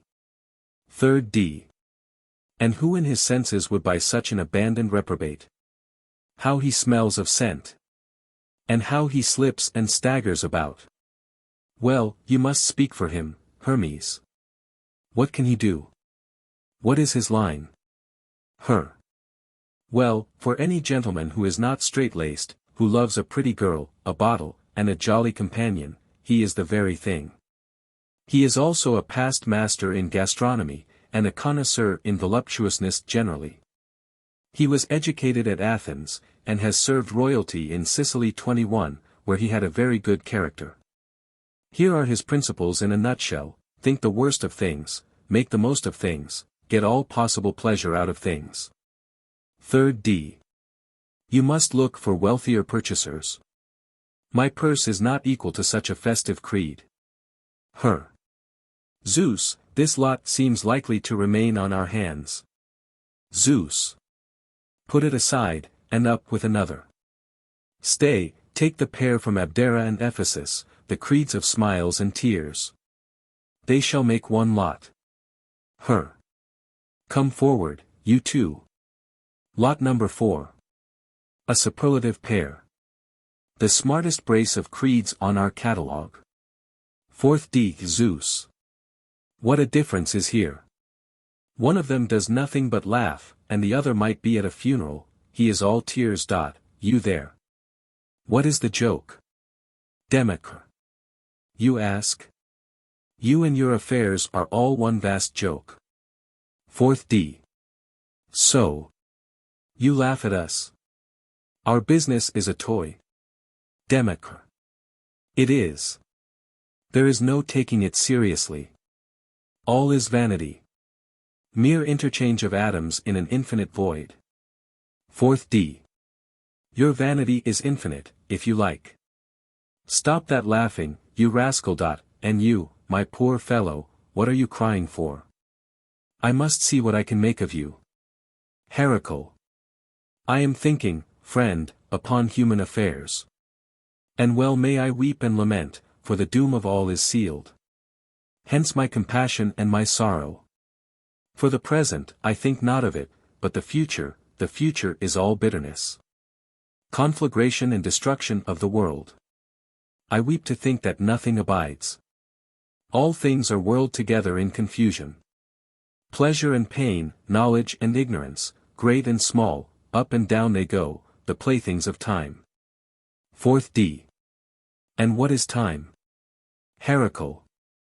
A child. And plays at draughts and blind men's bluff. Fourth D. And men. Heracle. Are mortal gods. Fourth D. And gods. Heracle. Immortal men. Fourth D. So. Conundrums, fellow. Nuts to crack. You are a very oracle for obscurity. Heracle. Your affairs do not interest me. Fourth D. No one will be fool enough to bid for you at that rate. Heracle. Young and old, him that bids and him that bids not, a murrain sees you all. Fourth D. A sad case. He will be melancholy mad before long. Neither of these is the creed for my money. Her. No one bids. Zeus. Next lot. Her. The Athenian there. Old chatterbox. Zeus. By all means. Her. Come forward, a good sensible creed this. Who buys holiness? Fifth D. Let me see. What are you good for? SOC. I teach the art of love. Fifth D. A likely bargain for me. I want a tutor for my young Adonis. SOC. And could he have a better? The love I teach is of the spirit, not of the flesh. Under my roof, be sure, a boy will come to no harm. 5th D, very unconvincing that. A teacher of the art of love, and never meddle with anything but the spirit. Never use the opportunities your office gives you. SOC. Now by dog and plane tree, it is as I say. 5th D, Heracles. What strange gods are these? SOC. Why, the dog is a god, I suppose. Is not Anubis made much of in Egypt? Is there not a dog star in heaven, and a Cerberus in the lower world? 5th D. Quite so. My mistake. Now what is your manner of life? SOC. I live in a city of my own building, I make my own laws, and have a novel constitution of my own. __ 5th D. I should like to hear some of your statutes. SOC. You shall hear the greatest of them all. No woman shall be restricted to one husband. Every man who likes is her husband. 5th D. What? Then the laws of adultery are clean swept away. SOC. I should think they were. And a world of hair-splitting with them. 5th D. And what do you do with the handsome boys? SOC. Their kisses are the reward of merit, of noble and spirited actions. 5th D. Unparalleled generosity. And now, what are the main features of your philosophy? SOC. Ideas and types of things.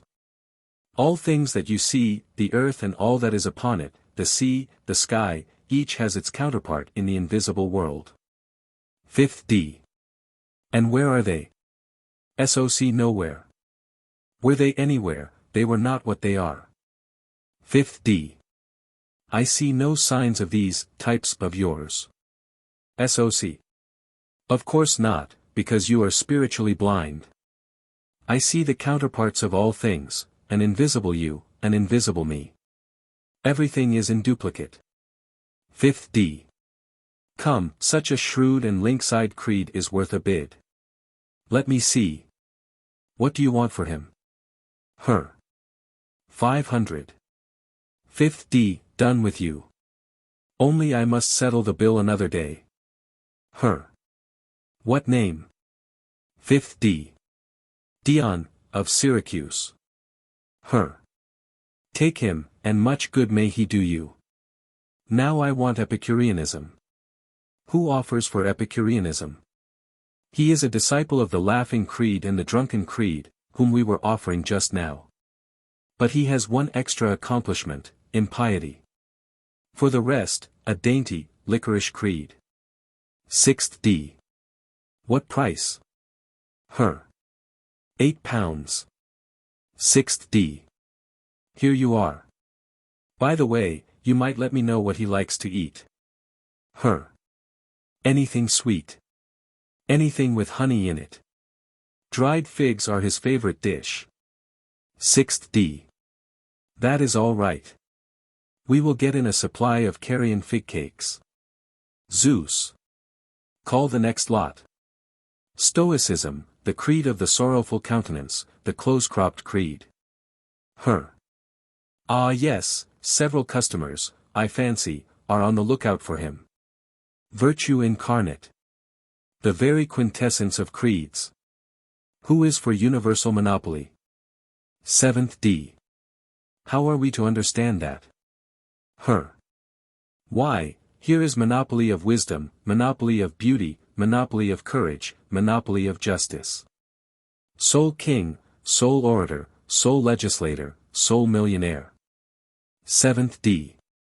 And I suppose sole cook, sole tanner, sole carpenter, and all that? Her. Presumably. 7th D. Regard me as your purchaser, good fellow, and tell me all about yourself. I dare say you think it rather hard to be sold for a slave. Chris. Not at all. These things are beyond our control. And what is beyond our control is indifferent. 7th D. I don't see how you make that out. Chris. What? Have you yet to learn that of indifferentia some are preposita and others rejecta? 7th D. Still I don't quite see. Chris. No. How should you?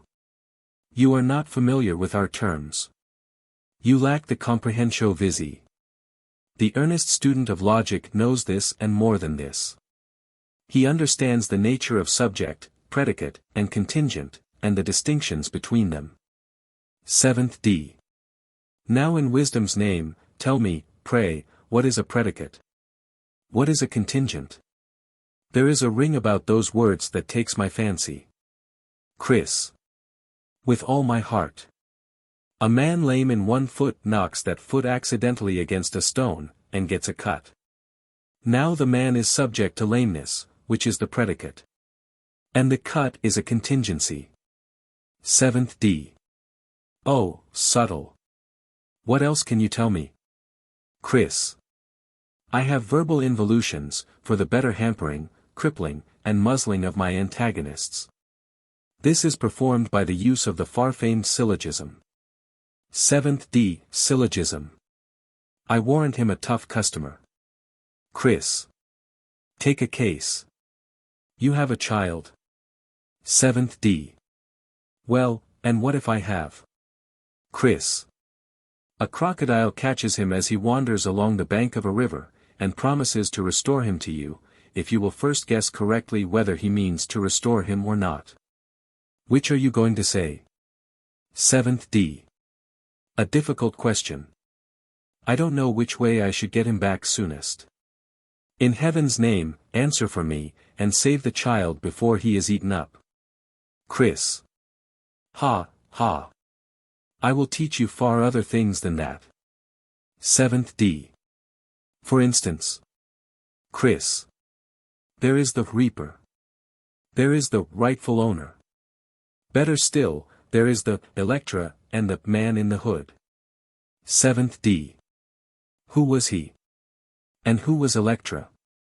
Chris. She was the Electra, the daughter of Agamemnon, to whom the same thing was known and unknown at the same time.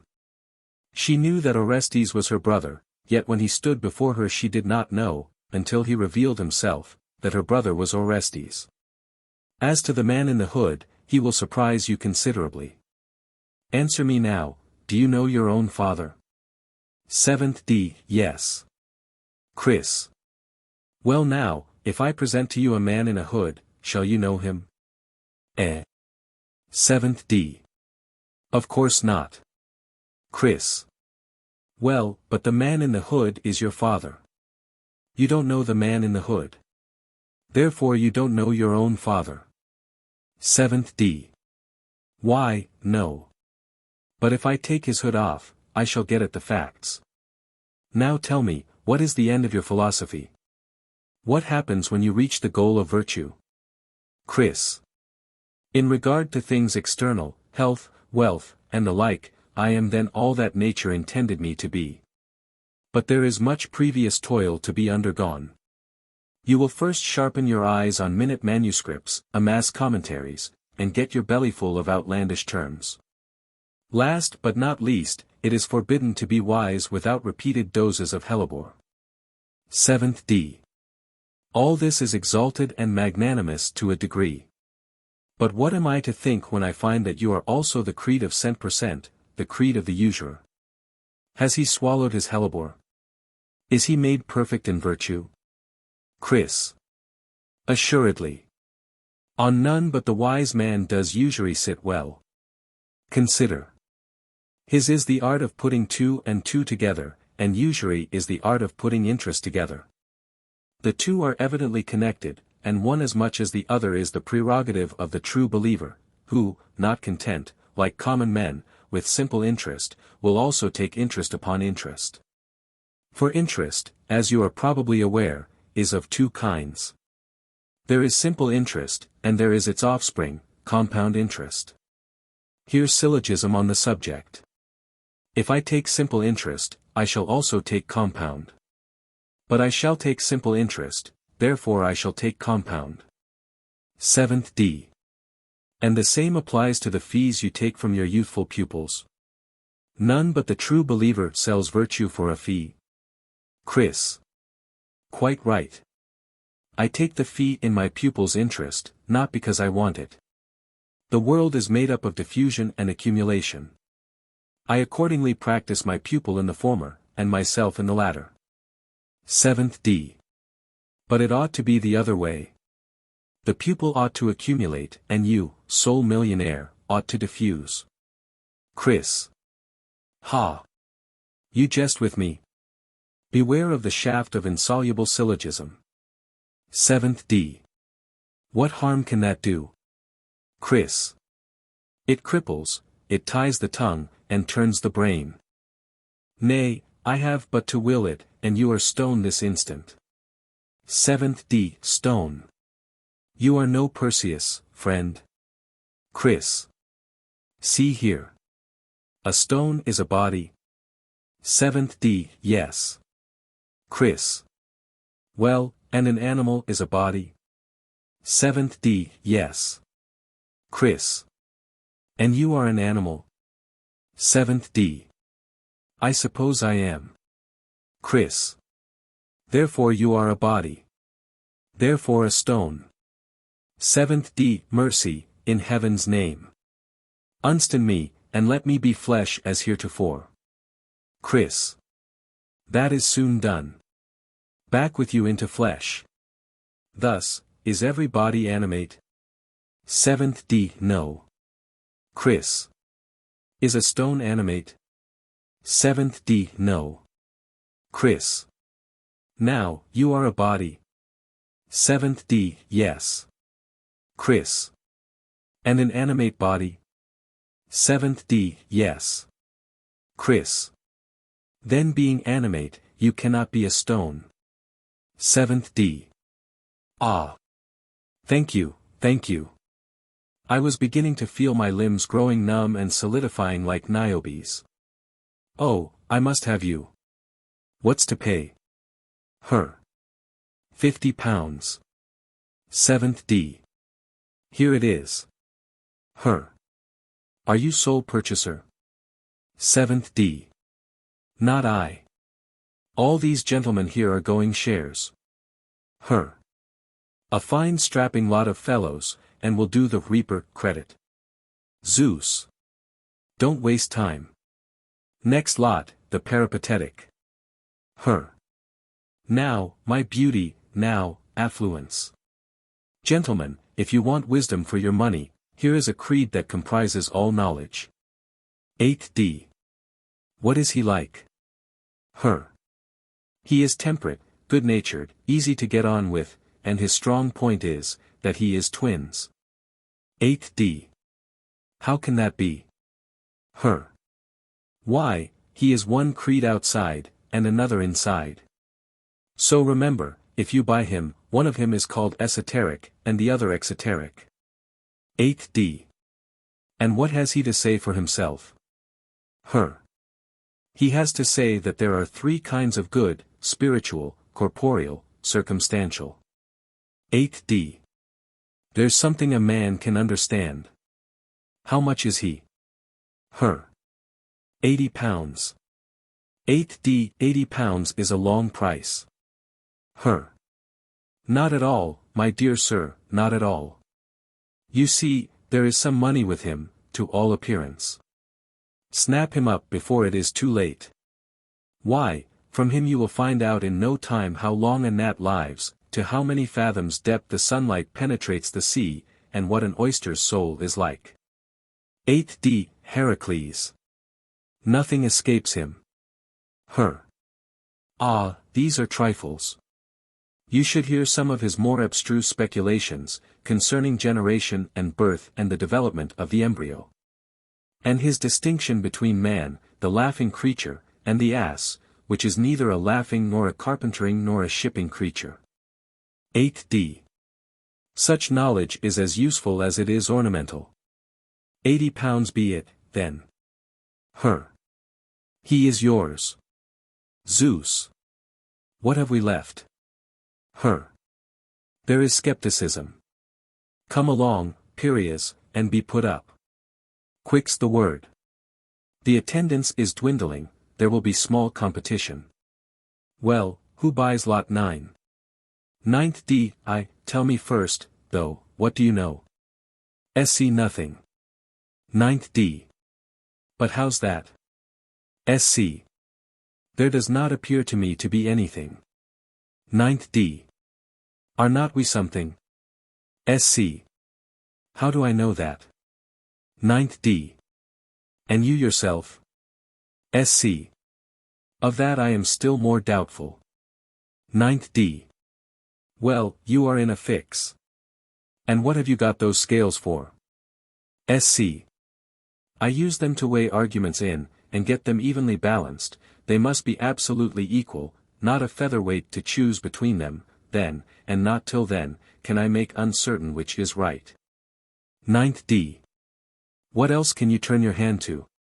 SC. Anything, except catching a runaway. 9th D. And why not that? SC. Because, friend, everything eludes my grasp. 9th D. I believe you. A slow, lumpish fellow you seem to be. And what is the end of your knowledge? SC. Ignorance. Deafness. Blindness. 9th D. What? Sight and hearing both gone. SC. And with them judgment and perception, and all, in short, that distinguishes man from a worm. 9th D. You are worth money, what shall we say for him? Her. 4 pounds. 9th D. Here it is. Well, fellow, so you are mine. SC. I doubt it. 9th D. Nay, doubt it not. You are bought and paid for. SC. It is a difficult case. I reserve my decision. 9th D. Now, come along with me, like a good slave. SC. But how am I to know whether what you say is true? 9th D. Ask the auctioneer. Ask my money. Ask the spectators. SC. Spectators. But can we be sure there are any? 9th D. Oh, I'll send you to the treadmill. That will convince you with a vengeance that I am your master. SC. Reserve your decision. 9th D. Too late. It is given. Her. Stop that wrangling and go with your purchaser. Gentlemen, we hope to see you here again tomorrow, when we shall be offering some lots suitable for plain men, artisans, and shopkeepers. F. The Fisher. A Resurrection Piece. Lucian or Parasites. Socrates, Empedocles. Plato. Chrysippus. Diogenes. Aristotle. Other philosophers. Platonists. Pythagoreans. Stoics. Peripatetics. Epicureans. Academics. Philosophy. Truth. Temperance. Virtue. Syllogism. Exposure. Priestess of Athene.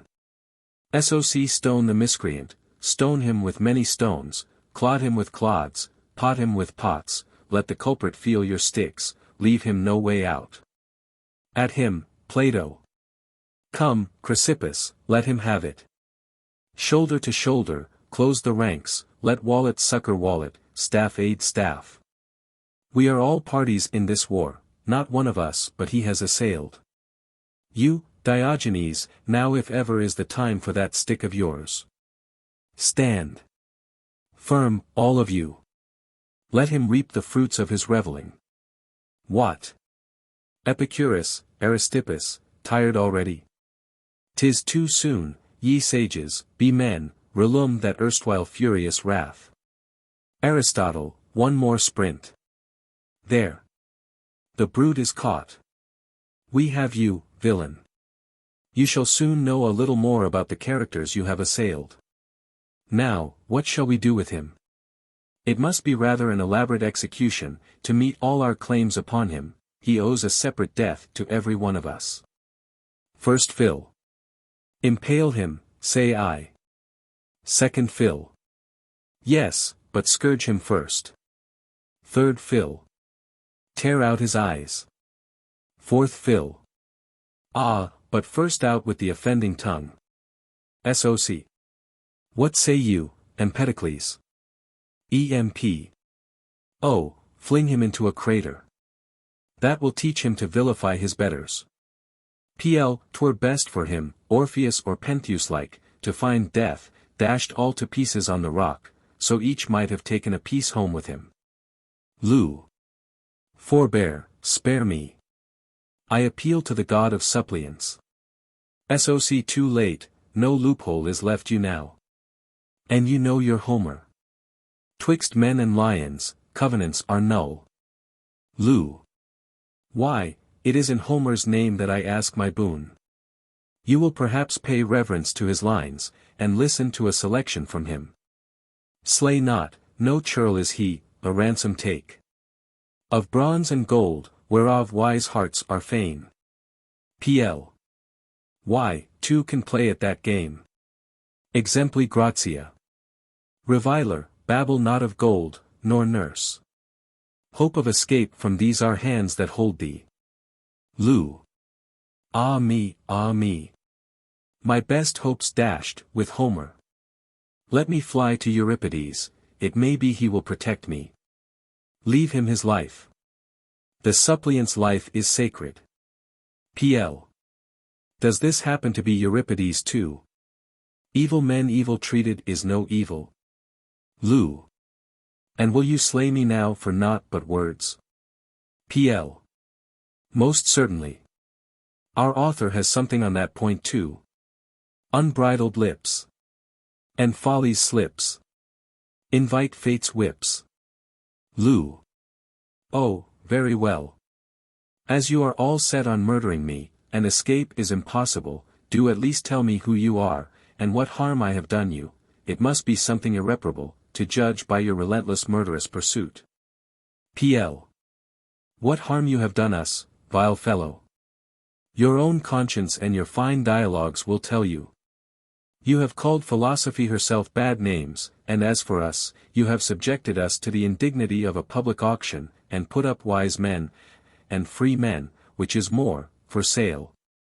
We have reason to be angry.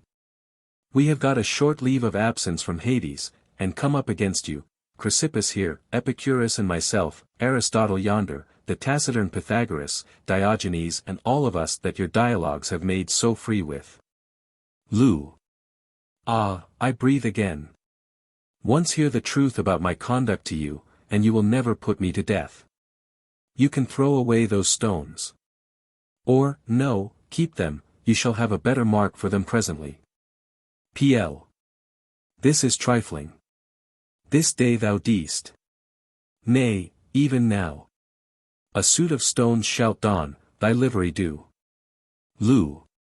Believe me, good gentlemen, I have been at much pains on your behalf. To slay me is to slay one who should rather be selected for commendation, a kindred spirit, a well-wisher, a man after your own heart, a promoter, if I may be bold to say it, of your pursuits. See to it that you catch not the tone of our latter-day philosophers, and be thankless, petulant, and hard of heart, to him that deserves better of you. PL. Talk of a brazen front. So to abuse us is to oblige us. I believe you are under the delusion that you are really talking to slaves. After the insolent excesses of your tongue, do you propose to chop gratitude with us? Lou. How or when was I ever insolent to you? I have always been an admirer of philosophy, your panegyrist, and a student of the writings you left. All that comes from my pen is but what you give me. I deflower you, like a bee, for the behoof of mankind. And then there is praise and recognition. They know the flowers, whence and whose the honey was, and the manner of my gathering. Their surface feeling is for my selective art, but deeper down it is for you and your meadow, where you put forth such bright blooms and myriad dyes, if one knows but how to sort and mix and match, that one be not in discord with another. Could he that had found you such have the heart to abuse those benefactors to whom his little fame was due? Then he must be a Thamyris or Eurytus, defying the muses who gave his gift of song, or challenging Apollo with the bow, forgetful from whom he had his marksmanship. Pl. All this, good sir, is quite according to the principles of rhetoric. That is to say, it is clean contrary to the facts. Your unscrupulousness is only emphasized by this adding of insult to injury. You confess that your arrows are from our quiver, and you use them against us. Your one aim is to abuse us. This is our reward for showing you that meadow, letting you pluck freely, fill your bosom, and depart. For this alone you richly deserve death. Lu. There, your ears are partial, they are deaf to the right. Why, I would never have believed that personal feeling could affect a Plato, a Chrysippus, an Aristotle. With you, of all men, I thought there was dry light. But, dear sirs, do not condemn me unheard, give me trial first. Was not the principle of your establishing, that the law of the stronger was not the law of the state, and that differences should be settled in court after due hearing of both sides? Appoint a judge, then. Be you my accusers, by your own mouths or by your chosen representative, and let me defend my own case. Then if I be convicted of wrong, and that be the court's decision, I shall get my deserts, and you will have no violence upon your consciences. But if examination shows me spotless and irreproachable, the court will acquit me, and then turn you your wrath upon the deceivers who have excited you against me. Pl. Ah, every cock to his own dunghill. You think you will hoodwink the jury and get off. I hear you are a lawyer, an advocate, an old hand at a speech. Have you any judge to suggest who will be proof against such an experienced corrupter as you? Lu. Oh, be reassured. The official I think of proposing is no suspicious, dubious character likely to sell a verdict. What say you to forming the court yourselves, with philosophy for your president? Pl. Who is to prosecute, if we are the jury? Lu. Oh, you can do both. I am not in the least afraid, so much stronger is my case, the defense wins, hands down. Pl. Pythagoras, Socrates, what do you think? Perhaps the I-man's appeal to law is not unreasonable. Soc. No. Come along, form the court, fetch philosophy, and see what he has to say for himself. To condemn unheard is a sadly crude proceeding, not for us, leave that to the hasty people with whom might is right. We shall give occasion to the enemy to blaspheme if we stone a man without a hearing, professed lovers of justice as we are. We shall have to keep quiet about Anytus and Meletus, my accusers, and the jury on that occasion, if we cannot spare an hour to hear this fellow before he suffers. Pl. Very true, Socrates. We will go and fetch philosophy. The decision shall be hers, and we will accept it, whatever it is. Lu. Why, now, my masters, you are in a better and more law-abiding mood. However, keep those stones, as I said, you will need them in court. But where is philosophy to be found? I do not know where she lives, myself. I once spent a long time wandering about in search of her house, wishing to make her acquaintance. Several times I met some long-bearded people in threadbare cloaks who professed to be fresh from her presence. I took their word for it, and asked them the way, but they knew considerably less about it than I, and either declined to answer, by way of concealing their ignorance, or else pointed to one door after another. I have never been able to find the right one to this day. Many a time, upon some inward prompting or external offer of guidance, I have come to a door with the confident hope that this time I really was right. There was such a crowd flowing in and out, all of solemn persons decently habited and thoughtful-faced, I would insinuate myself into the press and go in too. What I found would be a woman who was not really natural, however skillfully she played at beauty unadorned. I could see at once that the apparent negligee of her hair was studied for effect, and the folds of her dress not so careless as they looked. One could tell that nature was a scheme of decoration with her, and artlessness an artistic device. The white lead and the rouge did not absolutely defy detection, and her talk betrayed her real vocation. She liked her lovers to appreciate her beauty, had a ready hand for presents, made room by her side for the rich, and hardly vouchsafed her poorer lovers a distant glance. Now and then, when her dress came a little open by accident, I saw that she had on a massive gold necklace heavier than a penal collar. That was enough for me. I would retrace my steps, sincerely pitying the unfortunates whom she led by the beard, and their Ixion embracings of a phantom. P.L. You are right there, the door is not conspicuous, nor generally known.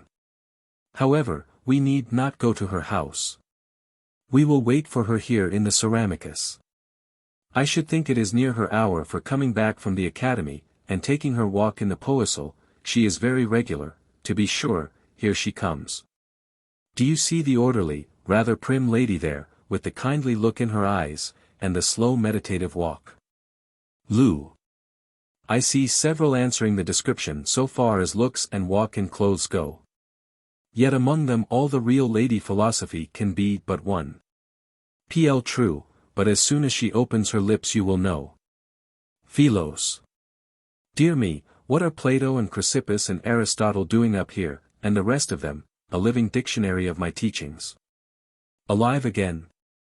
How is this? Have things been going wrong down there? You look angry. And who is your prisoner? A rifler of tombs? A murderer? A temple robber? P.L. Worse yet, philosophy. He has dared to slander your most sacred self, and all of us who have been privileged to impart anything from you to posterity. Philos. And did you lose your tempers over abusive words? Did you forget how comedy handled me at the Dionysia, and how I yet counted her a friend? Did I ever sue her, or go and remonstrate? Or did I let her enjoy her holidays in the harmless old-fashioned way? I know very well that a jest spoils no real beauty, but rather improves it, so gold is polished by hard rubs, and shines all the brighter for it. But you seem to have grown passionate and censorious. Come, why are you strangling him like that? P.L. We have got this one day's leave, and come after him to give him his deserts. Rumors had reached us of the things he used to say about us in his lectures. Philos. And are you going to kill him without a trial or a hearing? I can see he wishes to say something.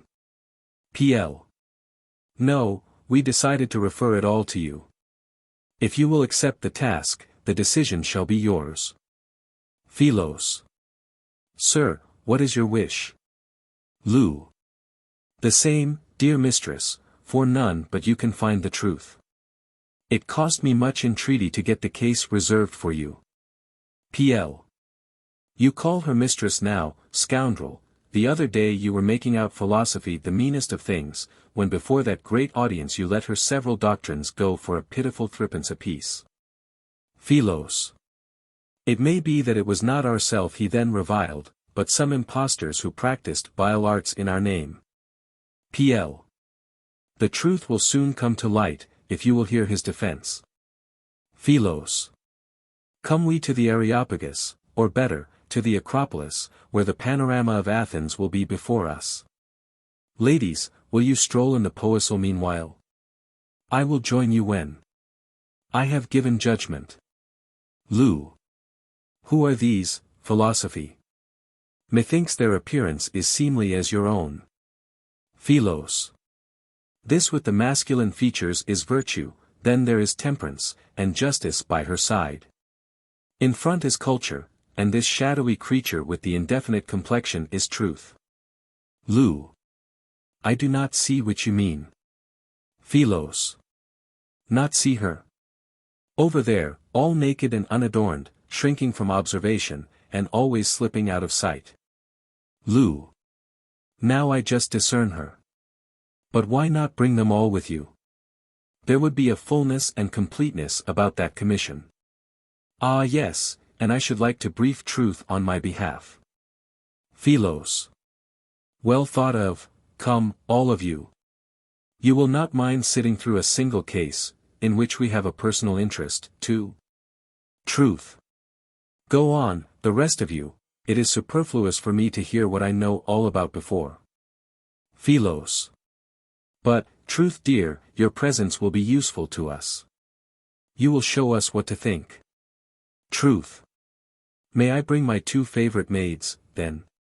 Philos. And as many more as you like.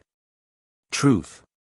Come with me, freedom and frankness, this poor little adorer of ours is in trouble without any real reason. We shall be able to get him out of it. Exposure, my man, we shall not want you. Lu.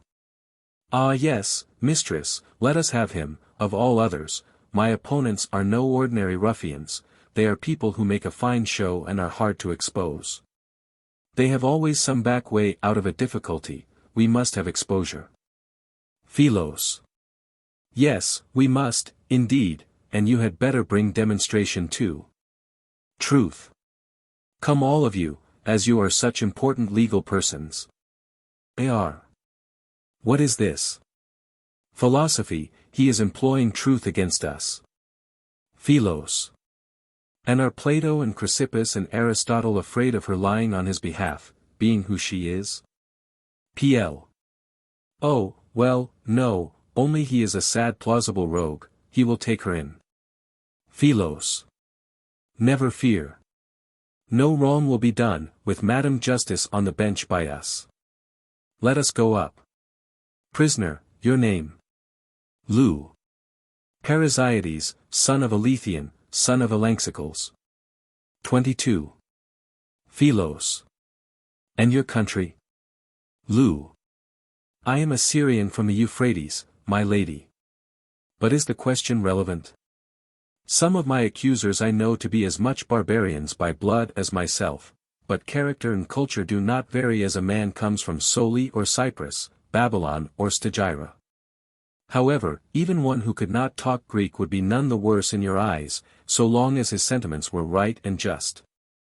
Philos, true, the question was unnecessary. But what is your profession? That at least is essential. Lu. I profess hatred of pretension and imposture, lying, and pride, the whole loathsome tribe of them I hate, and you know how numerous they are. Philos. Upon my word, you must have your hands full at this profession. Lu. I have. You see what general dislike and danger it brings upon me.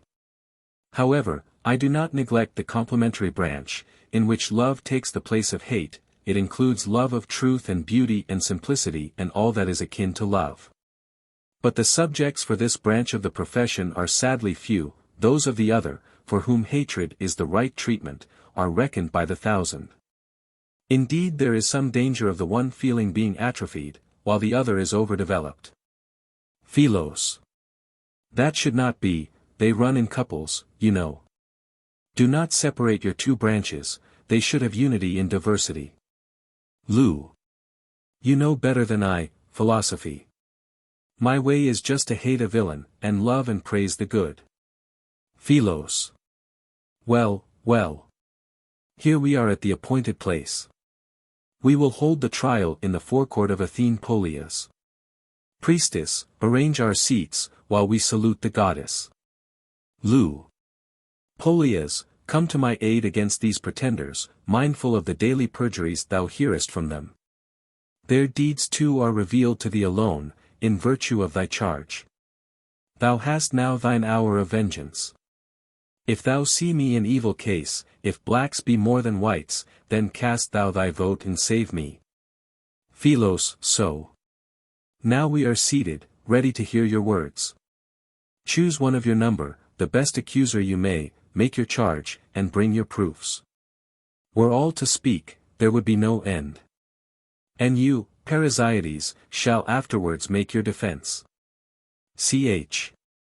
Plato, none of us will conduct the prosecution better than you. Your thoughts are heaven high, your style the perfect Attic, grace and persuasion, insight and subtlety, the cogency of well-ordered proof, all these are gathered in you. Take the spokesman's office and say what is fitting on our behalf. Call to memory and roll in one all that ever you said against Gorgias, Polus, Hippias, Prodicus, you have now to do with a worse than them. Let him taste your irony. Ply him with your keen incessant questions, and if you will, perorate with the mighty Zeus charioting his winged car through heaven, and grudging if this fellow get not his deserts. Nay, nay. Choose one of more strenuous temper, Diogenes, Antisthenes, Crates, or yourself, Chrysippus. It is no time now for beauty or literary skill, controversial and forensic resource is what we want. This Parasites is an orator. Diog. Let me be accuser, no need for long speeches here. Moreover, I was the worst treated of all, threepence was my price the other day. Philosophy, Diogenes will speak for us. But mind, friend, you are not to represent yourself alone, but think of us all. If we have any private differences of doctrine, do not go into that. Never mind now which of us is right, but keep your indignation for philosophy's wrongs and the names he has called her. Leave alone the principles we differ about, and maintain what is common to us all. Now mark, you stand for us all. On you our whole fame depends, shall it come out majestic, or in the semblance he has given it? Diog. Never fear, nothing shall be omitted, I speak for all. Philosophy may be softened by his words, she was ever gentle and forgiving, she may be minded to acquit him, but the fault shall not be mine, I will show him that our staves are more than ornaments. Philos, nay, take not that way. Words, not bludgeons, 'tis better so. But no delay now, your time allowance has begun, and the court is all attention. Lu. Philosophy, let the rest take their seats and vote with you, leaving Diogenes as sole accuser. Philos. Have you no fears of their condemning you? Lu. None whatever, I wish to increase my majority, that is all. Philos. I commend your spirit. Gentlemen, take your seats. Now, Diogenes. Diog. With our lives on earth, philosophy, you are acquainted. I need not dwell long upon them. Of myself I say nothing, but Pythagoras, Plato, Aristotle, Chrysippus, and the rest, who knows not the benefits that they conferred on mankind. I will come at once, then, to the insults to which we have been subjected by the thrice accursed Parasites. He was, by his own account, an advocate. But he has left the courts and the fame there to be won, and has availed himself of all the verbal skill and proficiency so acquired for a campaign of abuse against us. We are impostors and deceivers. His audiences must ridicule and scorn us for nobodies. Did I say nobodies? He has made us an abomination, rather, in the eyes of the vulgar, and yourself with us, philosophy. Your teachings are balderdash and rubbish. The noblest of your precepts to us he parodies, winning for himself applause and approval, and for us humiliation. For so it is with the great public. It loves a master of flouts and jeers, and loves him in proportion to the grandeur of what he assails. You know how it delighted long ago in Aristophanes and Eupoles, when they caricatured our Socrates on the stage, and wove farcical comedies around him. But they at least confined themselves to a single victim, and they had the charter of Dionysus. A jest might pass at holiday time, and the laughing god might be well pleased. But this fellow gets together an upper-class audience, gives long thought to his preparations, writes down his slanders in a thick notebook, and uplifts his voice in vituperation of Plato, Pythagoras, Aristotle, Chrysippus, and in short all of us.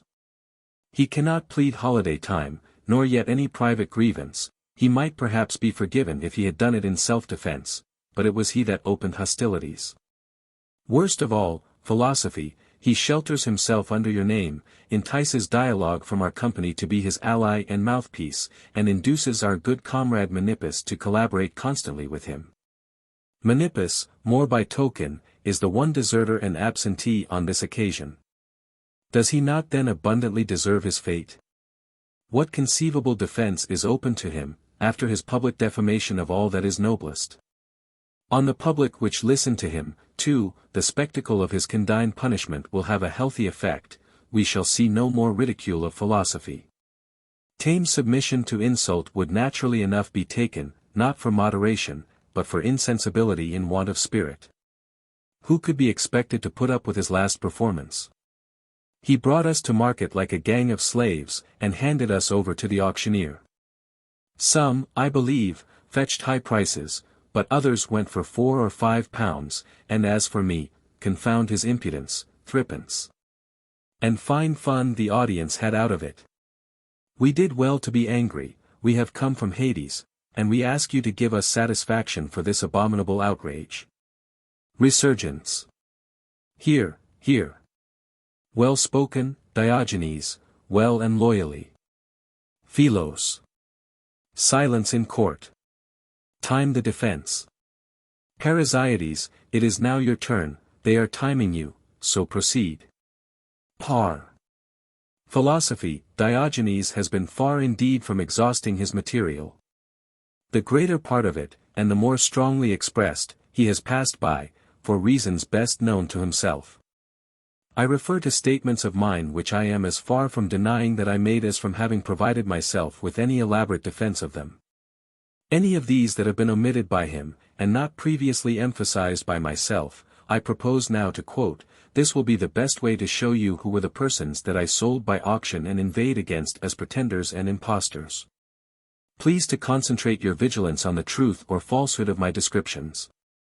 If what I say is injurious or severe, your censure will be more fairly directed at the perpetrators than at the discoverer of such iniquities. I had no sooner realized the odious practices which his profession imposes on an advocate, the deceit, falsehood, bluster, clamor, pushing, and all the long hateful list, than I fled as a matter of course from these. Betook myself to your dear service, philosophy, and pleased myself with the thought of a remainder of life spent far from the tossing waves in a calm haven beneath your shadow. At my first peep into your realm, how could I but admire yourself and all these your disciples? There they were, legislating for the perfect life, holding out hands of help to those that would reach it, commending all that was fairest and best. Fairest and best, but a man must keep straight on for it and never slip, must set his eyes unwaveringly on the laws that you have laid down, must tune and test his life thereby. And that, Zeus be my witness, there are few enough in these days of ours to do. So I saw how many were in love, not with philosophy, but with the credit it brings. In the vulgar externals, so easy for anyone to ape, they showed a striking resemblance to the real article, perfect in beard and walk and attire. But in life and conduct they belied their looks, read your lessons backwards, and degraded their profession. Then I was wroth. Methought it was as though some soft womanish actor on the tragic stage should give us Achilles or Theseus or Heracles himself. He cannot stride nor speak out as a hero should, but minces along under his enormous mask. Helen or Polyxena would find him too realistically feminine to pass for them, and what shall an invincible Heracles say? Will he not swiftly pound man and mask together into nothingness with his club, for womanizing and disgracing him? Well, these people were about as fit to represent you, and the degradation of it all was too much for me. Apes daring to masquerade as heroes. Emulators of the ass at Cyme. The Cymians, you know, had never seen ass or lion. So the ass came the lion over them, with the aid of a borrowed skin and his most awe-inspiring bray. However, a stranger who had often seen both brought the truth to light with a stick. But what most distressed me, philosophy, was this: when one of these people was detected in rascality, impropriety, or immorality, every one put it down to philosophy. And to the particular philosopher whose name the delinquent took in vain without ever acting on his principles. The living rascal disgraced you, the long dead, for you were not there in the flesh to point the contrast. So, as it was clear enough that his life was vile and disgusting, your case was given away by association with his, and you had to share his disgrace. This spectacle, I say, was too much for me. I began exposing them, and distinguishing between them and you, and for this good work you now arraign me. So then, if I find one of the initiated betraying and parodying the mysteries of the two goddesses, and if I protest and denounce him, the transgression will be mine. There is something wrong there. Why, at the games, if an actor who has to present Athene or Poseidon or Zeus plays his part badly, derogating from the divine dignity, the stewards have him whipped. Well, the gods are not angry with them for having the officers whip the man who wears their mask and their attire. I imagine they approve of the punishment. To play a slave or a messenger badly is a trifling offense, but to represent Zeus or Heracles to the spectators in an unworthy manner, that is a crime and a sacrilege. I can indeed conceive nothing more extraordinary than that so many of them should get themselves absolutely perfect in your words, and then live precisely as if the sole object of reading and studying them had been to reverse them in practice. All their professions of despising wealth and appearances, of admiring nothing but what is noble, of superiority to passion, of being proof against splendor, and associating with its owners only on equal terms, how fair and wise and laudable they all are. But they take pay for imparting them, they are abashed in presence of the rich, their lips water at sight of coin, they are dogs for temper, hares for cowardice, apes for imitativeness, asses for lust, cats for thievery, cocks for jealousy. They are a perfect laughing-stock with their strivings after vile ends, their jostling of each other at rich men's doors, their attendance at crowded dinners, and their vulgar obsequiousness at table. They swill more than they should and would like to swill more than they do, they spoil the wine with unwelcome and untimely disquisitions, and they cannot carry their liquor. The ordinary people who are present naturally flout them, and are revolted by the philosophy which breeds such brutes.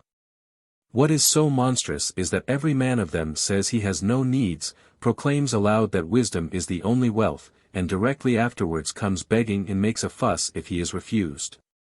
It would hardly be stranger to see one in kingly attire, with tall tiara, crown, and all the attributes of royalty, asking his inferiors for a little something more. When they want to get something, we hear a great deal, to be sure, about community of goods, how wealth is a thing indifferent, and what is gold and silver, neither more nor less worth than pebbles on the beach. But when an old comrade and tried friend needs help and comes to them with his modest requirements, then there is silence and searchings of heart, unlearning of tenets and flat renunciation of doctrines. All their fine talk of friendship, with virtue and the good, have vanished and flown, who knows whither. They were winged words in sad truth, empty phantoms, only meant for daily conversational use. These men are excellent friends so long as there is no gold or silver for them to dispute the possession of, exhibit but a copper or two, and peace is broken, truce void, armistice ended.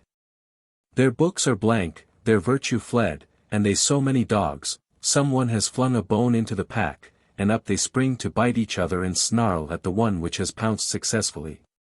There is a story of an Egyptian king who taught some apes the sword dance. The imitative creatures very soon picked it up, and used to perform in purple robes and masks. For some time the show was a great success, till at last an ingenious spectator brought some nuts in with him and threw them down. The apes forgot their dancing at the sight, dropped their humanity, resumed their apehood, and, smashing masks and tearing dresses, had a free fight for the provender. Alas for the corps de ballet and the gravity of the audience! These people are just those apes, it is they that I reviled, and I shall never cease exposing and ridiculing them. But about you and your like, for there are, in spite of all, some true lovers of philosophy and keepers of your laws, about you or them may I never be mad enough to utter an injurious or rude word. Why, what could I find to say? What is there in your lives that lends itself to such treatment? But those pretenders deserve my detestation, as they have that of heaven. Why, tell me, all of you, what have such creatures to do with you? Is there a trace in their lives of kindred and affinity? Does oil mix with water? If they grow their beards and call themselves philosophers and look solemn, do these things make them like you? I could have contained myself if there had been any touch of plausibility in their acting, but the vulture is more like the nightingale than they like philosophers. And now I have pleaded my cause to the best of my ability. Truth, I rely upon you to confirm my words. Philos, Parasites, retire to a further distance.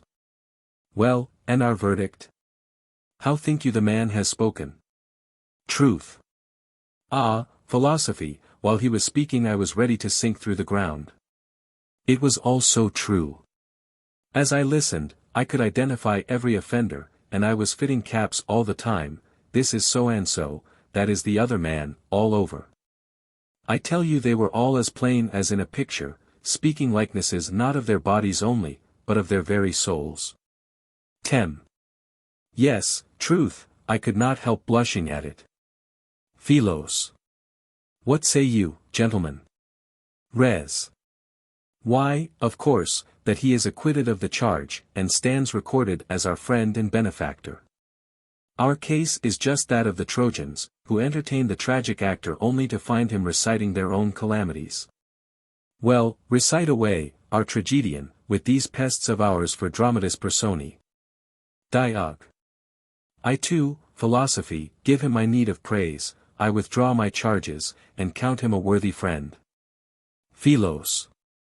I congratulate you, Parasides. You are unanimously acquitted, and are henceforth one of us. Par. Your humble servant. Or no, I must find more tragic words to fit the solemnity of the occasion. Victorious might. My life's path light. And ever strew with garlands bright. Vir. Well, now we come to our second course, let us have in the other people and try them for their insults. Parasides shall accuse them each in turn. Par. Well said, virtue. Syllogism, my boy, put your head out over the city and summon the philosophers. Syll, oh yes, oh yes. All philosophers to the Acropolis to make their defense before virtue, philosophy, and justice. Par. The proclamation does not bring them in flocks, does it? They have their reasons for keeping clear of justice. And a good many of them are too busy with their rich friends. If you want them all to come, syllogism, I will tell you what to say. Philos. No, no, call them yourself, Parasides, in your own way. Par. Quite a simple matter. Oh yes, oh yes. All who profess philosophy and hold themselves entitled to the name of philosopher shall appear on the Acropolis for largesse. 8 pounds, with a sesame cake, to each. A long beard shall qualify for a square of compressed figs, in addition. Every applicant to have with him, of temperance, justice, and self-control, any that he is in possession of, it being clearly understood that these are not indispensable, and, of syllogisms, a complete set of 5. These being the condition precedent of wisdom. 2 golden talents in the midst are set. His prize who wrangles best amongst his peers. Just look. The ascent packed with a pushing crowd, at the very first sound of my 8 pounds. More of them along the Pelasgicum, more by the temple of Asclepius, a bigger crowd still over the Areopagus. Why, positively there are a few at the tomb of Talos, and see those putting ladders against the temple of Castor and Pollux. Up they climb, buzzing and clustering like a swarm of bees. In Homeric phrase, on this side are exceeding many, and on that 10,000, thick as leaves and flowers in spring. Noisily they settle, the Acropolis is covered with them in a trice. Everywhere wallet and beard, flattery and effrontery, staves and greed, logic and avarice. The little company which came up at the first proclamation is swamped beyond recovery, swallowed up in these later crowds. It is hopeless to find them, because of the external resemblance. That is the worst of it, philosophy, you are really open to censure for not marking and labeling them, these impostors are often more convincing than the true philosophers. Philos. It shall be done before long, at present let us receive them. Platon. Platonists first. Pyth. No, no, Pythagoreans first, our master is senior. Stoics. Rubbish. The porch is the best. Peri. Now, this is a question of money. Peripatetics first there. Epic. Hand over those cakes and fig squares, as to the money, Epicureans will not mind waiting till the last. Academic. Where are the 2 talents? None can touch the academy at a wrangle, we will soon show you that. Stoics. Not if we know it. Philos, cease your strife. Cynics there, no more pushing. And keep those sticks quiet. You have mistaken the nature of this summons. We 3, philosophy, virtue, and truth, are about to decide which are the true philosophers. That done, those whose lives are found to be in accord with our pleasure will be made happy by our award. But the impostors who are not truly of our kin we shall crush as they deserve, that they may no more make vain claims to what is too high for them. Ha! You fly. In good truth they do, jumping down the crags, most of them. Why, the Acropolis is deserted, except for, yes, a few have stood their ground and are not afraid of the judgment. Attendants, pick up the wallet which yonder flying cynic has dropped. Let us see what it contains. Beans? A book? Some coarse crust? Par. Oh dear no. Here is gold, some cent, a mirror, dice. Philos. Ah, good honest man. Such were his little necessaries for the philosophic life, such his title to indulge in general abuse and instruct his neighbors. Par. There you have them. The problem before you is, how the general ignorance is to be dispersed, and other people enabled to discriminate between the genuine and the other sort. Find the solution, truth, for indeed it concerns you, falsehood must not prevail. Shall ignorance shield the base while they counterfeit the good, and you never know it? Truth. I think we had better give Parasites this commission. He has been shown an honest man, our friend and your true admirer, philosophy. Let him take exposure with him and have interviews with all who profess philosophy, any genuine scion that he finds let him crown with olive and entertain in the banqueting hall, and for the rascals, ah, how many! Who are only costume philosophers, let him pull their cloaks off them, clip their beards short with a pair of common goat's ears, and mark their foreheads or brand them between the eyebrows, the design on the branding iron to be a fox or an ape. Philos. Well planned, truth. And, Parasites, here is a test for you. You know how young eagles are supposed to be tested by the sun. Well, our candidates have not got to satisfy us that they can look at light, of course. But put gold, fame, and pleasure before their eyes, when you see one remain unconscious and unattracted, there is your man for the olive. But when one looks hard that way, with a motion of his hand in the direction of the gold, first off with his beard, and then off with him to the brander. Par. I will follow your instructions, philosophy. You will soon find a large majority ornamented with fox or ape, and very few with olive. If you like, though, I will get some of them up here for you to see. Philos. What do you mean? Bring them back after that stampede? Par. Oh yes, if the priestess will lend me the line I see there and the Pyrrhean fisherman's votive hook, I will not keep them long. Priestess. You can have them, and the rod to complete the equipment. Par. Thanks. Now quickly, please, a few dried figs and a handful of gold. Priestess. There. Philos. What is all this about? Priestess. He has baited his hook with the figs and gold, and is sitting on the parapet dangling it over the city. Philos. What are you doing, Parasites? Do you think you are going to fish up stones from the Pelasgicum? Par. Hush. I wait till I get a bite. Poseidon, the fisherman's friend, and you, dear Amphitrite, send me good fishing. Ah, a fine base. No, it is not, it is a gilt head. Expo. A shark, you mean, there, see, he is getting near the hook, open-mouthed too. He scents the gold, now he is close, touching, he has it, up with him. Par. Give me a hand with the line, exposure, here he is. Now, my best of fishes, what do we make of you? Salmo cynicus, that is what you are. Good gracious, what teeth! Aha, my brave fish, caught snapping up trifles in the rocks, where you thought you could lurk unobserved. But now you shall hang by the gills for every one to look at you. Pull out hook and bait. Why, the hook is bare, he has not been long assimilating the figs, eh? And the gold has gone down too. Diog. Make him disgorge. We want the bait for some more. Par. There, then. Now, Diogenes, do you know who it is? Has the fellow anything to do with you? Diog. Nothing whatever. Par. Well, what do you put him at? Threepence was the price fixed the other day. Diog. Too much. His flavor and his looks are intolerable, a coarse worthless brute. Drop him head first over the rock, and catch another. But take care your rod does not bend to breaking point. Par.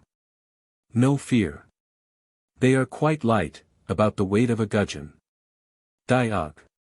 About the weight and about the wit. However, up with them.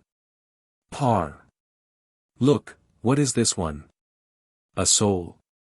Flat as a plate, thin as one of his own fillets, he gapes for the hook, down it goes. We have him, up he comes. Diog. What is he? Expo. His plateship would be a Platonist. PL. You too after the gold, villain. Par. Well, Plato. What shall we do with him? PL off with him from the same rock. Diog. Try again. Par. Ah, here is a lovely one coming, as far as one can judge in deep water, all the colors of the rainbow, with gold bars across the back. Do you see, exposure? This is the sham Aristotle. There he is, no, he has shied. He is having a good look round. Here he comes again, his jaws open, caught. Haul up. AR. You need not apply to me, I do not know him. Par. Very well, Aristotle, over he goes. Hullo. I see a whole school of them together, all one color, and covered with spines and horny scales, as tempting to handle as a hedgehog. We want a net for these, but we have not got one. Well, it will do if we pull up one out of the lot. The boldest of them will no doubt try the hook. Expo. You had better sheath a good bit of the line before you let it down, else he will gorge the gold and then saw the line through. Par. There it goes. Pause it and grant me a quick catch. There now. They are fighting for the bait, a lot of them together nibbling at the figs, and others with their teeth well in the gold. That is right, one soundly hooked. Now let me see, what do you call yourself? And yet how absurd to try and make a fish speak. They are dumb. Exposure, tell us who is his master. Expo. Chrysippus. Par. Ah, he must have a master with gold in his name, must he? Chrysippus, tell me seriously, do you know these men? Are you responsible for the way they live? Ch. My dear Parasites, I take it ill that you should suggest any connection between me and such creatures. Par. Quite right, and like you. Over he goes head first like the others, if one tried to eat him, those spines might stick in one's throat. Philos. You have fished long enough, Parasites, there are so many of them, one might get away with gold, hook and all, and you have the priestess to pay. Let us go for our usual stroll. And for all you it is time to be getting back to your place, if you are not to outstay your leave. Parasites, you and Exposure can go the rounds now, and crown or brand as I told you. Par. Good, philosophy. Farewell, ye best of men. Come, Exposure, to our commission. Where shall we go first? The academy, do you think, or the porch? Expo. We will begin with the Lyceum. Par. Well, it makes no difference. I know well enough that wherever we go there will be few crowns wanted, and a good deal of branding. H. Voyage to the lower world. Charon. Clotho. Hermes. Shades. Rhadamanthus. Tisiphone. Lamp. Bed. Cha. You see how it is, Clotho, here has all been ship-shape and ready for a start this long time. The hold bailed out, the mast stepped, the sail hoisted, every oar in its rowlock, it is no fault of mine that we don't weigh anchor and sail. 'Tis Hermes keeps us, he should have been here long ago. Not a passenger on board, as you may see. And we might have made the trip 3 times over by this. Evening is coming on now, and never a penny taken all day. I know how it will be, Pluto will think I have been wanting to my work. It is not I that am to blame, but our fine gentleman of a supercargo. He is just like any mortal, he has taken a drink of their lethe up there, and forgotten to come back to us. He'll be wrestling with the lads, or playing on his lyre, or giving his precious gift of the gab a good airing, or he's off after plunder, the rascal, for what I know, 'tis all in the day's work with him. He is getting too independent, he ought to remember that he belongs to us, one half of him. CLO. Well, Sharon, perhaps he has been busy, Zeus may have had some particular occasion for his services in the upper world. He has the use of him too, remember. Cha. That doesn't say that he should make use of him beyond what's reasonable. Hermes is common property. We have never kept him here when he was due to go. No, I know what it is. In these parts of ours all is mist and gloom and darkness, and nothing to be had but asphodel and libations and sacrificial cakes and meats. Yonder in heaven, all's bright, with plenty of ambrosia, and no end of nectar.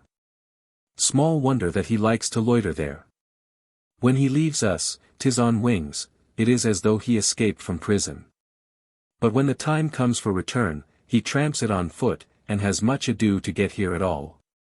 CLO. Well, never mind now. Here he comes, look, and a fine host of passengers with him, a fine flock, rather, he hustles them along with his staff like so many goats. But what's this? One of them is bound, and another enjoying the joke. And there is one with a wallet slung beside him, and a stick in his hand, a cantankerous-looking fellow, he keeps the rest moving. And just look at Hermes. Bathed in perspiration, and his feet covered with dust. See how he pants. He is quite out of breath. What is the matter, Hermes? Tell us all about it, you seem disturbed. The matter is that this rascal ran away, I had to go after him, and had well nigh played you false for this trip, I can tell you. CLO. Why, who is he? What did he want to run away for? His motive is sufficiently clear, he had a preference for remaining alive. He is some king or tyrant, as I gather from his piteous allusions to blessedness no longer his. CLO. And the fool actually tried to run away, and thought to prolong his life when the thread of fate was exhausted? Tried. He would have got clean away, but for that capital fellow there with the club. He gave me a hand, and we caught and bound him. The whole way along, from the moment that Atropos handed him over to me, he dragged and hung back, and dug his heels into the ground, it was no easy work getting him along. Every now and then he would take to prayers and entreaties, would I let him go just for a few minutes? He would make it worth my while. Of course I was not going to do that, it was out of the question. Well, we had actually got to the very pit's mouth, when somehow or other this double-dyed knave managed to slip off, whilst I was telling over the shades to Aeacus, as usual, and he checking them by your sister's invoice. The consequence was, we were one short of tally. Aeacus raised his eyebrows. Hermes, he said, everything in its right place, no larcenous work here, please. You play enough of those tricks in heaven. We keep strict accounts here, nothing escapes us. The invoice says 1004, there it is in black and white. You have brought me one short, unless you say that Atropos was too clever for you.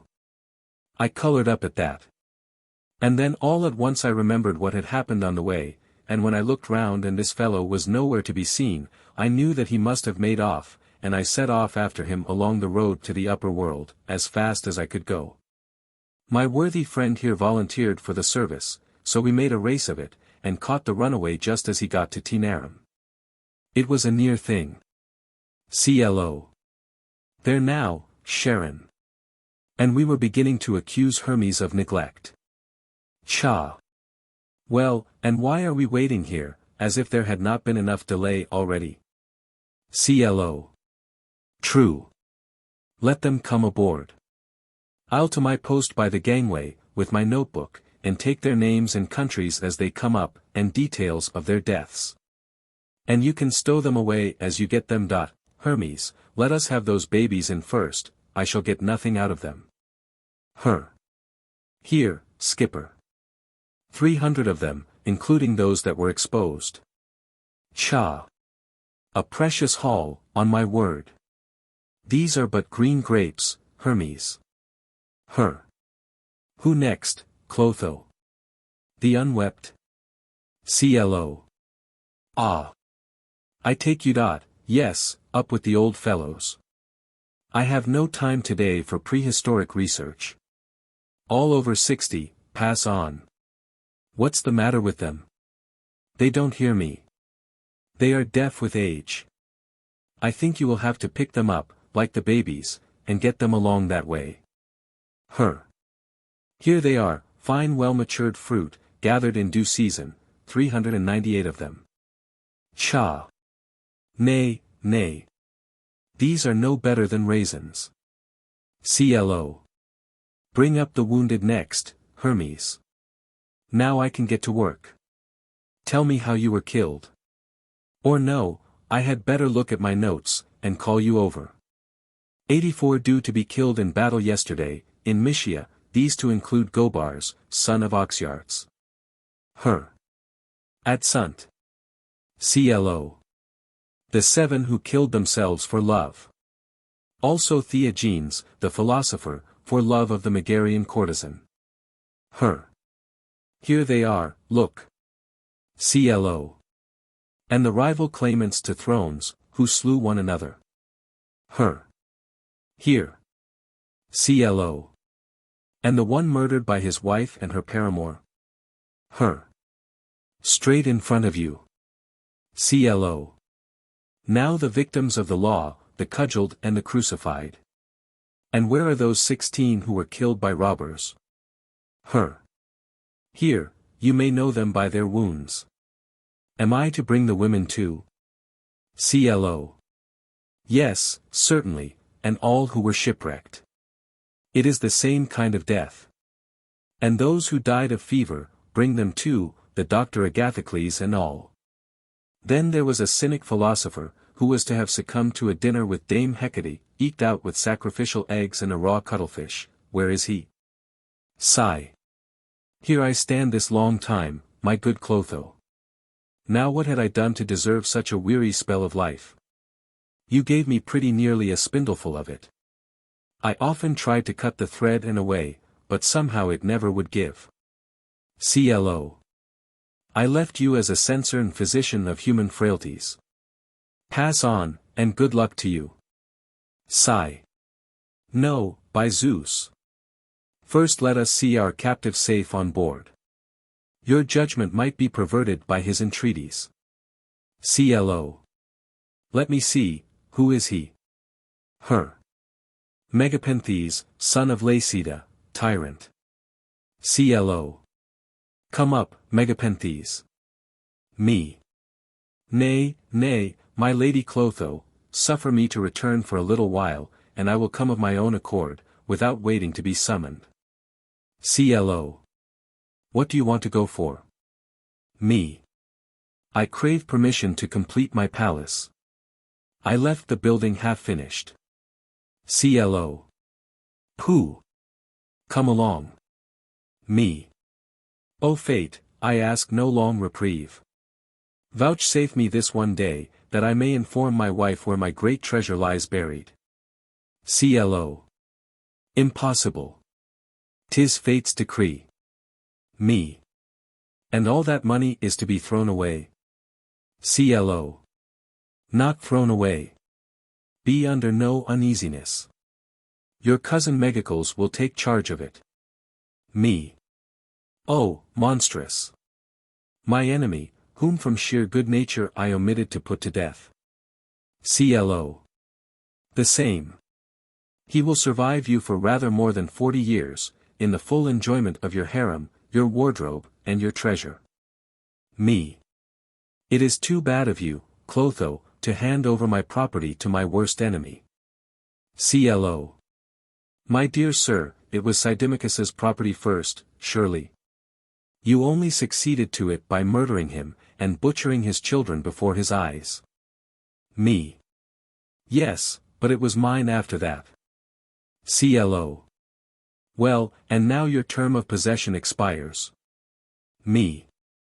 A word in your ear, madam, no one else must hear this. Sirs, withdraw for a space.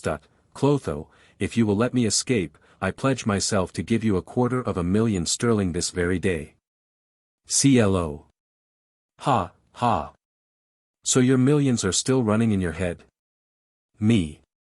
Shall I throw in the 2 mixing bowls that I got by the murder of Cleocritus? They weigh a couple of tons apiece, refined gold. CLO. Drag him up.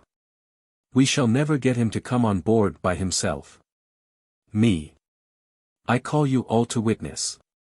My city wall, my docks, remain unfinished. I only wanted 5 days more to complete them.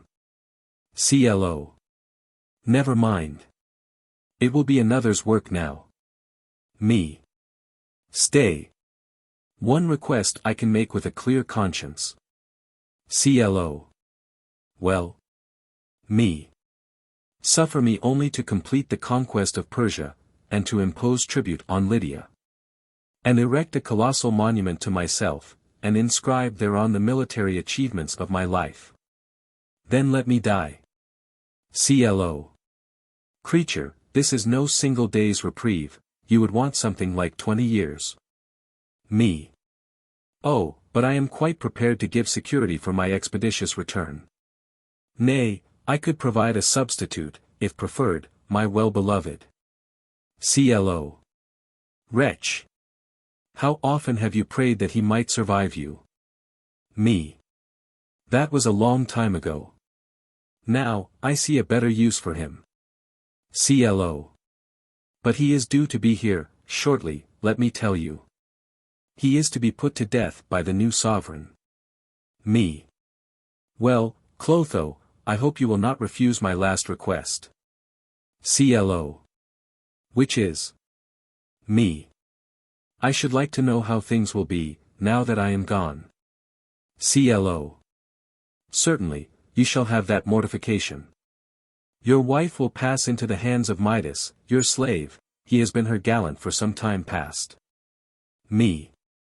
A curse on him. 'Twas at her request that I gave him his freedom. CLO. Your daughter will take her place in the harem of the present monarch.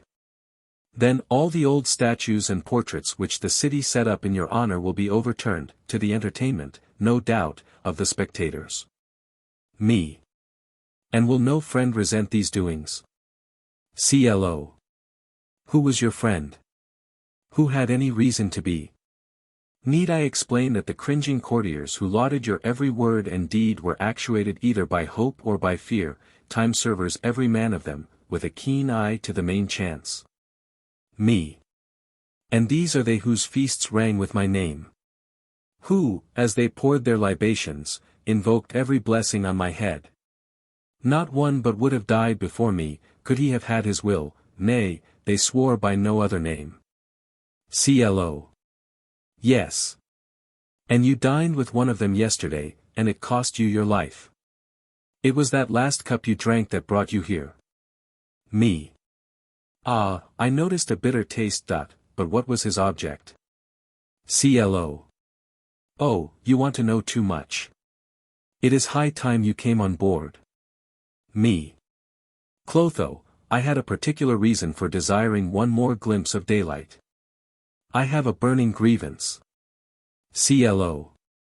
And what is that? Something of vast importance, I make no doubt. Me. It is about my slave Carrion. The moment he knew of my death, he came up to the room where I lay. It was late in the evening, he had plenty of time in front of him, for not a soul was watching by me. He brought with him my concubine Glycerium, an old affair. This, I suspect, closed the door, and proceeded to take his pleasure with her, as if no third person had been in the room. Having satisfied the demands of passion, he turned his attention to me. "You little villain," he cried, "many's the flogging I've had from you, for no fault of mine." And as he spoke he plucked out my hair and smote me on the face. "Away with you," he cried finally, spitting on me, "away to the place of the damned." And so withdrew. I burned with resentment, but there I lay stark and cold, and could do nothing. That baggage Glycerium, too, hearing footsteps approaching, moistened her eyes and pretended she had been weeping for me, and withdrew sobbing, and repeating my name. If I could but get hold of them. CLO. Never mind what you would do to them, but come on board. The hour is at hand when you must appear before the tribunal. Me. And who will presume to give his vote against a tyrant? CLO. Against a tyrant, who indeed? Against a shade, Rhadamanthus will take that liberty. He is strictly impartial, as you will presently observe, in adapting his sentences to the requirements of individual cases. And now, no more delay. Me. Dread fate, let me be some common man, some pauper. I have been a king, let me be a slave. Only let me live. CLO. Where is the one with the stick? Hermes, you and he must drag him up feet foremost. He will never come up by himself. Her. Come along, my runagate. Here you are, skipper. And I say, keep an eye. Cha. Never fear. We'll lash him to the mast. Me. Look you, I must have the seat of honor. CLO. And why exactly? Me. Can you ask? Was I not a tyrant, with a guard of 10,000 men? Sigh. Oh, dullard. And you complain of carrions pulling your hair. Wait till you get a taste of this stick, you shall know what it is to be a tyrant. Me. What, shall a cynic dare to raise his staff against me? Sirrah, have you forgotten the other day, when I had all but nailed you to the cross, for letting that sharp censorious tongue of yours wag too freely? Cynic.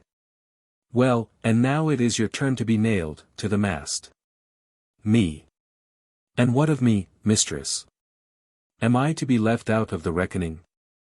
Because I am poor, must I be the last to come aboard? CLO. Who are you? Me Mycillus the cobbler. CLO. A cobbler, and cannot wait your turn. Look at the tyrant, see what bribes he offers us, only for a short reprieve. It is very strange that delay is not to your fancy too. Me. It is this way, my lady Fate. I find but cold comfort in that promise of the Cyclops, goodies shall be eaten last, said he, but first or last, the same teeth are waiting. And then, it is not the same with me as with the rich. Our lives are what they call, diametrically opposed. This tyrant, now, was thought happy while he lived, he was feared and respected by all, he had his gold and his silver, his fine clothes and his horses and his banquets, his smart pages and his handsome ladies, and had to leave them all. No wonder if he was vexed, and felt the tug of parting. For I know not how it is, but these things are like birdlime, a man's soul sticks to them, and will not easily come away, they have grown to be a part of him. Nay, 'tis as if men were bound in some chain that nothing can break, and when by sheer force they are dragged away, they cry out and beg for mercy. They are bold enough for aught else, but show them this same road to Hades, and they prove to be but cowards. They turn about, and must ever be looking back at what they have left behind them, far off though it be, like men that are sick for love. So it was with the fool yonder, as we came along, he was for running away, and now he tires you with his entreaties. As for me, I had no stake in life, lands and horses, money and goods, fame, statues, I had none of them. I could not have been in better trim, it needed but one nod from Atropos, I was busied about a boot at the time, but down I flung knife and leather with a will, jumped up, and never waited to get my shoes, or wash the blacking from my hands. But joined the procession there and then, and headed it, looking ever forward. I had left nothing behind me that called for a backward glance. And, on my word, things begin to look well already. Equal rights for all, and no man better than his neighbor, that is hugely to my liking. And from what I can learn there is no collecting of debts in this country, and no taxes, better still, no shivering in winter, no sickness, no hard knocks from one's betters. All is peace. The tables are turned, the laugh is with us poor men. It is the rich that make moan, and are ill at ease. CLO. To be sure, I noticed that you were laughing, some time ago. What was it in particular that excited your mirth? Me. I'll tell you, best of goddesses. Being next door to a tyrant up there, I was all eyes for what went on in his house, and he seemed to me neither more nor less than a god. I saw the embroidered purple, the host of courtiers, the gold, the jeweled goblets, the couches with their feet of silver, and I thought, this is happiness. As for the sweet savor that arose when his dinner was getting ready, it was too much for me, such blessedness seemed more than human. And then his proud looks and stately walk and high carriage, striking admiration into all beholders. It seemed almost as if he must be handsomer than other men, and a good 18 inches taller. But when he was dead, he made a queer figure, with all his finery gone. Though I laughed more at myself than at him, there had I been worshipping mere scum on no better authority than the smell of roast meat, and reckoning happiness by the blood of Lacedaemonian sea snails.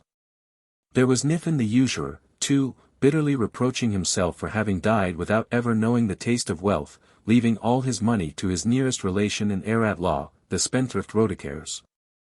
When he might have had the enjoyment of it himself. When I saw him, I laughed as if I should never stop, to think of him as he used to be, pale, wizened, with a face full of care, his fingers the only rich part of him, for they had the talents to count, scraping the money together bit by bit. And all to be squandered in no time by that favorite of fortune, Rhodocares. But what are we waiting for now? There will be time enough on the voyage to enjoy their woebegone faces, and have our laugh out. CLO. Come on board, and then the ferryman can haul up the anchor. Cha. Now. What are you doing here? The boat is full. You wait till tomorrow. We can bring you across in the morning. Me. What right have you to leave me behind, a shade of 24 hours standing? I tell you what it is, I shall have you up before Rhadamanthus. A plague on it, she's moving. And here I shall be left all by myself. Stay, though, why not swim across in their wake? No matter if I get tired, a dead man will scarcely be drowned. Not to mention that I have not a penny to pay my fare. CLO. Mycillus. Stop. You must not come across that way, heaven forbid. Me ha. I shall get there first, and I shouldn't wonder. CLO. This will never do. We must get to him, and pick him up. Hermes, give him a hand up. Cha. And where is he to sit now he is here? We are full up, as you may see. Her. What do you say to the tyrant's shoulders? CLO. A good idea that. Cha. Up with you then, and make the rascal's back ache. And now, good luck to our voyage. Sigh. Sharon, I may as well tell you the plain truth at once. The penny for my fare is not forthcoming, I have nothing but my wallet, look, and this stick. But if you want a hand at bailing, here I am, or I could take an oar. Only give me a good stout one, and you shall have no fault to find with me. Cha. To it, then, and I'll ask no other payment of you. Sigh. Shall I tip them a stave? Cha. To be sure, if you have a sea song about you. Sigh. I have several. Look here though, an opposition is starting, a song of lamentation. It will throw me out. Sh. Oh, my lands, ah, my money, farewell, my fine palace, the thousands that fellow will have to squander, ah, my helpless children. To think of the vines I planted last year. Who will pluck the grapes? Her. Why, my Silas, have you never an O or an ah? It is quite improper that any shade should cross the stream, and make no moan. Me get along with you. What have I to do with O's and ahs? I'm enjoying the trip. Her. Still, just a groan or two. It's expected. Me. Well, if I must, here goes dot, farewell, leather, farewell. Ah, soles, old soles, oh, ancient boots, woe's me. Never again shall I sit empty from morn till night, never again walk up and down, of a winter's day, naked, unshod, with chattering teeth. My knife, my all, will be another's, whose, ah. Whose? Her. Yes, that will do. We are nearly there. Cha. Wait a bit. Fares first, please. Your fare, my Silas, every one else has paid, 1 penny. Me. You don't expect to get a penny out of the poor cobbler. You're joking, Sharon, or else this is what they call a castle in the air. I know not whether your penny is square or round. Cha. A fine paying trip this, I must say. However, all ashore. I must fetch the horses, cows, dogs, and other livestock. Their turn comes now. CLO. You can take charge of them for the rest of the way, Hermes. I am crossing again to see after the Chinamen, Indicators and Heremithers. They have been fighting about boundaries, and have killed one another by this time. Her. Come, shades, let us get on, follow me, I mean, in single file. Me bless me, how dark it is. Where is handsome McGillis now? There would be no telling Simish from Phryne. All complexions are alike here, no question of beauty, greater or less. Why, the cloak I thought so shabby before passes muster here as well as royal purple, the darkness hides both alike. Cyniscus, whereabouts are you? Sigh. Use your ears, here I am. We might walk together. What do you say? Me very good. Give me your hand. I suppose you have been admitted to the mysteries at Eleusis. That must have been something like this, I should think. Sigh. Pretty much. Look, here comes a torchbearer, a grim, forbidding dame. A fury, perhaps. Me. She looks like it, certainly. Her. Here they are, Tisiphone. 1004. T. It is time we had them. Rhadamanthus has been waiting. Rad. Bring them up, Tisiphone. Hermes, you call out their names as they are wanted. Sigh. Rhadamanthus, as you love your father Zeus, have me up first for examination. Rad. Why? Sigh. There is a certain shade whose misdeeds on earth I am anxious to denounce. And if my evidence is to be worth anything, you must first be satisfied of my own character and conduct. Rad. Who are you? Sigh. Cyniscus, your worship, a student of philosophy. Rad. Come up for judgment, I will take you first. Hermes, summon the accusers. Her. If anyone has an accusation to bring against Cyniscus here present, let him come forward. Sigh. No one stirs. Rad. Ah, but that is not enough, my friend. Off with your clothes, I must have a look at your brands. Sigh. Brands? Where will you find them? Rad. Never yet did mortal man sin, but he carried about the secret record thereof, branded on his soul. Sigh. Well, here I am stripped. Now for the brands. Rad. Clean from head to heel, except 3 or 4 very faint marks, scarcely to be made out. Ah! What does this mean? Here is place after place that tells of the iron, all rubbed out apparently, or cut out. How do you explain this, Cyniscus? How did you get such a clean skin again? Sigh. Why, in old days, when I knew no better, I lived an evil life, and acquired thereby a number of brands.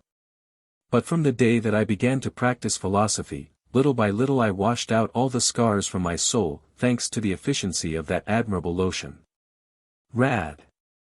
Off with you then to the Isles of the Blessed, and the excellent company you will find there. But we must have your impeachment of the tyrant before you go. Next shade, Hermes. Mine is a very small affair, too, Rhadamanthus. I shall not keep you long. I have been stripped all this time, so do take me next. Rad. And who may you be? Me Mycillus the cobbler. Rad. Very well, Mycillus. As clean could be, not a mark anywhere. You may join Cyniscus. Now the tyrant. Her. Megapenthes, son of Laceda, wanted. Where are you off to? This way.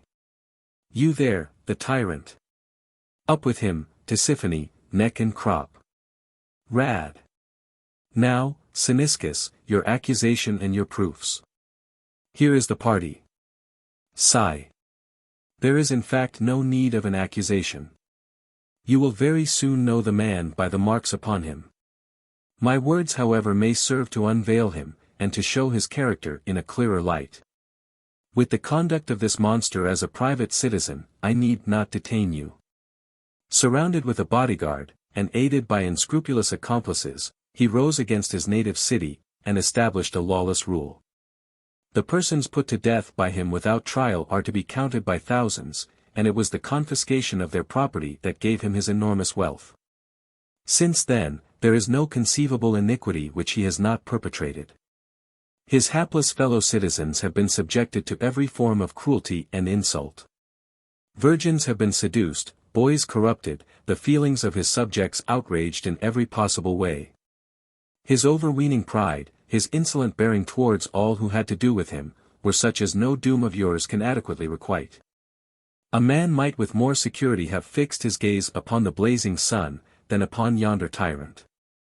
As for the refined cruelty of his punishments, it baffles description, and not even his familiars were exempt.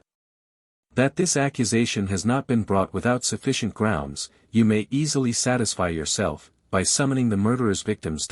Nay, they need no summons, see, they are here, they press round as though they would stifle him. Every man there, Rhadamanthus, fell a prey to his iniquitous designs. Some had attracted his attention by the beauty of their wives, others by their resentment at the forcible abduction of their children, others by their wealth. Others again by their understanding, their moderation, and their unvarying disapproval of his conduct. Rad. Villain, what have you to say to this? Me. I committed the murders referred to. As for the rest, the adulteries and corruptions and seductions, it is all a pack of lies. Sigh. I can bring witnesses to these points too, Rhadamanthus. Rad. Witnesses, eh? Sigh. Hermes, kindly summon his lamp and bed. They will appear in evidence, and state what they know of his conduct. Her. Lamp and bed of Megapenthes, come into court. Good, they respond to the summons. Rad. Now, tell us all you know about Megapenthes.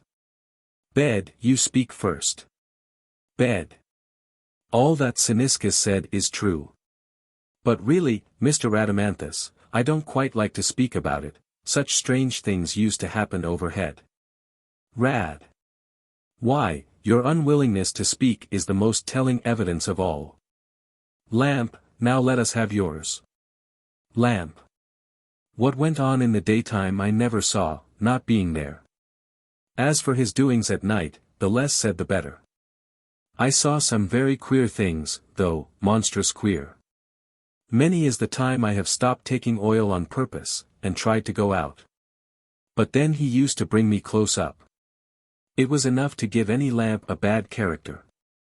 Rad. Enough of verbal evidence. Now, just divest yourself of that purple, and we will see what you have in the way of brands. Goodness gracious, the man's a positive network. Black and blue with them. Now, what punishment can we give him? A bath in pyrophlegethon? The tender mercies of Cerberus, perhaps. Sigh. No, no. Allow me, I have a novel idea, something that will just suit him. Rad. Yes. I shall be obliged to you for a suggestion. Sigh. I fancy it is usual for departed spirits to take a draught of the water of Lethe. Rad. Just so. Sigh. Let him be the sole exception. Rad. What is the idea in that? Sigh. His earthly pomp and power forever in his mind. His fingers ever busy on the tale of blissful items, 'tis a heavy sentence. Rad. True. Be this the tyrant's doom. Place him in fetters at Tantalus's side, never to forget the things of earth. End of Volume 1. Volume 2. The Dependent Scholar. The Dependent Scholar. The great man's licensed friend, if friend, not slave, is to be the word. Believe me, Timocles, amid the humiliation and drudgery of his lot, I know not where to turn for a beginning. Many, if not most, of his hardships are familiar to me, not, heaven knows, from personal experience, for I have never been reduced to such extremity, and pray that I never may be, but from the lips of numerous victims. From the bitter outcries of those who were yet in the snare, and the complacent recollections of others who, like escaped prisoners, found a pleasure in detailing all that they had been through. The evidence of the latter was particularly valuable. Mystics, as it were, of the highest grade, dependency had no secrets for them. Accordingly, it was with keen interest that I listened to their stories of miraculous deliverance from moral shipwreck. They reminded me of the mariners who, duly cropped, gather at the doors of a temple, with their tale of stormy seas and monster waves and promontories, castings out of cargoes, snappings of masts, shatterings of rudders. Ending with the appearance of those twin brethren 23 so indispensable to nautical story, or of some other deus ex machina, who, seated at the masthead or standing at the helm, guides the vessel to some sandy shore. There to break up at her leisure, not before her crew, so benevolent is the god, have effected a safe landing. The mariner, however, is liberal in embellishment, being prompted thereto by the exigencies of his situation.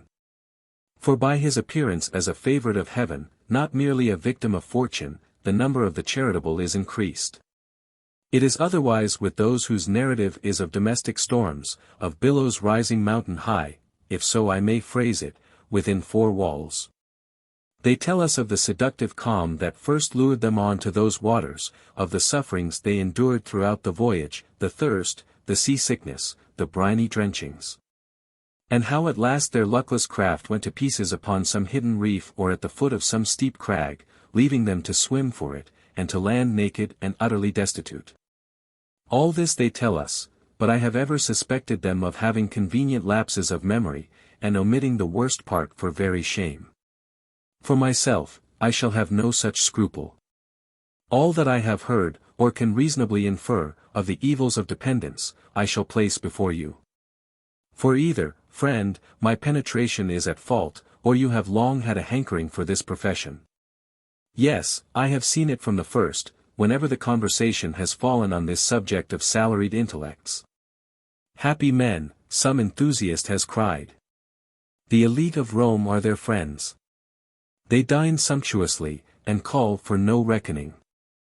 They are lodged splendidly, and travel comfortably, nay, luxuriously, with cushions at their backs, and as often as not a fine pair of creams in front of them. And, as if this were not enough, the friendship they enjoy and the handsome treatment they receive is made good to them with a substantial salary. They sow not, they plough not, yet all things grow for their use.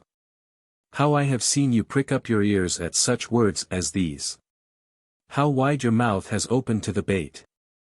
Now I will have a clear conscience in this matter. I will not be told hereafter that I saw you swallowing this palpable bait, and never stirred a finger to snatch it from you, and show you the hook while there was yet time. That I watched you nibbling, saw the hook well in and the fish hauled up, and then stood by shedding useless tears. A grave charge, indeed, were I to leave it in your power to bring it, such neglect would admit of no palliation. You shall therefore hear the whole truth. Now, in leisurely fashion, from without, not hereafter from within, shall you examine this wheel from which no fish escapes. You shall take in hand this hook of subtle barb. You shall try the prongs of this eel spear against your inflated cheek.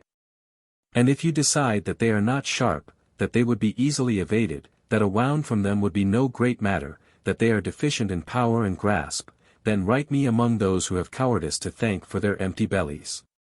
And for yourself, take heart of grace, and swoop upon your prey, and cormorant wise, if you will, swallow all at a gulp. But however much the present treatise is indebted to you for its existence, its application is not confined to you who are philosophers, whose ambition it is to form your conduct upon serious principles.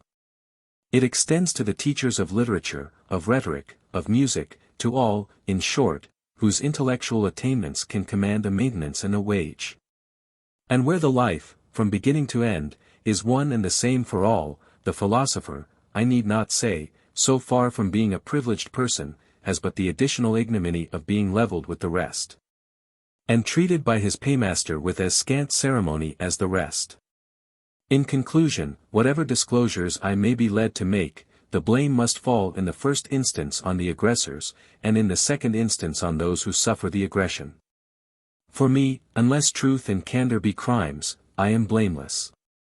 As to the vulgar rabble of trainers and toadies, illiterate, mean-souled creatures, born to obscurity, should we attempt to dissuade them from such pursuits, our labour would be wasted. Nor can we fairly blame them, for putting up any affront, rather than part with their employers. The life suits them, they are in their element. And what other channel is there, into which their energies could be directed? Take away this, their sole vocation, and they are idle cumberers of the earth. They have nothing, then, to complain of, nor are their employers unreasonable in turning these humble vessels to the use for which they were designed. They come into a house prepared for such treatment from the first, it is their profession to endure and suffer wrong. But the case of educated men, such as I have mentioned above, is another matter. It calls for our indignation, and for our utmost endeavours to restore them to liberty. I think it will not be amiss, if I first examine into the provocations under which they turn to a life of dependence. By showing how trivial, how inadequate these provocations are, I shall forestall the main argument used by the defenders of voluntary servitude. Most of them are content to cloak their desertion under the names of poverty and necessity. It is enough, they think, to plead in extenuation, that they sought to flee from this greatest of human ills, poverty. Theognis comes pat to their purpose. His poverty, soul-subduing poverty, is in continual requisition, together with other fearful utterances of our most degenerate poets to the same effect. Now if I could see that they really found an escape from poverty in the lives they lead, I would not be too nice on the point of absolute freedom. But when we find them, to use the expression of a famous orator, faring like men that are sick, what conclusion is then left to us to draw? What but this, that here again they have been misled, the very evil which they sold their liberty to escape remaining as it was. Poverty unending is their lot. From the bare pittance they receive nothing can be set apart. Suppose it paid, and paid in full, the whole sum is swallowed up to the last farthing, before their necessities are supplied. I would advise them to think upon better expedients. Not such as are merely the protectors and accomplices of poverty, but such as will make an end of her altogether. What say you, Theognis? Might this be a case for, steep plunge from crags into the teeming deep? For when a pauper, a needy hireling, persuades himself that by being what he is he has escaped poverty, one cannot avoid the conclusion that he labours under some mistake. Others tell a different tale. For them, mere poverty would have had no terrors, had they been able, like other men, to earn their bread by their labours. But, stricken as they were by age or infirmity, they turned to this as the easiest way of making a living. Now let us consider whether they are right. This easy way may be found to involve much labor before it yields any return, more labor perhaps than any other. To find money ready to one's hand, without toil or trouble on one's own part, would indeed be a dream of happiness. But the facts are otherwise. The toils and troubles of their situation are such as no words can adequately describe. Health, as it turns out, is nowhere more essential than in this vocation, in which 1,000 daily labors combine to grind the victim down, and reduce him to utter exhaustion. These I shall describe in due course, when I come to speak of their other grievances. For the present let it suffice to have shown that this excuse for the sale of one's liberty is as untenable as the former. And now for the true reason, which you will never hear from their lips. Voluptuousness and a whole pack of desires are what induce them to force their way into great houses. The dazzling spectacle of abundant gold and silver, the joys of high feeding and luxurious living, the immediate prospect of wallowing in riches, with no man to say them nay, these are the temptations that lure them on, and make slaves of free men. Not lack of the necessaries of life, as they pretend, but lust of its superfluities, greed of its costly refinements. And their employers, like finished coquettes, exercise their rigors upon these hapless slaves of love, and keep them forever dangling in amorous attendance, but for fruition, no. Never so much as a kiss may they snatch. To grant that would be to give the lover his release, a conclusion against which they are jealously on their guard. But upon hopes he is abundantly fed. Despair might else cure his ardent passion, and the lover be lover no more. So there are smiles for him, and promises, always something shall be done, some favor shall be granted, a handsome provision shall be made for him, some day. Meanwhile, old age steals upon the pair. The superannuated lover ceases from desire, and his mistress has nothing left to give.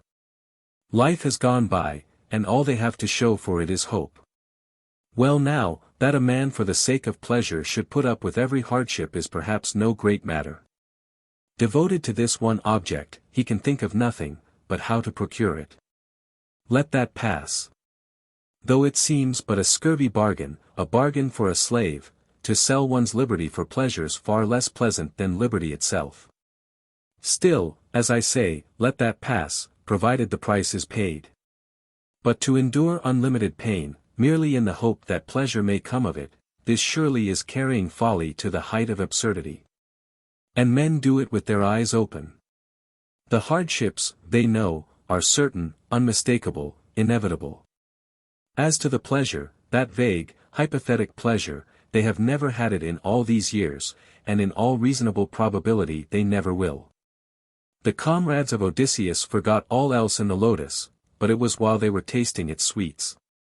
They esteemed lightly of honor, but it was in the immediate presence of pleasure. In men so occupied, such forgetfulness was not wholly unnatural. But to dwell a prisoner, with famine for company, to watch one's neighbor fattening on the lotus, and keeping it all to himself, and to forget honor and virtue in the bare prospect of a possible mouthful, by heaven, it is too absurd. And calls in good truth for Homeric scourgings. Such, as nearly as I can describe them, are men's motives for taking service with the rich, for handing themselves over bodily, to be used as their employers think fit. There is one class, however, of which I ought perhaps to make mention, those whose vanity is gratified by the mere fact of being seen in the company of well-born and well-dressed men. For there are those who consider this a distinguished privilege. Though for my own part one would not give a fig to enjoy and to be seen enjoying the company of the king of Persia, if I was to get nothing by it. And now, since we understand what it is that these men would be at, let us mentally review their whole career, the difficulties that beset the applicant before he gains acceptance, his condition when he is duly installed in his office, and the closing scene of his life's drama. You may perhaps suppose that his situation, whatever its drawbacks, is at least attainable without much trouble, that you have but to will it, and the thing is done in a trice. Far from it. Much tramping about is in store for you, much kicking of heels. You will rise early, and stand long before your patron's closed door, you will be jostled, you will hear occasional comments on your impudence. You will be exposed to the vile gabble of a Syrian porter, and to the extortions of a Libyan nomenclator, whose memory must be feed, if he is not to forget your name. You must dress beyond your means, or you will be a discredit to your patron. And select his favorite colors, or you will be out of harmony with your surroundings. Finally, you will be indefatigable in following his steps, or rather in preceding them, for you will be thrust forward by his slaves, to swell his triumphal progress. And for days together you will not be favored with a glance. But one day the best befalls you. You catch his eye, he beckons you to him, and puts a random question. In that supreme moment what cold sweats, what palpitations, what untimely tremors are yours? And what mirth is theirs who witness your confusion? Who was the king of the Achaeans, is the question, and your answer, as likely as not, 1,000 sail. With the charitable this passes for bashfulness. But to the impudent you are a craven, and to the ill-natured a yokel. This first experience teaches you that the condescensions of the great are not unattended with danger, and as you depart you pronounce upon yourself a sentence of utter despair. Thereafter, many a sleepless night, many a day of strife shall be thy lot, not for the sake of Helen, not for the towers of Troy, but for the 7 halfpenny of your desire. At length some heaven-sent protector gives you an introduction, the scholar is brought up for examination. For the great man, who has but to receive your flatteries and compliments, this is an agreeable pastime, for you, it is a life-and-death struggle, all is hazarded on the one throw. For it will of course occur to you, that if you are rejected at the first trial, you will never pass current with any one else. 1,000 different feelings now distract you. You are jealous of your rivals, for we will assume that there is competition for the post, you are dissatisfied with your own replies, you hope, you fear, you cannot remove your eye from the countenance of your judge. Does he pooh-pooh your efforts? You are a lost man. Was that a smile? You rejoice, and hope rises high. It is only to be expected, that many of the company are your enemies, and others your rivals, and each has his secret shaft to let fly at you from his lurking place. What a picture! The venerable greybeard being put through his paces. Is he any use? Some say yes, others no. Time is taken for consideration. Your antecedents are industriously overhauled. Some envious compatriot, some neighbor with a trivial grievance, is asked his opinion. He has but to drop a word of loose morality, and your business is done, the man speaks God's truth. Every one else may testify to your character, their evidence proves nothing, they are suspected, they are venal. The fact is, you must gain every point, there must be no hitch anywhere. That is your only chance of success. And now, take it that you have succeeded, beyond all expectation. Your words have found favor with the great man. Those friends, by whose judgment in such matters he sets most store, have made no attempt to alter his decision. His wife approves his choice, the steward and the majordomo have neither of them anything against you.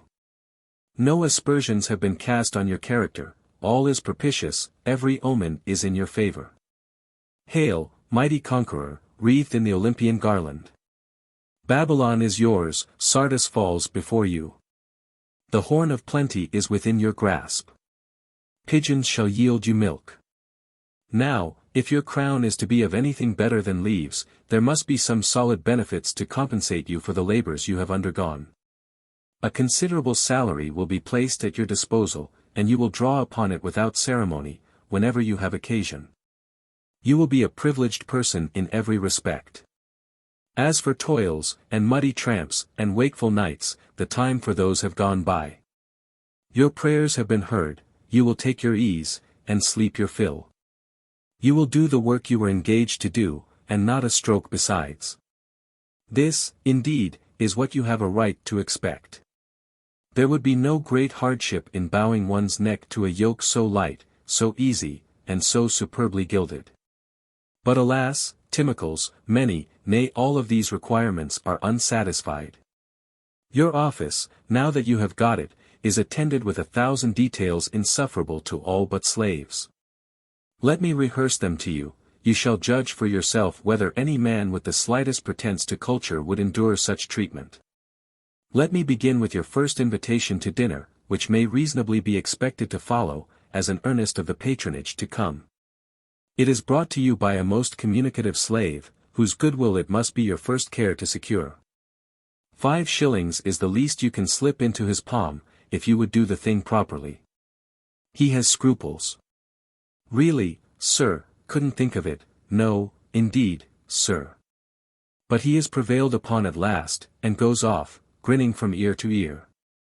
You then look out your best clothes, have your bath, make yourself as presentable as possible, and arrive, in fear and trembling lest you should be the first, which would wear an awkward air, just as it savours of ostentation to arrive last. Accordingly you contrive to hit on the right moment, are received with every attention, and shown to your place, a little above the host, separated from him only by a couple of his intimates. And now you feel as if you were in heaven. You are all admiration, everything you see done throws you into ecstasies. It is all so new and strange.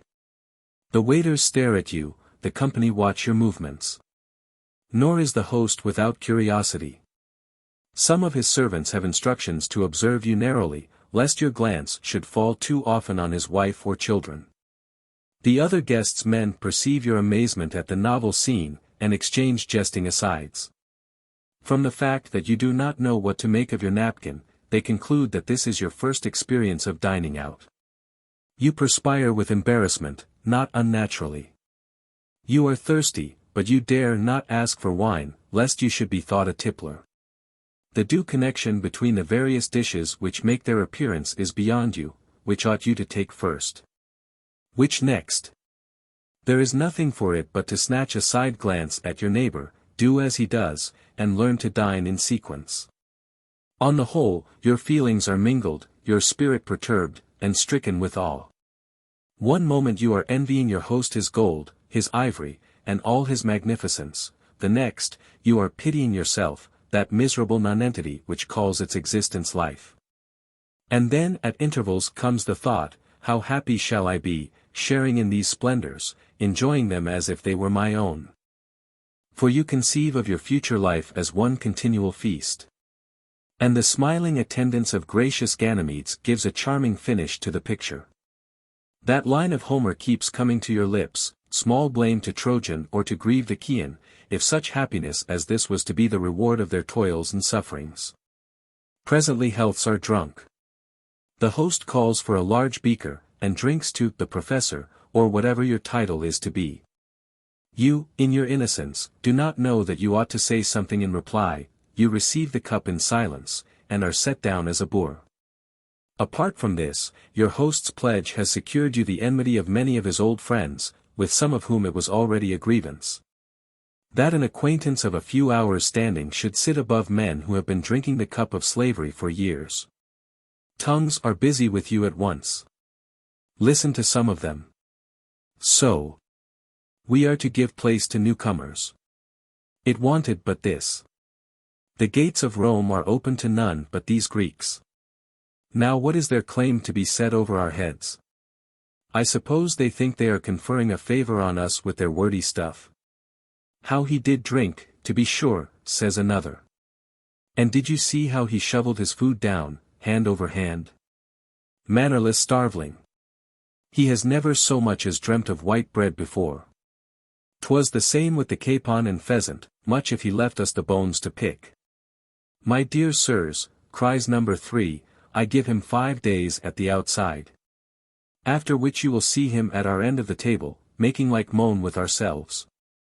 He is a new pair of shoes just now, and is treated with all ceremony. Wait till he has been worn a few times, and the mud has done its work. He will be flung under the bed, poor wretch, like the rest of us, to be a receptacle for bugs. Such are some among the many comments you excite, and, for all we know, mischief may be brewing at this moment. Meanwhile, you are the guest of the evening, and the principal theme of conversation. Your unwonted situation has led you on to drink more than was advisable. For some time you have been feeling uncomfortable effects from your host's light, eager wine. To get up before the rest would be bad manners, to remain is perilous. The drinking is prolonged. Subject upon subject is started, spectacle after spectacle is produced, for your host is determined that you shall see all he has to show. You suffer the torments of the damned. You see nothing of what is going forward, some favorite singer or musician is performing, you hear him not. And while you force out some complimentary phrase, you are praying that an earthquake may swallow up all, or that the news of a fire may break up the party. Such, my friend, is your first dinner, the best you will ever get. For my part, give me a dinner of herbs, with liberty to eat when I will and as much as I will.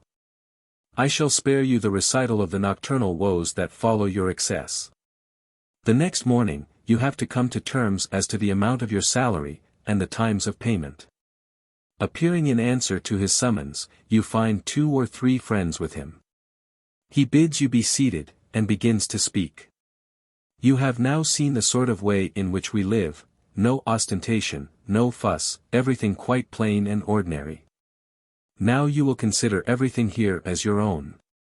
It would be a strange thing, indeed, were I to entrust you with the highest responsibility of all, the moral guidance of myself and my children, if there are children to be taught, and yet hesitate to place the rest at your disposal. Something, however, must be settled. I know your moderate, independent spirit.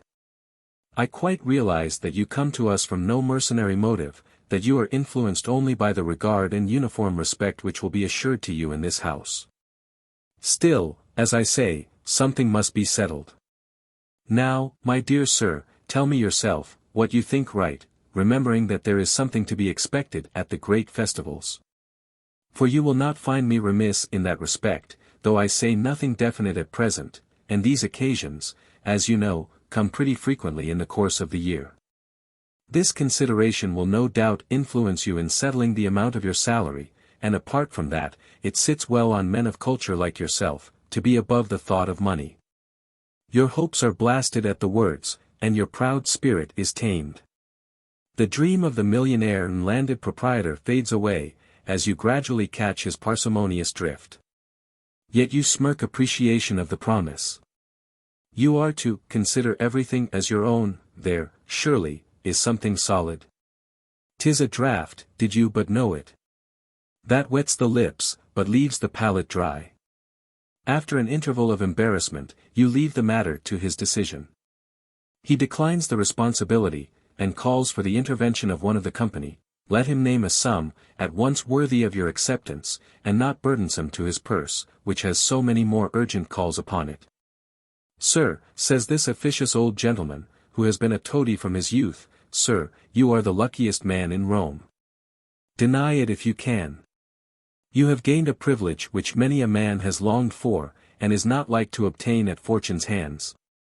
You have been admitted to enjoy the company and share the hearth and home of the first citizen of our empire. Used aright, such a privilege will be more to you than the wealth of a Croesus or a Midas. Knowing as I do how many there are, persons of high standing, who would be glad to pay money down, merely for the honor and glory of the acquaintanceship, of being seen in his company, and ranking as his friends and intimates, knowing this, I am at a loss for words in which to express my sense of your good fortune. You are not only to enjoy this happiness, but to be paid for enjoying it. Under the circumstances, I think we shall satisfy your most extravagant expectations, if we say, and he names a sum which in itself is of the smallest, quite apart from all reference to your brilliant hopes. However, there is nothing for it but to submit with a good grace. It is too late now for escape, you are in the toils. So you open your mouth for the bit, and are very manageable from the first. You give your rider no occasion to keep a tight rein, or to use the spur, and at last by imperceptible degrees you are quite broken into him.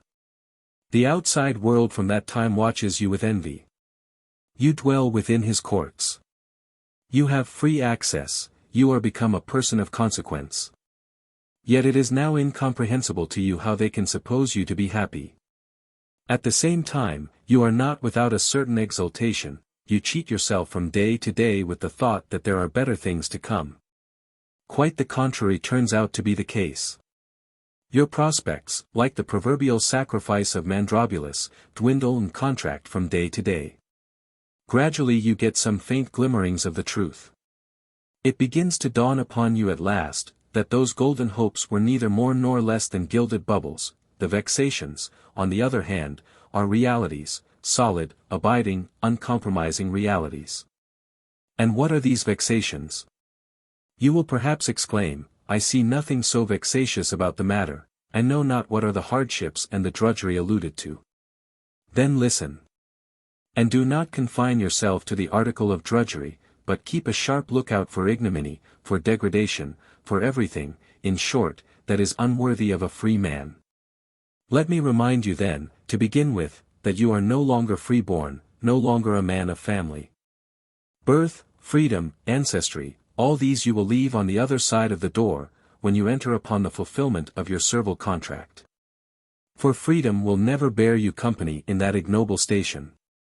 You are a slave, wince as you may at the word, and, be assured, a slave of many masters, a downward-looking drudge, from morning till night serving for sorry wage. Then again, you are a backward pupil, servitude was not the nurse of your childhood, you are getting on in years when she takes you in hand, accordingly, you will do her little credit and give little satisfaction to your lord. Recollections of freedom will exercise their demoralizing influence upon you, causing you to jib at times, and you will make villainous work of your new profession. Or will your aspirations after freedom be satisfied, perhaps, with the thought, that you are no son of a Piraeus or a Zopyrion, no Bithynian, to be knocked down under the hammer of a bawling auctioneer? My dear sir, when payday comes round each month, and you mingle in the herd of Piraeuses and Zopyrions, and hold out your hand for the wage that is due to you, what is that but a sale? No need of an auctioneer, for the man who can cry his own wares, and hawks his liberty about from day to day. Wretch! One is prompted to exclaim, and particularly when the culprit is a professed philosopher, wretch! Were you captured and sold by a pirate or a brigand, you would bewail your lot, and think that fortune had dealt hardly with you. Were a man to lay violent hands on you, and claim a master's rights in you, loud and bitter would be your outcry, by heaven and earth, 'tis monstrous. I appeal to the laws. And now, at an age at which a born slave may begin to look towards freedom, now for a few pence do you sell yourself, your virtue and wisdom, in one parcel. And could Plato's noble words, could all that Chrysippus and Aristotle have said, of the blessings of freedom and the curse of slavery, raise no compunction in you? Do you count it no shame to be pitted against toadies and vulgar parasites? No shame to sit at the noisy banquets of a promiscuous, and for the most part a disreputable company, a Greek among Romans, wearing the foreign garb of philosophy, and stammering their tongue with a foreign accent? How fulsome are your flatteries on these occasions! How indecent your tipplings! And next morning the bell rings, and up you must get, losing the best of your sleep, to trudge up and down with yesterday's mud still on your shoes. Were lupins and wild herbs so scarce with you? Had the springs ceased to give their wonted supply, that you were brought to such a pass? No, the cause of your captivity is too clear. Not water, not lupins were the object of your desire, but dainty viands and fragrant wines, and your sin has found you out, you are hooked like a pike by your greedy jaws. We have not far to look for the reward of gluttony. Like a monkey with a collar about its neck, you are kept to make amusement for the company, fancying yourself supremely happy, because you are unstinted in the matter of dried figs. As to freedom and generosity, they are fled, with the memories of Greece, and have left no trace behind them. And would that that were all, the disgrace of falling from freedom to servitude. Would that your employments were not those of a very menial. Consider, are your duties any lighter than those of a Dramo or a Tibius? As to the studies in which your employer professed an interest when he engaged you, they are nothing to him. Shall an ass affect the lyre? Remove from these men's minds the gold and the silver, with the cares that these involve, and what remains? Pride, luxury, sensuality, insolence, wantonness, ignorance. Consuming must be their desire, doubt it not, for the wisdom of Homer, the eloquence of Demosthenes, the sublimity of Plato. No, your employer has no need of your services in this direction. On the other hand, you have a long beard and a venerable countenance, the Grecian cloak hangs admirably upon your shoulders, and you are known to be a professor of rhetoric, or literature, or philosophy. It will not be amiss, he thinks, to have such pursuits represented in the numerous retinue that marches before him. It will give him an air of Grecian culture, of liberal curiosity in fact. Friend, your stock in trade would seem to be not words of wisdom, but a cloak and a beard. If you would do your duty, therefore, be always well in evidence, begin your unfailing attendance from the early hours of the morning, and never quit his side. Now and again he places a hand upon your shoulder, and mutters some nonsense for the benefit of the passers-by, who are to understand that though he walk abroad the muses are not forgotten. That in all his comings and goings he can find elegant employment for his mind. Breathless and perspiring, you trot, a pitiable spectacle, at the litter's side, or if he walks, you know what Rome is, up hill and down dale after him you tramp. While he is paying a call on a friend, you are left outside, where, for lack of a seat, you are fain to take out your book and read standing. Night finds you hungry and thirsty. You snatch an apology for a bath. And it is midnight or near it before you get to dinner. You are no longer an honored guest, no longer do you engage the attention of the company. You have retired to make room for some newer capture. Thrust into the most obscure corner, you sit watching the progress of dinner. Gnawing in canine sort any bones that come down to you and regaling yourself with hungry zest on such tough mallow leaves, the wrappers of daintier fare, as may escape the vigilance of those who sit above you. No slight is wanting. You have not so much as an egg to call your own, for there is no reason why you should expect to be treated in the same way as a stranger, that would be absurd. The birds that fall to your lot are not like other birds. Your neighbor gets some plump, luscious affair, you, a poor half-chicken, or lean pigeon, an insult, a positive outrage in poultry. As often as not, an extra guest appears unexpectedly, and the waiter solves the difficulty by removing your share, with the whispered consolation that you are one of the family, and placing it before the newcomer. When the joint, be it pork or venison, is brought in to be carved, let us hope that you stand well with the carver, or you will receive a Promethean helping of bones wrapped up in fat. And the way in which a dish is whisked past you, after remaining with your neighbor till he can eat no more, what free man would endure it, though he were as innocent of gall as any stag? And I have said nothing yet of the wine. While the other guests are drinking of some rare old vintage, you have vile thick stuff, whose color you must industriously conceal with the help of a gold or silver cup, lest it should betray the estimation in which the drinker is held. It would be something if you could get enough even of this. Alas! You may call and call, the waiter is as one that marketh not. Many are your grievances, nay, all is one huge grievance. And the climax is reached, when you find yourself eclipsed by some minion, some dancing master, some vile Alexandrian patterer of Ionic lays. How should you hope to rank with the minister of love's pleasures, with the stealthy conveyor of billets due? You cower shamefaced in your corner, and bewail your hard lot, as well you may. Cursing your luck that you have never a smattering of such graceful accomplishments yourself. I believe you wish that you could turn love songs, or sing other men's with a good grace, perceiving as you do what a thing it is to be in request. Nay, you could find it in you to play the wizard's, the fortune-teller's part, to deal in thrones and in millions of money. For these, too, you observe, make their way in the world, and are high in favor. Gladly would you enter on any one of these vocations, rather than be a useless castaway. Alas, even these are beyond you, you lack plausibility. It remains for you to give place to others, to endure neglect, and keep your complaints to yourself. Nay, more. Should some slave whisper that you alone withheld your praise, when his mistress's favorite danced or played, the neglect may cost you dear. Then let your dry throat be as busy as any thirsty frog's.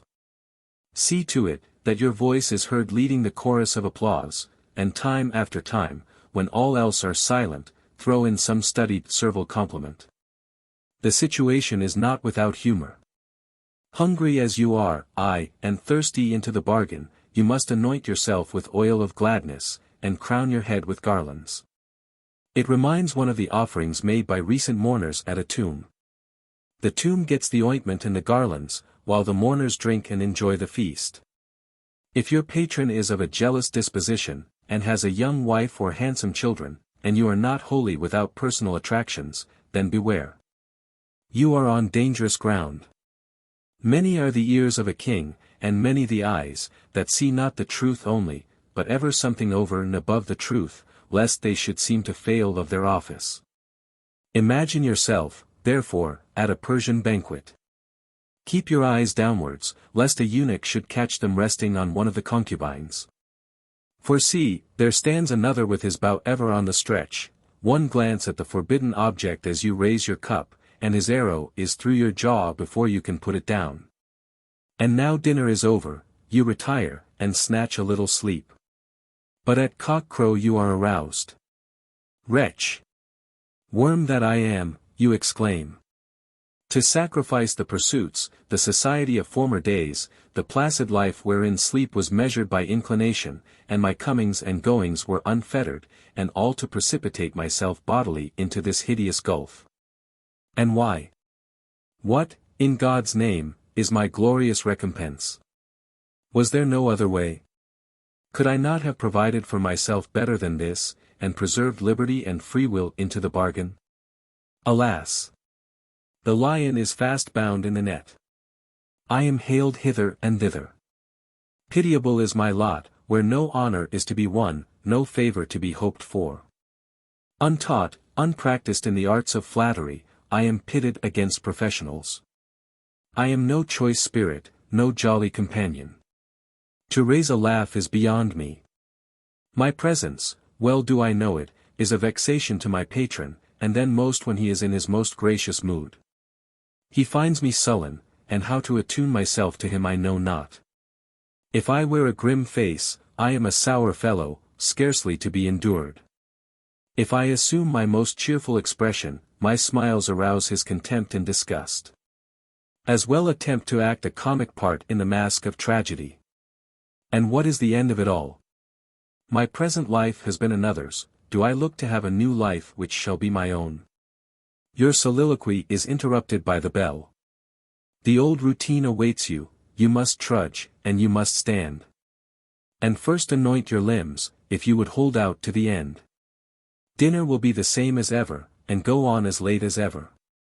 The change from all your former habits, the wakeful night, the violent exercise, the exhaustion, are slowly undermining your health at this moment, and preparing you for consumption or colic, for asthma, or the delights of gout.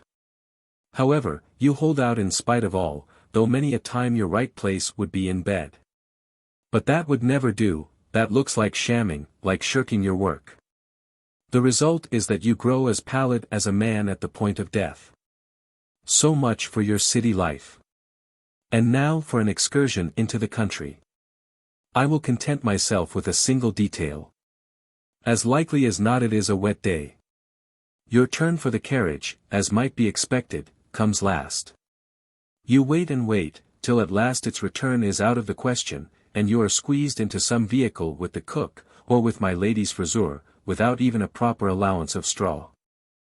I shall make no scruple of relating to you an experience of Thesmopolis the Stoic, which I had from his own mouth, a most amusing incident, and just the sort of thing one might expect to find happening again. He was in the service of a certain wealthy and luxurious lady of quality, whom on one occasion he had to accompany on a journey from Rome. The fun began at once. The philosopher received as his traveling companion a beardless exquisite of the pitch-plastering persuasion, by whom, you may be certain, my lady set great store. His name, she informed the philosopher, was Robinetta. Is not this a promising start? The grave and reverend Thesmopolis, with his hoary beard, you know what a long, venerable affair it is, side by side with this rouged and painted ogre, whose drooping neck and plucked throat suggested the vulture rather than the robin. 'Twas all that Thesmopolis could do to persuade him not to wear his hairnet. And as it was he had a sad journey of it, with the fellows singing and whistling all the time. I dare say he would have danced there and then, if Thesmopolis had not prevented him. But there was more to come, as you will see. Thesmopolis, cries my lady, calling him to her, I have a great favor to ask of you, now please don't say no, and don't wait to be asked twice, there's a good creature. Of course, he said he would do anything she wished. I only ask you, because I know you are to be trusted, you are so good-natured and affectionate. I want you to take my little dog Marina in with you, and see that she wants for nothing. Poor little lady. She is soon to become a mother. These hateful, inattentive servants take no notice of me when we are traveling, much less of her. You will be doing me a great kindness, I assure you, in taking charge of her, I am so fond of the sweet little pet. She prayed and almost wept. And Thesmopolis promised. Imagine the ludicrous picture. The little beast peeping out from beneath the philosophic cloak, within licking distance of that beard, which perhaps still held traces of the thick soup of yesterday. Yapping away with its shrill pipe of a voice, as Maltese terriers will, and no doubt taking other liberties, which Thesmopolis did not think worth mentioning. That night at dinner, the exquisite, his fellow traveller, after cracking a passable joke here and there at the expense of the other guests, came to Thesmopolis. Of him, he remarked, I have only this to say, that our Stoic has turned Cynic. According to what I heard, the little animal actually littered in his mantle. Such are the caprices, nay, the insults, let me rather say, with which the patron gradually breaks the spirit of his dependents. I know myself of an orator, a very free speaker, who was actually ordered to stand up and deliver a speech at table, and a masterly speech it was, trenchant and terse. He received the congratulations of the company on being timed by a wine, instead of a water clock, and this affront, it is said, he was content to put up, for the consideration of £8. But what of that?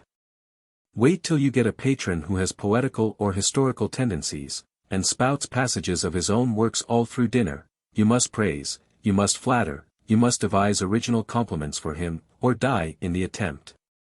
Then there are the beaux, the Adonises and Hyacinths, as you must be careful to call them, undeterred by the 18 inches or so of nose that some of them carry on their faces. Do your praises halt? 'Tis envy, 'tis treason. Away with you, Philoxenus that you are, to Syracusan quarries, let them be orators, let them be philosophers, if they will, what matter for a solecism here and there? Find Attic elegance, find honey of Hymettus in every word. And pronounce it law henceforth, to speak as they speak. If we had only men to deal with, it would be something, but there are the women too. For among the objects of feminine ambition is this, of having a scholar or two in their pay, to dance attendance at the litter's side. It adds one more to the list of their adornments, if they can get the reputation of culture and philosophy, of turning a song which will bear comparison with Sappho's. So they too keep their philosopher, their orator, or their literature.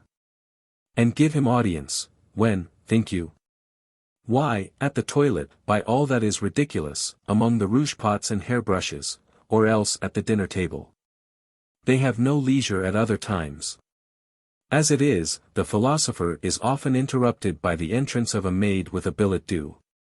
Virtue has then to bide her time, for the audience will not be resumed till the gallant has his answer. At rare intervals, at the Saturnalia or the feast of Minerva, you will be presented with a sorry cloak, or a worn-out tunic, and a world of ceremony will go to the presentation. The first who gets wind of the great man's intention flies to you with the news of what is in store for you, and the bringer of glad tidings does not go away empty-handed. The next morning a dozen of them arrive, conveying the present, each with his tale of how he spoke up for you, or the hints he threw out, or how he was entrusted with the choice, and chose the best. Not a man of them but departs with your money in his pocket, grumbling that it is no more. As to that salary, it will be paid to you 6 pence at a time, and there will be black looks when you ask for it. Still, you must get it somehow. Ply your patron therefore with flatteries and entreaties, and pay due observance to his steward, and let it be the kind of observance that stewards like best, nor must you forget your kind introducer. You do get something at last. But it all goes to pay the tailor, the doctor, or the shoemaker, and you are left the proud possessor of nothing at all. Meanwhile, jealousy is rife, and some slander is perhaps working its stealthy way to ears which are predisposed to hear anything to your discredit. For your employer perceives that by this time incessant fatigues have worn you out. You are crippled, you are good for nothing more, and gout is coming on. All the profit that was to be had of you, he has effectually sucked out. Your prime has gone by, your bodily vigor is exhausted, you are a tattered remnant. He begins to look about for a convenient dunghill whereon to deposit you, and for an able-bodied substitute to do your work. You have attempted the honor of one of his minions, you have been trying to corrupt his wife's maid, venerable sinner that you are, any accusation will serve. You are gagged and turned out neck and crop into the darkness. Away you go, helpless and destitute, with gout for the cheering companion of your old age. Whatever you once knew, you have unlearnt in all these years. On the other hand, you have developed a paunch like a balloon. A monster insatiable, inexorable, which has acquired a habit of asking for more, and likes not at all the unlearning process.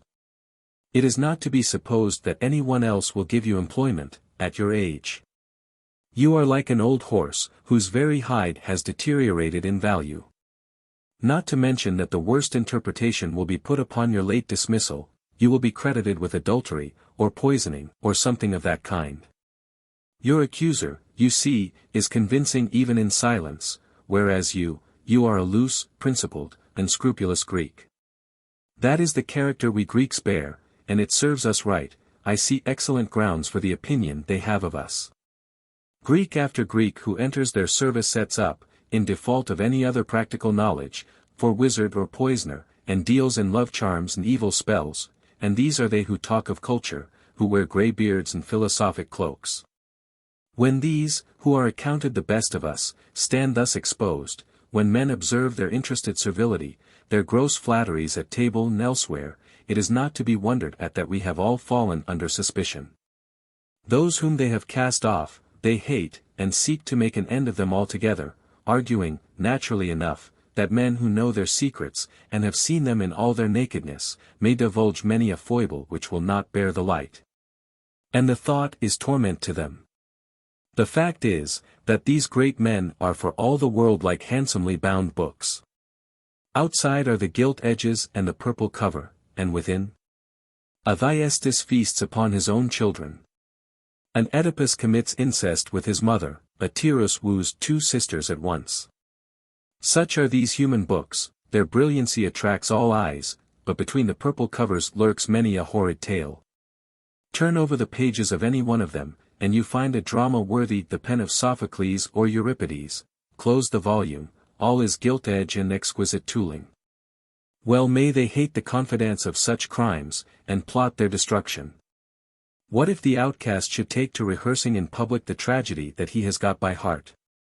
I am minded to give you, after the manner of Cebes, a life picture of dependence. With this before your eyes, you may judge for yourself, whether it is the life for you. I would gladly call in the aid of an Apelles or a Parrhasius, an Aetion or a Euphranor, but no such perfect painters are to be found in these days. I must sketch you the picture in outline as best I can. I begin then with tall golden gates, not set in the plain, but high upon a hill. Long and steep and slippery is the ascent. And many a time when a man looks to reach the top, his foot slips, and he is plunged headlong. Within the gates sits Wealth, a figure all of gold, so at least she seems, most fair, most lovely. Her lover painfully scales the height, and draws near to the door, and that golden sight fills him with amazement. The beautiful woman in gorgeous raiment who now takes him by the hand is Hope. As she leads him in, his spirit is stricken with awe. Hope still shows the way, but two others, Despair and Servitude, now take charge of him, and conduct him to Toil, who grinds the poor wretch down with labor, and at last hands him over to Age. He looks sickly now, and all his color is gone. Last comes Contempt, and laying violent hands on him drags him into the presence of Despair. It is now time for Hope to take wing and vanish. Naked, pot-bellied, pale and old, he is thrust forth, not by those golden gates by which he entered, but by some obscure back passage. One hand covers his nakedness, with the other he would fain strangle himself. Now let regret meet him without, dropping vain tears and heaping misery on misery, and my picture is complete. Examine it narrowly in all its details, and see whether you like the idea of going in at my golden front door, to be expelled ignominiously at the back. And whichever way you decide, remember the words of the wise man, blame not heaven, but your own choice. Apology for the Dependent Scholar. Dear Sabinus, I have been guessing how you are likely to have expressed yourself upon reading my essay about dependence. I feel pretty sure you read it all and had a laugh over it. But it is your running and general comment in words that I am trying to piece onto it. If I am any good at divination, this is the sort of thing, to think that a man can set down such a scathing indictment of the life, and then forget it all, get hold of the other end of the stick, and plunge headlong into such manifest conspicuous slavery. Take Midas, Croesus, golden Pactolus, roll them into one, multiply them, and could they induce him to relinquish the freedom which he has loved and consorted with from a child? He is nearly in the clutches of Aeacus, one foot is on the ferryman's boat, and it is now that he lets himself be dragged submissively about by a golden collar. 24 There is some slight inconsistency between his life and his treatise. The rivers are running uphill, topsy-turvydom prevails, our recantations are new-fashioned, the first Polinides 25 mended words with words for Helen of Troy, but we spoil words, those words we thought so wise, with deeds. Such, I imagine, were your inward remarks. And I dare say you will give me some overt advice to the same effect. Well, it will not be ill-timed, it will illustrate your friendship, and do you credit as a good man and a philosopher. If I render your part respectably for you, that will do, and we will pay our homage to the god of words. 26 If I fail, you will fill in the deficiency for yourself. There, the stage is ready. I am to hold my tongue, and submit to any necessary carving and cauterizing for my good, and you are to plaster me, and have your scalpel handy, and your iron red-hot. Sabinus takes the word, and thus addresses me. Underscore my dear friend, this treatise of yours has quite rightly been earning you a fine reputation, from its first delivery before the great audience I had described to me, to its private use by the educated who have consulted and thumbed it since. For indeed it presents the case meritoriously, there is study of detail and experience of life in abundance, your views are the reverse of vague. And above all the book is practically useful, chiefly but not exclusively to the educated whom it might save from an unforeseen slavery. However, your mind is changed, the life you described is now the better, goodbye to freedom. Your motto is that contemptible line. Give me but gain, I'll turn from free to slave. Let none hear the lecture from you again, then, see to it that no copy of it comes under the eyes of any one aware of your present life. Ask Hermes to bring Lethe water from below, enough to drug your former hearers, else you will remind us of the Corinthian tale, and your writing, like Bellerophon's, be your own condemnation. I assure you I see no decent defense you can make, at least if your detractors have the humor to commend the independence of the writings while the writer is a slave and a voluntary beast of burden before their eyes. They will say with some plausibility, either the book is some other good man's work, and you a jackdaw strutting in borrowed plumes, or, if it is really yours, you are a second Salethus. The Crotoniate legislator made most severe laws against adultery, was much looked up to on the strength of it, and was shortly after taken in adultery with his brother's wife. You are an exact reproduction of Salethus, they will say. Or rather he was not half so bad as you, seeing that he was mastered by passion, as he pleaded in court, and moreover preferred to leap into the flames, like a brave man.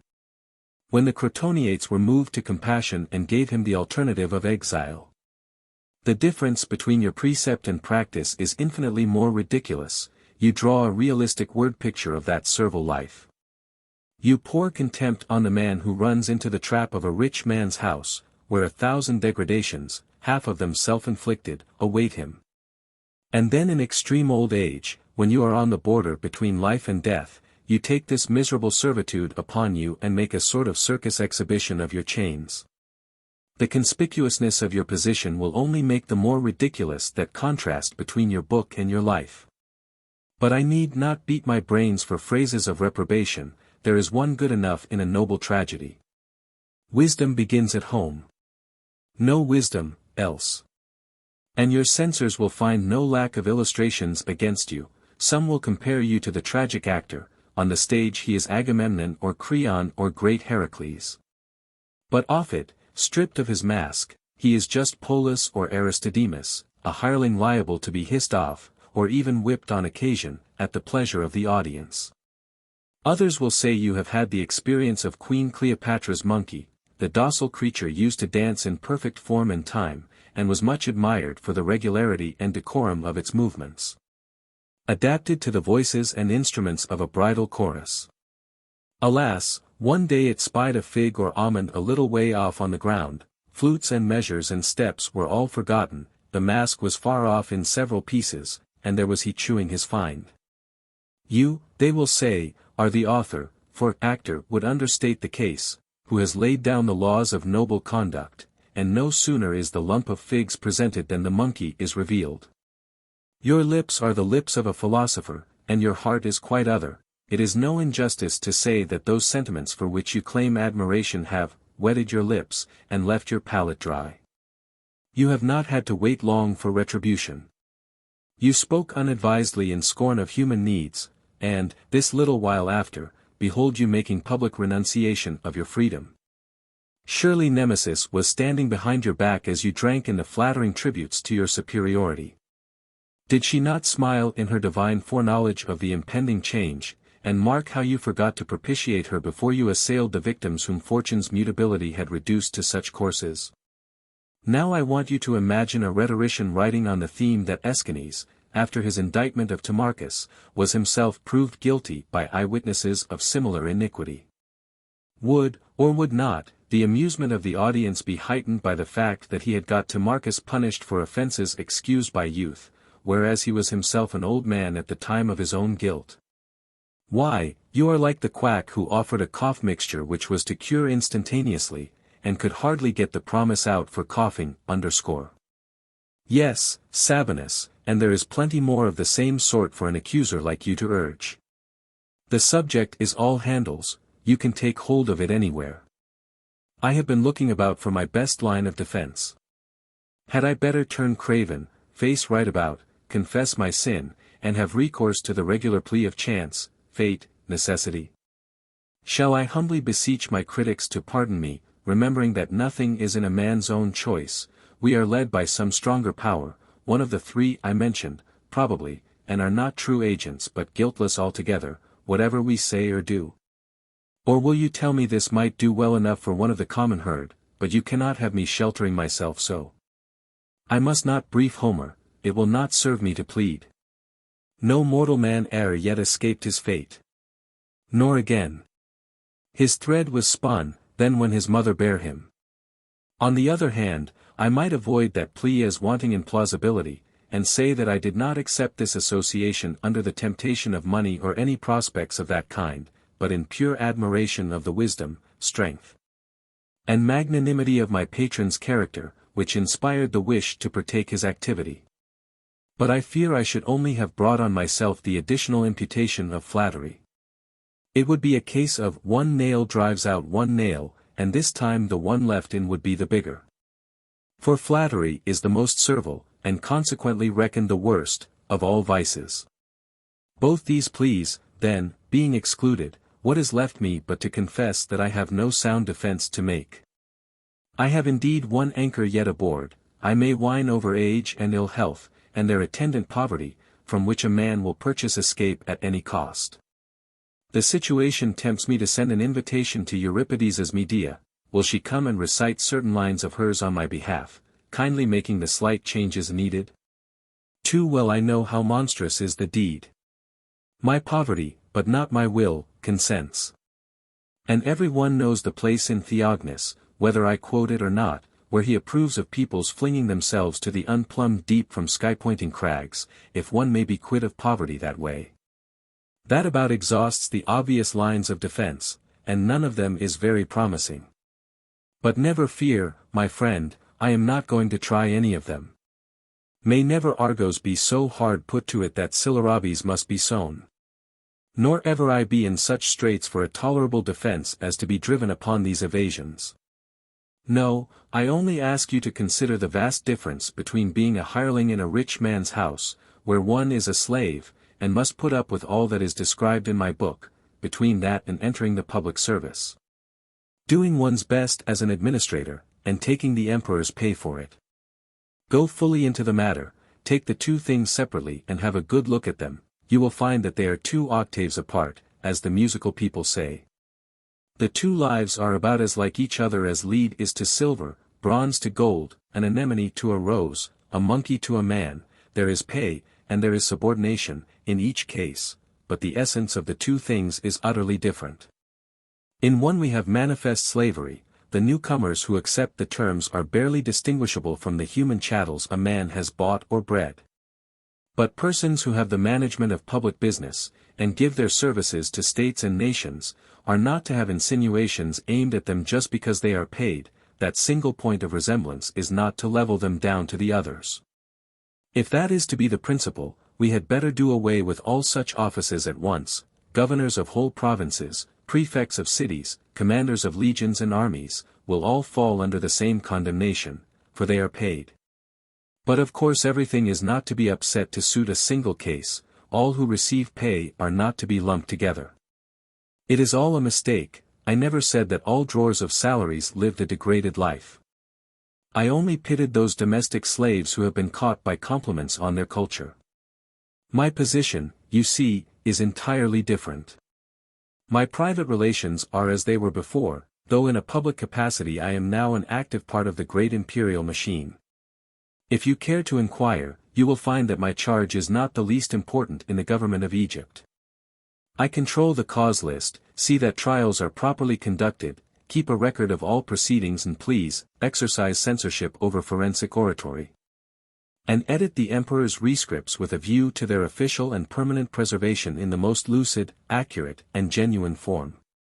My salary comes from no private person, but from the emperor, and it is considerable, amounting to many hundreds. In the future too there is before him the brilliant prospect of attaining in due course to a governorship or other distinguished employment. Accordingly I am now going to throw off reserve, come to grips with the charge against me, and prove my case a fortiori. I tell you that nobody does anything for nothing. You may point to people in high places, as high as you like. The emperor himself is paid.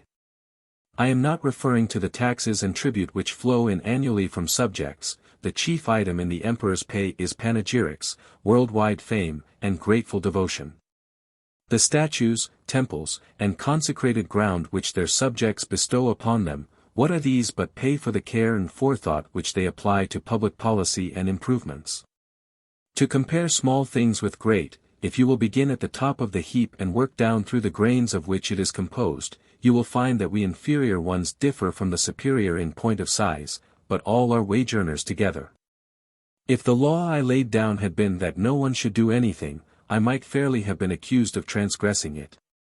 But as my book contains nothing of the sort, and as goodness consists in doing good, what better use can you make of yourself than if you join forces with your friends in the cause of progress, come out into the open, and let men see that you are loyal and zealous and careful of your trust, not what Homer calls a vain cumberer of the earth. But before all, my critics are to remember that in me they will be criticizing not a wise man, if indeed there is such a person on earth, but one of the common people, one who has indeed practiced rhetoric and won some little reputation therein, but has never been trained up to the perfect virtue of the really great. Well, I may surely be forgiven for that. If any one ever did come up to the ideal of the wise man, it has not been my fortune to meet him. And I confess further that I should be disappointed if I found you criticizing my present life. You knew me long ago when I was making a handsome income out of the public profession of rhetoric, for on that Atlantic tour of yours which included Gaul, you found me numbered among those teachers who could command high fees. Now, my friend, you have my defense. I am exceedingly busy, but could not be indifferent to securing your vote of acquittal. As for others, let them all denounce me with one voice if they will. On them I shall waste no more words than, what cares Hippoclides? A slip of the tongue in salutation. This piece, which even in the Greek fails to convince us that Asclepius heard the prayer with which it concludes, is still flatter in English. Because we have no words of salutation which correspond at once in etymological meaning and in conventional usage to the Greek. The English reader who cares to understand a piece so little worth his attention, will obligingly bear in mind that the Greek word represented here by joy and rejoice roughly answered in Lucian's time to our good morning and how do you do, as well as to the epistolary my dear. While that represented by hail or health did the work of good night, goodbye, farewell, and, in letters, yours truly. If a poor mortal has some difficulty in guarding against that spirit of mischief which dwells aloft, he has still more in clearing himself of the absurd consequences when that spirit trips him up. I am in both predicaments at once. Coming to make you my morning salutation, which should have taken the orthodox form of rejoice, I bade you, in a very choice fit of absent-mindedness, be healthy, a good enough wish in its way, but a little untimely and unconnected with that early hour. I at once went moist and red, not quite aware whether I was on my head or my heels. Some of the company took me for a lunatic, no doubt, some thought I was in my second childhood, some that I had not quite got over my last night's wine, though you yourself were the pink of good manners, not showing your consciousness of the slip by any ghost of a smile.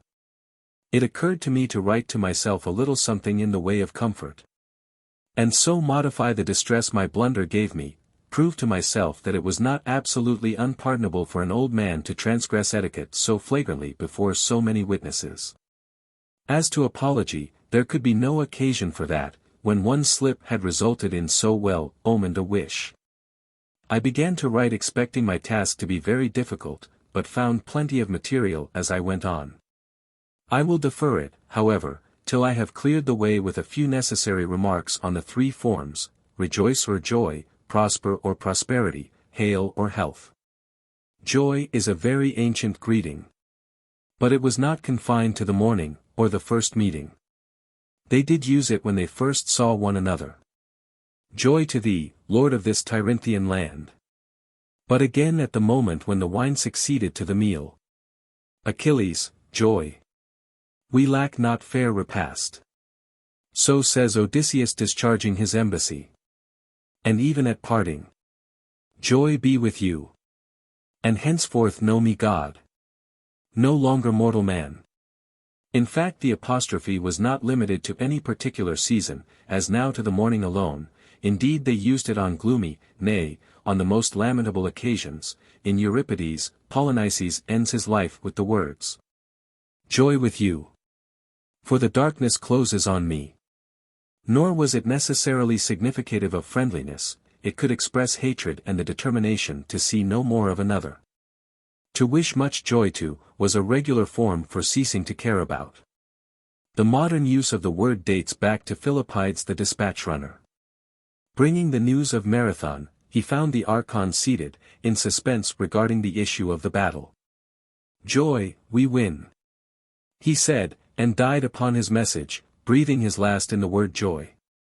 The earliest letter beginning with it is that in which Cleon the Athenian demagogue, writing from Sphacteria, sends the good news of his victory and capture of Spartans at that place. However, later than that we find Nicias writing from Sicily in keeping to the older custom of coming to business at once with no such introduction. Now the admirable Plato, no bad authority on such matters, would have us reject the salutation joy altogether. It is a mean wish, wanting in seriousness, according to him. His substitute is prosperity, which stands for a satisfactory condition both of body and soul. In a letter to Dionysius, he reproves him for commencing a hymn to Apollo with joy, which he maintains is unworthy of the Pythian, and not fit even for men of any discretion, not to mention gods. Pythagoras the mystic has vouchsafed us no writings of his own, but we may infer from his disciples, Ocellus the Lucanian and Archytas, for instance, that he headed his letters neither with joy nor prosperity, but recommended beginning with hail. At any rate all the Pythagoreans in writing to one another, when their tone is serious, that is, started with wishing health, which they took to be the prime need of soul and body alike, and to include all human blessings. The pentagram 27, that interlaced triple triangle which served them as a sort of password, they called by the name health. They argued that health included joy and prosperity, but that neither of those two was coextensive with health. Some of them gave to the quaternion 28, which is their most solemn oath, and sums their perfect number, the name of beginning of health. Philolaus might be quoted. But I need hardly go so far back. Epicurus assuredly rejoiced in joy, pleasure was the chief good in his eyes, yet in his most earnest letters, which are not very numerous, and in those to his most intimate friends, he starts with hail. And in tragedy and the old comedy you will constantly find it used quite at the beginning. You remember. Hail to thee, joy be thine. Which puts health before rejoicing clearly enough. And says Alexis. All hail, my lord. After long time thou comest. Again Achaeus. I come in sorry plight, yet wish thee health. And Philemon. Health first I ask, and next prosperity. Joy thirdly, and to own not any man. As for the writer of the drinking song mentioned in Plato, what says he? Best is health, and second beauty, and third wealth, joy he never so much as names. I need hardly adduce the trite saw. Chief of them that blessings give. Health, with thee I mean to live. But, if health is chief, her gift, which is the enjoyment of health, should rank before other goods. I could multiply these examples by the thousand from poets, historians, philosophers, who give health the place of honor, but you will not require any such childish pedantry of me, wiping out my original offense by another. I shall do better to add a historical anecdote or two which occur to me as relevant. Eumenes of Cardia, writing to Antipater, states that just before the battle of Issus, Hephaestion came at dawn into Alexander's tent. Either in absence of mind and confusion like mine, or else under a divine impulse, he gave the evening salutation like me, Hail, sire, 'tis time we were at our posts. All present were confounded at the irregularity, and Hephaestion himself was like to die of shame, when Alexander said, I take the omen, it is a promise that we shall come back safe from battle. Antiochus Soter, about to engage the Galatians, dreamed that Alexander stood over him and told him to give his men the password health, and with this word it was that he won that marvelous victory. Ptolemy, the son of Lagus, in a letter to Seleucus, just reversed the usual order, bidding him hail at the beginning, and adding rejoice at the end instead of wishing him health. This is recorded by Dionysodorus, the collector of his letters. The case of Pyrrhus the Epirot is well worth mention. As a general he was only second to Alexander, and he experienced 1,000 vicissitudes of fortune. In all his prayers, sacrifices, and offerings, he never asked for victory or increase of his royal dignity, for fame or excessive wealth, his whole prayer was always in one word, health. As long as he had that, he thought all else would come of itself. And it was true wisdom, in my opinion. He remembered that all other good things are worthless, if health is wanting. Oh, certainly, says someone. But we have assigned each form to its proper place by this time, and if you disregard that, even though there was no bad meaning in what you did say, you cannot fairly claim to have made no mistake. It is as though one should put a helmet on the shins, or greaves on the head. My dear sir, I reply, your simile would go on all fours if there were any season at all which did not require health. But in point of fact it is needed in the morning and at noonday and at night, especially by busy rulers like you Romans, to whom physical condition is so important. And again, the man who gives you joy is only beginning auspiciously. It is no more than a prayer, whereas he who bids you hail is doing you a practical service in reminding you of the means to health. His is more than a prayer, it is a precept. Why, in that book of instructions which you all receive from the emperor, is not the first recommendation to take care of your health? Quite rightly, that is the condition precedent of efficiency. Moreover, if I know any Latin, you yourselves, in returning a salutation, constantly use the equivalent of health. However, all this does not mean that I have deliberately abandoned rejoice and substituted hail for it. I admit that it was quite unintentional. I am not so foolish as to innovate like that, and exchange the regular formulae. No, I only thank heaven that my stumble had such very fortunate results, landing me in a better position than I had designed. May it not be that health itself, or Asclepius, inspired me to give you this promise of health.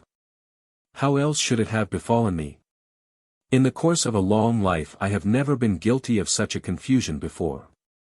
Or, if I may not have recourse to the supernatural, it is no wonder that my extreme desire to be known to you for good should so confuse me as to work the contrary effect. Possibly, too, one might be robbed of one's presence of mind by the crowd of military persons pushing for precedence, or treating the salutation ceremony in their cavalier fashion.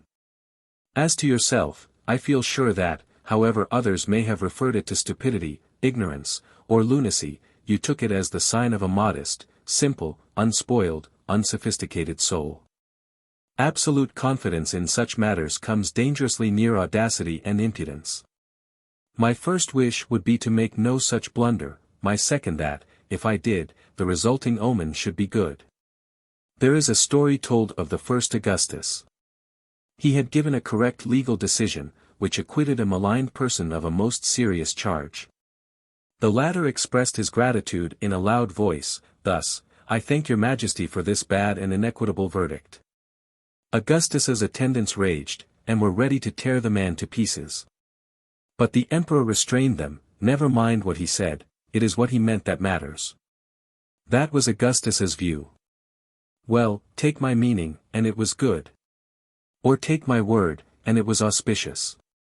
And now that I have got to this point, I have reason to fear that I may be suspected of having made the slip on purpose, leading up to this apology.